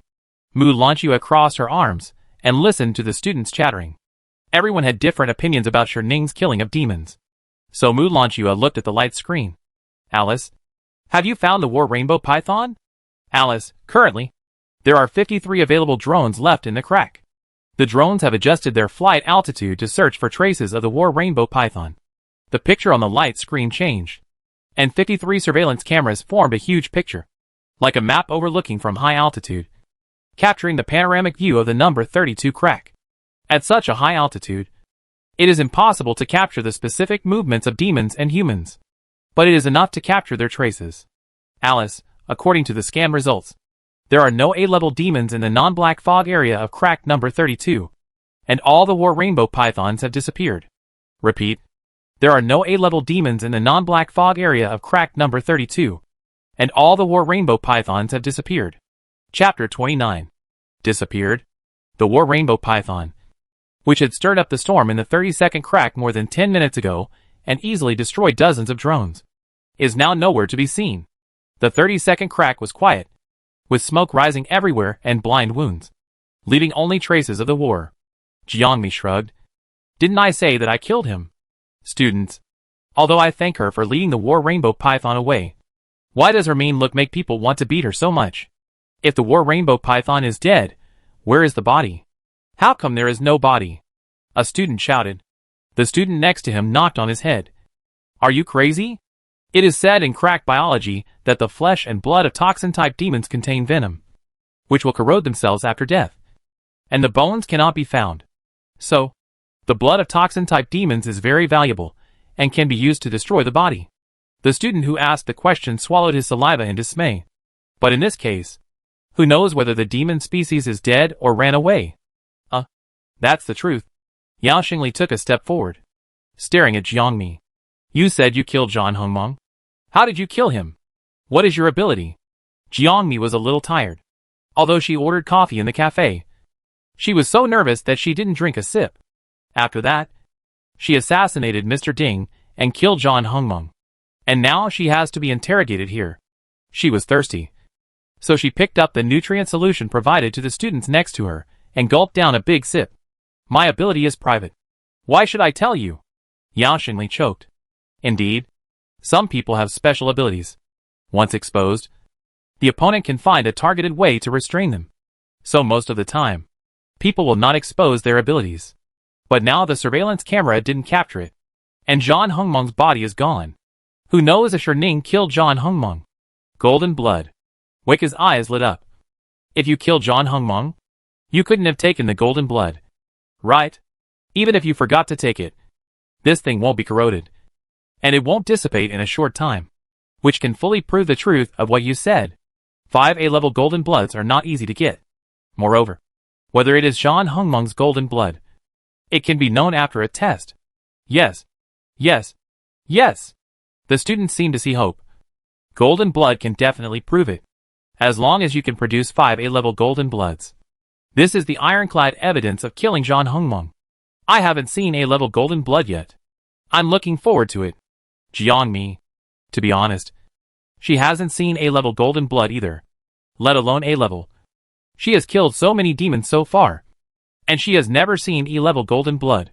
Jiangmi took a deep breath. No. Students? What's wrong? Yao Xingli frowned. The school does not interfere with students taking golden blood, but just let you show it to everyone. This is not okay? Jiangmi ignored Yao Xingli and looked at Zhou Yun. Teacher Zhou, does the school require to see golden blood to prove the death of demons? I am the last student to come out of the crack. And Zhan Hongmeng has indeed disappeared. Why can't I kill it? Can't find Zhan Hongmeng's body. And the drone malfunctions. That's your problem. Not my problem. This? Zhou Yun was quite embarrassed. He privately felt that Sherning could not kill Zhan Hongmeng. But he also knew that Sherning was right. The school never blocks students on such matters. As long as the students say that they have killed monsters, the school will naturally confirm it. There are many ways to prove it, such as through monitoring, corpses, witnesses. But this is the first time that all the methods fail at once. At this moment, Sherning's score data on the light screen suddenly scrolled, and then Sherning's name jumped from the last to the first. and the score gap was 10 times that of Yaoxinli. The second place. Students. Alice actually counted all 5 war rainbow pythons on Hardening. Why? Hasn't anyone taken out the gold blood yet? What is Alice's calculation principle? Alice, based on the comprehensive judgment of the on-site situation. Hardening is S-level, and has the ability to kill 5 A-level monsters. Compared with the war rainbow python escaping from the number 32 crack. Hardening's probability of killing the war rainbow python is 53.43%. So the system determines that Hardening's score is valid, even if this possibility is weak. In Alice's opinion, Hardening's probability of killing the war rainbow python is still higher than the probability of the war rainbow python escaping. When Alice announced the reason, the students fell silent again. They almost forgot that Hardening was S-level, no matter how low her mental power was. She was S-level with the seal of Principal Hua and the director of the Management Bureau. Jiangmi was satisfied when he saw his results. As for whether other students believed it or not, it didn't matter. Zhang Hongmong's magic points were earned, and the first place was kept. What did he care about other ideas? After saying goodbye to Mu Lanxue, Jiangmi returned the weapon and left the training ground. After the opening exam, the students who did not kill the monsters were persuaded to withdraw one by Zhou Yun, and the final scores were announced to the whole school. This transcript was quickly screenshotted by the reporters of the school news agency and posted to the college forum. Subject: Freshman opening exam results are out. The hardest exam ever.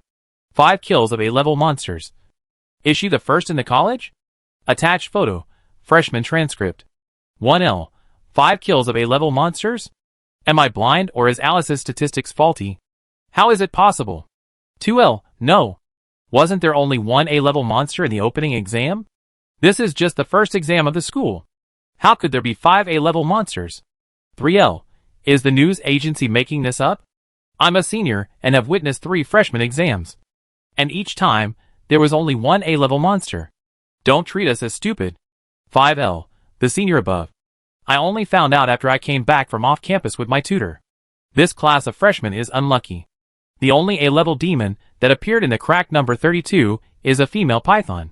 Her estrus attracted a bunch of male pythons. My instructor came back to rescue them. But who knew that all the demons ran away after he came back? 6L. Ran away? Then how can you say that the freshman killed 5 war rainbow pythons? 10L. The S-level freshman said that she killed 5 war rainbow pythons. But the surveillance did not capture it. There were no witnesses. And there was no corpse or golden blood of the war rainbow python. But Alice judged that she killed it. 11L? Nonsense.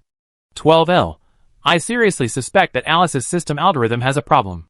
13L. Isn't the mental power of that S-level less than 100? How could it be possible to kill the war rainbow python? 15L. So the results of this year's freshmen are fake at first glance. 20L. Although there is no evidence to prove that the war rainbow python was killed by Hardening, there are students who prove that the war rainbow python was led away by Hardening, since she was able to escape from the pursuit of 5 A-level demons. Why is it impossible for her to kill the war rainbow python? 21L? 22L? 20L? Don't you know how hard it is to kill a war rainbow python? 23L? And there are 5 of them. War rainbow pythons in heat. The difficulty is self-evident. 24L? Freshmen are still too young. They don't know the danger of the cracks, nor the cruelty of the demons. 30L? So, it's actually you who can't do it. So you think others can't do it? 32L? Fuck. 33L? Freshman this year. Don't be too arrogant. 34L? 30L? Can you be more realistic? Has your hair grown? Have you been weaned? Have you been to the cracks a few times? You are so arrogant here? 35L? Anyone who has been hiding in the crack academy for a few years knows how terrible the A-level demons are, and can't say such naive words as 30L. 40L? If it's the old students, then it's definitely not S-level. They are not S-class. How do you know what S-class can do? Are you the ones who can't do it? Why do you say that others can't do it? 41L? That's right. I believe in Hardening, even if she can't produce the golden blood. So what? From the moment I knew that it was her who led the war rainbow python away, I believed in her. 42L? We are all freshmen. Haven't we learned crack biology? The female pythons have already built nests in the cracks and release pheromones for mating. How could they leave easily? Besides, The War Rainbow Python had an overwhelming advantage over us at that time. 44L. I can't think of any reason why the War Rainbow Python left. Compared to this, I believe in Shining more. 45L. Believe in Shining. We are all freshmen. Why don't we believe her? And it was she who led the War Rainbow Python away. 47L, +1. 51L, +1. 52L, +1 +1 +1 0086. 60L, damn. The freshmen are really a bunch of idiots. They have no common sense at all. 61L, damn. The seniors are a bunch of idiots. None of them can fight. 62L, trash. 63L, waste. 64L, if you keep cursing, I will beat you up. 65L, come on. Do you think I'm afraid of you? The posts on the forum became more and more noisy. And in just a few minutes, they went from new posts to hot posts. In just a few minutes, Alice took action and banned all the accounts that appeared in the post on the grounds of making trouble. Wiki slammed the keyboard. TSK. If you can't win the argument, I will let the moderator block the post. Trash. Yao Xingli lay on the bed, his head resting on a book, listening to Wiki cursing. Quite speechless. You don't really believe that Shining killed John Hongmong? Yao Xingli asked. It's not important. Weka shrugged indifferently. I told you. From the moment Shining led John Hongmong away, I knew that this person was not simple. He has S-level temperament. Yao Xingli. Idiot. Hey. Weka grabbed Yao Xingli. Listen to me. Weka quickly climbed onto the bed and sat opposite Yao Xingli. You know, I almost destroyed a flying machine when I came to school on the first day of school. Right? Yao Xingli thought for a while. I thought you didn't want to mention this stupid thing anymore. I thought it was stupid. But last night Brother Xiao Bai told me that he checked the information of all the passengers on that flight. And Shining was on it. Weka approached Yao Xingli and blinked mysteriously. And her seat was right next to us. And her dog was there at the time. It even took my egg yolk pie. Yao Xingli's face became serious. So you think that your ability was not out of control at that time. And it was Shining who did something to save the aircraft. Of course. Weka said confidently. You also saw me use the wind blade today. Controlling this thing is as simple as breathing. How could I make a mistake? Although I don't know why she can still use her ability when her mental power is so low. It cannot be denied that she is really amazing. Yao Xingli pondered for a moment.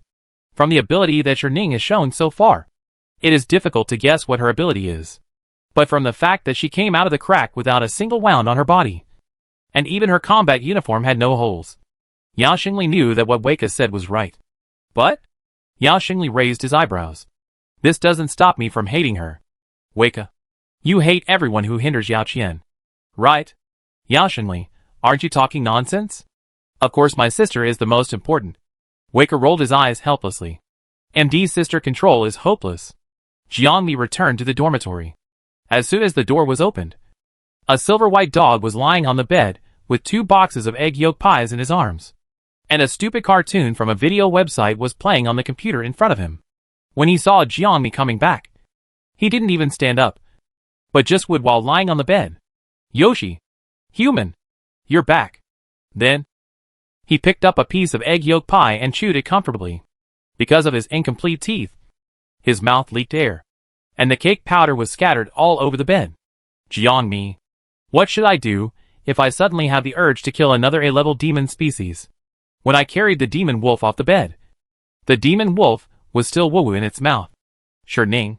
You are so stingy. What's wrong with just letting me sleep on the bed? You didn't even give me a video membership. Stingy. I am stingy? Jiangmi turned her head and glared at the demon wolf. Do you still want to fill your teeth? Do you still want to eat egg yolk pie? The demon wolf. It tucked its tail between its legs and would. Hee hee. I can bend and stretch. For my egg yolk pie and teeth. I won't go to bed if I don't want to. TSK. Jiangmi threw the demon wolf into the doghouse. Changed the sheets. Took a hot bath. And finally lay down. Although she had no injuries, she was almost exhausted from running around all morning. Jiangmi closed her eyes, and the system panel lit up in the dark, with records of assassinating Mr. Ding and killing John Hongmong all popping up. Mr. Ding is an A-level psychic, and John Hong Python is also an A-level demon. After this wave of harvest, She has increased her magic value by more than 5,000 points. And Jiangmi has added all of them to Hardening. The system shows a new attribute list. Basic attributes. Number, none. Magic value, 21,800 allocated. Hardening, 21,800. Speed 0. Strength 0. Mental power 0. Own superpowers. S Hardening. 1. It can improve the hardness of the psychic and be immune to attacks below the S level. Automatically activated when the psychic is in danger. 2. It can harden items to S level, limited to a radius of 50 meters. 3. It can make the magic harden to S level, limited to a radius of 10 meters. The level of superpowers has not changed, which means that a lot of magic is needed between S level and SS level. Item hardening has been upgraded from the previous 10-meter range to 50-meter range. It seems that Jiangmi needs to take time to practice shooting, at least within 50 meters. Finally, a new ability was derived: magic hardening. Jiangmi felt that this ability was a bit like a protective shield. She can harden herself, and can also harden the dead objects around her. But she can't harden living things. Therefore, her hardening can't protect anyone, only herself. But now that she can harden magic, it means that she can make a protective shield to protect the people around her. Jiangmi looked at the third derived ability, thought for a moment, and finally closed the system. Unfortunately, she no longer had anyone she wanted to protect. After a while, the dormitory door opened and Ming Yueshi returned to the dormitory. You are so leisurely. Ming Yueshi carried a takeout box with small cakes that were selling well at the school gate. The forum fell out because of you. Jiangmi opened his eyes, looking confused. What happened? She went back to the dormitory and dealt with a demon wolf. Now she finally laid down to rest. So of course she had no time to read the forum. Minjiwexi, Alice released the results of the freshman opening exam. Everyone is discussing whether you killed Zhanhong Python. Jiangmi was stunned, and then smiled gently. She thought something big had happened, but it turned out to be this. Then do you believe that I killed those demons? She asked. I believe it. Minjiwexi shrugged indifferently. S level has this ability. Jiangmi sat up from the bed. Have you seen S level? Do you know so well? I have seen it. Minjiwexi ate a small cake and took a piece to ask Jiangmi if he wanted to eat it. Jiangmi reached out to take it. Minjiwexi, my bodyguard is S-class. And so is my cousin. I have never been able to beat him since I was a child. His ability is so annoying. He used it to force me to do my homework. Jiangmi didn't communicate with Minjiwexi in the past, mainly because they were not familiar with each other when they first entered school. Now the two of them took the entrance exam together and stayed with each other for 2 nights.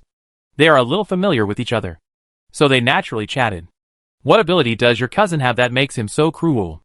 Jiangmi asked casually while peeling the thin paper towel shell of the small cake. Metal control. Minjiwexi pouted. Jiangmi paused. Metal control. I didn't expect the world to be so small. Yao Qian and Minjiwexi are best friends. And the guy with metal control is Minjiwexi's cousin. From this point of view, it is not surprising that Yao Qian could use metal control to attack Jiangmi before. If Jiangmi has an S-class high attack ability user around her, she will definitely steal the other's ability, just like she stole Lei Sei's ability as much as possible. The two discussed the exam for a while, and then Ming Yueshi took her toiletries and prepared to take a shower. When she reached the bathroom door, Ming Yueshi suddenly thought of something and turned to Jiangmi and said, I almost forgot. I just saw Dr. Su at the school gate. He asked me to tell you that your physical examination results are out and asked you to pick them up in the afternoon. Jiangmi was half asleep and half awake, and she opened her eyes when she heard it. I know. She rested her head on her head and looked at the pale ceiling. Thank you. Crack College Hospital. Jiangmi was lying in the medical cabin. The cabin was overflowing with a silver-white metal texture, and the surface was a transparent covered door with strong transparency.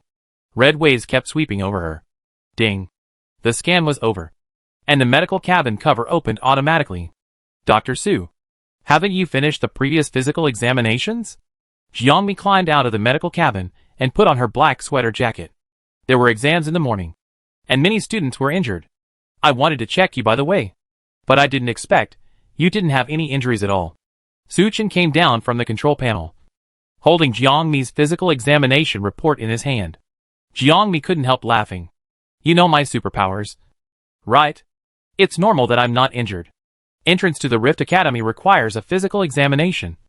And during the physical examination, students will inevitably expose their superpowers. Of course, the school will not publish this information, but the student physical examination information will eventually be summarized in the school hospital. Suchin is a chief physician after all. He should know. Yes, I know your ability. Suchin did not deny it. But I think your superpowers should be more than just self-hardening. Jiangmi shrugged. It's just some extensions of the S-level abilities. The higher the level, the more directions and methods of using the ability, which is the consensus of the Blue Star people. Jiangmi never thought of hiding this basic information. She had obtained the qualification to enter the school by relying on the super hardening ability she gained from fighting the demon wolf. Therefore, it was only a matter of time before the information Sherning's ability is hardening was exposed. Dr. Su. Jiangmi still asked her about what she was most concerned about. The physical examination is over. Is my body okay? Then can I get the gene injection today? This was the main point of Jiangmi's visit to the school hospital today. The gene injection costs 520,000 yuan per injection. Of course, you should save as much as possible. Suchin lowered his eyes, and his silver white hair drooped, blocking his eyes. Jiangmi couldn't see his expression, but felt that there was a hint of elusiveness at the end of his eyes. No, Suchin said, because you don't have a genetic disease. Jiangmi's eyes widened in an instant. Could it be that I have awakened my superpowers and cured the genetic disease?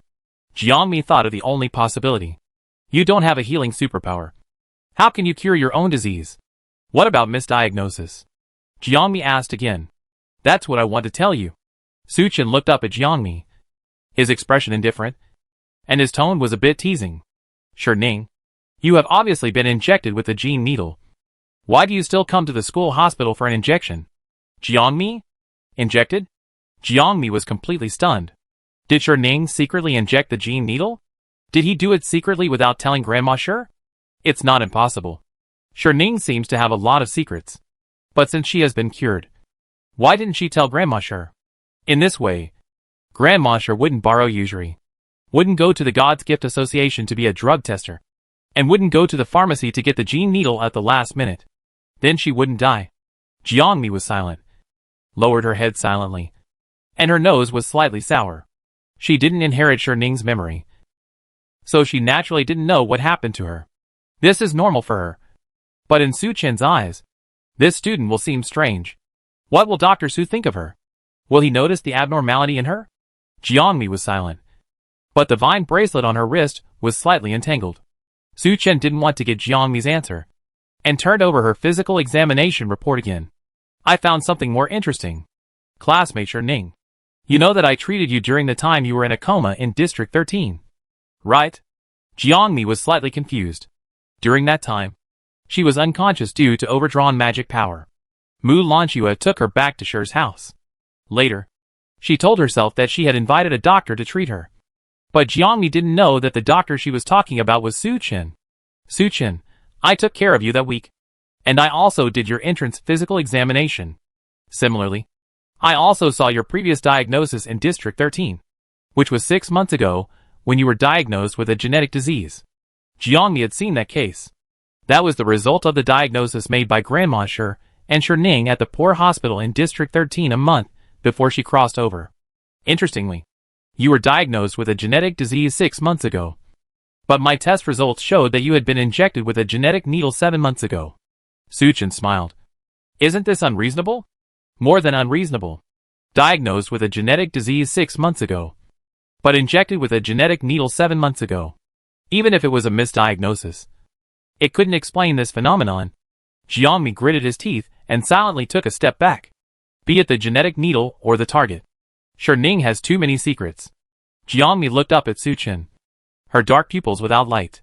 She didn't know how to explain to Suchin, and instinctively controlled the small cane on her wrist. Suchin closed the medical report carelessly, and walked to Jiangmi with his long legs.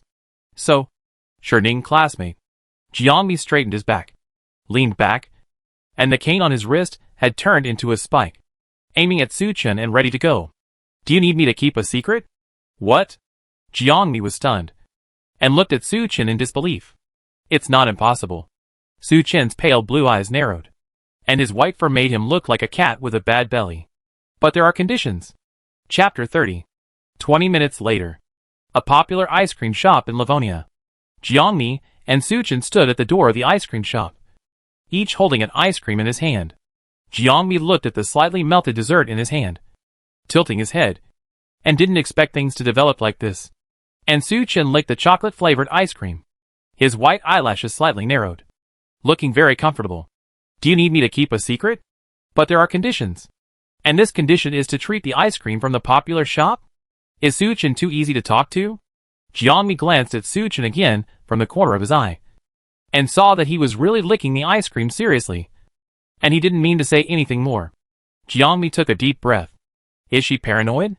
In fact, this is just a little secret of a new student. And it is not a big deal for Su Chen, who is a school doctor. At least the exposure of this matter did not have a fatal impact on Jiangmi. Jiangmi felt that her multiple abilities, her absorption of magic power, or the exposure of any of the identities of Anonymous, Yao Qian, and Jinkui would be a fatal blow to her. Whether Ning had injected the gene needle or not was a small secret, which was not worth mentioning in the face of these major events. After thinking it over, Jiangmi felt that Su Chen could not pose a threat to him. So he felt relieved and started to lick the ice cream. Don't mention it.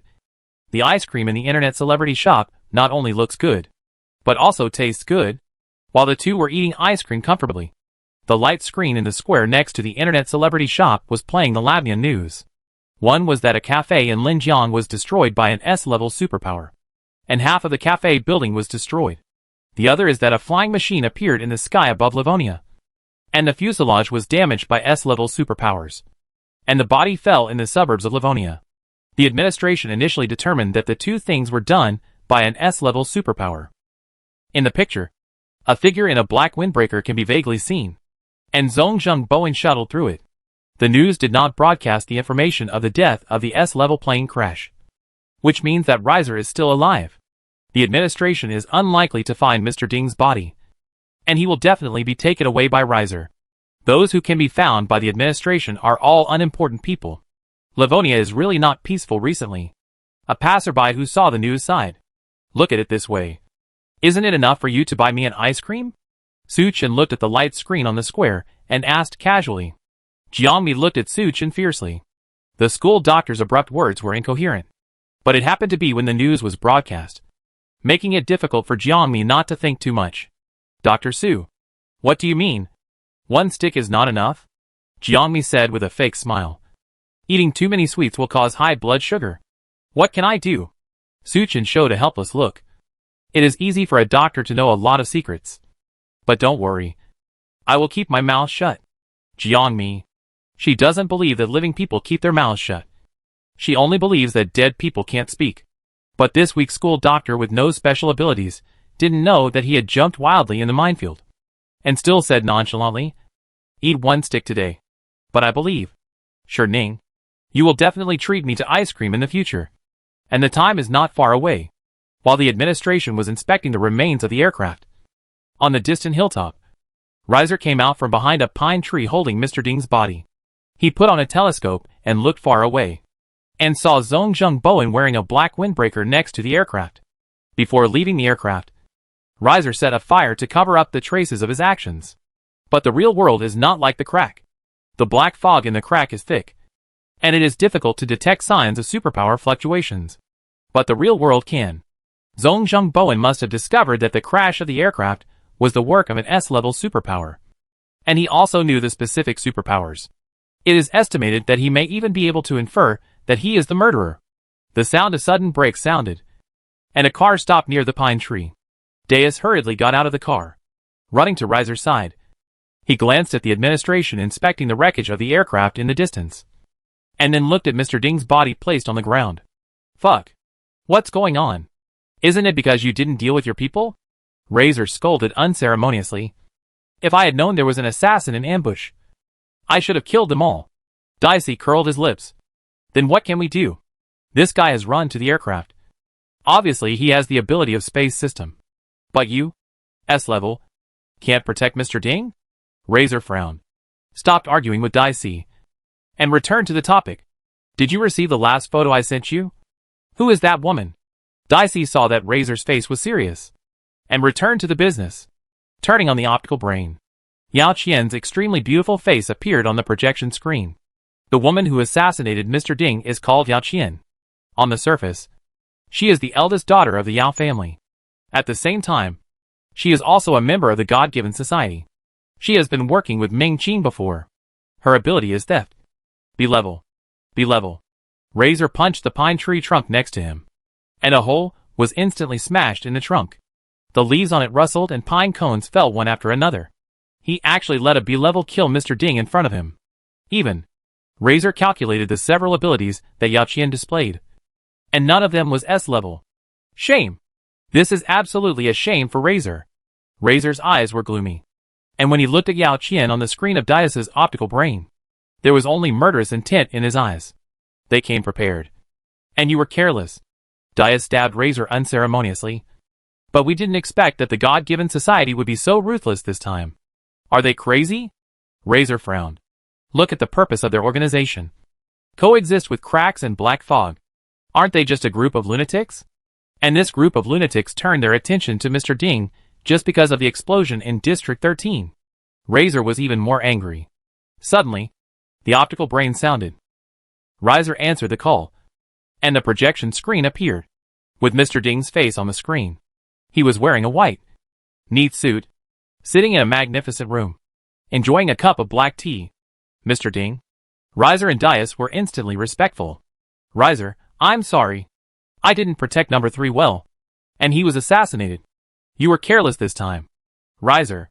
Mr. Ding's tone was neither hurried nor slow, but people still felt the shot behind the screen. Number 3's ability is mind control, which is also a very good ability. I wanted to recover him these days. Razor immediately lowered his head and clenched his fists.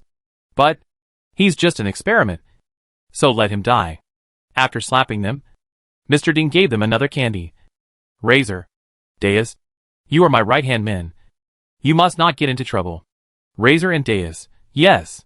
Dias, Mr. Ding. We have found out the identity of the killer. He passed Yao Qian's information to Mr. Ding. It has been confirmed that she is a believer of the God's Gift Society, and she should be seeking revenge for the previous explosion in District 13. The information passed by Dias was automatically displayed next to the huge projection screen in Mr. Ding's room. Mr. Ding raised his eyes and glanced at it, not caring much about this marginal character. Lei Sei said seriously, Mr. Ding, don't worry. I will definitely deal with this female killer. No need. Mr. Ding took another sip of red tea and took out the small iron spoon from the white porcelain teacup. Lies. Come back to me. You have more important things to do. Dicey. Let your men be responsible for this matter. She didn't handle it cleanly at the beginning, and she must handle it cleanly this time. Dicey nodded, yes. Crack Academy dormitory. The bathroom was filled with hot air, and the mirror and glass door were covered with a thin layer of mist. Ming Yueshi came out of the bathroom wearing a shower cap and a white bath towel. Her skin was as clear and white as milk, almost transparent in the sun. She walked into the room. What came into view was Sherning's dog with no sense of boundaries, sniffing fiercely around her seat. Go away, Ming Yueshi said rudely. Don't follow me. I have a mysophobia. Ming Yueshi sat down and wiped her hair. But the demon wolf seemed to not understand human words and stared at Ming Yueshi with a sharp gaze. That human has delicious cake. I smell it. Super fragrant. She just gave it to Sherning, but didn't give it to me. Roar. Humans are so stingy. The demon wolf looked at Ming Yueshi, his eyes shining. Ming Yueshi rubbed her hair and caught a glimpse of the demon wolf several times. She had mysophobia, so she had never kept a long-haired animal at home. But looking closely, the dog looked pretty good, with silver white hair, lively ears, and a pair of bright blue eyes. Following the demon wolf's gaze, Ming Yueshi found that it was not looking at her, but at the cake she brought back. Ming Yueshi then opened the box and took out the cake. As soon as the cake was taken out, in a flash, the demon wolf jumped up and took the cake away. And then the next second, it had run back to its nest, chewing the cake with relish. So fast. Ming Yueshi rubbed her eyes. Dogs nowadays, are they so fast? The demon wolf was completely unaware of Minji Wex's mental activities and ate the cake quite comfortably. After taking the first bite, its blue eyes lit up. Fuck. Do you humans eat so well? This thing is 10,000 times better than egg yolk pie. The demon wolf was immersed in the happiness of tasting the cake. Minjiwexi approached the demon wolf and saw it chewing the cake with its mouth, vaguely revealing its uneven teeth in its mouth. All the teeth fell out. What a poor dog. No wonder Shirning never fed it dog food. Probably because it couldn't bite it. Minjiwexi softened her heart and took down all the cakes and pushed them in front of the demon wolf. The demon wolf's eyes became brighter and brighter. Fuck. What a good person. When my teeth grow completely, I won't bite you anymore. Hee hee. The magic wolf ate the cake with even more relish. Ming Yueshi felt a part of her heart become inexplicably soft, and instinctively reached out her hand and gently stroked the magic wolf's fur. So soft. Touch it again. So fluffy. So comfortable. The touch was so good that Ming Yueshi couldn't bear to let go. The magic wolf was concentrating on eating the cake. Human. Don't rub me. I'm eating cake. Don't rub. Don't rub. You pulled my fur. I can't eat cake. Awoo. Awoo. Awoo. When Jiangmi came back, she happened to see this scene. But from her perspective, it looked more like the magic wolf stole Ming Yueshi's cake. Ming Yueshi found out, and was trying to take her cake back. Obviously, Ming Yueshi failed. Jiangmi. She grabbed the magic wolf, looking at the cake on the ground that was gnawed by the magic wolf. She felt very guilty, and her heart was bleeding. Jiangmi, Ming Yueshi. I'm sorry. I'll give you some? When Ming Yueshi saw Jiangmi coming back, she immediately sat up straight, retracted her aunt's smile like a shit shoveler, and her expression became cold and distant again. No. No thanks. She quickly refused. I don't like cake that much. Just let this beast eat it. Ah. I'm really sorry. Jiangmi apologized to Ming Yueshi again, and seeing that Ming Yueshi had no intention of paying attention to her, she turned around and taught the demon wolf a lesson. Don't disturb others in the future. Do you hear me? Then, Jiangmi lowered her voice and said in a volume that only she and the demon wolf could hear. If you disturb my roommate again, believe it or not, I will throw you back into the crack. Awoo. The demon wolf drooped its ears pitifully. Behind him, Minjiwex's eyebrows also drooped. Ah. What a cute dog. I really want to touch it again. Jiangmi reordered the takeaway from the cake shop for Minjiwexi, which cost Jiangmi 1,000 federal coins. When he received the cake and handed it to Minjiwexi, Jiangmi glared at the demon wolf fiercely. Prodigal son. The demon wolf licked his mouth, shook his big tail, and went to sleep happily. People are not as good as dogs. Making money to raise dogs. This is probably the daily life of modern people. Minjiwexi didn't care about the cake eaten by the demon wolf, but she didn't refuse Jiangmi to order takeaway again. It's just that when she took the cake, she glanced at the demon wolf, and her hands itched a little. Jiangmi didn't notice these details. She simply thought that Minjiwex's look was disgusted with the demon wolf. So she kicked the demon wolf, and kicked it into the doghouse. Demon wolf?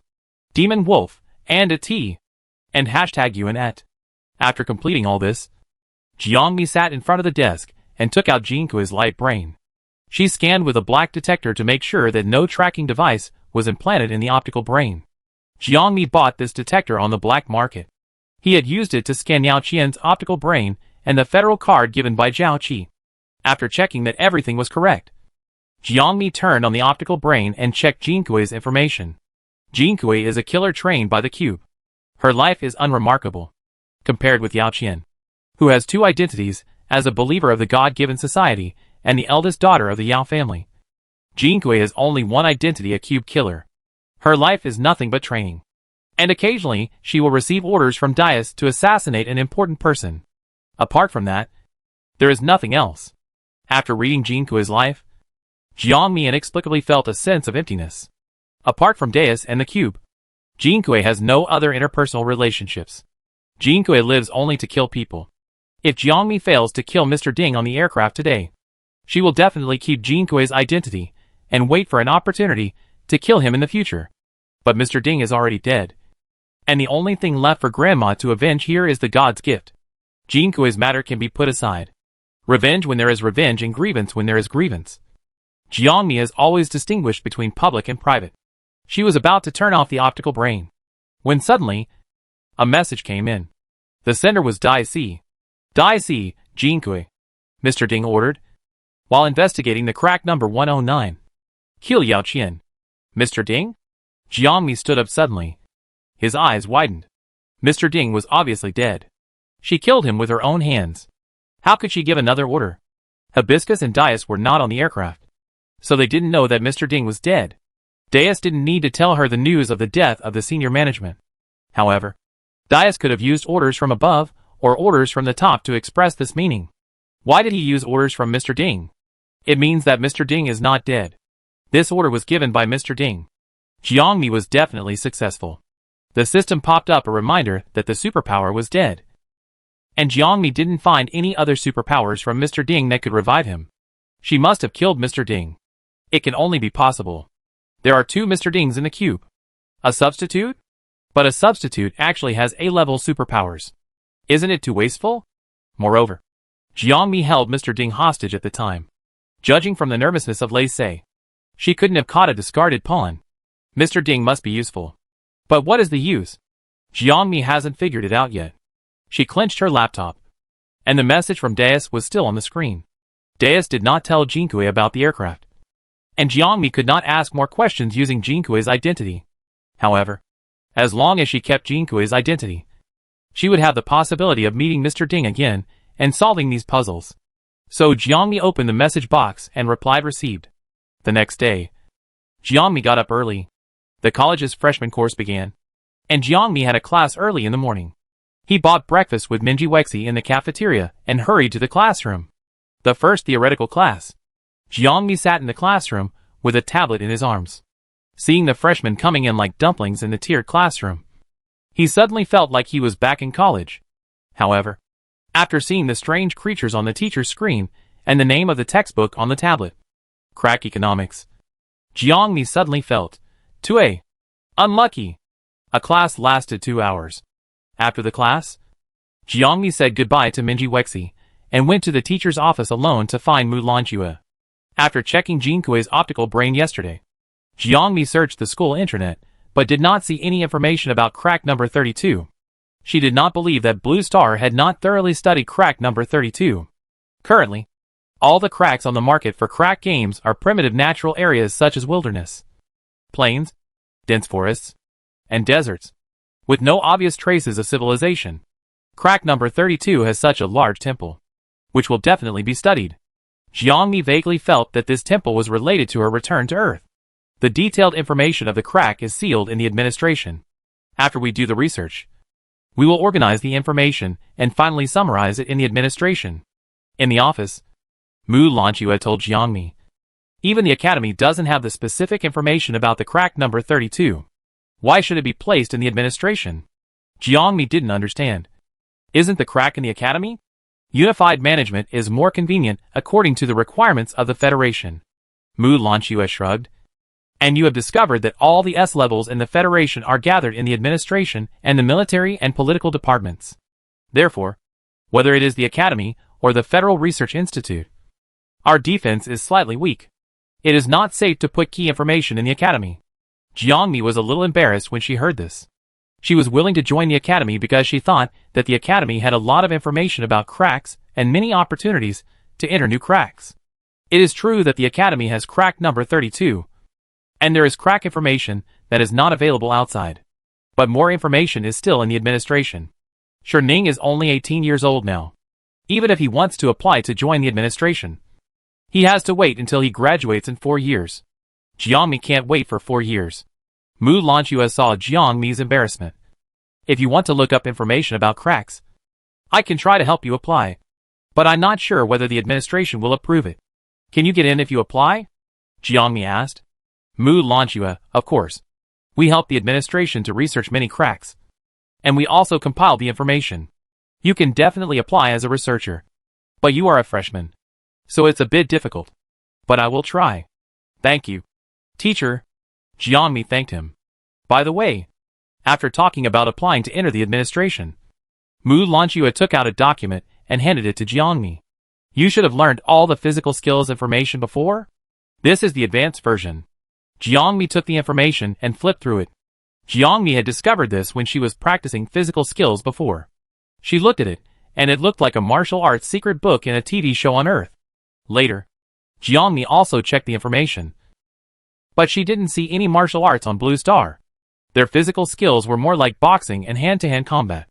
It seems that students at the Rift Academy don't learn this. Jiangmi asked Mu Lanxue. But don't you think this information is really useful? Mu Lanxue blinked. This is a special benefit I give to my students. Jiangmi accepted the information. She had a hunch that Mu Lanxue would not harm her. If she really wanted to harm her, she could have done it in District 13. Mu Lanxue gave Jiangmi a very familiar feeling. This feeling also existed in Su Chen. But Mu Lanxue gave her a stronger feeling. Just like, the same kind. After separating from Mu Lanxue, Jiangmi had lunch and slowly came to the training ground of the academy.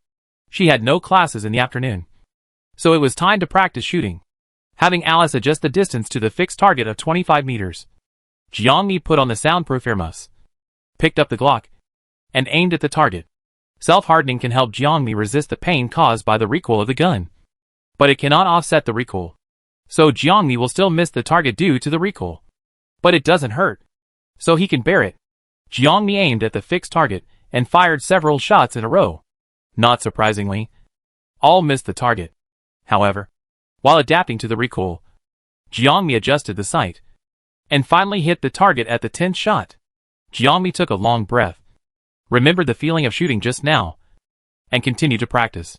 Shooting, like physical skills, is a skill that takes time to polish. Jiangmi didn't have the conditions in District 13 before, but now she has them. So of course she has to practice more. As time goes by, more people practice shooting, and many freshmen also come to the training ground. Yao Xingli brought his group of younger brothers to Jiangmi's side. The shooting data was displayed on the light screen behind Jiangmi, with 9 miserable misses, one ring after another, which looked particularly eye-catching. Puff.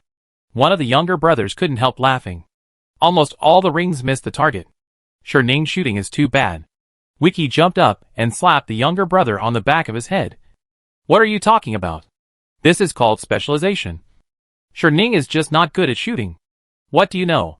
The younger brother touched the back of his head miserably and muttered softly. I'm just telling the truth. Yao Xingli didn't say anything.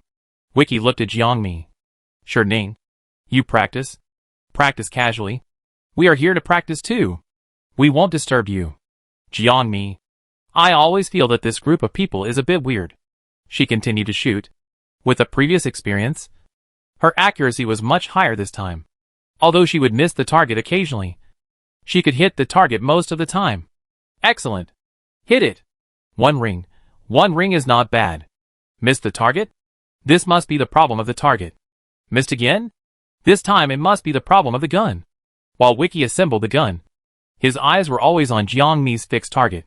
When Jiangmi missed the target, he was more distressed than Jiangmi. When Jiangmi hit the target, he would even cheer quietly. Jiangmi.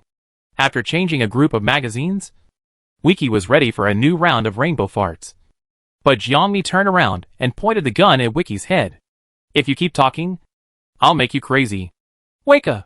Weka swallowed his saliva with a fake smile and reached out to move the gun barrel pointed at his forehead.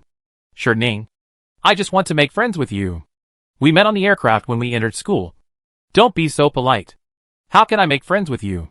Yao Xingli assembled his pistol, aimed at the fixed target of 50 meters, and fired several shots in a row, and unexpectedly hit 10 rings. Besides, it's not nonsense to say that she is a bad shooter. Isn't the light screen showing the facts? Weka stretched out his hand and poked Yao Xingli's head. Can you speak properly? If you have something to say, just say it quickly.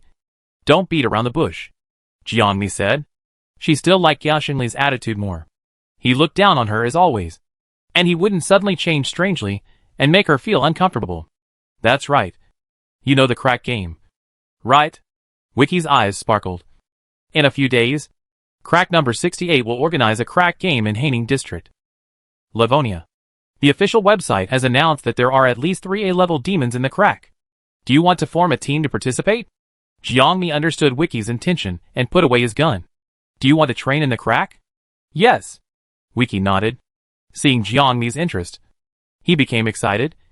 We didn't have enough fun fighting the rainbow python in the previous entrance exam. This time we finally have 3 demons. We form a team of freshmen and call on the eldest lady. The King Bomb combination. We will definitely beat those bounty hunters. Cooperating to enter the crack game is indeed a good suggestion. Jiangmi originally planned to participate in the crack game in Livonia next week. But? Sorry. I don't have time. Sorry. I like to eat alone, happy face. Ah. Okay. Weka felt sorry. But didn't force him. Then let's add each other as friends. So we can play together in the future. Jiangmi didn't refuse this. And said okay. And the two exchanged light computer IDs. Yao Xingli's brothers also came forward and added Jiangmi as a friend. So Jiangmi simply added them all. Then it's a deal. Next time you are free. Let's play the crack game together. Weka shook his light computer. But still invited Jiangmi. If you are free. I will. Jiangmi answered against his will. Jiangmi lowered his head, and patiently made notes, to the newly added friends one by one. Suddenly, a strong man behind him laughed loudly. If you are free? I think classmate Ning will never have this time.